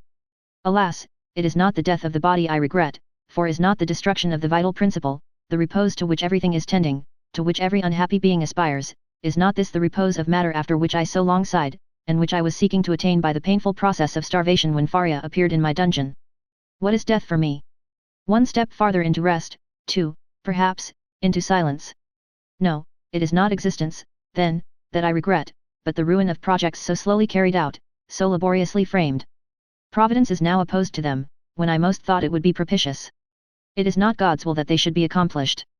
This burden, almost as heavy as a world, which I had raised, and I had thought to bear to the end, was too great for my strength, and I was compelled to lay it down in the middle of my career. Oh, shall I then, again become a fatalist, whom 14 years of despair and 10 of hope had rendered a believer in Providence? And all this, because my heart, which I thought dead, was only sleeping, because it has awakened and has begun to beat again, because I have yielded to the pain of the emotion excited in my breast by a woman's voice. Yet, continued the Count, becoming each moment more absorbed in the anticipation of the dreadful sacrifice for the morrow, which Mercedes had accepted, yet, it is impossible that so noble-minded a woman should thus through selfishness consent to my death when I am in the prime of life and strength. It is impossible that she can carry to such a point maternal love, or rather delirium. There are virtues which become crimes by exaggeration. No, she must have conceived some pathetic scene, she will come and throw herself between us, and what would be sublime here will there appear ridiculous. The blush of pride mounted to the Count's forehead as this thought passed through his mind. Ridiculous, repeated he, and the ridicule will fall on me. I ridiculous? No, I would rather die. By thus exaggerating to his own mind the anticipated ill fortune of the next day, to which he had condemned himself by promising Mercedes to spare her son, the Count at last exclaimed. Folly, folly, folly, to carry generosity so far as to put myself up as a mark for that young man to aim at. He will never believe that my death was suicide, and yet it is important for the honor of my memory, and this surely is not vanity, but a justifiable pride. It is important the world should know that I have consented, by my free will, to stop my arm, already raised to strike, and that with the arm which has been so powerful against others I have struck myself. It must be, it shall be. Seizing a pen, he drew a paper from a secret drawer in his desk, and wrote at the bottom of the document, which was no other than his will, made since his arrival in Paris, a sort of codicil, clearly explaining the nature of his death. I do this, oh, my God, said he, with his eyes raised to heaven, as much for thy honor as for mine. I have during 10 years considered myself the agent of thy vengeance, and other wretches, like Morcerf, Danglars, Villefort, even Morcerf himself, must not imagine that chance has freed them from their enemy. Let them know, on the contrary, that their punishment, which had been decreed by Providence, is only delayed by my present determination, and although they escape it in this world, it awaits them in another, and that they are only exchanging time for eternity. While he was thus agitated by gloomy uncertainties, wretched waking dreams of grief, the first rays of morning pierced his windows, and shone upon the pale blue paper on which he had just inscribed his justification of Providence. It was just 5 o'clock in the morning when a slight noise like a stifled sigh reached his ear. He turned his head, looked around him, and saw no one, but the sound was repeated distinctly enough to convince him of its reality. He arose, and quietly opening the door of the drawing-room, saw Haydée, who had fallen on a chair, with her arms hanging down and her beautiful head thrown back. She had been standing at the door, to prevent his going out without seeing her, until sleep, which the young cannot resist, had overpowered her frame, wearied as she was with watching. The noise of the door did not awaken her, and Monte Cristo gazed at her with affectionate regret. She remembered that she had a son, said he, and I forgot I had a daughter. Then, shaking his head sorrowfully, poor Haydée, said he, she wished to see me, to speak to me, she has feared or guessed something. Oh, I cannot go without taking leave of her, I cannot die without confiding her to someone. He quietly regained his seat, and wrote under the other lines. I bequeath to Maximilien Morel, captain of Spahis, and son of my former patron, Pierre Morel, shipowner at Marseilles, the sum of 20 millions, a part of which may be offered to his sister Julie and brother-in-law Emmanuel, if he does not fear this increase of fortune may mar their happiness.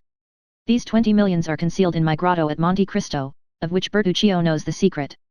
If his heart is free, and he will marry Haydée, the daughter of Ali Pasha of Yanina, whom I have brought up with the love of a father, and who has shown the love and tenderness of a daughter for me, he will thus accomplish my last wish.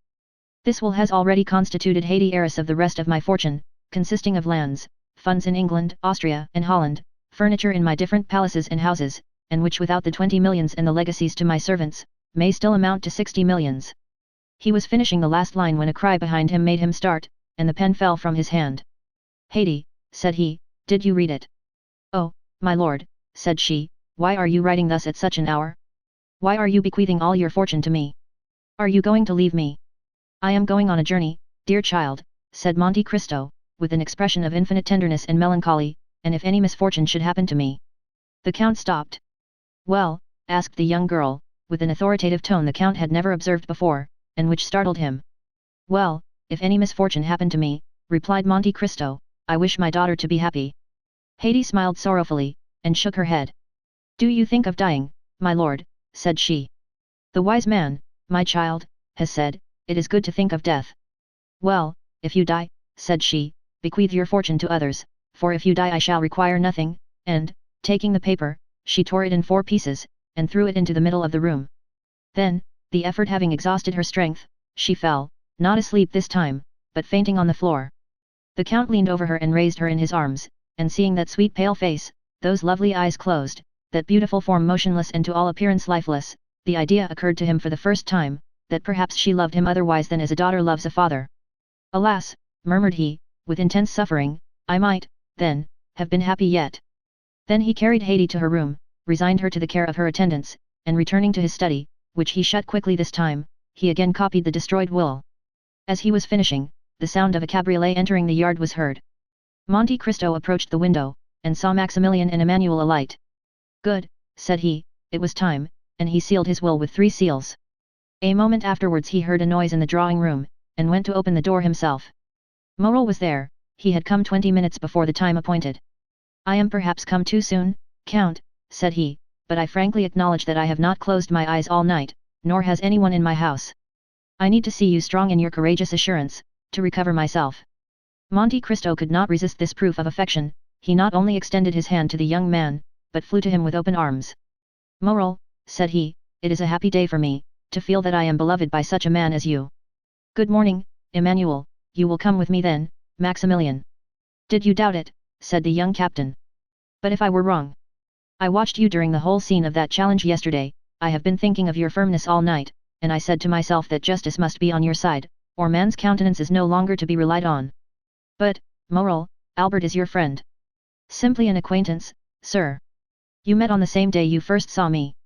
Yes, that is true, but I should not have recollected it if you had not reminded me. Thank you, Morel. Then ringing the bell once, look, said he to Ali, who came immediately, take that to my solicitor. It is my will, Morel. When I am dead, you will go and examine it. What, said Morel, you dead? Yes, must I not be prepared for everything, dear friend? But what did you do yesterday after you left me? I went to Tortoni's, where, as I expected, I found Beauchamp and Chateau Renaud. I own I was seeking them. Why, when all was arranged? Listen, Count, the affair is serious and unavoidable. Did you doubt it? No, the offence was public, and everyone is already talking of it. Well, I hope to get an exchange of arms, to substitute the sword for the pistol is blind. Have you succeeded? Asked Monte Cristo quickly, with an imperceptible gleam of hope. No, for your skill with the sword is so well known. Ah, who has betrayed me? The skillful swordsman whom you have conquered. And you failed. They positively refused. Morel, said the Count, have you ever seen me fire a pistol? Never. Well, we have time, look. Monte Cristo took the pistols he held in his hand when Mercedes entered, and fixing an ace of clubs against the iron plate, with 4 shots he successively shot off the 4 sides of the club. At each shot Morel turned pale. He examined the bullets with which Monte Cristo performed this dexterous feat, and saw that they were no larger than buckshot. It is astonishing, said he. Look, Emmanuel. Then turning towards Monte Cristo, Count, said he, in the name of all that is dear to you, I entreat you not to kill Albert, the unhappy youth has a mother. You are right, said Monte Cristo, and I have none. These words were uttered in a tone which made Morel shudder. You are the offended party, Count. Doubtless, what does that imply? That you will fire first. I fire first. Oh, I obtained, or rather claimed that, we had conceded enough for them to yield us that. And at what distance? 20 paces. A smile of terrible import passed over the Count's lips. Morel, said he, do not forget what you have just seen. The only chance for Albert's safety, then, will arise from your emotion. I suffer from emotion, said Monte Cristo. Or from your generosity, my friend, to so good a marksman as you are, I may say what would appear absurd to another. What is that? Break his arm, wound him, but do not kill him. I will tell you, Morel, said the Count, that I do not need entreating to spare the life of M. de Morcerf, he shall be so well spared, that he will return quietly with his 2 friends, while I and you. That will be another thing, I shall be brought home. No, cried Maximilian, quite unable to restrain his feelings. As I told you, my dear Morel, M. de Morcerf will kill me. Morel looked at him in utter amazement.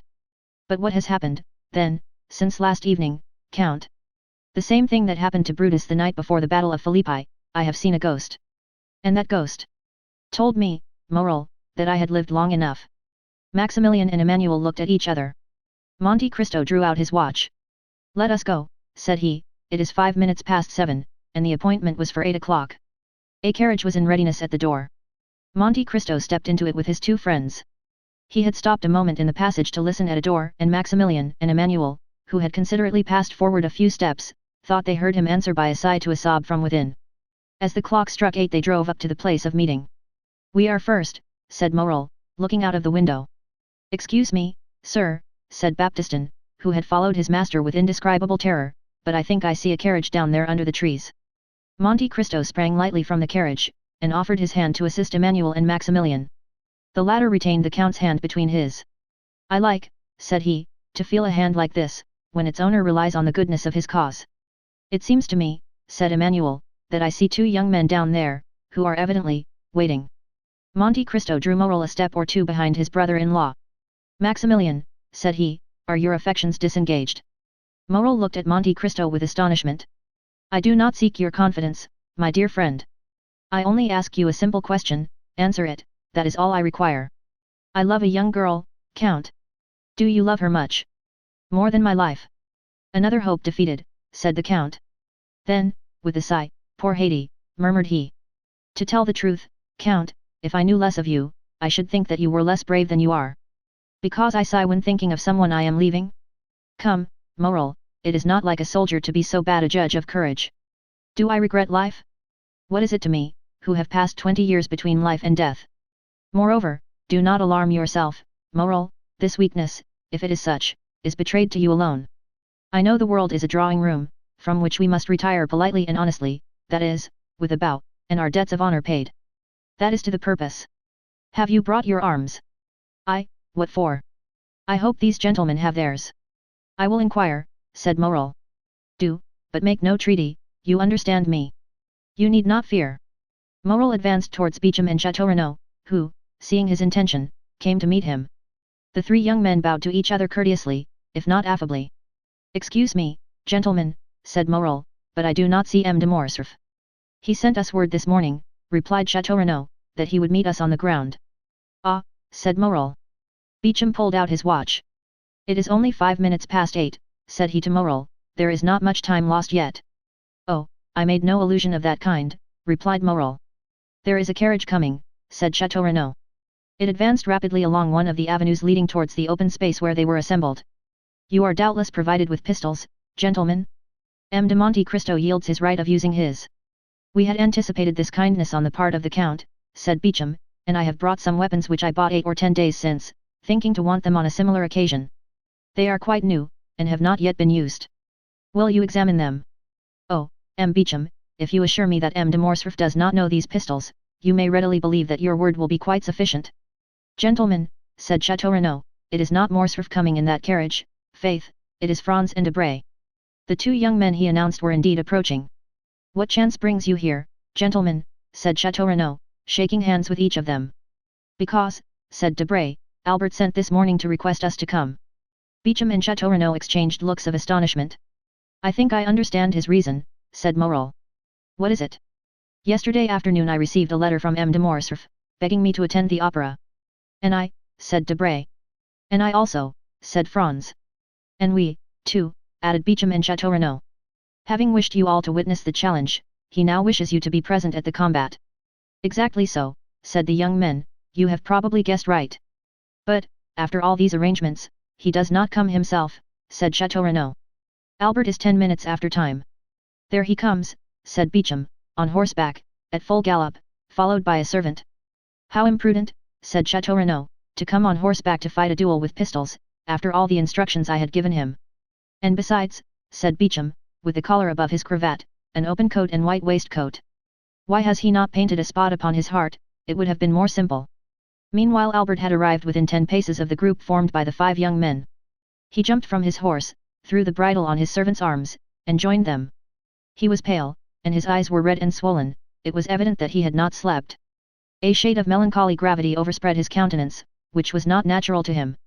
I thank you, gentlemen, said he, for having complied with my request, I feel extremely grateful for this mark of friendship.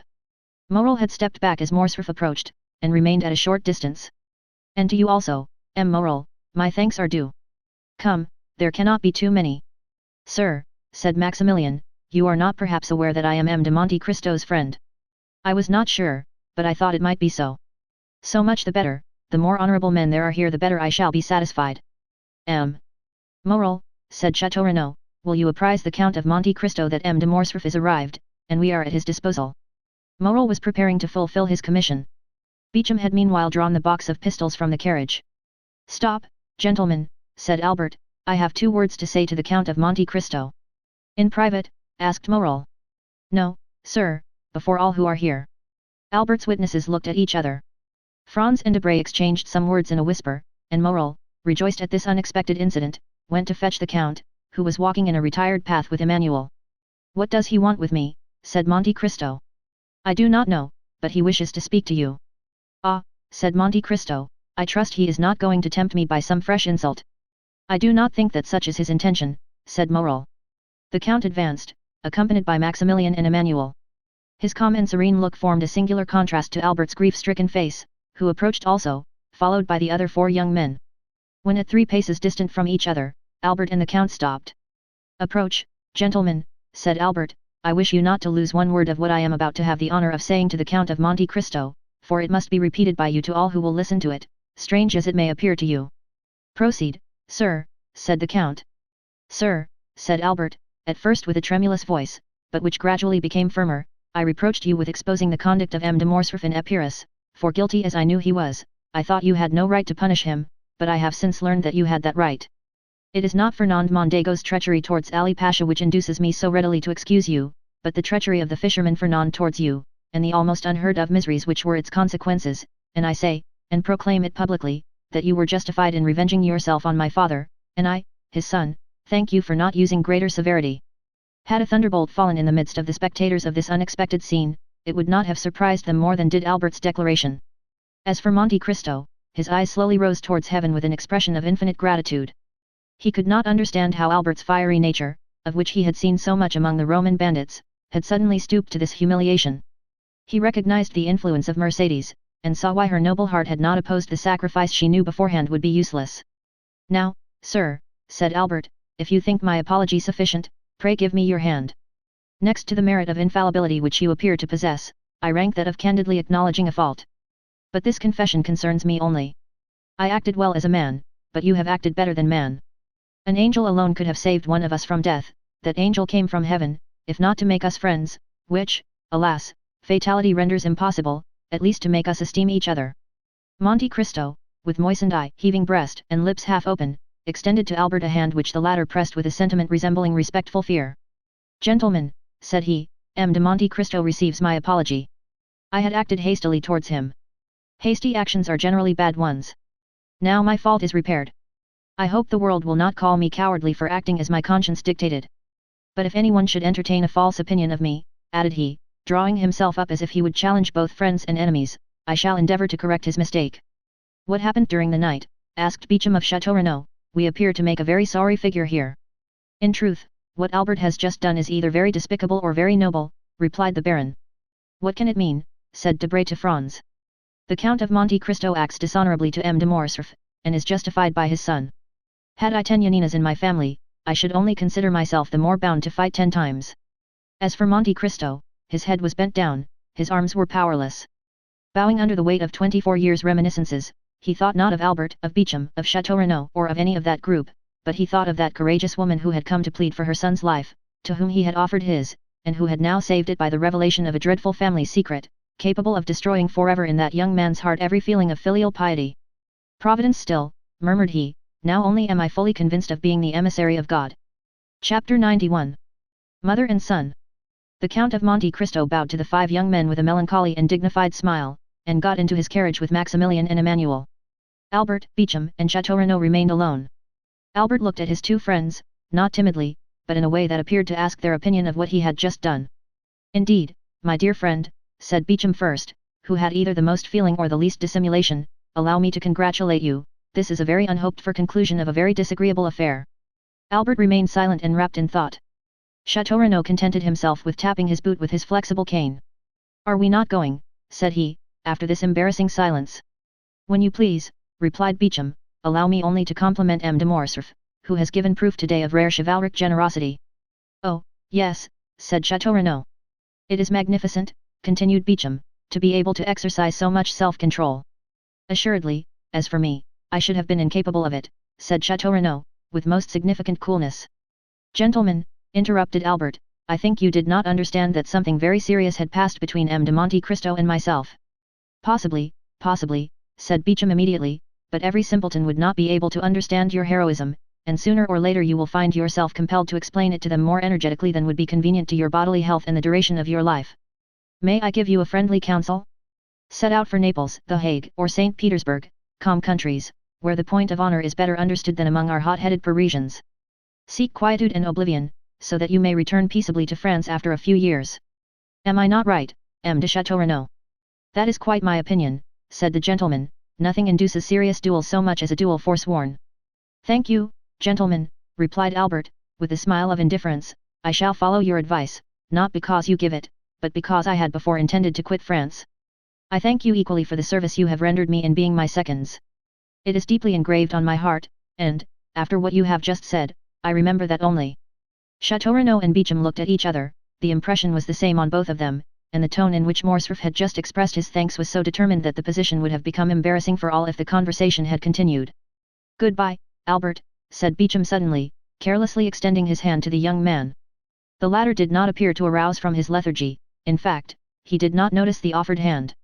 Goodbye, said Chateau Renaud in his turn, keeping his little cane in his left hand, and saluting with his right. Albert's lips scarcely whispered goodbye, but his look was more explicit, it expressed a whole poem of restrained anger, proud disdain, and generous indignation.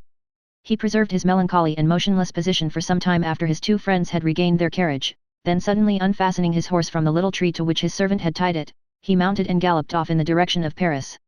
In a quarter of an hour he was entering the house in the Rue du Helder. As he alighted, he thought he saw his father's pale face behind the curtain of the Count's bedroom. Albert turned away his head with a sigh, and went to his own apartments. He cast one lingering look on all the luxuries which had rendered life so easy and so happy since his infancy, he looked at the pictures, whose faces seemed to smile, and the landscapes, which appeared painted in brighter colors. Then he took away his mother's portrait, with its oaken frame, leaving the gilt frame from which he took it black and empty. Then he arranged all his beautiful Turkish arms, his fine English guns, his Japanese china, his cups mounted in silver, his artistic bronzes by Fouqueris or Berry, examined the cupboards, and placed the key in each, threw into a drawer of his secrétaire, which he left open, all the pocket money he had about him, and with it the 1,000 fancy jewels from his vases and his jewel boxes. Then he made an exact inventory of everything, and placed it in the most conspicuous part of the table, after putting aside the books and papers which had collected there. At the beginning of this work, his servant, notwithstanding orders to the contrary, came to his room. "What do you want?" asked he, with a more sorrowful than angry tone. "Pardon me, sir," replied the valet, "you had forbidden me to disturb you, but the Count of Morcerf has called me." "Well," said Albert. "I did not like to go to him without first seeing you." "Why?" "Because the Count is doubtless aware that I accompanied you to the meeting this morning." "It is probable," said Albert. "And since he has sent for me, it is doubtless to question me on what happened there." "What must I answer?" "The truth." "Then I shall say the duel did not take place." "You will say I apologized to the Count of Monte Cristo." "Go." The valet bowed and retired, and Albert returned to his inventory. As he was finishing this work, the sound of horses prancing in the yard, and the wheels of a carriage shaking his window, attracted his attention. He approached the window, and saw his father get into it, and drive away. The door was scarcely closed when Albert bent his steps to his mother's room, and, no one being there to announce him, he advanced to her bedchamber, and distressed by what he saw and guessed, stopped for one moment at the door. As if the same idea had animated these two beings, Mercedes was doing the same in her apartments that he had just done in his. Everything was in order, laces, dresses, jewels, linen, money, all were arranged in the drawers, and the Countess was carefully collecting the keys. Albert saw all these preparations and understood them, and exclaiming, "My mother," he threw his arms around her neck. The artist who could have depicted the expression of these two countenances would certainly have made of them a beautiful picture. All these proofs of an energetic resolution, which Albert did not fear on his own account, alarmed him for his mother. "What are you doing?" asked he. "What were you doing?" replied she. "Oh, my mother," exclaimed Albert, so overcome he could scarcely speak, "it is not the same with you and me, you cannot have made the same resolution I have, for I have come to warn you that I bid adieu to your house, and to you." "I also," replied Mercedes, "am going, and I acknowledge I had depended on your accompanying me. Have I deceived myself?" "Mother," said Albert with firmness, "I cannot make you share the fate I have planned for myself. I must live henceforth without rank and fortune, and to begin this hard apprenticeship I must borrow from a friend the loaf I shall eat until I have earned one. So, my dear mother, I am going at once to ask Franz to lend me the small sum I shall require to supply my present wants. You, my poor child, suffer poverty and hunger? Oh, do not say so, it will break my resolutions." "But not mine, mother," replied Albert. "I am young and strong, I believe I am courageous, and since yesterday I have learned the power of will. Alas, my dear mother, some have suffered so much, and yet live, and have raised a new fortune on the ruin of all the promises of happiness which heaven had made them, on the fragments of all the hope which God had given them. I have seen that, mother, I know that from the gulf in which their enemies have plunged them they have risen with so much vigor and glory that in their turn they have ruled their former conquerors, and have punished them. No, mother, from this moment I have done with the past, and accept nothing from it, not even a name, because you can understand that your son cannot bear the name of a man who ought to blush for it before another. Albert, my child, said Mercedes, if I had a stronger heart, that is the counsel I would have given you. Your conscience has spoken when my voice became too weak, listen to its dictates. You had friends, Albert, break off their acquaintance. But do not despair, you have life before you, my dear Albert, for you are yet scarcely 22 years old, and as a pure heart like yours wants a spotless name, take my father's, it was Herrera. I am sure, my dear Albert, whatever may be your career, you will soon render that name illustrious. Then, my son, return to the world still more brilliant because of your former sorrows, and if I am wrong, still let me cherish these hopes, for I have no future to look forward to. For me the grave opens when I pass the threshold of this house. I will fulfill all your wishes, my dear mother, said the young man. Yes, I share your hopes, the anger of heaven will not pursue us, since you are pure and I am innocent.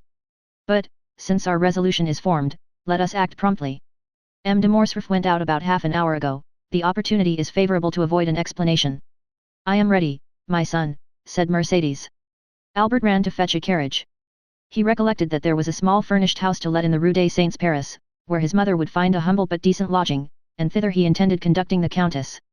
As the carriage stopped at the door, and Albert was alighting, a man approached and gave him a letter. Albert recognized the bearer. From the Count, said Bertuccio. Albert took the letter, opened, and read it, then looked round for Bertuccio, but he was gone. He returned to Mercedes with tears in his eyes and heaving breast, and without uttering a word he gave her the letter. Mercedes read. Albert, while showing you that I have discovered your plans, I hope also to convince you of my delicacy. You are free, you leave the Count's house, and you take your mother to your home, but reflect, Albert, you owe her more than your poor noble heart can pay her.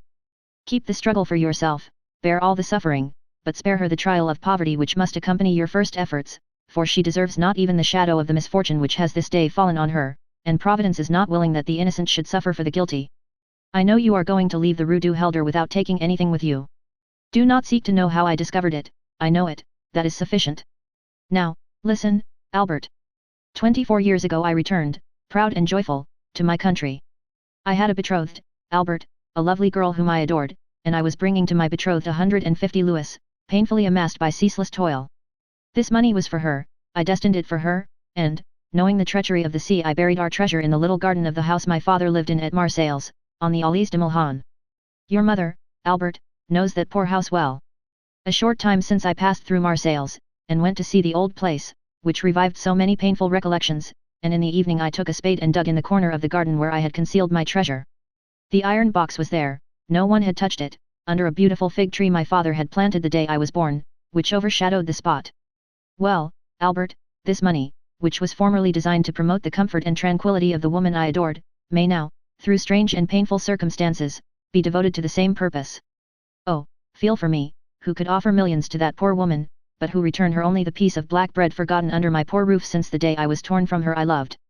You are a generous man, Albert, but perhaps you may be blinded by pride or resentment. If you refuse me, if you ask another for what I have a right to offer you, I will say it is ungenerous of you to refuse the life of your mother at the hands of a man whose father was allowed by your father to die in all the horrors of poverty and despair. Albert stood pale and motionless to hear what his mother would decide after she had finished reading this letter. Mercedes turned her eyes with an ineffable look towards heaven. I accept it, said she, he has a right to pay the dowry, which I shall take with me to some convent. Putting the letter in her bosom, she took her son's arm, and with a firmer step than she even herself expected she went downstairs. Chapter 92. The Suicide. Meanwhile Monte Cristo had also returned to town with Emmanuel and Maximilian. Their return was cheerful. Emmanuel did not conceal his joy at the peaceful termination of the affair, and was loud in his expressions of delight. Morel, in a corner of the carriage, allowed his brother-in-law's gaiety to expend itself in words, while he felt equal inward joy, which, however, betrayed itself only in his countenance. At the Barrière du Trône they met Bertuccio, who was waiting there, motionless as a sentinel at his post. Monte Cristo put his head out of the window, exchanged a few words with him in a low tone, and the steward disappeared. Count, said Emmanuel, when they were at the end of the Place Royale, put me down at my door, that my wife may not have a single moment of needless anxiety on my account or yours. If it were not ridiculous to make a display of our triumph, said Morel, I would invite the Count to our house, besides that, he doubtless has some trembling heart to comfort. So we will take leave of our friend, and let him hasten home. Stop a moment, said Monte Cristo, do not let me lose both my companions. Return, Emmanuel, to your charming wife, and present my best compliments to her, and do you, Morel, accompany me to the Champs-Élysées. Willingly, said Maximilian, particularly as I have business in that quarter. Shall we wait breakfast for you? Asked Emmanuel. No, replied the young man. The door was closed, and the carriage proceeded. See what good fortune I brought you, said Morel, when he was alone with the Count. Have you not thought so? Yes, said Monte Cristo, for that reason I wish to keep you near me. It is miraculous, continued Morel, answering his own thoughts. What? Said Monte Cristo. What has just happened? Yes, said the Count, you are right, it is miraculous. For Albert is brave, resumed Morel. Very brave, said Monte Cristo, I have seen him sleep with a sword suspended over his head. And I know he has fought 2 duels, said Morel. How can you reconcile that with his conduct this morning? All owing to your influence, replied Monte Cristo, smiling. It is well for Albert he is not in the army, said Morel. Why? An apology on the ground, said the young captain, shaking his head. Come, said the Count mildly, do not entertain the prejudices of ordinary men, Morel. Acknowledge, that if Albert is brave, he cannot be a coward, he must then have had some reason for acting as he did this morning, and confess that his conduct is more heroic than otherwise. Doubtless, said Morel, but I shall say, like the Spaniard, he has not been so brave today as he was yesterday. You will breakfast with me, will you not, Morel, said the Count, to turn the conversation. No, I must leave you at 10 o'clock. Your engagement was for breakfast, then, said the Count. Morel smiled, and shook his head. Still you must breakfast somewhere. But if I am not hungry, said the young man. Oh, said the Count, I only know 2 things which destroy the appetite, grief, and as I am happy to see you very cheerful, it is not that, and love. Now after what you told me this morning of your heart, I may believe. Well, Count, replied Morel gaily, I will not dispute it. But you will not make me your confidant, Maximilian, said the Count, in a tone which showed how gladly he would have been admitted to the secret. I showed you this morning that I had a heart, did I not, Count? Monte Cristo only answered by extending his hand to the young man. Well, continued the latter, since that heart is no longer with you in the Bois de Vincennes, it is elsewhere, and I must go and find it. Go, said the Count deliberately, go, dear friend, but promise me if you meet with any obstacle to remember that I have some power in this world, that I am happy to use that power in the behalf of those I love, and that I love you, Morel. I will remember it, said the young man, as selfish children recollect their parents when they want their aid. When I need your assistance, and the moment arrives, I will come to you, Count. Well, I rely upon your promise. Goodbye, then. Goodbye, till we meet again. They had arrived in the Champs-Élysées. Monte Cristo opened the carriage door, Morel sprang out on the pavement, Bertuccio was waiting on the steps. Morel disappeared down the Avenue de Marigny, and Monte Cristo hastened to join Bertuccio. Well, asked he. She is going to leave her house, said the steward. And her son? Florentin, his valet, thinks he is going to do the same. Come this way. Monte Cristo took Bertuccio into his study, wrote the letter we have seen, and gave it to the steward. Go, said he quickly. But first, let Haydée be informed that I have returned. Here I am, said the young girl, who at the sound of the carriage had run downstairs and whose face was radiant with joy at seeing the Count return safely. Bertuccio left. Every transport of a daughter finding a father, all the delight of a mistress seeing an adored lover, were felt by Haydée during the first moments of this meeting, which she had so eagerly expected. Doubtless, although less evident, Monte Cristo's joy was not less intense. Joy to hearts which have suffered long is like the dew on the ground after a long drought, both the heart and the ground absorb that beneficent moisture falling on them, and nothing is outwardly apparent. Monte Cristo was beginning to think, what he had not for a long time dared to believe, that there were 2 Mercedes in the world, and he might yet be happy. His eye, elate with happiness, was reading eagerly the tearful gaze of Haydée, when suddenly the door opened. The Count knit his brow. M. de Morcerf, said Baptistin, as if that name sufficed for his excuse. In fact, the Count's face brightened. Which, asked he, the Viscount or the Count? The Count. Oh, exclaimed Haydée, is it not yet over? I know not if it is finished, my beloved child, said Monte Cristo, taking the young girl's hands, but I do know you have nothing more to fear. But it is the wretched. That man cannot injure me, Haydée, said Monte Cristo, it was his son alone that there was cause to fear. And what I have suffered, said the young girl, you shall never know, my lord. Monte Cristo smiled. By my father's tomb, said he, extending his hand over the head of the young girl, I swear to you, Haydée, that if any misfortune happens, it will not be to me. I believe you, my lord, as implicitly as if God had spoken to me, said the young girl, presenting her forehead to him. Monte Cristo pressed on that pure beautiful forehead a kiss which made two hearts throb at once, the one violently, the other secretly. "Oh," murmured the count, "shall I then be permitted to love again? Ask M. de Morcerf into the drawing-room," said he to Baptistin, while he led the beautiful Greek girl to a private staircase. We must explain this visit, which although expected by Monte Cristo, is unexpected to our readers. While Mercedes, as we have said, was making a similar inventory of her property to Albert's, while she was arranging her jewels, shutting her drawers, collecting her keys, to leave everything in perfect order, she did not perceive a pale and sinister face at a glass door which threw light into the passage, from which everything could be both seen and heard. He who was thus looking, without being heard or seen, probably heard and saw all that passed in Madame de Morcerf's apartments. From that glass door the pale-faced man went to the count's bedroom and raised with a constricted hand the curtain of a window overlooking the courtyard. He remained there 10 minutes, motionless and dumb, listening to the beating of his own heart. For him those 10 minutes were very long.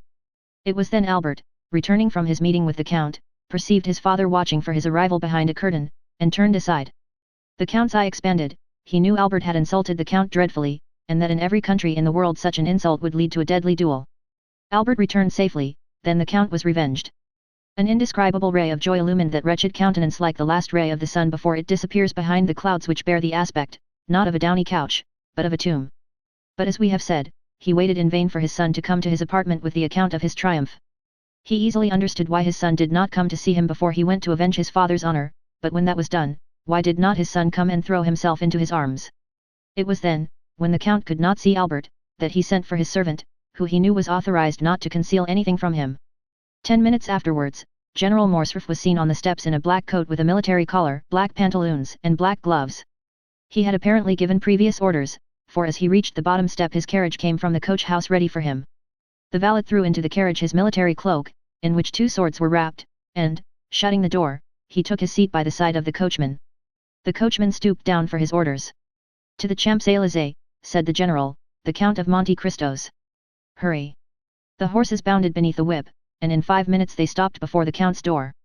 M. de Morcerf opened the door himself, and as the carriage rolled away he passed up the walk, rang, and entered the open door with his servant.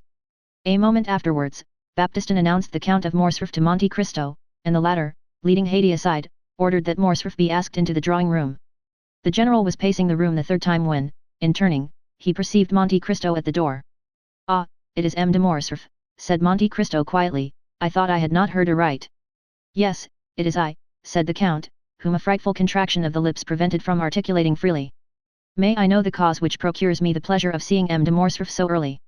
"Had you not a meeting with my son this morning?" asked the general. "I had," replied the count. "And I know my son had good reasons to wish to fight with you, and to endeavor to kill you." "Yes, sir, he had very good ones, but you see that in spite of them he has not killed me, and did not even fight. Yet he considered you the cause of his father's dishonor, the cause of the fearful ruin which has fallen on my house." "It is true, sir," said Monte Cristo with his dreadful calmness, "a secondary cause, but not the principal." "Doubtless you made, then, some apology or explanation." "I explained nothing, and it is he who apologized to me." "But to what do you attribute this conduct?" "To the conviction, probably, that there was one more guilty than I." "And who was that?" "His father." "That may be," said the count, turning pale, "but you know the guilty do not like to find themselves convicted." "I know it, and I expected this result." "You expected my son would be a coward," cried the count. Albert de Morcerf is no coward," said Monte Cristo. "A man who holds a sword in his hand, and sees a mortal enemy within reach of that sword, and does not fight, is a coward. Why is he not here that I may tell him so?" "Sir," replied Monte Cristo coldly, "I did not expect that you had come here to relate to me your little family affairs. Go and tell M. Albert that, and he may know what to answer you." "Oh, no, no," said the general, smiling faintly, "I did not come for that purpose, you are right.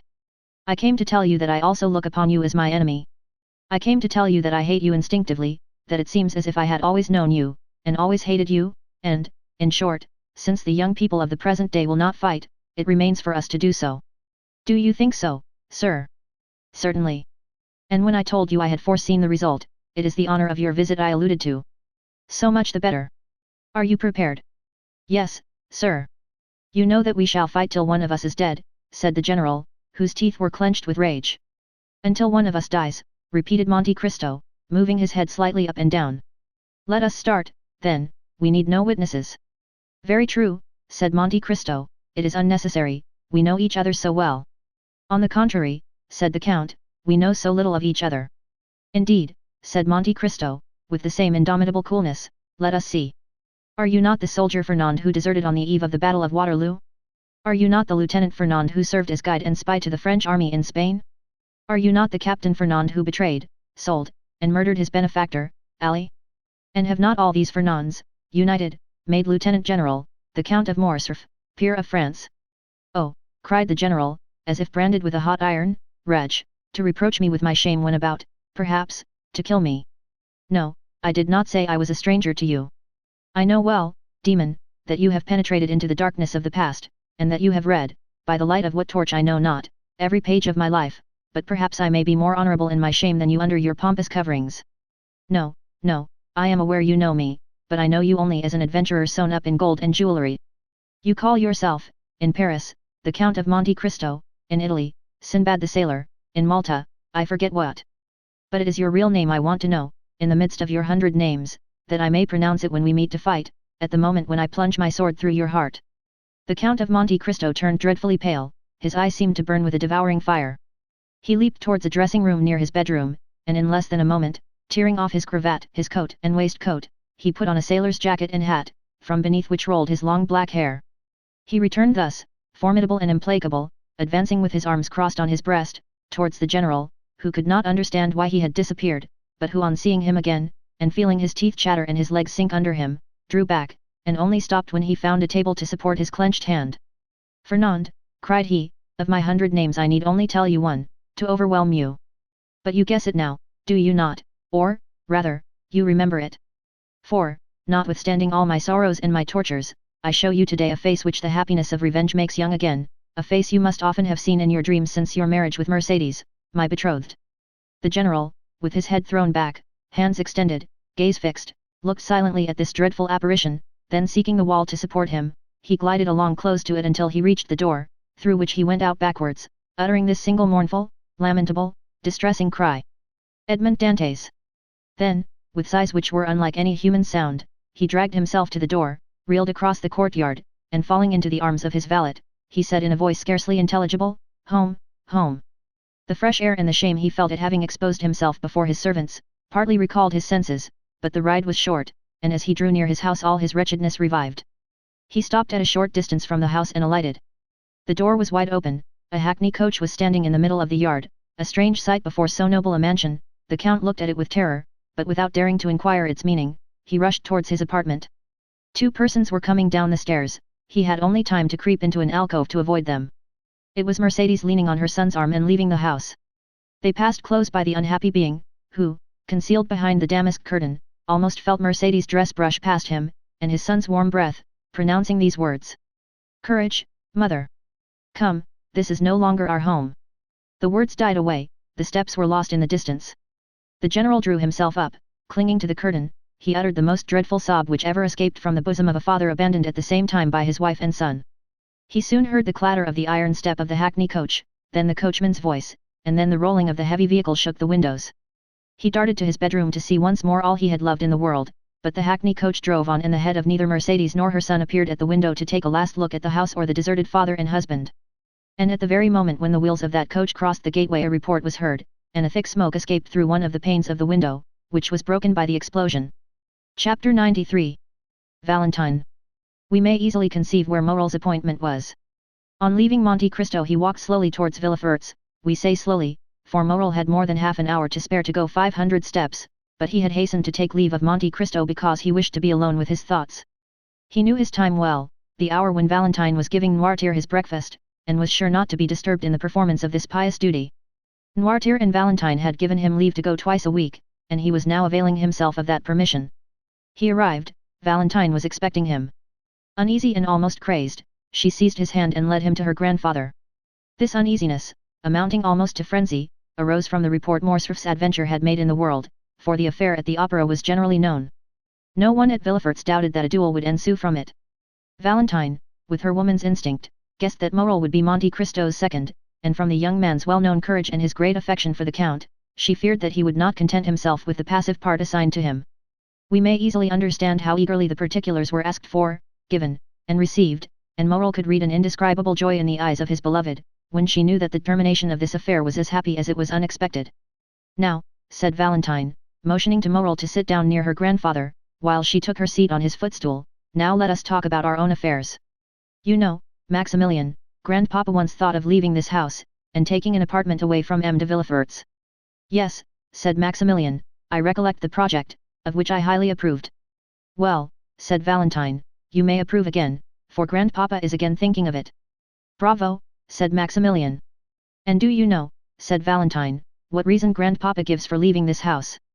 Noirtier looked at Valentine to impose silence, but she did not notice him. Her looks, her eyes, her smile, were all for Morel.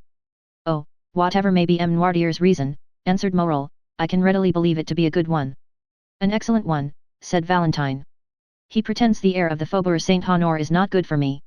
Indeed, said Morel, in that M. Noirtier may be right, you have not seemed to be well for the last fortnight. Not very, said Valentine. And Grandpapa has become my physician, and I have the greatest confidence in him, because he knows everything. Do you then really suffer? Asked Morel quickly. Oh, it must not be called suffering, I feel a general uneasiness, that is all. I have lost my appetite, and my stomach feels as if it were struggling to get accustomed to something. Noirtier did not lose a word of what Valentine said. And what treatment do you adopt for this singular complaint? A very simple one, said Valentine. I swallow every morning a spoonful of the mixture prepared for my grandfather. When I say 1 spoonful, I began by 1, now I take 4. Grandpapa says it is a panacea. Valentine smiled, but it was evident that she suffered. Maximilian, in his devotedness, gazed silently at her. She was very beautiful, but her usual pallor had increased, her eyes were more brilliant than ever, and her hands, which were generally white like mother of pearl, now more resembled wax, to which time was adding a yellowish hue. From Valentine the young man looked towards Noirtier. The latter watched with strange and deep interest the young girl, absorbed by her affection, and he also, like Morel, followed those traces of inward suffering which was so little perceptible to a common observer that they escaped the notice of everyone but the grandfather and the lover. But, said Morel, I thought this mixture, of which you now take 4 spoonfuls, was prepared for M. Noirtier. I know it is very bitter, said Valentine, so bitter, that all I drink afterwards appears to have the same taste. Noirtier looked inquiringly at his granddaughter.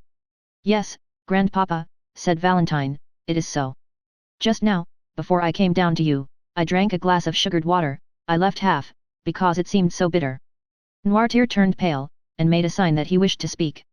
Valentine rose to fetch the dictionary. Noirtier watched her with evident anguish. In fact, the blood was rushing to the young girl's head already, her cheeks were becoming red. Oh, cried she, without losing any of her cheerfulness, this is singular. I can't see. Did the sun shine in my eyes? And she leaned against the window. The sun is not shining, said Morel, more alarmed by Noirtier's expression than by Valentine's indisposition. He ran towards her. The young girl smiled. Cheer up, said she to Noirtier. Do not be alarmed, Maximilian, it is nothing, and has already passed away. But listen. Do I not hear a carriage in the courtyard? She opened Noirtier's door, ran to a window in the passage, and returned hastily.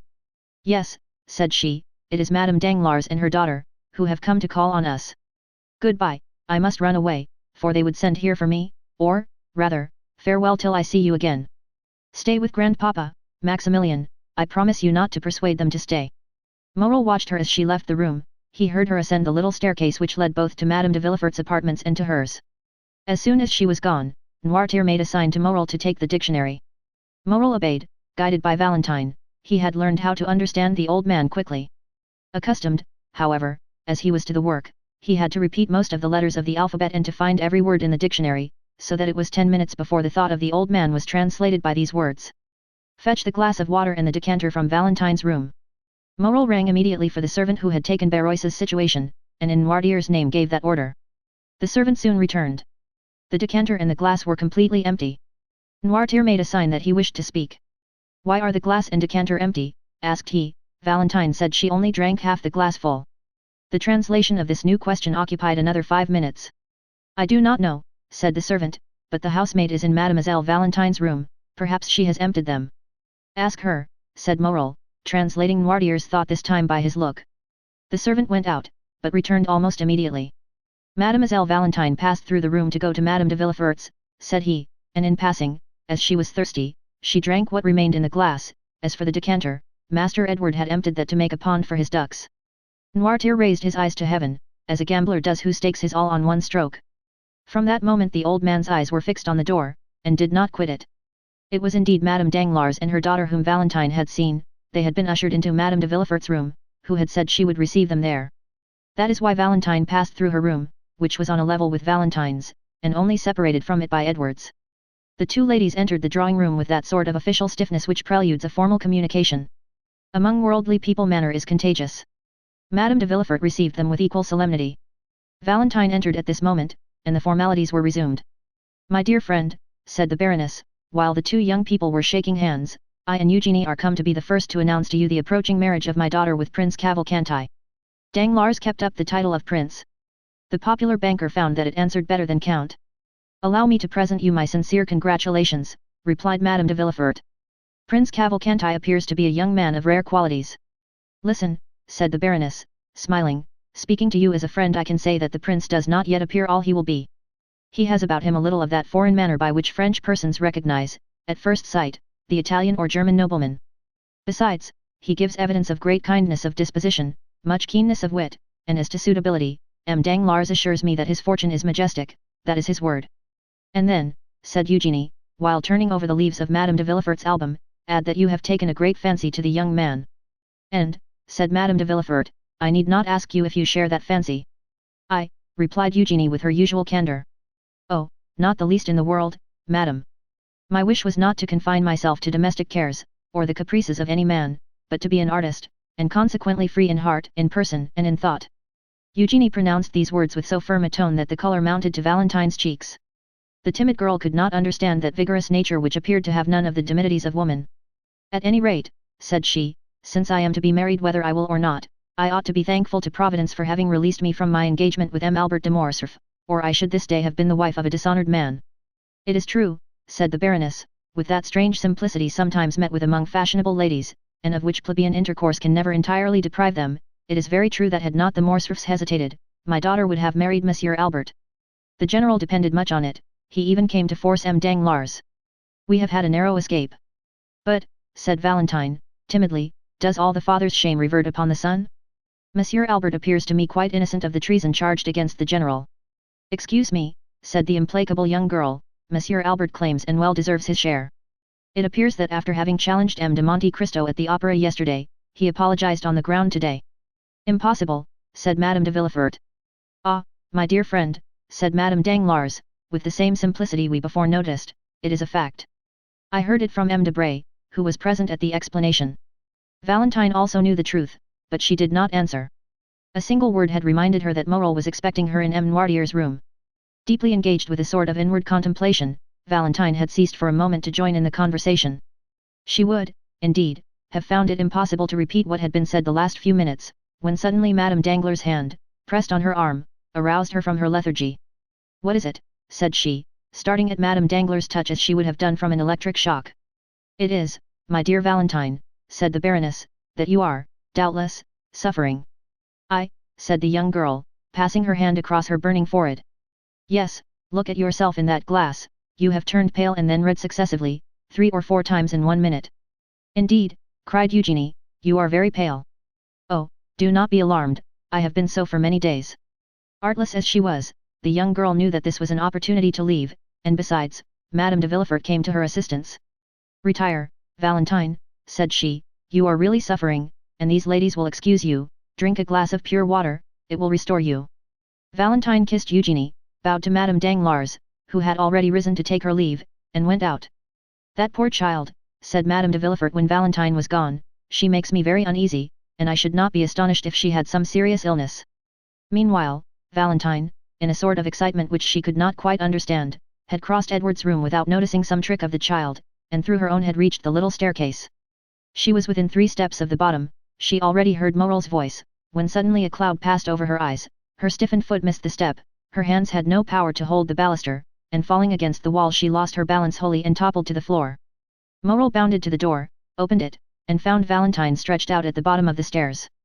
Quick as a flash, he raised her in his arms and placed her in a chair. Valentine opened her eyes. "Oh, what a clumsy thing I am," said she with feverish volubility, I don't know my way. I forgot there were 3 more steps before the landing. You have hurt yourself, perhaps, said Morel.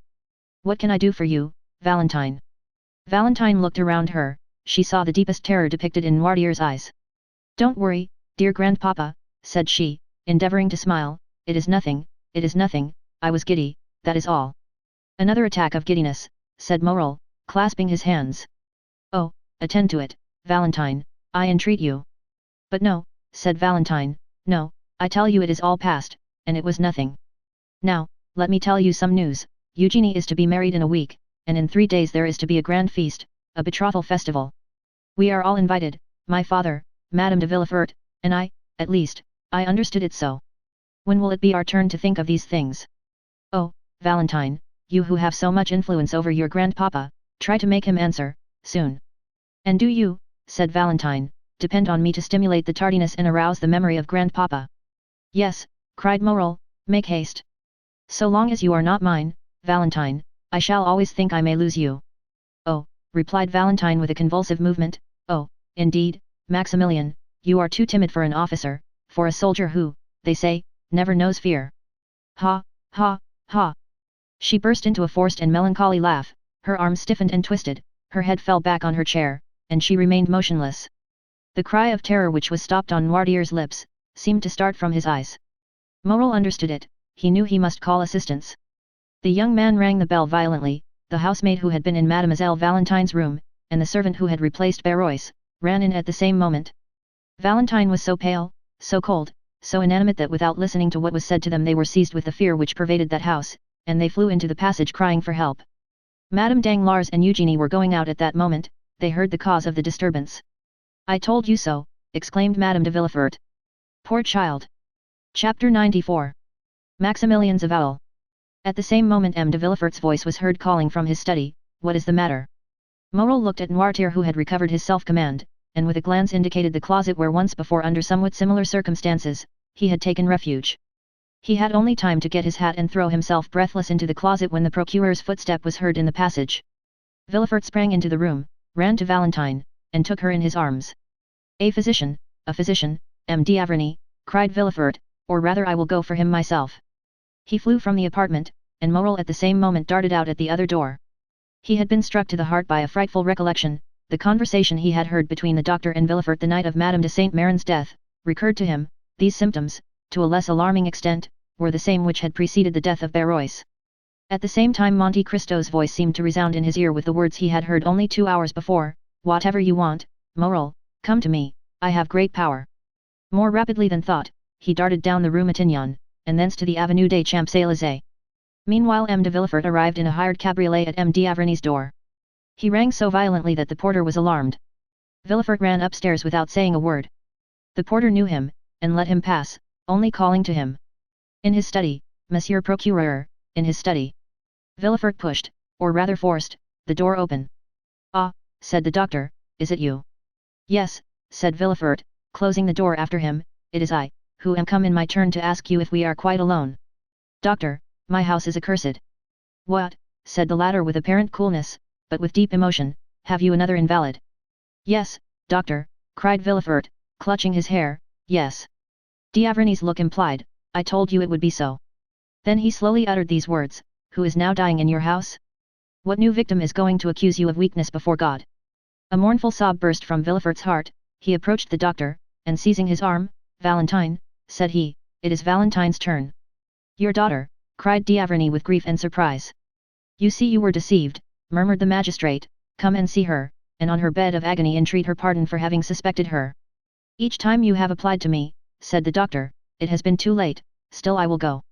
But let us make haste, sir, with the enemies you have to do with there is no time to be lost. Oh, this time, doctor, you shall not have to reproach me with weakness. This time I will know the assassin, and will pursue him. Let us try first to save the victim before we think of revenging her, said d'Avrigny. Come. The same cabriolet which had brought Villefort took them back at full speed, and at this moment Morel rapped at Monte Cristo's door. The count was in his study and was reading with an angry look something which Bertuccio had brought in haste. Hearing the name of Morel, who had left him only 2 hours before, the count raised his head, arose, and sprang to meet him. What is the matter, Maximilian? Asked he, you are pale, and the perspiration rolls from your forehead. Moral fell into a chair. Yes, said he, I came quickly, I wanted to speak to you. Are all your family well? Asked the count, with an affectionate benevolence, whose sincerity no one could for a moment doubt. Thank you, Count, thank you, said the young man, evidently embarrassed how to begin the conversation. Yes, everyone in my family is well.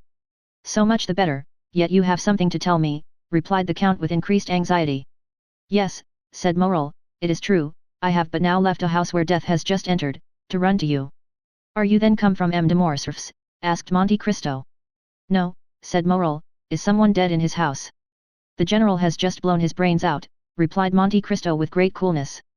Oh, what a dreadful event, cried Maximilian. Not for the Countess, or for Albert, said Monte Cristo, a dead father or husband is better than a dishonored one, blood washes out shame. Poor Countess, said Maximilian, I pity her very much, she is so noble a woman. Pity Albert also, Maximilian, for believe me he is the worthy son of the Countess. But let us return to yourself. You have hastened to me, can I have the happiness of being useful to you? Yes, I need your help, that is I thought like a madman that you could lend me your assistance in a case where God alone can succor me. Tell me what it is, replied Monte Cristo. Oh, said Morel, I know not, indeed, if I may reveal this secret to mortal ears, but fatality impels me, necessity constrains me, Count. Morel hesitated. Do you think I love you, said Monte Cristo, taking the young man's hand affectionately in his. Oh, you encourage me, and something tells me there, placing his hand on his heart, that I ought to have no secret from you. You are right, Morel, God is speaking to your heart, and your heart speaks to you. Tell me what it says. Count, will you allow me to send Baptistin to inquire after someone you know? I am at your service, and still more my servants. Oh, I cannot live if she is not better. Shall I ring for Baptistin? No, I will go and speak to him myself. Morel went out, called Baptistin, and whispered a few words to him. The valet ran directly. Well, have you sent? Asked Monte Cristo, seeing Morel return. Yes, and now I shall be more calm. You know I am waiting, said Monte Cristo, smiling. Yes, and I will tell you. One evening I was in a garden, a clump of trees concealed me, no one suspected I was there. Two persons passed near me, allow me to conceal their names for the present, they were speaking in an undertone, and yet I was so interested in what they said that I did not lose a single word. This is a gloomy introduction, if I may judge from your pallor and shuddering, Morel. Oh, yes, very gloomy, my friend. Someone had just died in the house to which that garden belonged. One of the persons whose conversation I overheard was the master of the house, the other, the physician. The former was confiding to the latter his grief and fear, for it was the second time within a month that death had suddenly and unexpectedly entered that house which was apparently destined to destruction by some exterminating angel, as an object of God's anger. Ah, indeed, said Monte Cristo, looking earnestly at the young man, and by an imperceptible movement turning his chair, so that he remained in the shade while the light fell full on Maximilian's face. Yes, continued Morel, death had entered that house twice within 1 month. And what did the doctor answer? Asked Monte Cristo. He replied, that the death was not a natural one, and must be attributed. To what? To poison. Indeed, said Monte Cristo with a slight cough which in moments of extreme emotion helped him to disguise a blush, or his pallor, or the intense interest with which he listened. Indeed, Maximilian, did you hear that? Yes, my dear Count, I heard it, and the doctor added that if another death occurred in a similar way he must appeal to justice. Monte Cristo listened, or appeared to do so, with the greatest calmness. Well, said Maximilian, death came a third time, and neither the master of the house nor the doctor said a word. Death is now, perhaps, striking a fourth blow. Count, what am I bound to do, being in possession of this secret? My dear friend, said Monte Cristo, you appear to be relating an adventure which we all know by heart. I know the house where you heard it, or one very similar to it, a house with a garden, a master, a physician, and where there have been 3 unexpected and sudden deaths. Well, I have not intercepted your confidence, and yet I know all that as well as you, and I have no conscientious scruples. No, it does not concern me.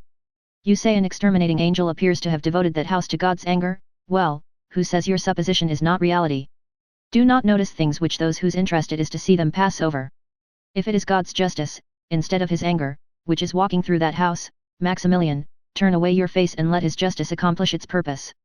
Morel shuddered. There was something mournful, solemn, and terrible in the Count's manner.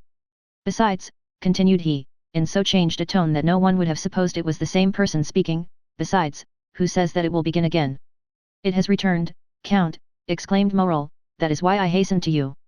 Well, what do you wish me to do? Do you wish me, for instance, to give information to the procureur?" Monte Cristo uttered the last words with so much meaning that Morel, starting up, cried out. "You know of whom I speak, Count, do you not?" "Perfectly well, my good friend, and I will prove it to you by putting the dots to the I, or rather by naming the persons. You were walking one evening in M. de Villefort's garden. From what you relate, I suppose it to have been the evening of Madame de Saint Méran's death.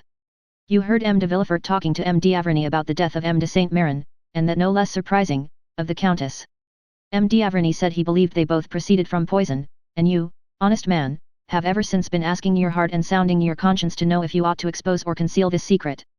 We are no longer in the Middle Ages, there is no longer a Vemgerucht, or free tribunals. What do you want to ask these people? Conscience, what hast thou to do with me? As Stern said.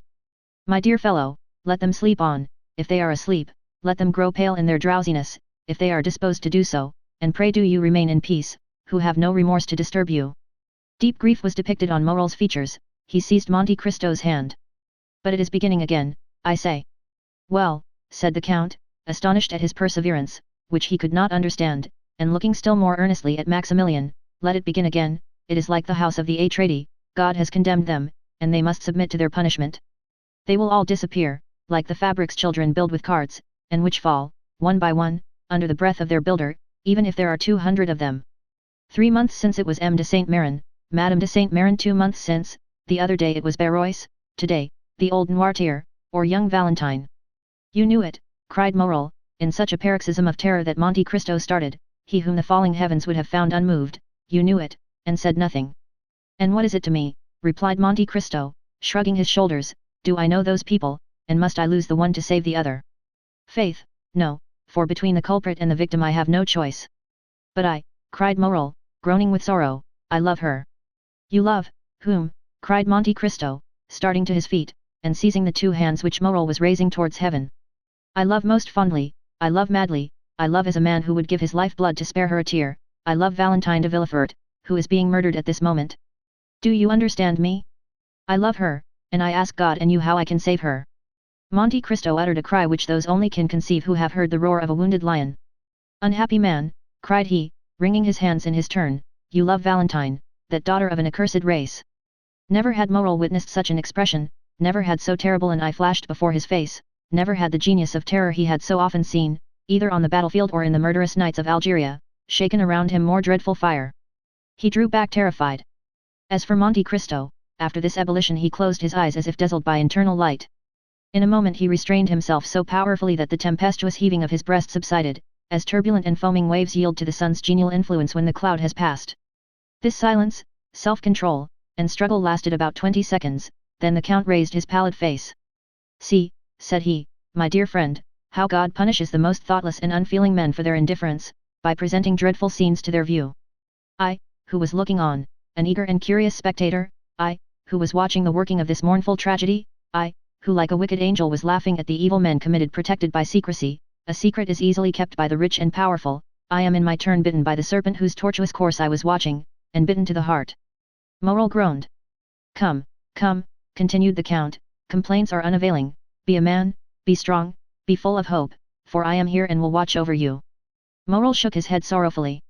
"I tell you to hope. Do you understand me?" cried Monte Cristo. "Remember that I never uttered a falsehood and am never deceived. It is 12 o'clock, Maximilian, thank heaven that you came at noon rather than in the evening, or tomorrow morning. Listen, Morel, it is noon, if Valentine is not now dead, she will not die." "How so?" cried Morel, "when I left her dying." Monte Cristo pressed his hands to his forehead. What was passing in that brain, so loaded with dreadful secrets? What does the angel of light or the angel of darkness say to that mind, at once implacable and generous? God only knows. Monte Cristo raised his head once more, and this time he was calm as a child awaking from its sleep. "Maximilian," said he, "return home. I command you not to stir, attempt nothing, not to let your countenance betray a thought, and I will send you tidings. Go." "Oh, Count, you overwhelm me with that coolness. Have you, then, power against death? Are you superhuman? Are you an angel?" And the young man, who had never shrunk from danger, shrank before Monte Cristo with indescribable terror. But Monte Cristo looked at him with so melancholy and sweet a smile, that Maximilian felt the tears filling his eyes. "I can do much for you," my friend, replied the Count. Go, I must be alone. Moral, subdued by the extraordinary ascendancy Monte Cristo exercised over everything around him, did not endeavor to resist it. He pressed the Count's hand and left. He stopped one moment at the door for Baptistin, whom he saw in the Rue Matignon, and who was running. Meanwhile, Villefort and D'Avrigny had made all possible haste. Valentine had not revived from her fainting fit on their arrival, and the doctor examined the invalid with all the care the circumstances demanded, and with an interest which the knowledge of the secret intensified twofold. Villefort, closely watching his countenance and his lips, awaited the result of the examination. Noirtier, paler than even the young girl, more eager than Villefort for the decision, was watching also intently and affectionately. At last D'Avrigny slowly uttered these words, "She is still alive." "Still," cried Villefort, "oh, doctor, what a dreadful word is that!" "Yes," said the physician, "I repeat it, she is still alive, and I am astonished at it." "But is she safe?" asked the father. "Yes, since she lives." At that moment D'Avrigny's glance met Noirtier's eye. It glistened with such extraordinary joy, so rich and full of thought, that the physician was struck. He placed the young girl again on the chair, her lips were scarcely discernible, they were so pale and white, as well as her whole face, and remained motionless, looking at Noirtier, who appeared to anticipate and commend all he did. "Sir," said D'Avrigny to Villefort, "call Mademoiselle Valentine's maid, if you please." Villefort went himself to find her, and D'Avrigny approached Noirtier. "Have you something to tell me?" asked he. The old man winked his eyes expressively, which we may remember was his only way of expressing his approval. "Privately." "Yes." "Well, I will remain with you." At this moment Villefort returned, followed by the lady's maid, and after her came Madame de Villefort. "What is the matter, then, with this dear child? She has just left me, and she complained of being indisposed, but I did not think seriously of it." The young woman with tears in her eyes and every mark of affection of a true mother approached Valentine and took her hand. D'Avrigny continued to look at Noirtier. He saw the eyes of the old man dilate and become round, his cheeks turn pale and tremble, the perspiration stood in drops upon his forehead. "Ah," said he, involuntarily following Noirtier's eyes, which were fixed on Madame de Villefort, who repeated, "This poor child would be better in bed. Come, Fanny, we will put her to bed." D'Avrigny, who saw that would be a means of his remaining alone with Noirtier, expressed his opinion that it was the best thing that could be done, but he forbade that anything should be given to her except what he ordered. They carried Valentine away. She had revived, but could scarcely move or speak, so shaken was her frame by the attack. She had, however, just power to give one parting look to her grandfather, who in losing her seemed to be resigning his very soul. D'Avrigny followed the invalid, wrote a prescription, ordered Villefort to take a cabriolet, go in person to a chemist's to get the prescribed medicine, bring it himself, and wait for him in his daughter's room. Then, having renewed his injunction not to give Valentine anything, he went down again to Noirtier, shut the doors carefully, and after convincing himself that no one was listening. "Do you," said he, "know anything of this young lady's illness?" "Yes," said the old man. "We have no time to lose, I will question, and do you answer me." Noirtier made a sign that he was ready to answer. "Did you anticipate the accident which has happened to your granddaughter?" "Yes."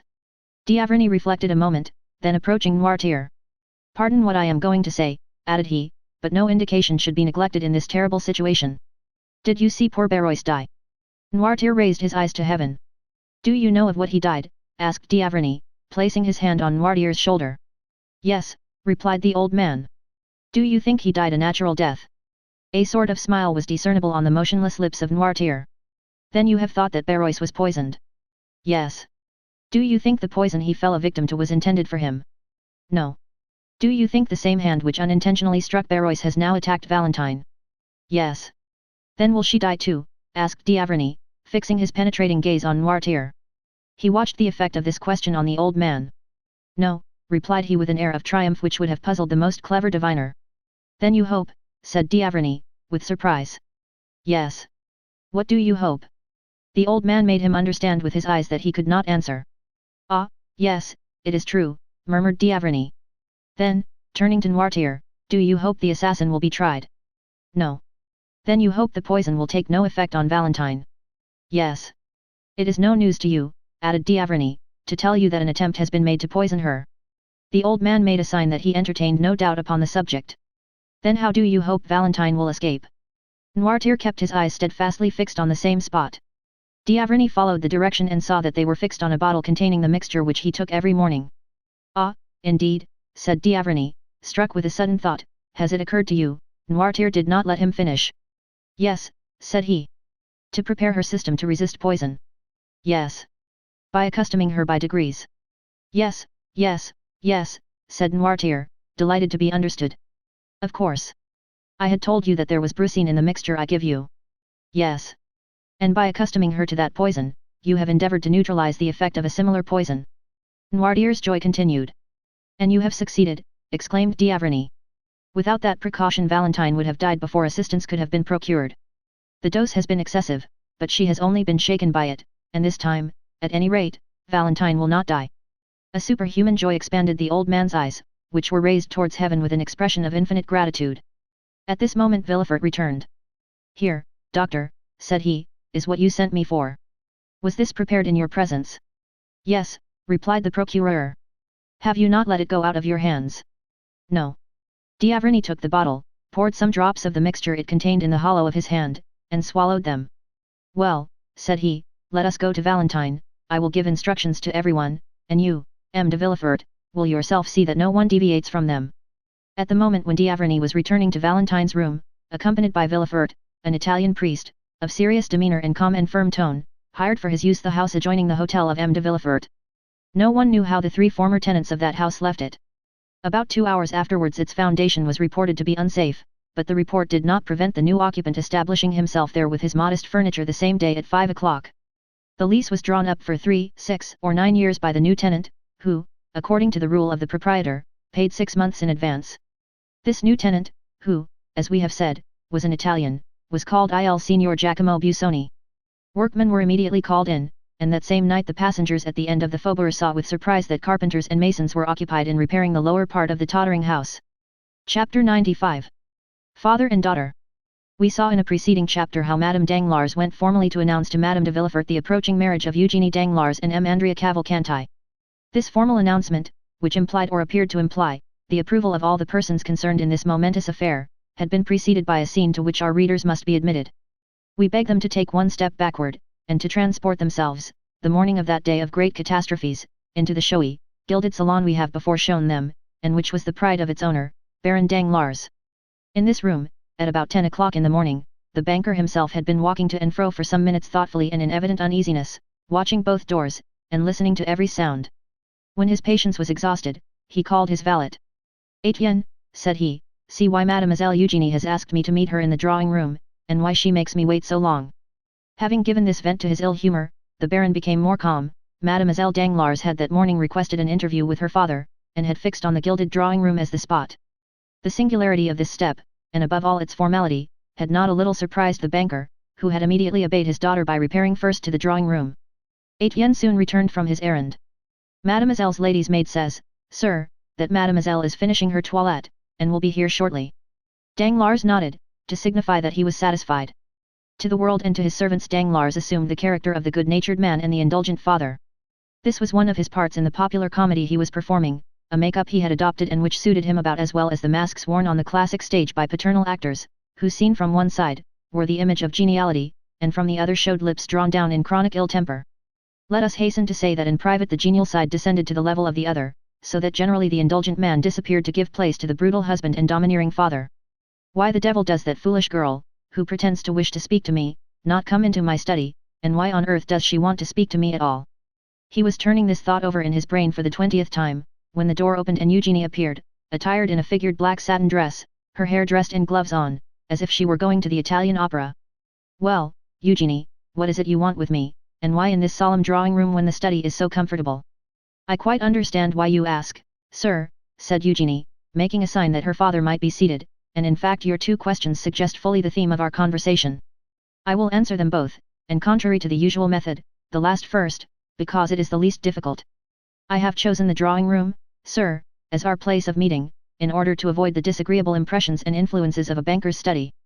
Those gilded cash books, drawers locked like gates of fortresses, heaps of bank bills, come from I know not where, and the quantities of letters from England, Holland, Spain, India, China, and Peru, have generally a strange influence on a father's mind, and make him forget that there is in the world an interest greater and more sacred than the good opinion of his correspondents. I have, therefore, chosen this drawing-room, where you see, smiling and happy in their magnificent frames, your portrait, mine, my mother's, and all sorts of rural landscapes and touching pastorals. I rely much on external impressions, perhaps, with regard to you, they are immaterial, but I should be no artist if I had not some fancies. Very well, replied M. Danglars, who had listened to all this preamble with imperturbable coolness, but without understanding a word, since like every man burdened with thoughts of the past, he was occupied with seeking the thread of his own ideas in those of the speaker. There is, then, the second point cleared up, or nearly so, said Eugenie, without the least confusion, and with that masculine pointedness which distinguished her gesture and her language, and you appear satisfied with the explanation. Now, let us return to the first. You ask me why I have requested this interview. I will tell you in 2 words, sir. I will not marry Count Andrea Cavalcanti. Danglars leaped from his chair and raised his eyes and arms towards heaven. Yes, indeed, sir, continued Eugenie, still quite calm, you are astonished, I see, for since this little affair began, I have not manifested the slightest opposition, and yet I am always sure, when the opportunity arrives, to oppose a determined and absolute will to people who have not consulted me, and things which displease me. However, this time, my tranquillity, or passiveness as philosophers say, proceeded from another source. It proceeded from a wish, like a submissive and devoted daughter. A slight smile was observable on the purple lips of the young girl, to practice obedience. Well, asked Danglars. Well, sir, replied Eugenie, I have tried to the very last, and now that the moment has come, I feel in spite of all my efforts that it is impossible. But, said Danglars, whose weak mind was at first quite overwhelmed with the weight of this pitiless logic, marking evident premeditation and force of will, what is your reason for this refusal, Eugenie? What reason do you assign? My reason, replied the young girl. Well, it is not that the man is more ugly, more foolish, or more disagreeable than any other. No, M. Andrea Cavalcanti may appear to those who look at men's faces and figures as a very good specimen of his kind. It is not, either, that my heart is less touched by him than any other. That would be a schoolgirl's reason, which I consider quite beneath me. I actually love no one, sir, you know it, do you not? I do not then see why, without real necessity, I should encumber my life with a perpetual companion. Has not some sage said, nothing too much, and another, I carry all my effects with me.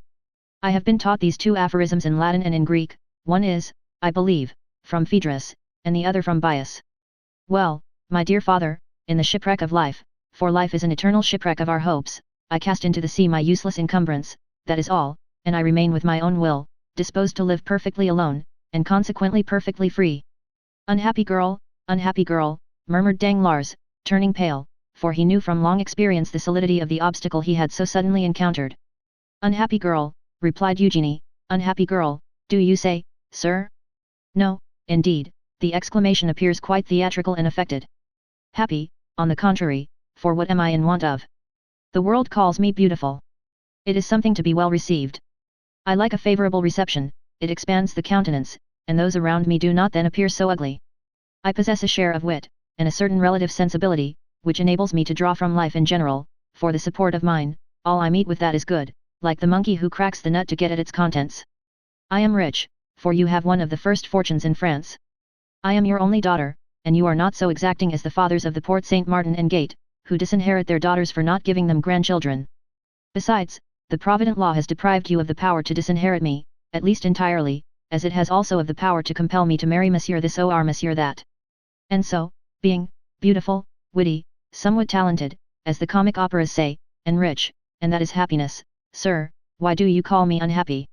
Danglars, seeing his daughter smiling, and proud even to insolence, could not entirely repress his brutal feelings, but they betrayed themselves only by an exclamation. Under the fixed and inquiring gaze levelled at him from under those beautiful black eyebrows, he prudently turned away, and calmed himself immediately, daunted by the power of a resolute mind. Truly, my daughter, replied he with a smile, you are all you boast of being, excepting one thing, I will not too hastily tell you which, but would rather leave you to guess it. Eugenie looked at Danglars, much surprised that one flower of her crown of pride, with which she had so superbly decked herself, should be disputed. My daughter, continued the banker, you have perfectly explained to me the sentiments which influence a girl like you, who is determined she will not marry. Now it remains for me to tell you the motives of a father like me, who has decided that his daughter shall marry.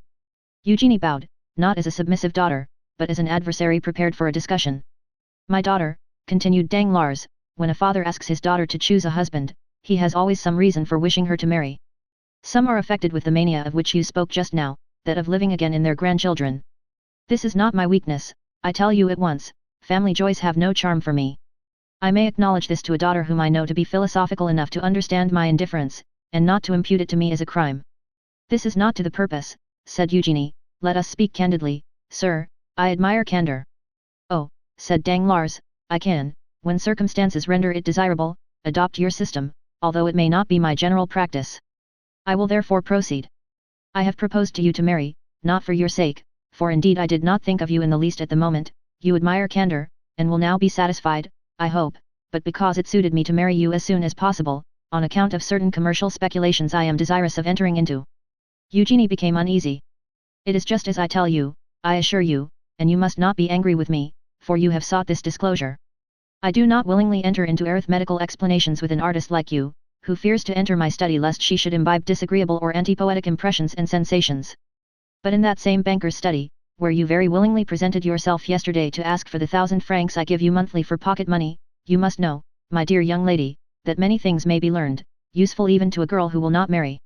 There one may learn, for instance, what, out of regard to your nervous susceptibility, I will inform you of in the drawing room, namely, that the credit of a banker is his physical and moral life, that credit sustains him as breath animates the body, and M. de Monte Cristo once gave me a lecture on that subject, which I have never forgotten. There we may learn that as credit sinks, the body becomes a corpse, and this is what must happen very soon to the banker who is proud to own so good a logician as you for his daughter. But Eugenie, instead of stooping, drew herself up under the blow. Ruined, said she. Exactly, my daughter, that is precisely what I mean, said Danglars, almost digging his nails into his breast, while he preserved on his harsh features the smile of the heartless though clever man. Ruined, yes, that is it. Ah, said Eugenie. Yes, ruined. Now it is revealed, this secret so full of horror, as the tragic poet says. Now, my daughter, learn from my lips how you may alleviate this misfortune, so far as it will affect you. Oh, cried Eugenie, you are a bad physiognomist, if you imagine I deplore on my own account the catastrophe of which you warn me. I ruined? And what will that signify to me? Have I not my talent left?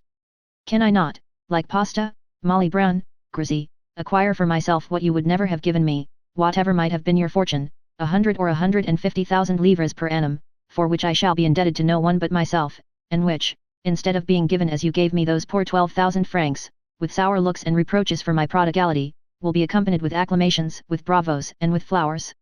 And if I do not possess that talent, which your smiles prove to me you doubt, should I not still have that ardent love of independence, which will be a substitute for wealth, and which in my mind supersedes even the instinct of self-preservation?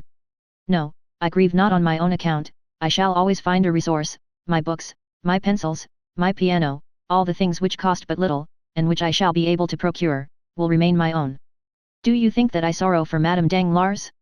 Undeceive yourself again, either I am greatly mistaken, or she has provided against the catastrophe which threatens you, and, which will pass over without affecting her. She has taken care for herself, at least I hope so, for her attention has not been diverted from her projects by watching over me. She has fostered my independence by professedly indulging my love for liberty. Oh, no, sir, from my childhood I have seen too much, and understood too much, of what has passed around me, for misfortune to have an undue power over me. From my earliest recollections, I have been beloved by no one, so much the worse, that has naturally led me to love no one, so much the better, now you have my profession of faith. Then, said Danglars, pale with anger, which was not at all due to offended paternal love, then, mademoiselle, you persist in your determination to accelerate my ruin. Your ruin? I accelerate your ruin? What do you mean? I do not understand you. So much the better, I have a ray of hope left, listen. I am all attention, said Eugenie, looking so earnestly at her father that it was an effort for the latter to endure her unrelenting gaze. Cavalcanti, continued Danglars, is about to marry you, and will place in my hands his fortune, amounting to 3 million livres. That is admirable, said Eugenie with sovereign contempt, smoothing her gloves out one upon the other. You think I shall deprive you of those 3 millions, said Danglars, but do not fear it. They are destined to produce at least 10. I and a brother banker have obtained a grant of a railway, the only industrial enterprise which in these days promises to make good the fabulous prospects that law once held out to the eternally deluded Parisians, in the fantastic Mississippi scheme. As I look at it, a millionth part of a railway is worth fully as much as an acre of waste land on the banks of the Ohio. We make in our case a deposit, on a mortgage, which is an advance, as you see, since we gain at least 10, 15, 20 or 100 livres worth of iron in exchange for our money. Well, within a week I am to deposit 4 millions for my share, the 4 millions, I promise you, will produce 10 or 12. But during my visit to you the day before yesterday, sir, which you appear to recollect so well, replied Eugenie, I saw you arranging a deposit, is not that the term, of 5 millions and a half, you even pointed it out to me in 2 drafts on the treasury, and you were astonished that so valuable a paper did not dazzle my eyes like lightning. Yes, but those 5 millions and a half are not mine, and are only a proof of the great confidence placed in me. My title of popular banker has gained me the confidence of charitable institutions, and the 5 millions and a half belong to them. At any other time I should not have hesitated to make use of them, but the great losses I have recently sustained are well known, and, as I told you, my credit is rather shaken. That deposit may be at any moment withdrawn, and if I had employed it for another purpose, I should bring on me a disgraceful bankruptcy. I do not despise bankruptcies, believe me, but they must be those which enrich, not those which ruin. Now, if you marry M. Cavalcanti, and I get the 3 millions, or even if it is thought I am going to get them, my credit will be restored, and my fortune, which for the last month or 2 has been swallowed up in gulfs which have been opened in my path by an inconceivable fatality, will revive. Do you understand me? Perfectly. You pledge me for 3 millions, do you not? The greater the amount, the more flattering it is to you, it gives you an idea of your value. Thank you. One word more, sir, do you promise me to make what use you can of the report of the fortune M. Cavalcanti will bring without touching the money? This is no act of selfishness, but of delicacy. I am willing to help rebuild your fortune, but I will not be an accomplice in the ruin of others. But since I tell you, cried Danglars, that with these 3 million, do you expect to recover your position, sir, without touching those 3 million? I hope so, if the marriage should take place and confirm my credit. Shall you be able to pay M. Cavalcanti the 500,000 francs you promise for my dowry? He shall receive them on returning from the mayors. Very well. What next? What more do you want? I wish to know if, in demanding my signature, you leave me entirely free in my person. Absolutely. Then, as I said before, sir, very well, I am ready to marry M. Cavalcanti. But what are you up to? Ah, that is my affair. What advantage should I have over you, if knowing your secret I were to tell you mine? Danglars bit his lips. Then, said he, you are ready to pay the official visits, which are absolutely indispensable. Yes, replied Eugenie. And to sign the contract in 3 days. Yes. Then, in my turn, I also say, very well. Danglars pressed his daughter's hand in his. But, extraordinary to relate, the father did not say, thank you, my child, nor did the daughter smile at her father. Is the conference ended? Asked Eugenie, rising. Danglars motioned that he had nothing more to say. 5 minutes afterwards the piano resounded to the touch of Mademoiselle d'Armilly's fingers, and Mademoiselle Danglars was singing Brabantio's malediction on Desdemona. At the end of the piece Etienne entered, and announced to Eugenie that the horses were to the carriage, and that the Baroness was waiting for her to pay her visits. We have seen them at Villefort's, they proceeded then on their course. Volume 5. Chapter 96. The Contract. 3 days after the scene we have just described, namely towards 5 o'clock in the afternoon of the day fixed for the signature of the contract between Mademoiselle Eugenie Danglars and Andrea Cavalcanti, whom the banker persisted in calling Prince, a fresh breeze was stirring the leaves in the little garden in front of the Count of Monte Cristo's house, and the Count was preparing to go out. While his horses were impatiently pawing the ground, held in by the coachman, who had been seated a quarter of an hour on his box, the elegant phaeton with which we are familiar rapidly turned the angle of the entrance gate, and cast out on the doorsteps M. Andrea Cavalcanti, as decked up and gay as if he were going to marry a princess. He inquired after the Count with his usual familiarity, and ascending lightly to the first story met him at the top of the stairs. The Count stopped on seeing the young man. As for Andrea, he was launched, and when he was once launched nothing stopped him. Ah, good morning, my dear Count, said he. Ah, M. Andrea, said the latter, with his half-jesting tone, how do you do? Charmingly, as you see. I am come to talk to you about 1,000 things, but, first tell me, were you going out or just returned? I was going out, sir. Then, in order not to hinder you, I will get up with you if you please in your carriage, and Tom shall follow with my phaeton in tow. No, said the Count, with an imperceptible smile of contempt, for he had no wish to be seen in the young man's society. No, I prefer listening to you here, my dear M. Andrea, we can chat better indoors, and there is no coachman to overhear our conversation. The Count returned to a small drawing room on the first floor, sat down, and crossing his legs motioned to the young man to take a seat also. Andrea assumed his gayest manner. You know, my dear Count, said he, the ceremony is to take place this evening. At 9 o'clock the contract is to be signed at my father-in-law's. Ah, indeed, said Monte Cristo. What, is it news to you? Has not M. Danglars informed you of the ceremony? Oh, yes, said the Count, I received a letter from him yesterday, but I do not think the hour was mentioned. Possibly my father-in-law trusted to its general notoriety. Well, said Monte Cristo, you are fortunate, M. Cavalcanti, it is a most suitable alliance you are contracting, and Mademoiselle Danglars is a handsome girl. Yes, indeed she is, replied Cavalcanti, in a very modest tone. Above all, she is very rich, at least, I believe so, said Monte Cristo. Very rich, do you think, replied the young man. Doubtless, it is said M. Danglars conceals at least half of his fortune. And he acknowledges 15 or 20 millions, said Andrea with a look sparkling with joy. Without reckoning, added Monte Cristo, that he is on the eve of entering into a sort of speculation already in vogue in the United States and in England, but quite novel in France. Yes, yes, I know what you mean, the railway, of which he has obtained the grant, is it not? Precisely, it is generally believed he will gain 10 millions by that affair. 10 millions. Do you think so? It is magnificent, said Cavalcanti, who was quite confounded at the metallic sound of these golden words. Without reckoning, replied Monte Cristo, that all his fortune will come to you, and justly too, since Mademoiselle Danglars is an only daughter. Besides, your own fortune, as your father assured me, is almost equal to that of your betrothed. But enough of money matters. Do you know, M. Andrea, I think you have managed this affair rather skillfully. Not badly, by any means, said the young man, I was born for a diplomatist. Well, you must become a diplomatist. Diplomacy, you know, is something that is not to be acquired, it is instinctive. Have you lost your heart? Indeed, I fear it, replied Andrea, in the tone in which he had heard Durante or Villiers reply to Alceste at the Théâtre Français. Is your love returned? I suppose so, said Andrea with a triumphant smile, since I am accepted. But I must not forget one grand point. Which? That I have been singularly assisted. Nonsense. I have, indeed. By circumstances. No, by you. By me? Not at all, Prince, said Monte Cristo laying a marked stress on the title, what have I done for you? Are not your name, your social position, and your merit sufficient?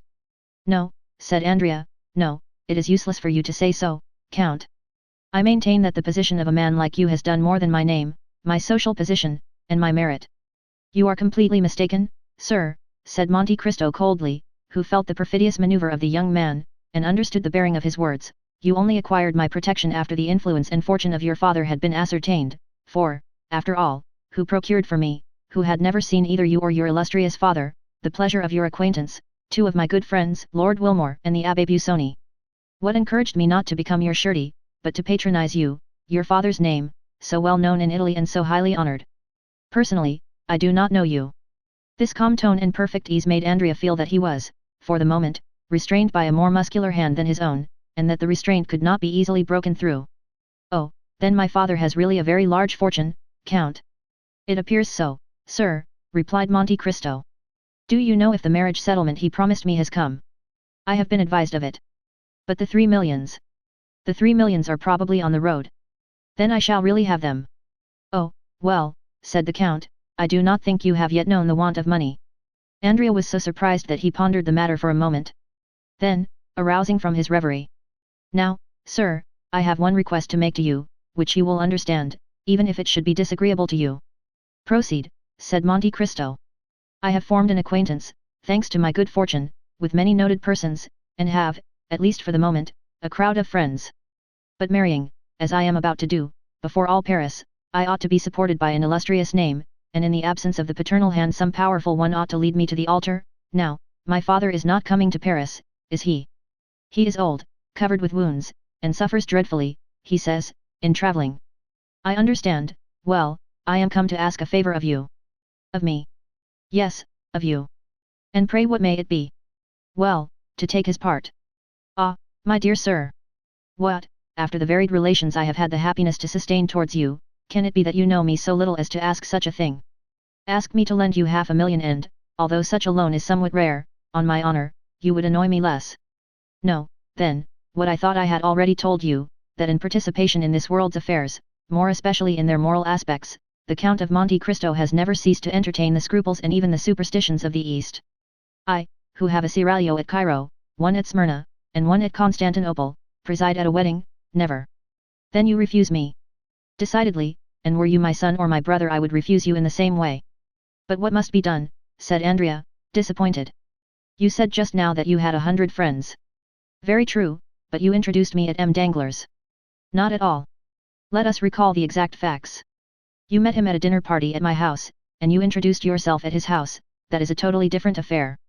Yes, but, by my marriage, you have forwarded that. Not in the least, I beg you to believe. Recollect what I told you when you asked me to propose you.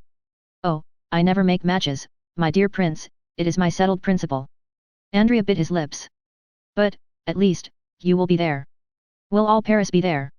Oh, certainly. Well, like all Paris, I shall be there too, said the count. And will you sign the contract? I see no objection to that, my scruples do not go thus far. Well, since you will grant me no more, I must be content with what you give me. But one word more, Count. What is it? Advice. Be careful, advice is worse than a service. Oh, you can give me this without compromising yourself. Tell me what it is. Is my wife's fortune 500,000 livres? That is the sum M. Danglars himself announced. Must I receive it, or leave it in the hands of the notary? This is the way such affairs are generally arranged when it is wished to do them stylishly. Your two solicitors appoint a meeting, when the contract is signed, for the next or the following day, then they exchange the two portions, for which they each give a receipt, then, when the marriage is celebrated, they place the amount at your disposal as the chief member of the alliance. Because, said Andrea, with a certain ill-concealed uneasiness, I thought I heard my father-in-law say that he intended embarking our property in that famous railway affair of which you spoke just now. Well, replied Monte Cristo, it will be the way, everybody says, of trebling your fortune in 12 months. Baron Danglars is a good father, and knows how to calculate. In that case, said Andrea, everything is all right, excepting your refusal, which quite grieves me. You must attribute it only to natural scruples under similar circumstances. Well, said Andrea, let it be as you wish. This evening, then, at 9 o'clock. Adieu till then. Notwithstanding a slight resistance on the part of Monte Cristo, whose lips turned pale, but who preserved his ceremonious smile, Andrea seized the count's hand, pressed it, jumped into his phaeton, and disappeared. The 4 or 5 remaining hours before 9 o'clock arrived, Andrea employed in writing, paying visits, designed to induce those of whom he had spoken to appear at the bankers in their gayest equipages, dazzling them by promises of shares in schemes which have since turned every brain, and in which Danglars was just taking the initiative. In fact, at 8:30 in the evening the grand salon, the gallery adjoining, and the 3 other drawing rooms on the same floor, were filled with a perfumed crowd, who sympathized but little in the event, but who all participated in that love of being present wherever there is anything fresh to be seen.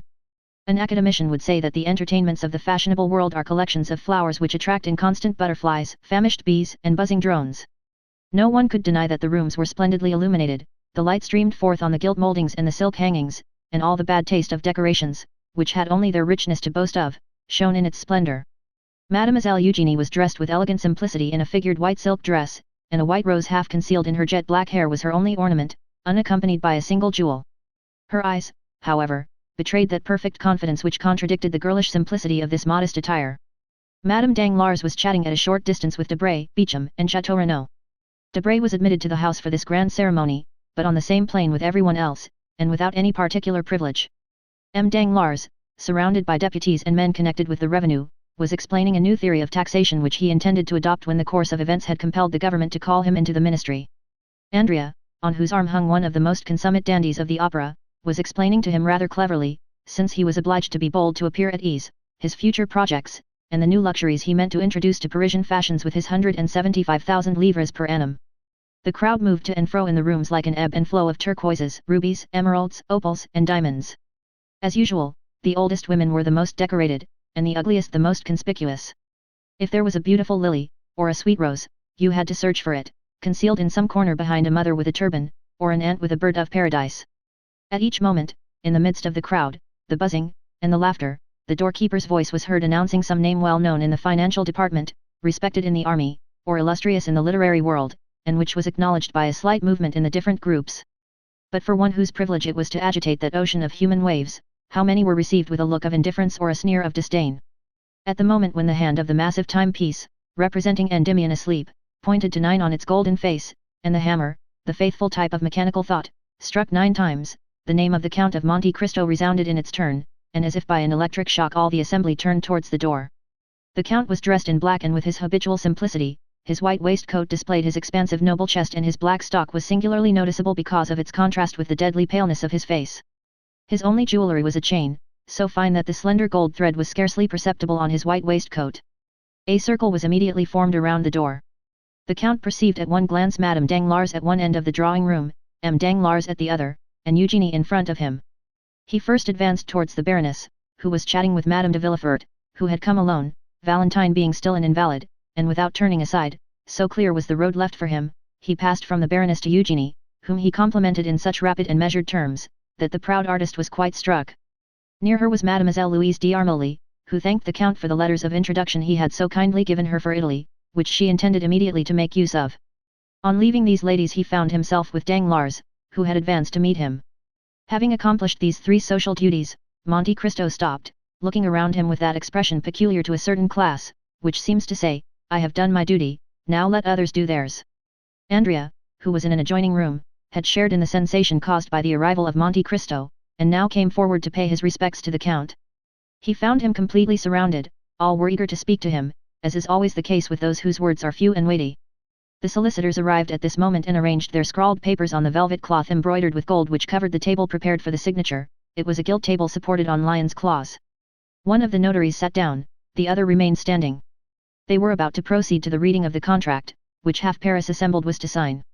All took their places, or rather the ladies formed a circle, while the gentlemen, more indifferent to the restraints of what Boileau calls the style energetic, commented on the feverish agitation of Andrea, on M. Danglars' riveted attention, Eugenie's composure, and the light and sprightly manner in which the Baroness treated this important affair. The contract was read during a profound silence. But as soon as it was finished, the buzz was redoubled through all the drawing rooms, the brilliant sums, the rolling millions which were to be at the command of the 2 young people, and which crowned the display of the wedding presents and the young ladies' diamonds, which had been made in a room entirely appropriated for that purpose, had exercised to the full their delusions over the envious assembly. Mademoiselle Danglars' charms were heightened in the opinion of the young men, and for the moment seemed to outvie the sun in splendor. As for the ladies, it is needless to say that while they coveted the millions, they thought they did not need them for themselves, as they were beautiful enough without them. Andrea, surrounded by his friends, complimented, flattered, beginning to believe in the reality of his dream, was almost bewildered. The notary solemnly took the pen, flourished it above his head, and said, "Gentlemen, we are about to sign the contract." The Baron was to sign first, then the representative of M. Cavalcanti, Senior, then the Baroness, afterwards the future couple, as they are styled in the abominable phraseology of legal documents. The Baron took the pen and signed, then the representative. The Baroness approached, leaning on Madame de Villefort's arm. "My dear," said she, as she took the pen, "is it not vexatious? An unexpected incident, in the affair of murder and theft at the Count of Monte Cristo's, in which he nearly fell a victim, deprives us of the pleasure of seeing M. de Villefort." "Indeed," said M. Danglars, in the same tone in which he would have said, "Oh, well, what do I care?" "As a matter of fact," said Monte Cristo, approaching, "I am much afraid that I am the involuntary cause of his absence." "What, you, Count?" said Madame Danglars, signing, "if you are, take care, for I shall never forgive you." Andrea pricked up his ears. "But it is not my fault, as I shall endeavour to prove." Everyone listened eagerly. Monte Cristo, who so rarely opened his lips, was about to speak. "You remember," said the Count, during the most profound silence, "that the unhappy wretch who came to rob me died at my house. The supposition is that he was stabbed by his accomplice, on attempting to leave it." "Yes," said Danglars. "In order that his wounds might be examined he was undressed, and his clothes were thrown into a corner, where the police picked them up, with the exception of the waistcoat, which they overlooked." Andrea turned pale, and drew towards the door. He saw a cloud rising in the horizon, which appeared to forebode a coming storm. "Well, this waistcoat was discovered today, covered with blood, and with a hole over the heart." The ladies screamed, and 2 or 3 prepared to faint. "It was brought to me. No one could guess what the dirty rag could be, I alone suspected that it was the waistcoat of the murdered man. My valet, in examining this mournful relic, felt a paper in the pocket and drew it out. It was a letter addressed to you, Baron." "To me?" cried Danglars. "Yes, indeed, to you. I succeeded in deciphering your name under the blood with which the letter was stained," replied Monte Cristo, amid the general outburst of amazement. "But," asked Madame Danglars, looking at her husband with uneasiness, "how could that prevent M. de Villefort?" "In this simple way, madame," replied Monte Cristo, "the waistcoat and the letter were both what is termed circumstantial evidence, I therefore sent them to the king's attorney. You understand, my dear Baron, that legal methods are the safest in criminal cases. It was, perhaps, some plot against you." Andrea looked steadily at Monte Cristo and disappeared in the second drawing room. "Possibly," said Danglars, "was not this murdered man an old galley slave?" "Yes," replied the Count, "a felon named Kate Rouse." Danglars turned slightly pale. Andrea reached the anteroom beyond the little drawing room. "But go on signing," said Monte Cristo, I perceive that my story has caused a general emotion, and I beg to apologize to you, Baroness, and to Mademoiselle Danglars." The Baroness, who had signed, returned the pen to the notary. "Prince Cavalcanti," said the latter, "Prince Cavalcanti, where are you?" "Andrea, Andrea," repeated several young people, who were already on sufficiently intimate terms with him to call him by his Christian name.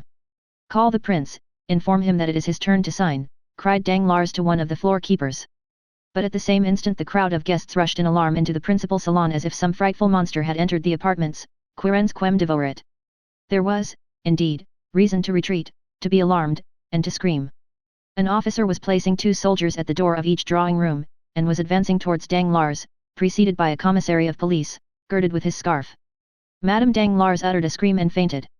Danglars, who thought himself threatened, certain consciences are never calm, Danglars even before his guests showed a countenance of abject terror. "What is the matter, sir?" asked Monte Cristo, advancing to meet the commissioner. "Which of you gentlemen," asked the magistrate, without replying to the count, "answers to the name of Andrea Cavalcanti?" A cry of astonishment was heard from all parts of the room. They searched, they questioned. "But who then is Andrea Cavalcanti?" asked Danglars in amazement. "A galley slave, escaped from confinement at Toulon." "And what crime has he committed?" "He is accused," said the commissary with his inflexible voice, "of having assassinated the man named Caderousse, his former companion in prison, at the moment he was making his escape from the house of the Count of Monte Cristo." Monte Cristo cast a rapid glance around him. Andrea was gone. Chapter 97. The departure for Belgium. A few minutes after the scene of confusion produced in the salons of M. Danglars by the unexpected appearance of the brigade of soldiers, and by the disclosure which had followed, the mansion was deserted with as much rapidity as if a case of plague or of cholera morbus had broken out among the guests. In a few minutes, through all the doors, down all the staircases, by every exit, everyone hastened to retire, or rather to fly, for it was a situation where the ordinary condolences, which even the best friends are so eager to offer in great catastrophes, were seen to be utterly futile. There remained in the banker's house only Danglars, closeted in his study, and making his statement to the officer of gendarmes, Madame Danglars, terrified, in the boudoir with which we are acquainted, and Eugenie, who with haughty air and disdainful lip had retired to her room with her inseparable companion, Mademoiselle Louise d'Armilly. As for the numerous servants, more numerous that evening than usual, for their number was augmented by cooks and butlers from the Café de Paris, venting on their employers their anger at what they termed the insult to which they had been subjected, they collected in groups in the hall, in the kitchens, or in their rooms, thinking very little of their duty, which was thus naturally interrupted. Of all this household, only 2 persons deserve our notice. These are Mademoiselle Eugenie Danglars and Mademoiselle Louise d'Armilly. The betrothed had retired, as we said, with haughty air, disdainful lip and the demeanour of an outraged queen, followed by her companion, who was paler and more disturbed than herself. On reaching her room Eugenie locked her door, while Louise fell on a chair. "Ah, what a dreadful thing," said the young musician, who would have suspected it. "M. Andrea Cavalcanti a murderer, a galley slave escaped, a convict." An ironical smile curled the lip of Eugenie. "In truth, I was fated," said she. "I escaped the Morcerf only to fall into the Cavalcanti." "Oh, do not confound the two, Eugenie. Hold your tongue. The men are all infamous, and I am happy to be able now to do more than detest them, I despise them." "What shall we do?" asked Louise. "What shall we do?" "Yes. Why, the same we had intended doing 3 days since, set off."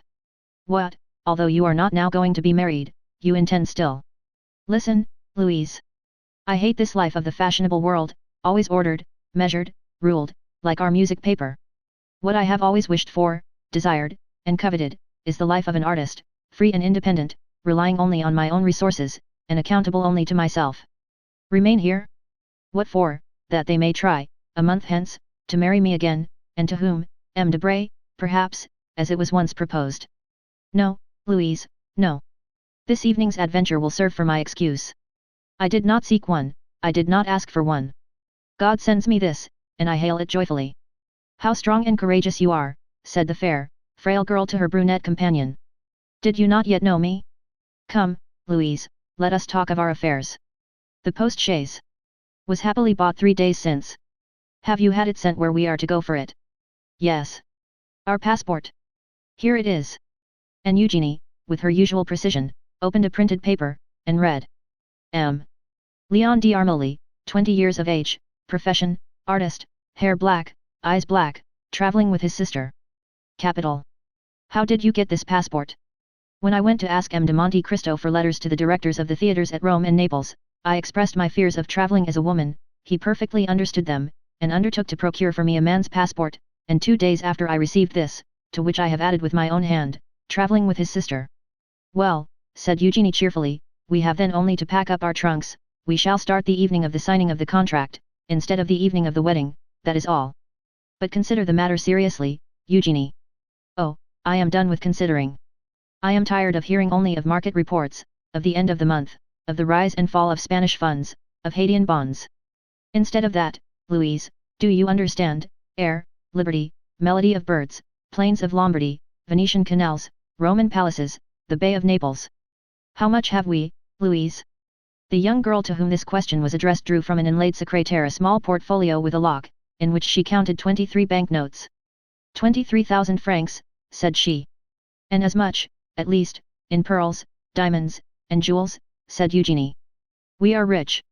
With 45,000 francs we can live like princesses for 2 years, and comfortably for 4, but before 6 months, you with your music, and I with my voice, we shall double our capital. Come, you shall take charge of the money, I of the jewel box, so that if one of us had the misfortune to lose her treasure, the other would still have hers left. Now, the portmanteau, let us make haste, the portmanteau. Stop, said Louise, going to listen at Madame Danglars' door. What do you fear? That we may be discovered. The door is locked. They may tell us to open it. They may if they like, but we will not. You are a perfect Amazon, Eugenie. And the 2 young girls began to heap into a trunk all the things they thought they should require. There now, said Eugenie, while I change my costume do you lock the portmanteau. Louise pressed with all the strength of her little hands on the top of the portmanteau. But I cannot, said she, I am not strong enough, do you shut it. Ah, you do well to ask, said Eugenie, laughing, I forgot that I was Hercules, and you only the pale omphal. And the young girl, kneeling on the top, pressed the 2 parts of the portmanteau together, and Mademoiselle d'Armilly passed the bolt of the padlock through. When this was done, Eugenie opened a drawer, of which she kept the key, and took from it a wadded violet silk travelling cloak. Here, said she, you see I have thought of everything, with this cloak you will not be cold. But you? Oh, I am never cold, you know. Besides, with these men's clothes. Will you dress here? Certainly. Shall you have time? Do not be uneasy, you little coward. All our servants are busy, discussing the grand affair. Besides, what is there astonishing, when you think of the grief I ought to be in, that I shut myself up, tell me. No, truly, you comfort me. Come and help me. From the same drawer she took a man's complete costume, from the boots to the coat, and a provision of linen, where there was nothing superfluous, but every requisite. Then, with a promptitude which indicated that this was not the first time she had amused herself by adopting the garb of the opposite sex, Eugenie drew on the boots and pantaloons, tied her cravat, buttoned her waistcoat up to the throat, and put on a coat which admirably fitted her beautiful figure. Oh, that is very good, indeed, it is very good, said Louise, looking at her with admiration, but that beautiful black hair, those magnificent braids, which made all the ladies sigh with envy, will they go under a man's hat like the one I see down there? You shall see, said Eugenie. And with her left hand seizing the thick mass, which her long fingers could scarcely grasp, she took in her right hand a pair of long scissors, and soon the steel met through the rich and splendid hair, which fell in a cluster at her feet as she leaned back to keep it from her coat. Then she grasped the front hair, which she also cut off, without expressing the least regret, on the contrary, her eyes sparkled with greater pleasure than usual under her ebony eyebrows. Oh, the magnificent hair, said Louise, with regret. And am I not 100 times better thus, cried Eugenie, smoothing the scattered curls of her hair, which had now quite a masculine appearance, and do you not think me handsomer so? Oh, you are beautiful, always beautiful, cried Louise. Now, where are you going? To Brussels, if you like, it is the nearest frontier. We can go to Brussels, Liege, Aix-la-Chapelle, then up the Rhine to Strasbourg. We will cross Switzerland, and go down into Italy by the St. Gothard. Will that do? Yes. What are you looking at? I am looking at you, indeed you are adorable like that. One would say you were carrying me off. And they would be right, pardieu. Oh, I think you swore, Eugenie. And the 2 young girls, whom everyone might have thought plunged in grief, the one on her own account, the other from interest in her friend, burst out laughing, as they cleared away every visible trace of the disorder which had naturally accompanied the preparations for their escape. Then, having blown out the lights, the 2 fugitives, looking and listening eagerly, with outstretched necks, opened the door of a dressing room which led by a side staircase down to the yard, Eugenie going first, and holding with one arm the portmanteau, which by the opposite handle Mademoiselle d'Armilly scarcely raised with both hands. The yard was empty, the clock was striking 12. The porter was not yet gone to bed. Eugenie approached softly, and saw the old man sleeping soundly in an armchair in his lodge. She returned to Louise, took up the portmanteau, which she had placed for a moment on the ground, and they reached the archway under the shadow of the wall. Eugenie concealed Louise in an angle of the gateway, so that if the porter chanced to awake he might see but one person. Then placing herself in the full light of the lamp which lit the yard gate, cried she, with her finest contralto voice, and rapping at the window. The porter got up as Eugenie expected, and even advanced some steps to recognize the person who was going out, but seeing a young man striking his boot impatiently with his riding whip, he opened it immediately. Louise slid through the half-open gate like a snake, and bounded lightly forward. Eugenie, apparently calm, although in all probability her heart beat somewhat faster than usual, went out in her turn. A porter was passing and they gave him the portmanteau, then the two young girls, having told him to take it to number 36, Rue de la Victoire, walked behind this man, whose presence comforted Louise. As for Eugenie, she was as strong as a Judith or a Delilah. They arrived at the appointed spot.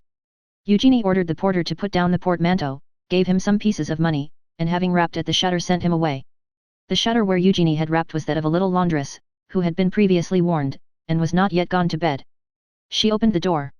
"Mademoiselle," said Eugenie, "let the porter get the post-chaise from the coach house, and fetch some post-horses from the hotel. Here are 5 francs for his trouble." "Indeed," said Louise, "I admire you, and I could almost say respect you." The laundress looked on in astonishment, but as she had been promised 20 louis, she made no remark. In a quarter of an hour the porter returned with a post-boy and horses, which were harnessed, and put in the post-chaise in a minute, while the porter fastened the portmanteau on with the assistance of a cord and strap. "Here is the passport," said the postilion. "Which way are we going, young gentleman?" "To Fontainebleau," replied Eugenie with an almost masculine voice. "What do you say?" said Louise. "I am giving them the slip," said Eugenie. "This woman to whom we have given 20 louis may betray us for 40, we will soon alter our direction." And the young girl jumped into the britchka, which was admirably arranged for sleeping in, without scarcely touching the step. "You are always right," said the music teacher, seating herself by the side of her friend. A quarter of an hour afterwards the postilion, having been put in the right road, passed with a crack of his whip through the gateway of the Barrière Saint-Martin. "Ah," said Louise, breathing freely, "here we are out of Paris."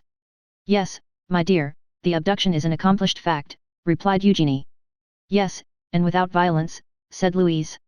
"I shall bring that forward as an extenuating circumstance," replied Eugenie. These words were lost in the noise which the carriage made in rolling over the pavement of La Villette. M. Danglars no longer had a daughter. Chapter 98. The Bell and Bottle Tavern. And now let us leave Mademoiselle Danglars and her friend pursuing their way to Brussels, and return to poor Andrea Cavalcanti, so inopportunely interrupted in his rise to fortune. Notwithstanding his youth, Master Andrea was a very skillful and intelligent boy. We have seen that on the first rumour which reached the salon he had gradually approached the door, and crossing 2 or 3 rooms at last disappeared.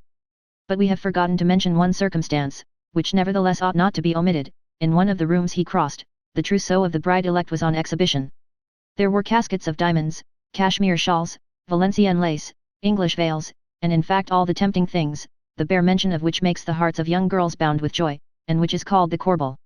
Now, in passing through this room, Andrea proved himself not only to be clever and intelligent, but also provident, for he helped himself to the most valuable of the ornaments before him. Furnished with this plunder, Andrea leaped with a lighter heart from the window, intending to slip through the hands of the gendarmes. Tall and well proportioned as an ancient gladiator, and muscular as a Spartan, he walked for a quarter of an hour without knowing where to direct his steps, actuated by the sole idea of getting away from the spot where if he lingered he knew that he would surely be taken. Having passed through the Rue du Mont Blanc, guided by the instinct which leads thieves always to take the safest path, he found himself at the end of the Rue Lafayette. There he stopped, breathless and panting. He was quite alone. On one side was the vast wilderness of the Saint-Lazare, on the other, Paris enshrouded in darkness. "Am I to be captured?" he cried. "No, not if I can use more activity than my enemies. My safety is now a mere question of speed." At this moment he saw a cab at the top of the Faubourg Poissonnière. The dull driver, smoking his pipe, was plodding along toward the limits of the Faubourg Saint-Denis, where no doubt he ordinarily had his station. "Ho, friend," said Benedetto. "What do you want, sir?" asked the driver. "Is your horse tired?" "Tired? Oh, yes, tired enough, he has done nothing the whole of this blessed day. 4 wretched fares, and 20 sous over, making in all 7 francs, are all that I have earned, and I ought to take 10 to the owner." Will you add these 20 francs to the 7 you have? With pleasure, sir, 20 francs are not to be despised. Tell me what I am to do for this. A very easy thing, if your horse isn't tired. I tell you he'll go like the wind, only tell me which way to drive. Towards the Louvres. Ah, I know the way, you get good sweetened rum over there. Exactly so, I merely wish to overtake one of my friends, with whom I am going to hunt tomorrow at Chapelle-en-Serval. He should have waited for me here with a cabriolet till 11:30, it is 12, and, tired of waiting, he must have gone on. It is likely. Well, will you try and overtake him? Nothing I should like better. If you do not overtake him before we reach Bourget you shall have 20 francs, if not before Louvres, 30. And if we do overtake him? 40, said Andrea, after a moment's hesitation, at the end of which he remembered that he might safely promise. That's all right, said the man, hop in, and we're off. Hoopla. Andrea got into the cab, which passed rapidly through the Faubourg Saint-Denis, along the Faubourg Saint-Martin, crossed the barrier, and threaded its way through the interminable Villette. They never overtook the chimerical friend, yet Andrea frequently inquired of people on foot whom he passed and at the inns which were not yet closed, for a green cabriolet and bay horse, and as there are a great many cabriolets to be seen on the road to the Low Countries, and as 9/10 of them are green, the inquiries increased at every step. Everyone had just seen it pass, it was only 500, 200, 100 steps in advance, at length they reached it, but it was not the friend. Once the cab was also passed by a calash rapidly whirled along by 2 post horses. Ah, said Cavalcanti to himself, if I only had that britchka, those 2 good post horses, and above all the passport that carries them on. And he sighed deeply. The calash contained Mademoiselle Danglars and Mademoiselle d'Armilly. Hurry, hurry, said Andrea, we must overtake him soon. And the poor horse resumed the desperate gallop it had kept up since leaving the barrier, and arrived steaming at Louvres. Certainly, said Andrea, I shall not overtake my friend, but I shall kill your horse, therefore I had better stop. Here are 30 francs, I will sleep at the Cheval Rouge, and will secure a place in the first coach. Good night, friend. And Andrea, after placing 6 pieces of 5 francs each in the man's hand, leaped lightly onto the pathway. The cabman joyfully pocketed the sum, and turned back on his road to Paris. Andrea pretended to go towards the hotel of the Cheval Rouge, but after leaning an instant against the door, and hearing the last sound of the cab, which was disappearing from view, he went on his road, and with a lusty stride soon traversed the space of 2 leagues. Then he rested, he must be near Chapelle-en-Serval, where he pretended to be going. It was not fatigue that stayed Andrea here, it was that he might form some resolution, adopt some plan. It would be impossible to make use of a diligence, equally so to engage post horses, to travel either way a passport was necessary. It was still more impossible to remain in the department of the Oise, one of the most open and strictly guarded in France, this was quite out of the question, especially to a man like Andrea, perfectly conversant with criminal matters.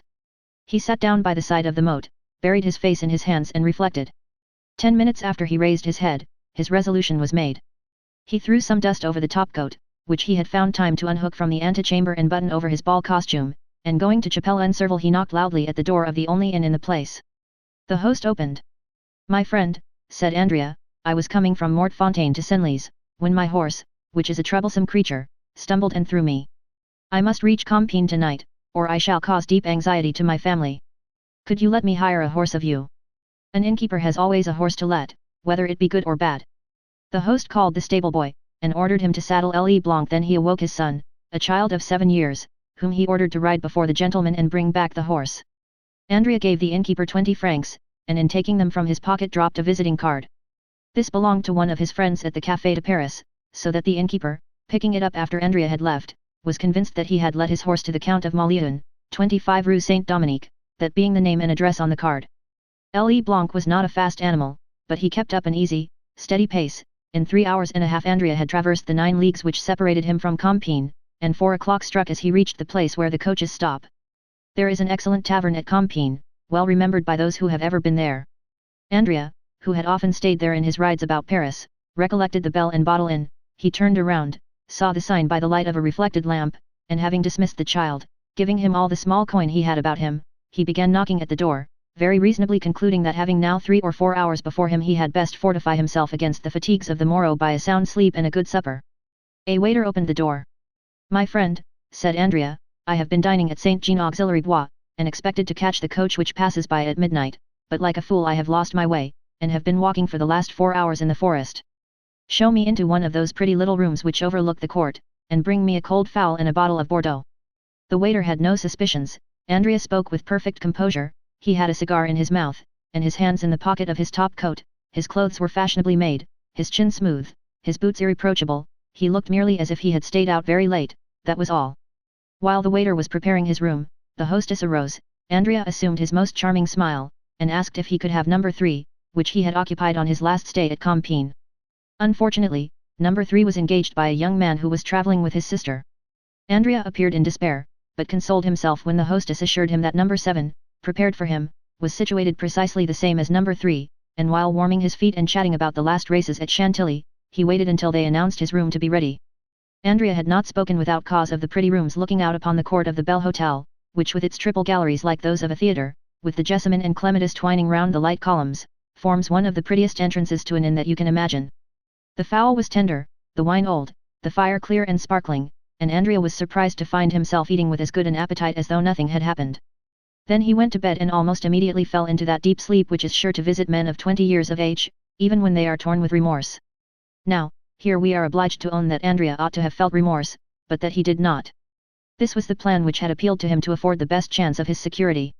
Before daybreak he would awake, leave the inn after rigorously paying his bill, and reaching the forest, he would, under pretence of making studies in painting, test the hospitality of some peasants, procure himself the dress of a woodcutter and a hatchet, casting off the lion's skin to assume that of the woodman, then, with his hands covered with dirt, his hair darkened by means of a leaden comb, his complexion embrowned with a preparation for which one of his old comrades had given him the recipe, he intended, by following the wooded districts, to reach the nearest frontier, walking by night and sleeping in the day in the forests and quarries, and only entering inhabited regions to buy a loaf from time to time.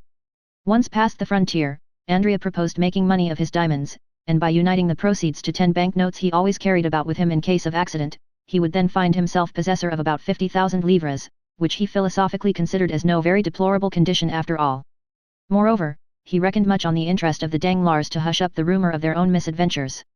These were the reasons which, added to the fatigue, caused Andrea to sleep so soundly. In order that he might wake early he did not close the shutters, but contented himself with bolting the door and placing on the table an unclasped and long-pointed knife, whose temper he well knew, and which was never absent from him. About 7 in the morning Andrea was awakened by a ray of sunlight, which played, warm and brilliant, upon his face. In all well-organized brains, the predominating idea, and there always is one, is sure to be the last thought before sleeping, and the first upon waking in the morning. Andrea had scarcely opened his eyes when his predominating idea presented itself, and whispered in his ear that he had slept too long. He jumped out of bed and ran to the window. A gendarme was crossing the court. A gendarme is one of the most striking objects in the world, even to a man void of uneasiness, but for one who has a timid conscience, and with good cause too, the yellow, blue, and white uniform is really very alarming. "Why is that gendarme there?" asked Andrea of himself. Then, all at once, he replied, with that logic which the reader has, doubtless, remarked in him, "There is nothing astonishing in seeing a gendarme at an inn. Instead of being astonished, let me dress myself." And the youth dressed himself with a facility his valet de chambre had failed to rob him of during the 2 months of fashionable life he had led in Paris. "Now then," said Andrea, while dressing himself, "I'll wait till he leaves, and then I'll slip away." And, saying this, Andrea, who had now put on his boots and cravat, stole gently to the window, and a second time lifted up the muslin curtain. Not only was the first gendarme still there, but the young man now perceived a second yellow, blue, and white uniform at the foot of the staircase, the only one by which he could descend, while a third, on horseback, holding a musket in his fist, was posted as a sentinel at the great street door which alone afforded the means of egress. The appearance of the third gendarme settled the matter, for a crowd of curious loungers was extended before him, effectually blocking the entrance to the hotel. "They're after me," was Andrea's first thought. Diable! A pallor overspread the young man's forehead, and he looked around him with anxiety. His room, like all those on the same floor, had but one outlet to the gallery in the sight of everybody. "I am lost," was his second thought, and, indeed, for a man in Andrea's situation, an arrest meant the assizes, trial, and death without mercy or delay. For a moment he convulsively pressed his head within his hands, and during that brief period he became nearly mad with terror, but soon a ray of hope glimmered in the multitude of thoughts which bewildered his mind, and a faint smile played upon his white lips and pallid cheeks. He looked around and saw the objects of his search upon the chimney-piece. They were a pen, ink, and paper. With forced composure he dipped the pen in the ink, and wrote the following lines upon a sheet of paper. "I have no money to pay my bill, but I am not a dishonest man. I leave behind me as a pledge this pin, worth 10 times the amount. I shall be excused for leaving at daybreak, for I was ashamed. He then drew the pin from his cravat and placed it on the paper. This done, instead of leaving the door fastened, he drew back the bolts and even placed the door ajar, as though he had left the room, forgetting to close it, and slipping into the chimney like a man accustomed to that kind of gymnastic exercise. After replacing the chimney board, which represented Achilles with diatomea, and effacing the very marks of his feet upon the ashes, he commenced climbing the hollow tunnel, which afforded him the only means of escape left. At this precise time, the first gendarme Andrea had noticed walked upstairs, preceded by the commissary of police, and supported by the second gendarme who guarded the staircase and was himself reinforced by the one stationed at the door. Andrea was indebted for this visit to the following circumstances. At daybreak, the telegraphs were set at work in all directions, and almost immediately the authorities in every district had exerted their utmost endeavours to arrest the murderer of Cade Rouse. Compiègne, that royal residence and fortified town, is well furnished with authorities, gendarmes, and commissaries of police. They therefore began operations as soon as the telegraphic dispatch arrived, and the Bell and Bottle being the best known hotel in the town, they had naturally directed their first inquiries there. Now, besides the reports of the sentinels guarding the Hôtel de Ville, which is next door to the Bell and Bottle, it had been stated by others that a number of travellers had arrived during the night. The sentinel who was relieved at 6 o'clock in the morning, remembered perfectly that, just as he was taking his post a few minutes past 4, a young man arrived on horseback, with a little boy before him. The young man, having dismissed the boy and horse, knocked at the door of the hotel, which was opened, and again closed after his entrance. This late arrival had attracted much suspicion, and the young man being no other than Andrea, the commissary and gendarme, who was a brigadier, directed their steps towards his room. They found the door ajar. Oh, said the brigadier, who thoroughly understood the trick, a bad sign to find the door open. I would rather find it triply bolted. And, indeed, the little note and pin upon the table confirmed, or rather corroborated, the sad truth. Andrea had fled. We say corroborated, because the brigadier was too experienced to be convinced by a single proof. He glanced around, looked in the bed, shook the curtains, opened the closets, and finally stopped at the chimney. Andrea had taken the precaution to leave no traces of his feet in the ashes, but still it was an outlet, and in this light was not to be passed over without serious investigation. The brigadier sent for some sticks and straw, and having filled the chimney with them, set a light to it. The fire crackled, and the smoke ascended like the dull vapor from a volcano, but still no prisoner fell down, as they expected. The fact was, that Andrea, at war with society ever since his youth, was quite as deep as a gendarme, even though he were advanced to the rank of brigadier, and quite prepared for the fire. He had climbed out on the roof and was crouching down against the chimney pots. At one time he thought he was saved, for he heard the brigadier exclaim in a loud voice, to the two gendarmes, "He is not here." But venturing to peep, he perceived that the latter, instead of retiring, as might have been reasonably expected upon this announcement, were watching with increased attention. It was now his turn to look about him. The Hôtel de Ville, a massive 16th-century building, was on his right. Anyone could descend from the openings in the tower, and examine every corner of the roof below, and Andrea expected momentarily to see the head of a gendarme appear at one of these openings. If once discovered, he knew he would be lost, for the roof afforded no chance of escape. He therefore resolved to descend, not through the same chimney by which he had come up, but by a similar one conducting to another room. He looked around for a chimney from which no smoke issued, and having reached it, he disappeared through the orifice without being seen by anyone. At the same minute, one of the little windows of the Hôtel de Ville was thrown open, and the head of a gendarme appeared. For an instant it remained motionless as one of the stone decorations of the building, then after a long sigh of disappointment the head disappeared. The brigadier, calm and dignified as the law he represented, passed through the crowd, without answering the 1,000 questions addressed to him, and re-entered the hotel. "Well?" asked the two gendarmes. "Well, my boys," said the brigadier, "the brigand must really have escaped early this morning, but we will send to the Villers Cotterets and Noyen roads, and search the forest, when we shall catch him, no doubt." The honourable functionary had scarcely expressed himself thus, in that intonation which is peculiar to brigadiers of the gendarmerie, when a loud scream, accompanied by the violent ringing of a bell, resounded through the court of the hotel. "Ah, what is that?" cried the brigadier. "Some traveller seems impatient," said the host. "What number was it that rang?" "Number 3. Run, waiter." At this moment the screams and ringing were redoubled.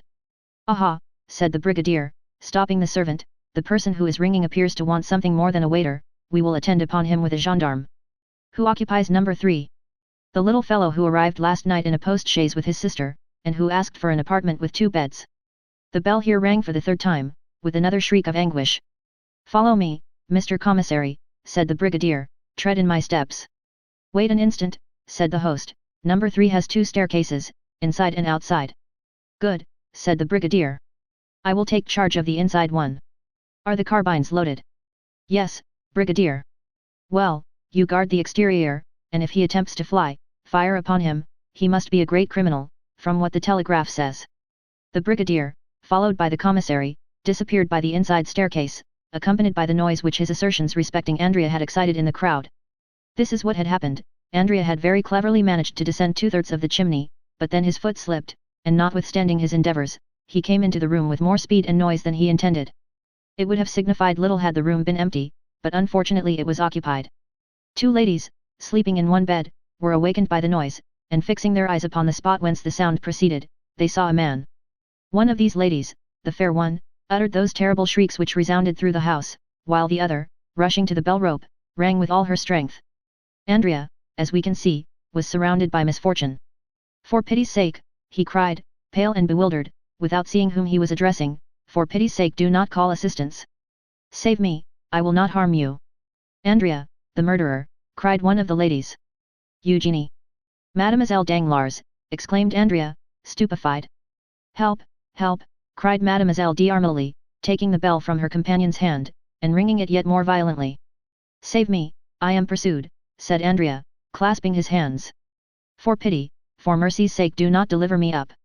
It is too late, they are coming, said Eugenie. Well, conceal me somewhere, you can say you were needlessly alarmed, you can turn their suspicions and save my life. The 2 ladies, pressing closely to one another, and drawing the bedclothes tightly around them, remained silent to this supplicating voice. Repugnance and fear taking possession of their minds. Well, be it so, at length said Eugenie, return by the same road you came, and we will say nothing about you, unhappy wretch. Here he is, cried a voice from the landing, here he is. I see him. The Brigadier had put his eye to the keyhole, and had discovered Andrea in a posture of entreaty. A violent blow from the butt end of the musket burst open the lock, 2 more forced out the bolts, and the broken door fell in. Andrea ran to the other door, leading to the gallery, ready to rush out, but he was stopped short, and he stood with his body a little thrown back, pale, and with the useless knife in his clenched hand. Fly, then, cried Mademoiselle d'Armilly, whose pity returned as her fears diminished, fly. Or kill yourself, said Eugenie, in a tone which a vestal in the amphitheatre would have used, when urging the victorious gladiator to finish his vanquished adversary. Andrea shuddered, and looked on the young girl with an expression which proved how little he understood such ferocious honor. Kill myself, he cried, throwing down his knife, why should I do so? Why, you said, answered Mademoiselle Danglars, that you would be condemned to die like the worst criminals. Bah, said Cavalcanti, crossing his arms, one has friends. The Brigadier advanced to him, sword in hand. Come, come, said Andrea, sheath your sword, my fine fellow, there is no occasion to make such a fuss, since I give myself up, and he held out his hands to be manacled. The 2 girls looked with horror upon this shameful metamorphosis, the man of the world shaking off his covering and appearing as a galley slave. Andrea turned towards them, and with an impertinent smile asked, have you any message for your father, Mademoiselle Danglars, for in all probability I shall return to Paris. Eugenie covered her face with her hands. Oh, said Andrea, you need not be ashamed, even though you did post after me. Was I not nearly your husband? And with this raillery Andrea went out, leaving the 2 girls a prey to their own feelings of shame, and to the comments of the crowd. An hour after they stepped into their calash, both dressed in feminine attire. The gate of the hotel had been closed to screen them from sight, but they were forced, when the door was open, to pass through a throng of curious glances and whispering voices. Eugenie closed her eyes, but though she could not see, she could hear, and the sneers of the crowd reached her in the carriage. Oh, why is not the world a wilderness, she exclaimed, throwing herself into the arms of Mademoiselle d'Armilly, her eyes sparkling with the same kind of rage which made Nero wish that the Roman world had but one neck, that he might sever it at a single blow. The next day they stopped at the Hôtel de Flandre, at Brussels.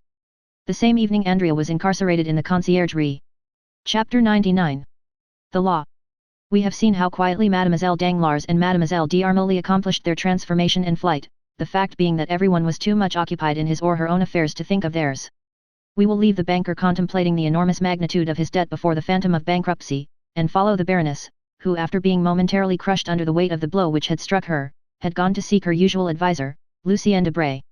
The Baroness had looked forward to this marriage as a means of ridding her of a guardianship which, over a girl of Eugenie's character, could not fail to be rather a troublesome undertaking, for in the tacit relations which maintain the bond of family union, the mother, to maintain her ascendancy over her daughter, must never fail to be a model of wisdom and a type of perfection.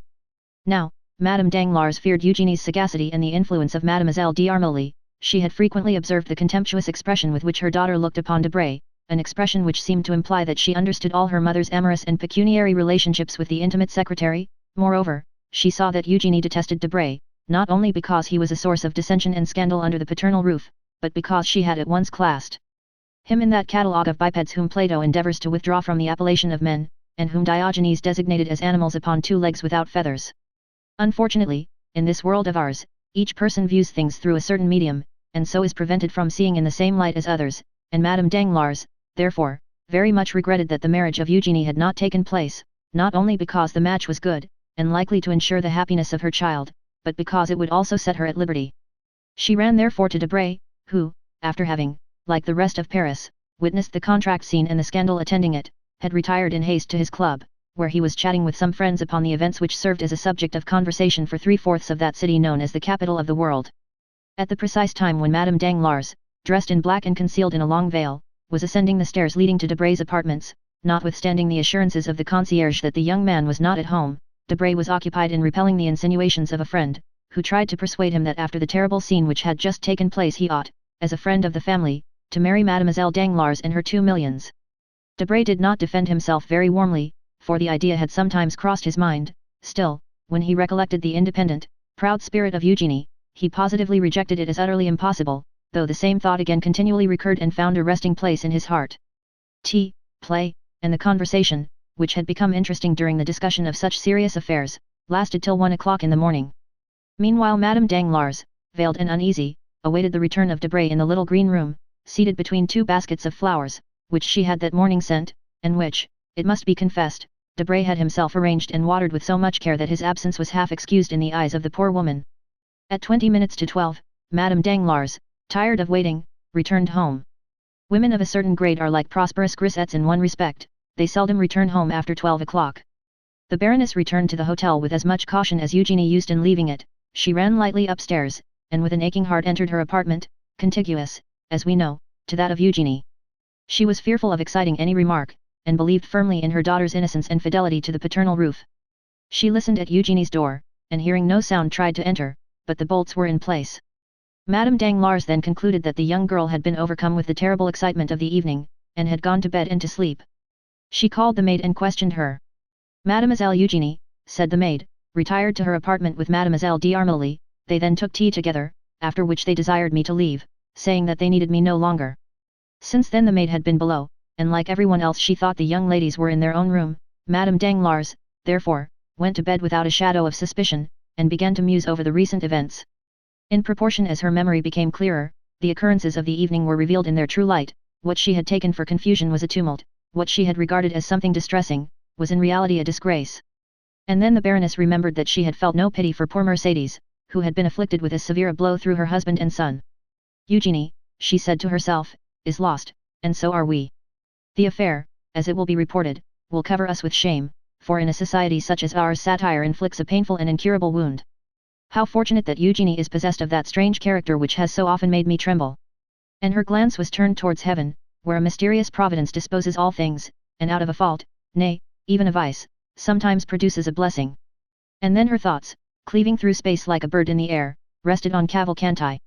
This Andrea was a wretch, a robber, an assassin, and yet his manners showed the effects of a sort of education, if not a complete one. He had been presented to the world with the appearance of an immense fortune, supported by an honorable name. How could she extricate herself from this labyrinth? To whom would she apply to help her out of this painful situation? Debray, to whom she had run, with the first instinct of a woman towards the man she loves, and who yet betrays her. Debray could but give her advice. She must apply to someone more powerful than he. The Baroness then thought of M. de Villefort. It was M. de Villefort who had remorselessly brought misfortune into her family, as though they had been strangers. But, no, on reflection, the procureur was not a merciless man, and it was not the magistrate, slave to his duties, but the friend, the loyal friend, who roughly but firmly cut into the very core of the corruption. It was not the executioner, but the surgeon, who wished to withdraw the honor of Danglars from ignominious association with the disgraced young man they had presented to the world as their son-in-law. And since Villefort, the friend of Danglars, had acted in this way, no one could suppose that he had been previously acquainted with, or had lent himself to, any of Andrea's intrigues. Villefort's conduct, therefore, upon reflection, appeared to the Baroness as if shaped for their mutual advantage. But the inflexibility of the procureur should stop there. She would see him the next day, and if she could not make him fail in his duties as a magistrate, she would, at least, obtain all the indulgence he could allow. She would invoke the past, recall old recollections, she would supplicate him by the remembrance of guilty, yet happy days. M. de Villefort would stifle the affair, he had only to turn his eyes on one side, and allow Andrea to fly, and follow up the crime under that shadow of guilt called contempt of court. And after this reasoning she slept easily.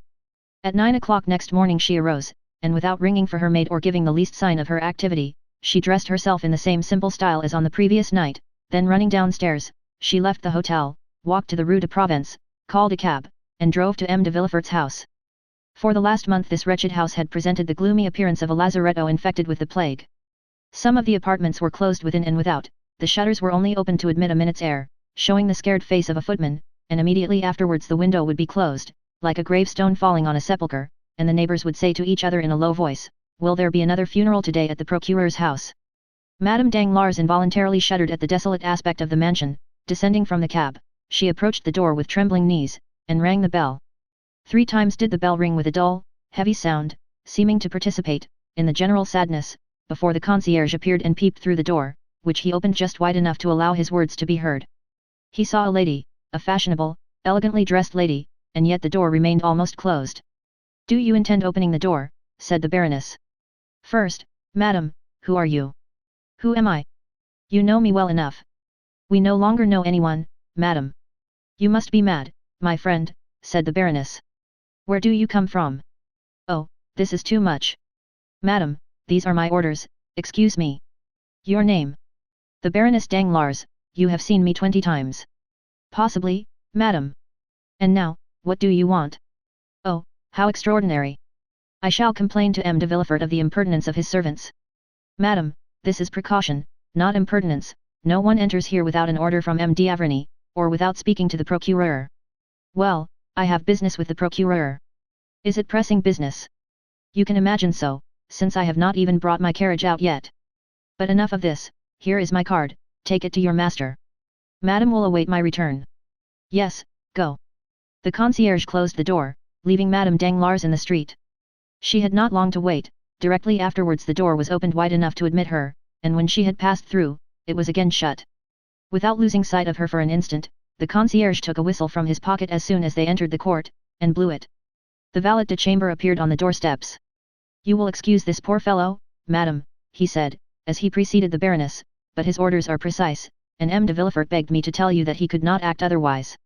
In the court showing his merchandise, was a tradesman who had been admitted with the same precautions.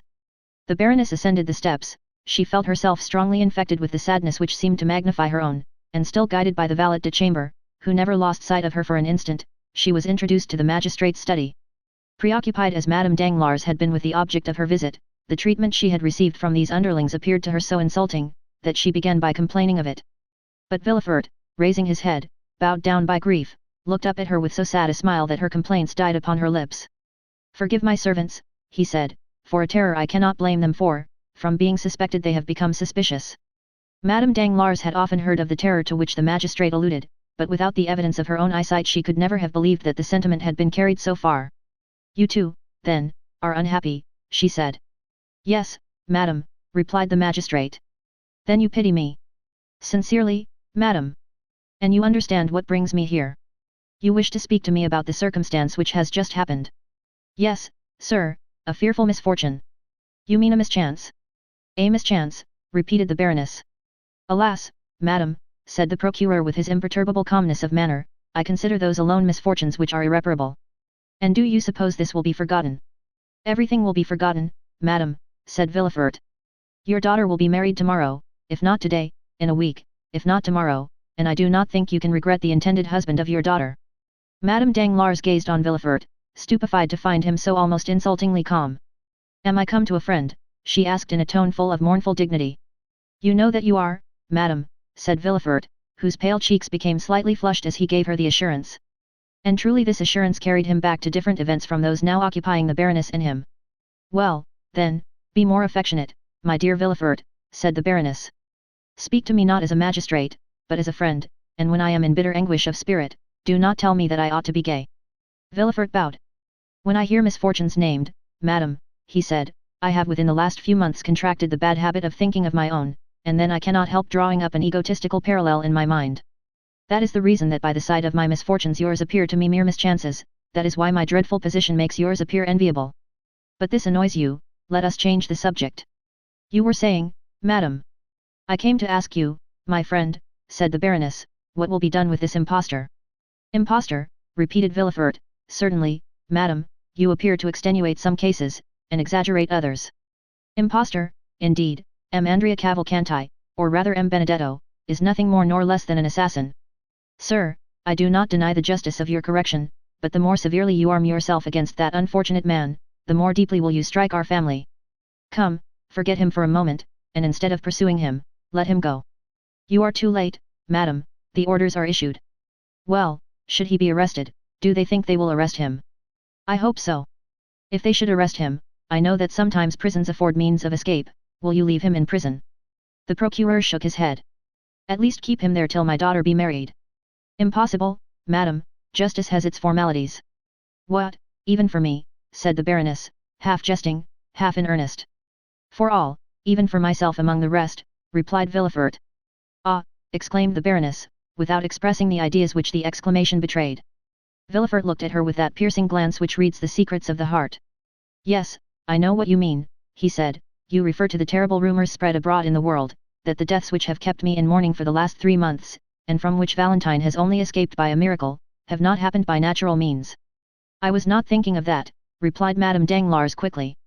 Yes, you were thinking of it, and with justice. You could not help thinking of it, and saying to yourself, you, who pursue crimes so vindicatively, answer now, why are there unpunished crimes in your dwelling? The Baroness became pale. You were saying this, were you not? Well, I own it. I will answer you. Villefort drew his armchair nearer to Madame Danglars, then resting both hands upon his desk he said in a voice more hollow than usual.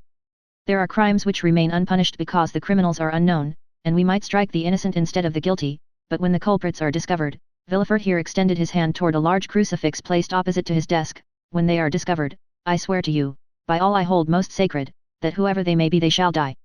Now, after the oath I have just taken, and which I will keep, madam, dare you ask for mercy for that wretch? But, sir, are you sure he is as guilty as they say? Listen, this is his description, Benedetto, condemned, at the age of 16, for 5 years to the galleys for forgery. He promised well, as you see, first a runaway, then an assassin. And who is this wretch? Who can tell, a vagabond, a Corsican. Has no one owned him? No one, his parents are unknown. But who was the man who brought him from Lucca? Another rascal like himself, perhaps his accomplice. The Baroness clasped her hands. Villefort, she exclaimed in her softest and most captivating manner. For heaven's sake, madam, said Villefort, with a firmness of expression not altogether free from harshness, for heaven's sake, do not ask pardon of me for a guilty wretch. What am I, the law? Has the law any eyes to witness your grief? Has the law ears to be melted by your sweet voice? Has the law a memory for all those soft recollections you endeavour to recall? No, madam, the law has commanded, and when it commands it strikes. You will tell me that I am a living being, and not a code, a man, and not a volume. Look at me, madam, look around me. Has mankind treated me as a brother? Have men loved me? Have they spared me? Has anyone shown the mercy towards me that you now ask at my hands? No, madam, they struck me, always struck me. Woman, siren that you are, do you persist in fixing on me that fascinating eye, which reminds me that I ought to blush? Well, be it so, let me blush for the faults you know, and perhaps for even more than those. But having sinned myself, it may be more deeply than others, I never rest till I have torn the disguises from my fellow creatures, and found out their weaknesses. I have always found them, and more, I repeat it with joy, with triumph, I have always found some proof of human perversity or error. Every criminal I condemn seems to me living evidence that I am not a hideous exception to the rest. Alas, alas, alas, all the world is wicked, let us therefore strike at wickedness. Villefort pronounced these last words with a feverish rage, which gave a ferocious eloquence to his words. But said Madame Danglars, resolving to make a last effort, this young man, though a murderer, is an orphan, abandoned by everybody. So much the worse, or rather, so much the better, it has been so ordained that he may have none to weep his fate. But this is trampling on the weak, sir. The weakness of a murderer. His dishonor reflects upon us. Is not death in my house? Oh, sir, exclaimed the Baroness, you are without pity for others. Well, then, I tell you they will have no mercy on you. Be it so, said Villefort, raising his arms to heaven with a threatening gesture. At least, delay the trial till the next assizes, we shall then have 6 months before us. No, madam, said Villefort, instructions have been given. There are yet 5 days left, 5 days are more than I require.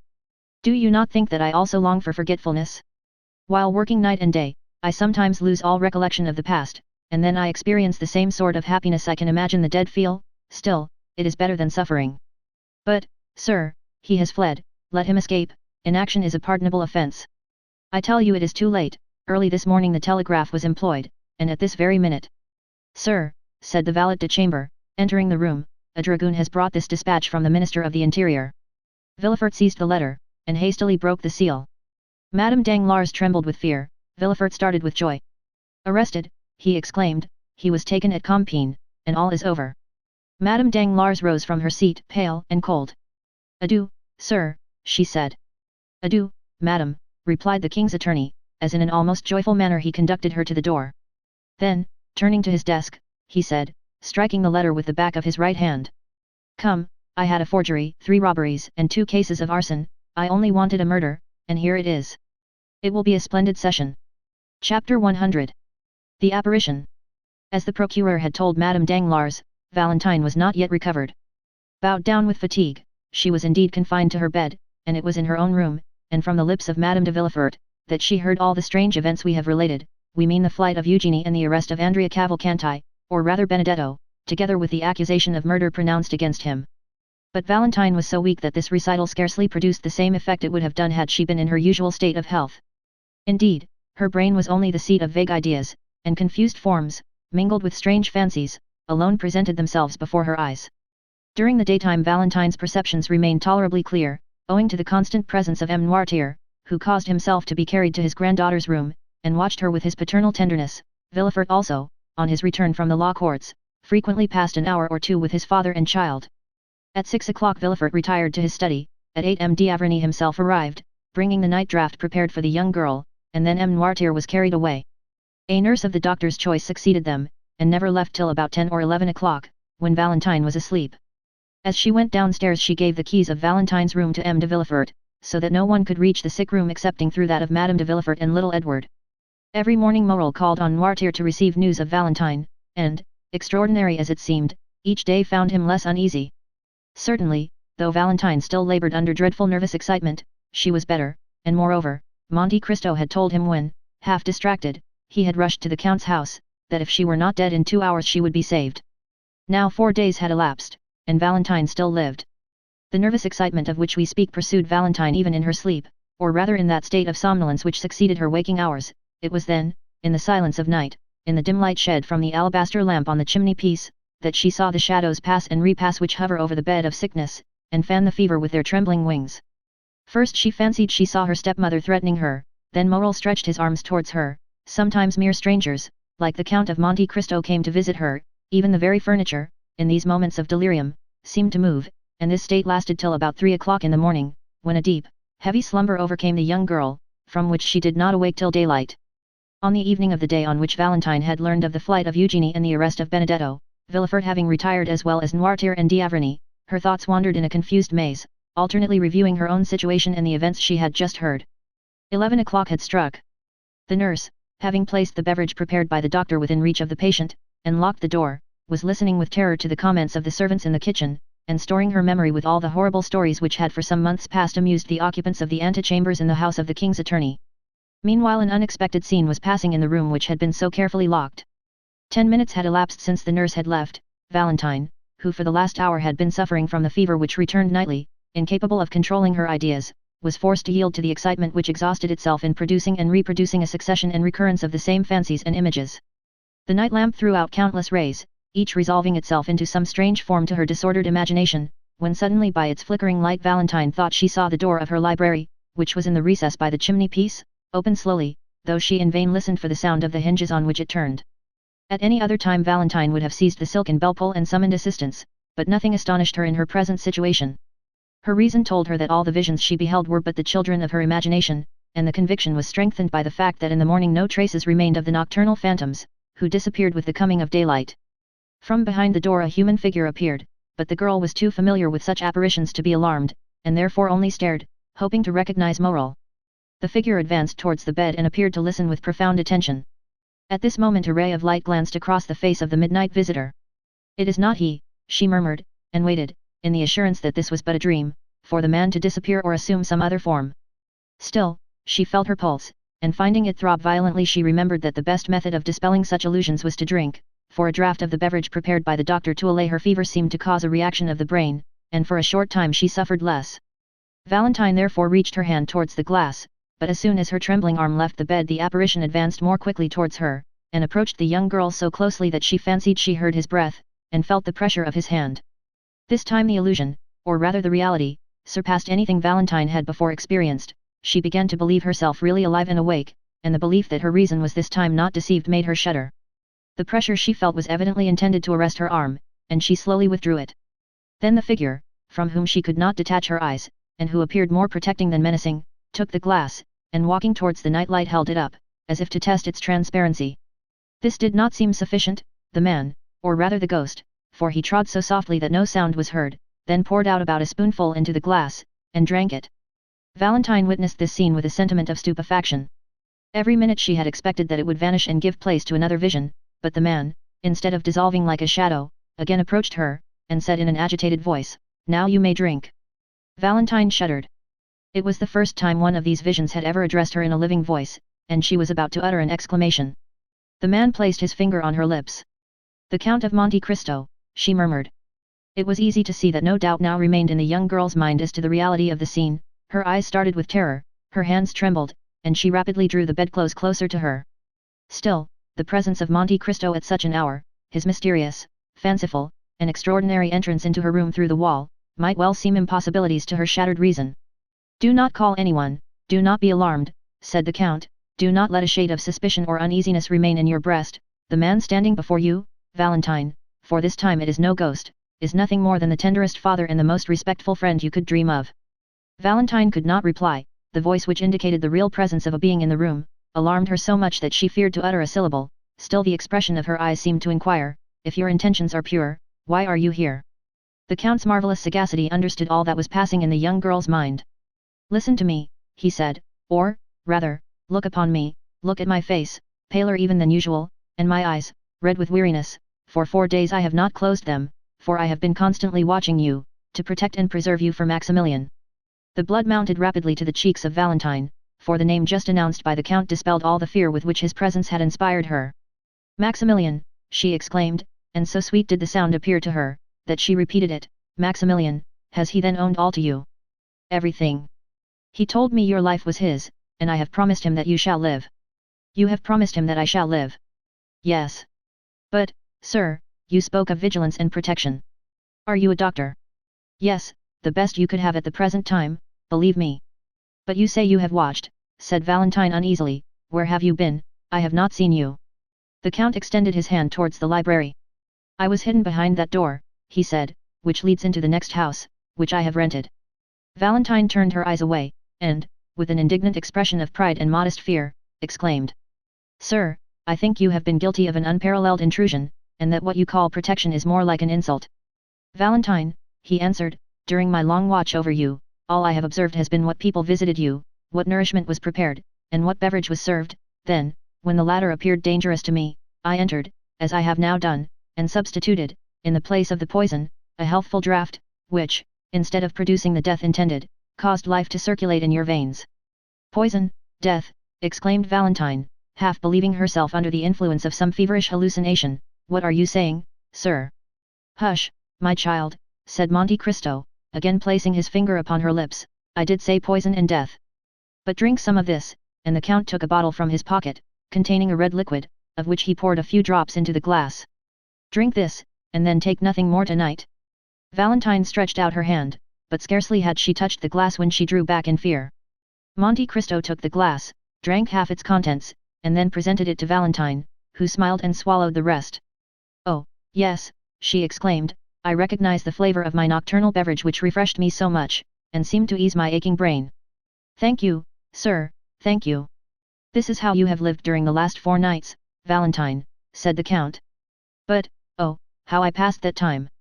Oh, the wretched hours I have endured, the torture to which I have submitted when I saw the deadly poison poured into your glass, and how I trembled lest you should drink it before I could find time to throw it away." "Sir," said Valentine, at the height of her terror, "you say you endured tortures when you saw the deadly poison poured into my glass, but if you saw this, you must also have seen the person who poured it." "Yes." Valentine raised herself in bed, and drew over her chest, which appeared whiter than snow, the embroidered cambric, still moist with the cold dews of delirium, to which were now added those of terror. "You saw the person," repeated the young girl. "Yes," repeated the count. "What you tell me is horrible, sir. You wish to make me believe something too dreadful." "What, attempt to murder me in my father's house, in my room, on my bed of sickness? Oh, leave me, sir, you are tempting me, you make me doubt the goodness of Providence. It is impossible, it cannot be. Are you the first that this hand has stricken? Have you not seen M. de Saint Méran, Madame de Saint Méran, Barois, all fall? Would not M. Noirtier also have fallen a victim, had not the treatment he has been pursuing for the last 3 years neutralized the effects of the poison?" "Oh, heaven," said Valentine, "is this the reason why grandpapa has made me share all his beverages during the last month? And have they all tasted of a slightly bitter flavor, like that of dried orange peel?" "Oh, yes, yes. Then that explains all," said Monte Cristo. "Your grandfather knows, then, that a poisoner lives here, perhaps he even suspects the person. He has been fortifying you, his beloved child, against the fatal effects of the poison, which has failed because your system was already impregnated with it. But even this would have availed little against a more deadly medium of death employed 4 days ago, which is generally but too fatal. But who, then, is this assassin, this murderer? Let me also ask you a question. Have you never seen anyone enter your room at night?" "Oh, yes, I have frequently seen shadows pass close to me, approach, and disappear, but I took them for visions raised by my feverish imagination, and indeed when you entered I thought I was under the influence of delirium." "Then you do not know who it is that attempts your life?" "No," said Valentine, "who could desire my death?" "You shall know it now, then," said Monte Cristo, listening. "How do you mean?" said Valentine, looking anxiously around. "Because you are not feverish or delirious tonight, but thoroughly awake, midnight is striking, which is the hour murderers choose." "Oh, heavens!" exclaimed Valentine, wiping off the drops which ran down her forehead. Midnight struck slowly and sadly, every hour seemed to strike with leaden weight upon the heart of the poor girl. "Valentine," said the count, "summon up all your courage, still the beatings of your heart, do not let a sound escape you, and feign to be asleep, then you will see." Valentine seized the count's hand. "I think I hear a noise," she said, "leave me." "Goodbye, for the present," replied the count, walking upon tiptoe towards the library door, and smiling with an expression so sad and paternal that the young girl's heart was filled with gratitude. Before closing the door he turned around once more, and said, "Not a movement, not a word, let them think you asleep, or perhaps you may be killed before I have the power of helping you." And with this fearful injunction the count disappeared through the door, which noiselessly closed after him. Chapter 101. Locusta. Valentine was alone. 2 other clocks, slower than that of Saint Philippe du Roule, struck the hour of midnight from different directions, and excepting the rumbling of a few carriages all was silent. Then Valentine's attention was engrossed by the clock in her room, which marked the seconds. She began counting them, remarking that they were much slower than the beatings of her heart, and still she doubted. The inoffensive Valentine could not imagine that anyone should desire her death. Why should they? To what end? What had she done to excite the malice of an enemy? There was no fear of her falling asleep. One terrible idea pressed upon her mind, that someone existed in the world who had attempted to assassinate her, and who was about to endeavor to do so again. Supposing this person, wearied at the inefficacy of the poison, should, as Monte Cristo intimated, have recourse to steel, what if the count should have no time to run to her rescue, what if her last moments were approaching, and she should never again see Morel? When this terrible chain of ideas presented itself, Valentine was nearly persuaded to ring the bell, and call for help. But through the door she fancied she saw the luminous eye of the count, that eye which lived in her memory, and the recollection overwhelmed her with so much shame that she asked herself whether any amount of gratitude could ever repay his adventurous and devoted friendship. 20 minutes, 20 tedious minutes, passed thus, then 10 more, and at last the clock struck the half-hour. Just then the sound of fingernails slightly grating against the door of the library informed Valentine that the count was still watching, and recommended her to do the same. At the same time, on the opposite side, that is towards Edward's room, Valentine fancied that she heard the creaking of the floor. She listened attentively, holding her breath till she was nearly suffocated. The lock turned, and the door slowly opened. Valentine had raised herself upon her elbow, and had scarcely time to throw herself down on the bed and shade her eyes with her arm, then, trembling, agitated, and her heart beating with indescribable terror, she awaited the event. Someone approached the bed and drew back the curtains. Valentine summoned every effort, and breathed with that regular respiration which announces tranquil sleep. "Valentine," said a low voice. The girl shuddered to the heart but did not reply. "Valentine," repeated the same voice. Still silent, Valentine had promised not to wake. Then everything was still, excepting that Valentine heard the almost noiseless sound of some liquid being poured into the glass she had just emptied. Then she ventured to open her eyelids, and glance over her extended arm. She saw a woman in a white dressing gown pouring a liquor from a phial into her glass. During this short time Valentine must have held her breath, or moved in some slight degree, for the woman, disturbed, stopped and leaned over the bed, in order the better to ascertain whether Valentine slept. It was Madame de Villefort. On recognizing her stepmother, Valentine could not repress a shudder, which caused a vibration in the bed. Madame de Villefort instantly stepped back close to the wall, and there, shaded by the bed curtains, she silently and attentively watched the slightest movement of Valentine. The latter recollected the terrible caution of Monte Cristo. She fancied that the hand not holding the phial clasped a long sharp knife. Then collecting all her remaining strength, she forced herself to close her eyes, but this simple operation upon the most delicate organs of our frame, generally so easy to accomplish, became almost impossible at this moment, so much did curiosity struggle to retain the eyelid open and learn the truth. Madame de Villefort, however, reassured by the silence, which was alone disturbed by the regular breathing of Valentine, again extended her hand, and half hidden by the curtains succeeded in emptying the contents of the phial into the glass. Then she retired so gently that Valentine did not know she had left the room. She only witnessed the withdrawal of the arm, the fair round arm of a woman but 25 years old, and who yet spread death around her. It is impossible to describe the sensations experienced by Valentine during the minute and a half Madame de Villefort remained in the room. The grating against the library door aroused the young girl from the stupor in which she was plunged, and which almost amounted to insensibility. She raised her head with an effort. The noiseless door again turned on its hinges, and the Count of Monte Cristo reappeared. "Well," said he, "do you still doubt?" "Oh," murmured the young girl. "Have you seen?" "Alas! Did you recognize?" Valentine groaned. "Oh, yes," she said, "I saw, but I cannot believe." "Would you rather die, then, and cause Maximilian's death?" "Oh," repeated the young girl, almost bewildered, "can I not leave the house, can I not escape?" "Valentine, the hand which now threatens you will pursue you everywhere, your servants will be seduced with gold, and death will be offered to you disguised in every shape. You will find it in the water you drink from the spring, in the fruit you pluck from the tree. But did you not say that my kind grandfather's precaution had neutralized the poison?" "Yes, but not against a strong dose. The poison will be changed, and the quantity increased." He took the glass and raised it to his lips. "It is already done," he said. "Brucine is no longer employed, but a simple narcotic. I can recognize the flavor of the alcohol in which it has been dissolved. If you had taken what Madame de Villefort has poured into your glass, Valentine, Valentine, you would have been doomed." "But," exclaimed the young girl, "why am I thus pursued? Why, are you so kind, so good, so unsuspicious of ill, that you cannot understand, Valentine?" "No, I have never injured her." "But you are rich, Valentine, you have 200,000 livres a year, and you prevent her son from enjoying these 200,000 livres. How so?" "The fortune is not her gift, but is inherited from my relations." "Certainly, and that is why M. and Madame de Saint Méran have died, that is why M. Noirtier was sentenced the day he made you his heir, that is why you, in your turn, are to die. It is because your father would inherit your property, and your brother, his only son, succeed to his." "Edward? Poor child! Are all these crimes committed on his account?" "Ah, then you at length understand. Heaven grant that this may not be visited upon him." "Valentine, you are an angel. But why is my grandfather allowed to live?"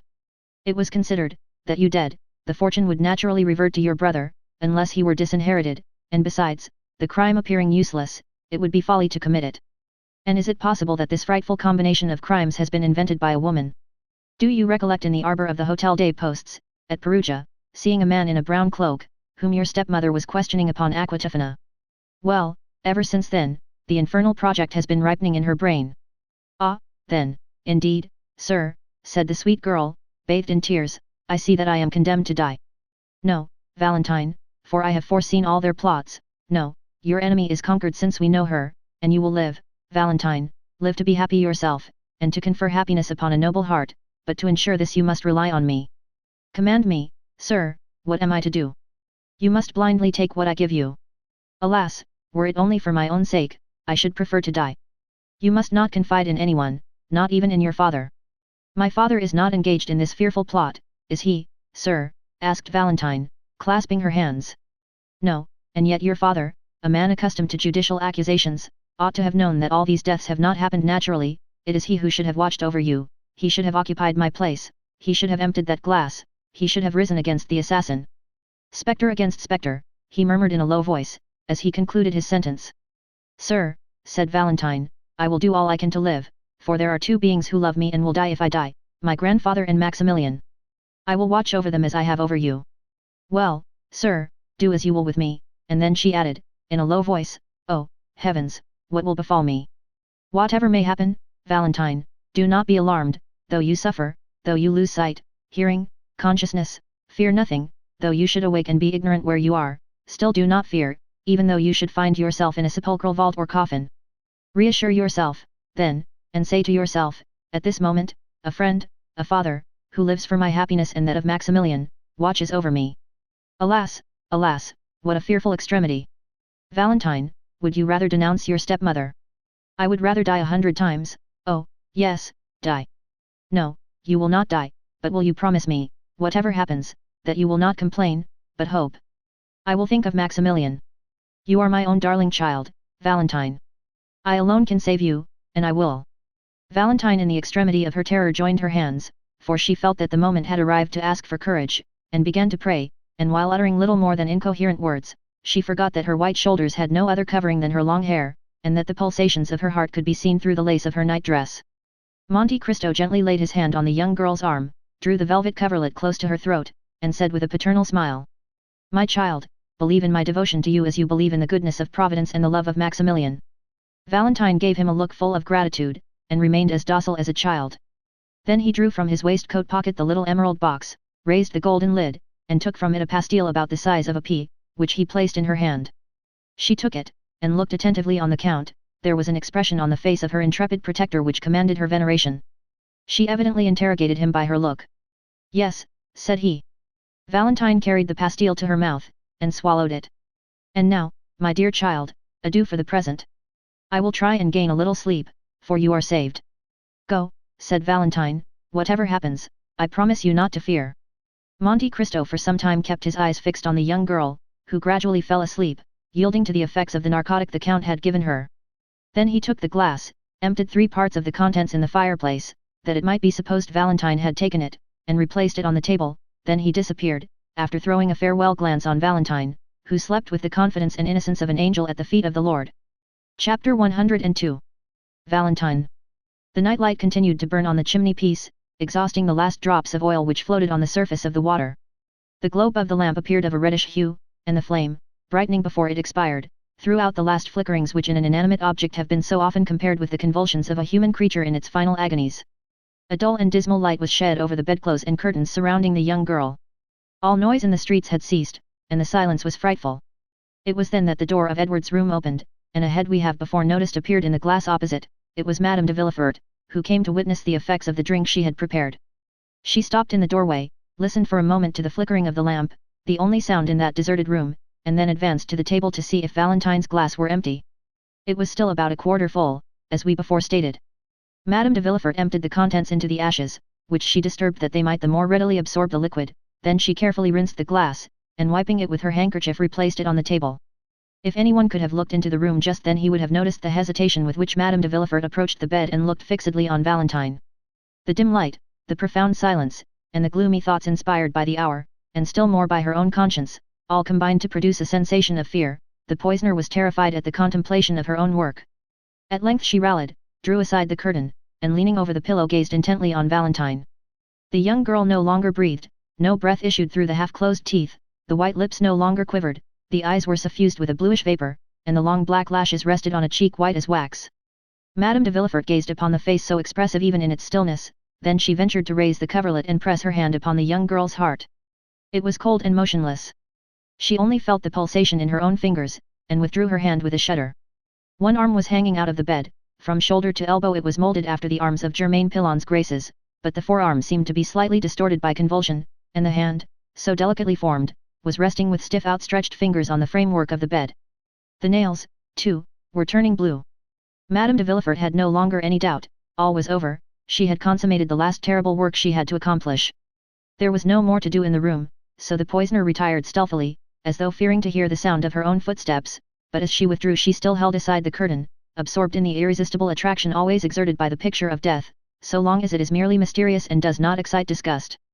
The minutes passed, Madame de Villefort could not drop the curtain which she held like a funeral pall over the head of Valentine. She was lost in reverie, and the reverie of crime is remorse. Just then the lamp again flickered, the noise startled Madame de Villefort, who shuddered and dropped the curtain. Immediately afterwards the light expired, and the room was plunged in frightful obscurity, while the clock at that minute struck 4:30. Overpowered with agitation, the poisoner succeeded in groping her way to the door, and reached her room in an agony of fear. The darkness lasted 2 hours longer, then by degrees a cold light crept through the Venetian blinds, until at length it revealed the objects in the room. About this time the nurse's cough was heard on the stairs and the woman entered the room with a cup in her hand.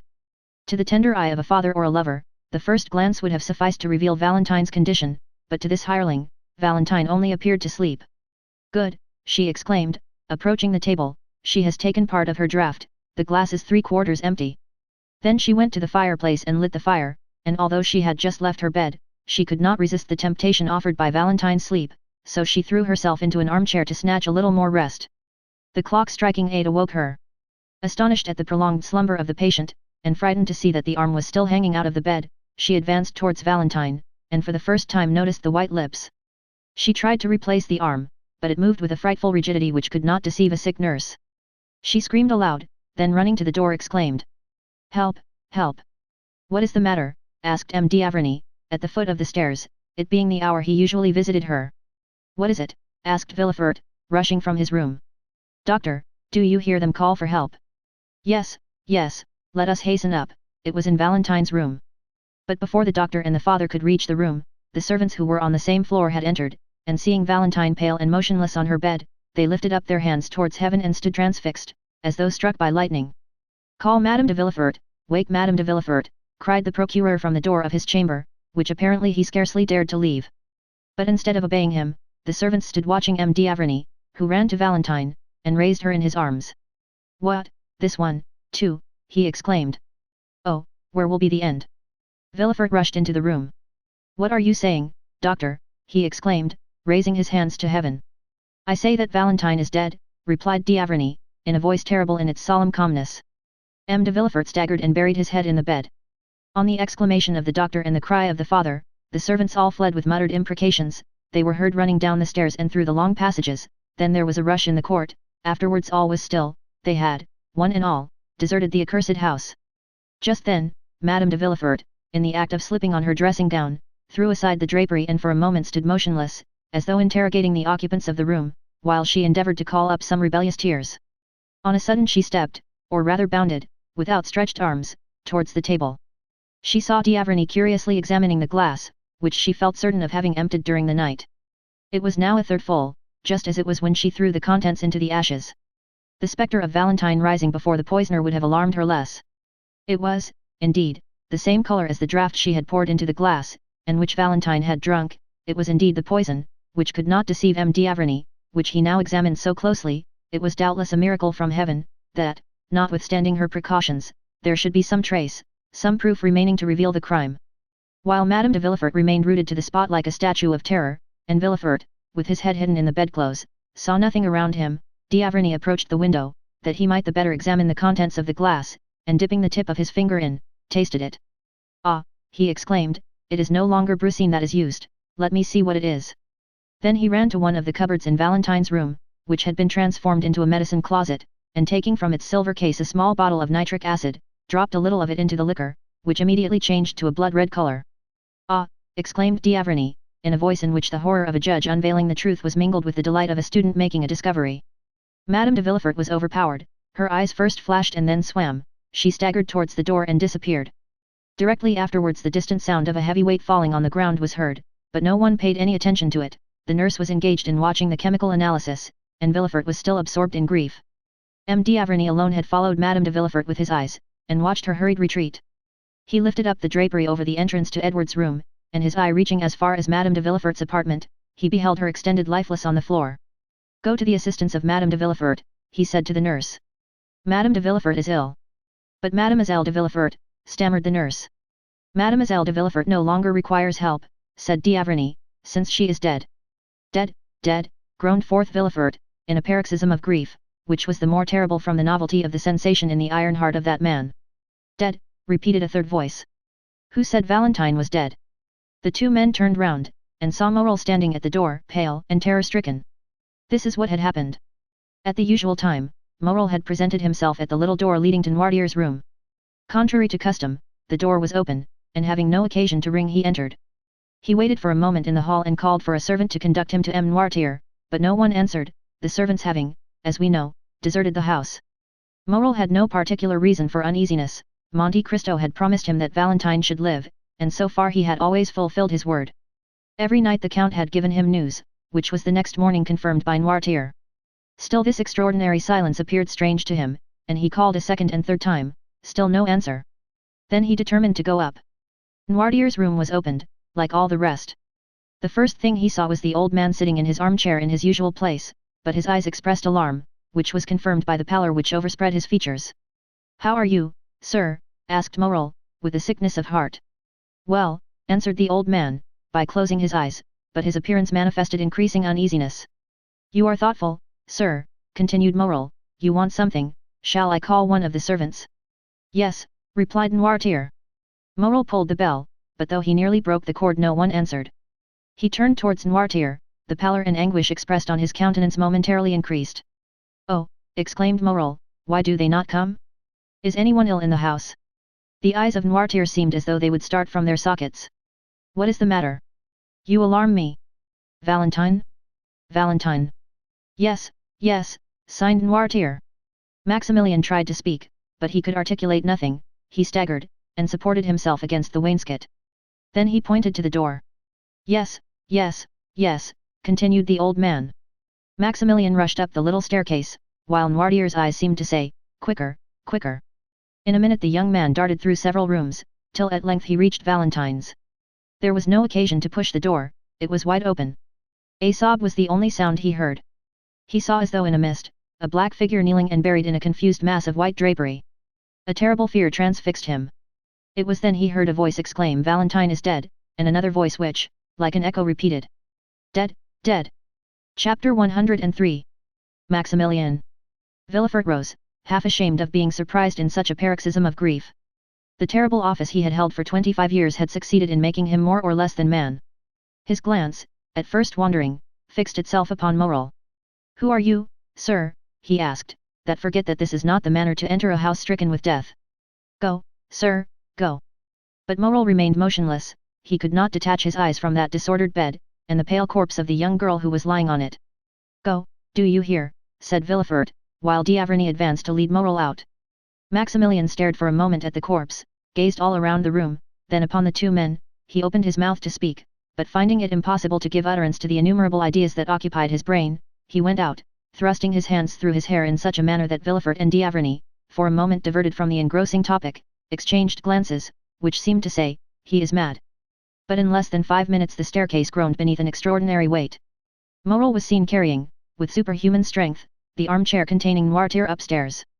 When he reached the landing he placed the armchair on the floor and rapidly rolled it into Valentine's room. This could only have been accomplished by means of unnatural strength supplied by powerful excitement. But the most fearful spectacle was Noirtier being pushed towards the bed, his face expressing all his meaning, and his eyes supplying the want of every other faculty. That pale face and flaming glance appeared to Villefort like a frightful apparition. Each time he had been brought into contact with his father, something terrible had happened. "See what they have done," cried Morel, with one hand leaning on the back of the chair, and the other extended towards Valentine. "See, my father, see." Villefort drew back and looked with astonishment on the young man, who, almost a stranger to him, called Noirtier his father.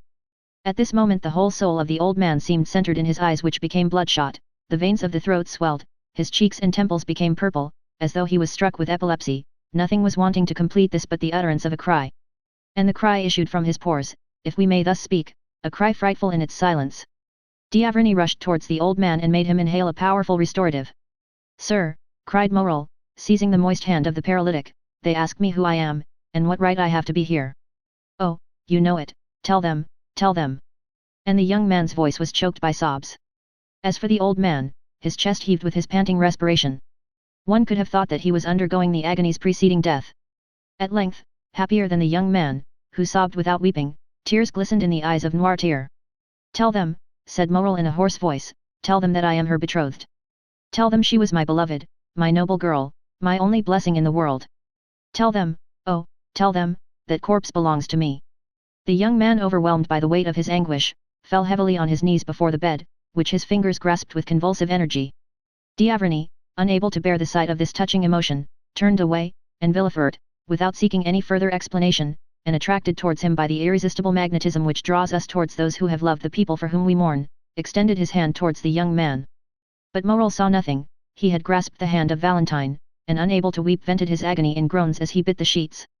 For some time nothing was heard in that chamber but sobs, exclamations, and prayers. At length Villefort, the most composed of all, spoke. "Sir," said he to Maximilian, "you say you loved Valentine, that you were betrothed to her. I knew nothing of this engagement, of this love, yet I, her father, forgive you, for I see that your grief is real and deep, and besides my own sorrow is too great for anger to find a place in my heart. But you see that the angel whom you hoped for has left this earth, she has nothing more to do with the adoration of men. Take a last farewell, sir, of her sad remains, take the hand you expected to possess once more within your own, and then separate yourself from her forever. Valentine now requires only the ministrations of the priest."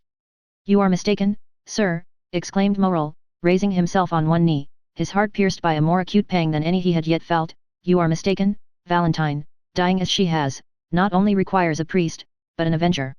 You, M. de Villefort, send for the priest, I will be the avenger." "What do you mean, sir?" asked Villefort, trembling at the new idea inspired by the delirium of Morel. "I tell you, sir, that two persons exist in you, the father has mourned sufficiently, now let the procureur fulfill his office." The eyes of Noirtier glistened, and D'Avrigny approached. "Gentlemen," said Morel, reading all that passed through the minds of the witnesses to the scene, "I know what I am saying, and you know as well as I do what I am about to say. Valentine has been assassinated." Villefort hung his head, D'Avrigny approached nearer, and Noirtier said yes with his eyes. "Now, sir," continued Morel, "in these days no one can disappear by violent means without some inquiries being made as to the cause of her disappearance, even were she not a young, beautiful and adorable creature like Valentine. Now, MLE Procureur du Roi, said Morel with increasing vehemence, "no mercy is allowed, I denounce the crime, it is your place to seek the assassin." The young man's implacable eyes interrogated Villefort, who, on his side, glanced from Noirtier to D'Avrigny. But instead of finding sympathy in the eyes of the doctor and his father, he only saw an expression as inflexible as that of Maximilian. "Yes," indicated the old man. "Assuredly," said D'Avrigny. "Sir," said Villefort, striving to struggle against this triple force and his own emotion, "sir, you are deceived, no one commits crimes here. I am stricken by fate. It is horrible, indeed, but no one assassinates." The eyes of Noirtier lighted up with rage, and D'Avrigny prepared to speak. Morel, however, extended his arm, and commanded silence. "And I say that murders are committed here," said Morel, whose voice, though lower in tone, lost none of its terrible distinctness. "I tell you that this is the fourth victim within the last 4 months. I tell you, Valentine's life was attempted by poison 4 days ago, though she escaped, owing to the precautions of M. Noirtier. I tell you that the dose has been double, the poison changed, and that this time it has succeeded. I tell you that you know these things as well as I do, since this gentleman has forewarned you, both as a doctor and as a friend." "Oh, you rave, sir," exclaimed Villefort, in vain endeavouring to escape the net in which he was taken. "I rave," said Morel. "Well, then, I appeal to M. D'Avrigny himself. Ask him, sir, if he recollects the words he uttered in the garden of this house on the night of Madame de Saint Méran's death. You thought yourselves alone, and talked about that tragical death, and the fatality you mentioned then is the same which has caused the murder of Valentine." Villefort and D'Avrigny exchanged looks. "Yes, yes," continued Morel, "recall the scene, for the words you thought were only given to silence and solitude fell into my ears. Certainly, after witnessing the culpable indolence manifested by M. de Villefort towards his own relations, I ought to have denounced him to the authorities, then I should not have been an accomplice to thy death, as I now am, sweet, beloved Valentine, but the accomplice shall become the avenger. This fourth murder is apparent to all, and if thy father abandon thee, Valentine, it is I, and I swear it, that shall pursue the assassin." And this time, as though nature had at least taken compassion on the vigorous frame, nearly bursting with its own strength, the words of Morel were stifled in his throat, his breast heaved, the tears, so long rebellious, gushed from his eyes, and he threw himself weeping on his knees by the side of the bed. Then D'Avrigny spoke. "And I, too," he exclaimed in a low voice, "I unite with M. Morel in demanding justice for crime, my blood boils at the idea of having encouraged a murderer by my cowardly concession. Oh, merciful heavens, murmured Villefort. Morel raised his head, and reading the eyes of the old man, which gleamed with unnatural luster. Stay, he said, M. Noirtier wishes to speak. Yes, indicated Noirtier, with an expression the more terrible, from all his faculties being centered in his glance. Do you know the assassin? Asked Morel. Yes, replied Noirtier. And will you direct us? Exclaimed the young man. Listen, M. d'Avrigny, listen. Noirtier looked upon Morel with one of those melancholy smiles which had so often made Valentine happy, and thus fixed his attention. Then, having riveted the eyes of his interlocutor on his own, he glanced towards the door. Do you wish me to leave? Said Morel, sadly. Yes, replied Noirtier. Alas, alas, sir, have pity on me. The old man's eyes remained fixed on the door. May I, at least, return? Asked Morel. Yes. Must I leave alone? No. Whom am I to take with me? The procureur? No. The doctor? Yes. You wish to remain alone with M. de Villefort? Yes. But can he understand you? Yes. Oh, said Villefort, inexpressibly delighted to think that the inquiries were to be made by him alone. Oh, be satisfied, I can understand my father. While uttering these words with this expression of joy, his teeth clashed together violently. D'Avrigny took the young man's arm, and led him out of the room. A more than death-like silence then reigned in the house. At the end of a quarter of an hour a faltering footstep was heard, and Villefort appeared at the door of the apartment where d'Avrigny and Morel had been staying, one absorbed in meditation, the other in grief. You can come, he said, and led them back to Noirtier. Morel looked attentively on Villefort. His face was livid, large drops rolled down his face, and in his fingers he held the fragments of a quill pen which he had torn to atoms. Gentlemen, he said in a hoarse voice, give me your word of honor that this horrible secret shall forever remain buried amongst ourselves. The two men drew back. I entreat you, continued Villefort. But, said Morel, the culprit, the murderer, the assassin. Do not alarm yourself, sir, justice will be done, said Villefort. My father has revealed the culprit's name, my father thirsts for revenge as much as you do, yet even he conjures you as I do to keep this secret. Do you not, father? Yes, resolutely replied Noirtier. Morel suffered an exclamation of horror and surprise to escape him. Oh, sir, said Villefort, arresting Maximilian by the arm, if my father, the inflexible man, makes this request, it is because he knows, be assured, that Valentine will be terribly revenged. Is it not so, father? The old man made a sign in the affirmative. Villefort continued. He knows me, and I have pledged my word to him. Rest assured, gentlemen, that within 3 days, in a less time than justice would demand, the revenge I shall have taken for the murder of my child will be such as to make the boldest heart tremble, and as he spoke these words he ground his teeth, and grasped the old man's senseless hand. Will this promise be fulfilled, M. Noirtier? Asked Morel, while d'Avrigny looked inquiringly. Yes, replied Noirtier with an expression of sinister joy. Swear, then, said Villefort, joining the hands of Morel and d'Avrigny, swear that you will spare the honor of my house, and leave me to avenge my child. D'Avrigny turned round and uttered a very feeble yes, but Morel, disengaging his hand, rushed to the bed, and after having pressed the cold lips of Valentine with his own, hurriedly left, uttering a long, deep groan of despair and anguish. We have before stated that all the servants had fled. M. de Villefort was therefore obliged to request M. d'Avrigny to superintend all the arrangements consequent upon a death in a large city, more especially a death under such suspicious circumstances. It was something terrible to witness the silent agony, the mute despair of Noirtier, whose tears silently rolled down his cheeks. Villefort retired to his study, and d'Avrigny left to summon the doctor of the mayoralty, whose office it is to examine bodies after decease, and who is expressly named the doctor of the dead. M. Noirtier could not be persuaded to quit his grandchild. At the end of a quarter of an hour M. d'Avrigny returned with his associate, they found the outer gate closed, and not a servant remaining in the house. Villefort himself was obliged to open to them. But he stopped on the landing, he had not the courage to again visit the death chamber. The two doctors, therefore, entered the room alone. Noirtier was near the bed, pale, motionless, and silent as the corpse. The district doctor approached with the indifference of a man accustomed to spend half his time amongst the dead, he then lifted the sheet which was placed over the face, and just unclosed the lips. Alas, said d'Avrigny, she is indeed dead, poor child. Yes, answered the doctor laconically, dropping the sheet he had raised. Noirtier uttered a kind of hoarse, rattling sound, the old man's eyes sparkled, and the good doctor understood that he wished to behold his child. He therefore approached the bed, and while his companion was dipping the fingers with which he had touched the lips of the corpse in chloride of lime, he uncovered the calm and pale face, which looked like that of a sleeping angel. A tear, which appeared in the old man's eye, expressed his thanks to the doctor. The doctor of the dead then laid his permit on the corner of the table, and having fulfilled his duty, was conducted out by D'Avrigny. Villefort met them at the door of his study, having in a few words thanked the district doctor, he turned to D'Avrigny, and said, "And now the priest. Is there any particular priest you wish to pray with Valentine?" asked D'Avrigny. "No," said Villefort, "fetch the nearest." "The nearest," said the district doctor, "is a good Italian abbé, who lives next door to you. Shall I call on him as I pass?" "D'Avrigny," said Villefort, "be so kind, I beseech you, as to accompany this gentleman.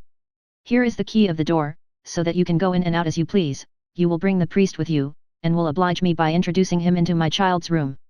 Do you wish to see him?" "I only wish to be alone." "You will excuse me, will you not? A priest can understand a father's grief." And M. de Villefort, giving the key to D'Avrigny, again bade farewell to the strange doctor, and retired to his study, where he began to work. For some temperaments work is a remedy for all afflictions. As the doctors entered the street, they saw a man in a cassock standing on the threshold of the next door. "This is the abbé of whom I spoke," said the doctor to D'Avrigny. D'Avrigny accosted the priest. "Sir," he said, "are you disposed to confer a great obligation on an unhappy father who has just lost his daughter? I mean M. de Villefort, the king's attorney." "Ah," said the priest, in a marked Italian accent, "yes, I have heard that death is in that house. Then I need not tell you what kind of service he requires of you." "I was about to offer myself, sir," said the priest, "it is our mission to forestall our duties." "It is a young girl." "I know it, sir, the servants who fled from the house informed me. I also know that her name is Valentine, and I have already prayed for her." "Thank you, sir," said D'Avrigny, "since you have commenced your sacred office, deign to continue it. Come and watch by the dead, and all the wretched family will be grateful to you." "I am going, sir, and I do not hesitate to say that no prayers will be more fervent than mine." D'Avrigny took the priest's hand, and without meeting Villefort, who was engaged in his study, they reached Valentine's room, which on the following night was to be occupied by the undertakers. On entering the room, Noirtier's eyes met those of the abbé, and no doubt he read some particular expression in them, for he remained in the room. D'Avrigny recommended the attention of the priest to the living as well as to the dead, and the abbé promised to devote his prayers to Valentine and his attentions to Noirtier. In order, doubtless, that he might not be disturbed while fulfilling his sacred mission, the priest rose as soon as D'Avrigny departed, and not only bolted the door through which the doctor had just left, but also that leading to Madame de Villefort's room.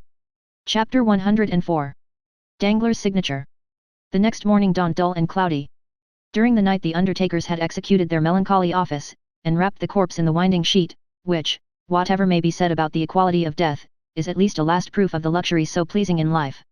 This winding sheet was nothing more than a beautiful piece of cambric, which the young girl had bought a fortnight before. During the evening 2 men, engaged for the purpose, had carried Noirtier from Valentine's room into his own, and contrary to all expectation there was no difficulty in withdrawing him from his child. The Abbé Busoni had watched till daylight, and then left without calling anyone. D'Avrigny returned about 8 o'clock in the morning. He met Villefort on his way to Noirtier's room, and accompanied him to see how the old man had slept. They found him in the large armchair, which served him for a bed, enjoying a calm, nay, almost a smiling sleep. They both stood in amazement at the door. "See," said D'Avrigny to Villefort, "nature knows how to alleviate the deepest sorrow. No one can say that M. Noirtier did not love his child, and yet he sleeps." "Yes, you are right," replied Villefort, surprised, "he sleeps, indeed. And this is the more strange, since the least contradiction keeps him awake all night." "Grief has stunned him," replied D'Avrigny, and they both returned thoughtfully to the procuror's study. "See, I have not slept," said Villefort, showing his undisturbed bed, "grief does not stun me. I have not been in bed for 2 nights, but then look at my desk, see what I have written during these 2 days and nights. I have filled those papers, and have made out the accusation against the assassin Benedetto. Oh, work, work, my passion, my joy, my delight, it is for thee to alleviate my sorrows," and he convulsively grasped the hand of D'Avrigny. "Do you require my services now?" asked D'Avrigny. "No," said Villefort, "only return again at 11 o'clock, at 12 oh, heavens, my poor, poor child," and the procureur again becoming a man, lifted up his eyes and groaned. "Shall you be present in the reception room?" "No, I have a cousin who has undertaken this sad office. I shall work, doctor, when I work I forget everything." And, indeed, no sooner had the doctor left the room, than he was again absorbed in work. On the doorsteps D'Avrigny met the cousin whom Villefort had mentioned, a personage as insignificant in our story as in the world he occupied, one of those beings designed from their birth to make themselves useful to others. He was punctual, dressed in black, with crape around his hat, and presented himself at his cousin's with a face made up for the occasion, and which he could alter as might be required. At 11 o'clock the morning coaches rolled into the paved court, and the Rue du Faubourg Saint-Honore was filled with a crowd of idlers, equally pleased to witness the festivities or the mourning of the rich, and who rush with the same avidity to a funeral procession as to the marriage of a duchess.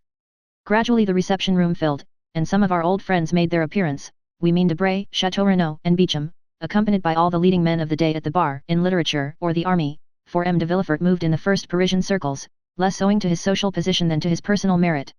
The cousin standing at the door ushered in the guests, and it was rather a relief to the indifferent to see a person as unmoved as themselves, and who did not exact a mournful face or force tears, as would have been the case with a father, a brother, or a lover. Those who were acquainted soon formed into little groups. One of them was made of Debray, Chateau Renaud, and Beauchamp. "Poor girl," said Debray, like the rest, paying an involuntary tribute to the sad event, "poor girl, so young, so rich, so beautiful. Could you have imagined this scene, Chateau Renaud, when we saw her, at the most 3 weeks ago, about to sign that contract?" "Indeed, no," said Chateau Renaud. "Did you know her?" "I spoke to her once or twice at Madame de Morcerf's. Among the rest, she appeared to me charming, though rather melancholy." "Where is her stepmother?" "Do you know?" "She is spending the day with the wife of the worthy gentleman who is receiving us." "Who is he?" "Whom do you mean?" "The gentleman who receives us." "Is he a deputy?" "Oh, no. I am condemned to witness those gentlemen every day," said Beauchamp, "but he is perfectly unknown to me." "Have you mentioned this death in your paper?" "It has been mentioned, but the article is not mine. Indeed, I doubt if it will please M. Villefort, for it says that if 4 successive deaths had happened anywhere else than in the house of the king's attorney, he would have interested himself somewhat more about it. "Still," said Chateau Renaud, "Drive d'Avrigny, who attends my mother, declares he is in despair about it." "But whom are you seeking, Debray?" "I am seeking the Count of Monte Cristo," said the young man. "I met him on the boulevard, on my way here," said Beauchamp.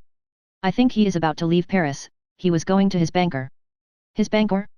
Danglars is his banker, is he not?" asked Chateau Renaud of Debray. "I believe so," replied the secretary with slight uneasiness.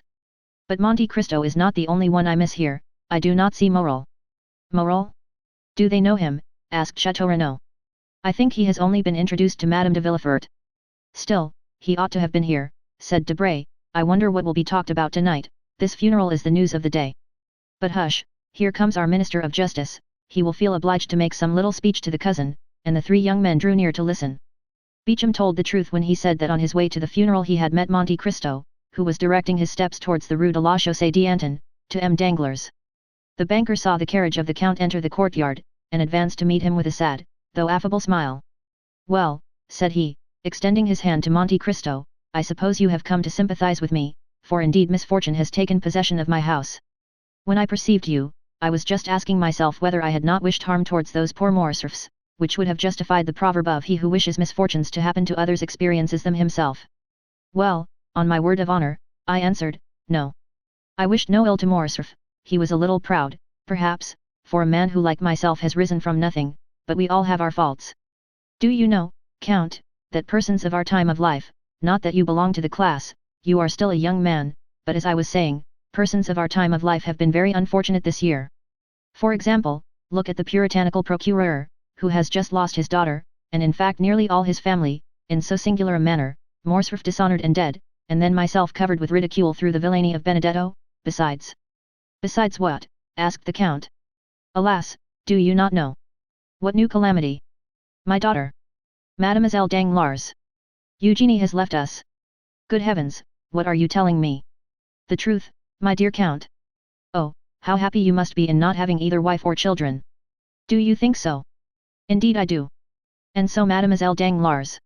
She could not endure the insult offered to us by that wretch, so she asked permission to travel. And is she gone? The other night she left. With Madame Danglars? No, with a relation. But still, we have quite lost our dear Eugenie, for I doubt whether her pride will ever allow her to return to France. Still, Baron, said Monte Cristo, family griefs, or indeed any other affliction which would crush a man whose child was his only treasure, are endurable to a millionaire. Philosophers may well say, and practical men will always support the opinion, that money mitigates many trials, and if you admit the efficacy of this sovereign balm, you ought to be very easily consoled, you, the king of finance, the focus of immeasurable power. Danglars looked at him askance, as though to ascertain whether he spoke seriously. Yes, he answered, if a fortune brings consolation, I ought to be consoled. I am rich.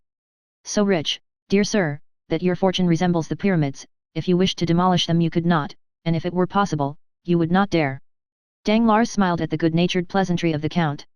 That reminds me, he said, that when you entered I was on the point of signing 5 little bonds. I have already signed 2, will you allow me to do the same to the others? Pray do so. There was a moment's silence, during which the noise of the banker's pen was alone heard, while Monte Cristo examined the gilt mouldings on the ceiling. Are they Spanish, Haitian, or Neapolitan bonds? Said Monte Cristo. No, said Danglars, smiling, they are bonds on the Bank of France, payable to bearer. Stay, Count, he added, you, who may be called the Emperor, if I claim the title of King of Finance, have you many pieces of paper of this size, each worth 1,000,000? The Count took into his hands the papers, which Danglars had so proudly presented to him, and read. To the Governor of the Bank. Please pay to my order, from the fund deposited by me, the sum of 1,000,000, and charge the same to my account. Baron Danglars. 1, 2, 3, 4, 5, said Monte Cristo, 5 millions, why what a Croesus you are. This is how I transact business, said Danglars. It is really wonderful, said the Count, above all, if, as I suppose, it is payable at sight. It is, indeed, said Danglars. It is a fine thing to have such credit, really, it is only in France these things are done. 5 millions on 5 little scraps of paper, it must be seen to be believed. You do not doubt it? No. You say so with an accent. Stay, you shall be convinced, take my clerk to the bank, and you will see him leave it with an order on the treasury for the same sum. No, said Monte Cristo folding the 5 notes, most decidedly not, the thing is so curious, I will make the experiment myself. I am credited on you for 6 millions. I have drawn 900,000 francs, you therefore still owe me 5 millions and 100,000 francs. I will take the 5 scraps of paper that I now hold as bonds, with your signature alone, and here is a receipt in full for the 6 millions between us. I had prepared it beforehand, for I am much in want of money today. And Monte Cristo placed the bonds in his pocket with one hand, while with the other he held out the receipt to Danglars. If a thunderbolt had fallen at the banker's feet, he could not have experienced greater terror. What, he stammered, do you mean to keep that money? Excuse me, but I owe this money to the charity fund, a deposit which I promised to pay this morning. Oh, well, then, said Monte Cristo, I am not particular about these 5 notes, pay me in a different form. I wished, from curiosity, to take these, that I might be able to say that without any advice or preparation the house of Danglars had paid me 5 millions without a minute's delay. It would have been remarkable. But here are your bonds, pay me differently, and he held the bonds towards Danglars, who seized them like a vulture extending its claws to withhold the food that is being wrested from its grasp. Suddenly he rallied, made a violent effort to restrain himself, and then a smile gradually widened the features of his disturbed countenance. Certainly, he said, your receipt is money. Oh dear, yes, and if you were at Rome, the house of Thomson and French would make no more difficulty about paying the money on my receipt than you have just done. Pardon me, Count, pardon me. Then I may keep this money. Yes, said Danglars, while the perspiration started from the roots of his hair. Yes, keep it, keep it. Monte Cristo replaced the notes in his pocket with that indescribable expression which seemed to say, come, reflect, if you repent there is still time. No, said Danglars, no, decidedly no, keep my signatures. But you know none are so formal as bankers in transacting business. I intended this money for the charity fund, and I seemed to be robbing them if I did not pay them with these precise bonds. How absurd, as if one crown were not as good as another. Excuse me, and he began to laugh loudly, but nervously. Certainly, I excuse you, said Monte Cristo graciously, and pocket them. And he placed the bonds in his pocket-book. But, said Danglars, there is still a sum of 100,000 francs. Oh, a mere nothing, said Monte Cristo. The balance would come to about that sum, but keep it, and we shall be quits. Count, said Danglars, are you speaking seriously? I never joke with bankers, said Monte Cristo in a freezing manner, which repelled impertinence, and he turned to the door, just as the valet de chambre announced. M. de Boville, Receiver General of the Charities. Ma foi, said Monte Cristo, I think I arrived just in time to obtain your signatures, or they would have been disputed with me. Danglars again became pale, and hastened to conduct the Count out. Monte Cristo exchanged a ceremonious bow with M. de Boville, who was standing in the waiting room, and who was introduced into Danglars' room as soon as the Count had left. The Count's serious face was illumined by a faint smile, as he noticed the portfolio which the Receiver General held in his hand. At the door he found his carriage, and was immediately driven to the bank.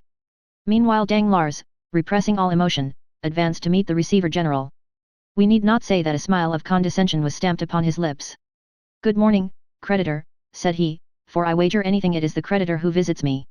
"You are right, Baron," answered M. de Boville, "the charities present themselves to you through me, the widows and orphans depute me to receive alms to the amount of 5 millions from you." "And yet they say orphans are to be pitied," said Danglars, wishing to prolong the jest. "Poor things! Here I am in their name," said M. de Boville, "but did you receive my letter yesterday?" "Yes. I have brought my receipt." "My dear M. de Boville, your widows and orphans must oblige me by waiting 24 hours, since M. de Monte Cristo whom you just saw leaving here, you did see him, I think." "Yes, well. Well, M. de Monte Cristo has just carried off their 5 millions. "How so?" "The Count has an unlimited credit upon me, a credit opened by Thomson and French, of Rome. He came to demand 5 millions at once, which I paid him with checks on the bank. My funds are deposited there, and you can understand that if I draw out 10 millions on the same day it will appear rather strange to the governor." 2 days will be a different thing, said Danglars, smiling.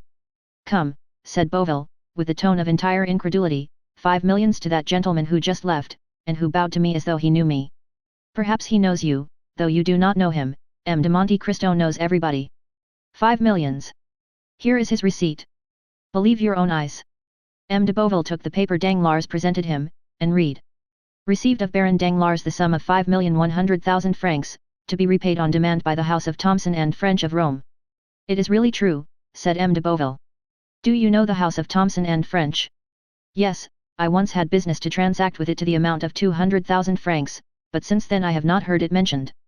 "It is one of the best houses in Europe," said Danglars, carelessly throwing down the receipt on his desk. "And he had 5 millions in your hands alone. Why, this Count of Monte Cristo must be a nabob. Indeed I do not know what he is. He has 3 unlimited credits, one on me, one on Rothschild, one on Lafitte, and, you see," he added carelessly, "he has given me the preference, by leaving a balance of 100,000 francs." M. de Boville manifested signs of extraordinary admiration. "I must visit him," he said, "and obtain some pious grant from him." "Oh, you may make sure of him, his charities alone amount to 20,000 francs a month. It is magnificent. I will set before him the example of Madame de Morcerf and her son." "What example?" "They gave all their fortune to the hospitals." "What fortune?" "Their own, M. de Morcerf's, who is deceased." "For what reason?" "Because they would not spend money so guiltily acquired." "And what are they to live upon?" "The mother retires into the country, and the son enters the army." "Well, I must confess, these are scruples. I registered their deed of gift yesterday." "And how much did they possess?" "Oh, not much, from 12 to 1300,000 francs. But to return to our millions." "Certainly," said Danglars, in the most natural tone in the world. "Are you then pressed for this money?" "Yes, for the examination of our cash takes place tomorrow." "Tomorrow? Why did you not tell me so before?" "Why, it is as good as a century." "At what hour does the examination take place?" "At 2 o'clock." "Send at 12, said Danglars, smiling. M. de Boville said nothing, but nodded his head, and took up the portfolio. "Now I think of it, you can do better," said Danglars. "How do you mean?" "The receipt of M. de Monte Cristo is as good as money, take it to Rothschild's or Lafitte's, and they will take it off your hands at once." "What, though payable at Rome?" "Certainly, it will only cost you a discount of 5,000 or 6,000 francs." The receiver started back. "Ma foi," he said, "I prefer waiting till tomorrow." "What a proposition!" "I thought, perhaps," said Danglars with supreme impertinence, "that you had a deficiency to make up." "Indeed," said the receiver. "And if that were the case it would be worthwhile to make some sacrifice." "Thank you, no, sir." "Then it will be tomorrow." "Yes, but without fail." "Ah, you are laughing at me. Send tomorrow at 12, and the bank shall be notified." "I will come myself." "Better still, since it will afford me the pleasure of seeing you." They shook hands. "By the way," said M. de Boville, "are you not going to the funeral of poor Mademoiselle de Villefort, which I met on my road here?" "No," said the banker, "I have appeared rather ridiculous since that affair of Benedetto, so I remain in the background." "Bah, you are wrong. How were you to blame in that affair?" "Listen, when one bears an irreproachable name, as I do, one is rather sensitive.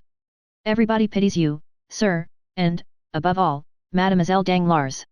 "Poor Eugenie," said Danglars, "do you know she is going to embrace a religious life?" "No." Alas, it is unhappily but too true. The day after the event, she decided on leaving Paris with a nun of her acquaintance. They are gone to seek a very strict convent in Italy or Spain. Oh, it is terrible, and M. de Beauville retired with this exclamation, after expressing acute sympathy with the father. But he had scarcely left before Danglars, with an energy of action those can alone understand who have seen Robert Macaire represented by Frederick, exclaimed. Fool! Then enclosing Monte Cristo's receipt in a little pocket-book, he added, yes, come at 12 o'clock, I shall then be far away. Then he double-locked his door, emptied all his drawers, collected about 50,000 francs in banknotes, burned several papers, left others exposed to view, and then commenced writing a letter which he addressed to Madame la Baronne Danglars. I will place it on her table myself tonight, he murmured. Then taking a passport from his drawer he said, good, it is available for 2 months longer. Chapter 105. The Cemetery of Père Lachaise. M. de Beauville had indeed met the funeral procession which was taking Valentine to her last home on earth. The weather was dull and stormy, a cold wind shook the few remaining yellow leaves from the boughs of the trees, and scattered them among the crowd which filled the boulevards. M. de Villefort, a true Parisian, considered the cemetery of Père Lachaise alone worthy of receiving the mortal remains of a Parisian family. There alone the corpses belonging to him would be surrounded by worthy associates. He had therefore purchased a vault, which was quickly occupied by members of his family. On the front of the monument was inscribed, the families of Saint Marin and Villefort, for such had been the last wish expressed by poor Renée, Valentine's mother. The pompous procession therefore wended its way towards Père Lachaise from the Faubourg Saint-Honore. Having crossed Paris, it passed through the Faubourg du Temple, then leaving the exterior boulevards, it reached the cemetery. More than 50 private carriages followed the 20 mourning coaches, and behind them more than 500 persons joined in the procession on foot.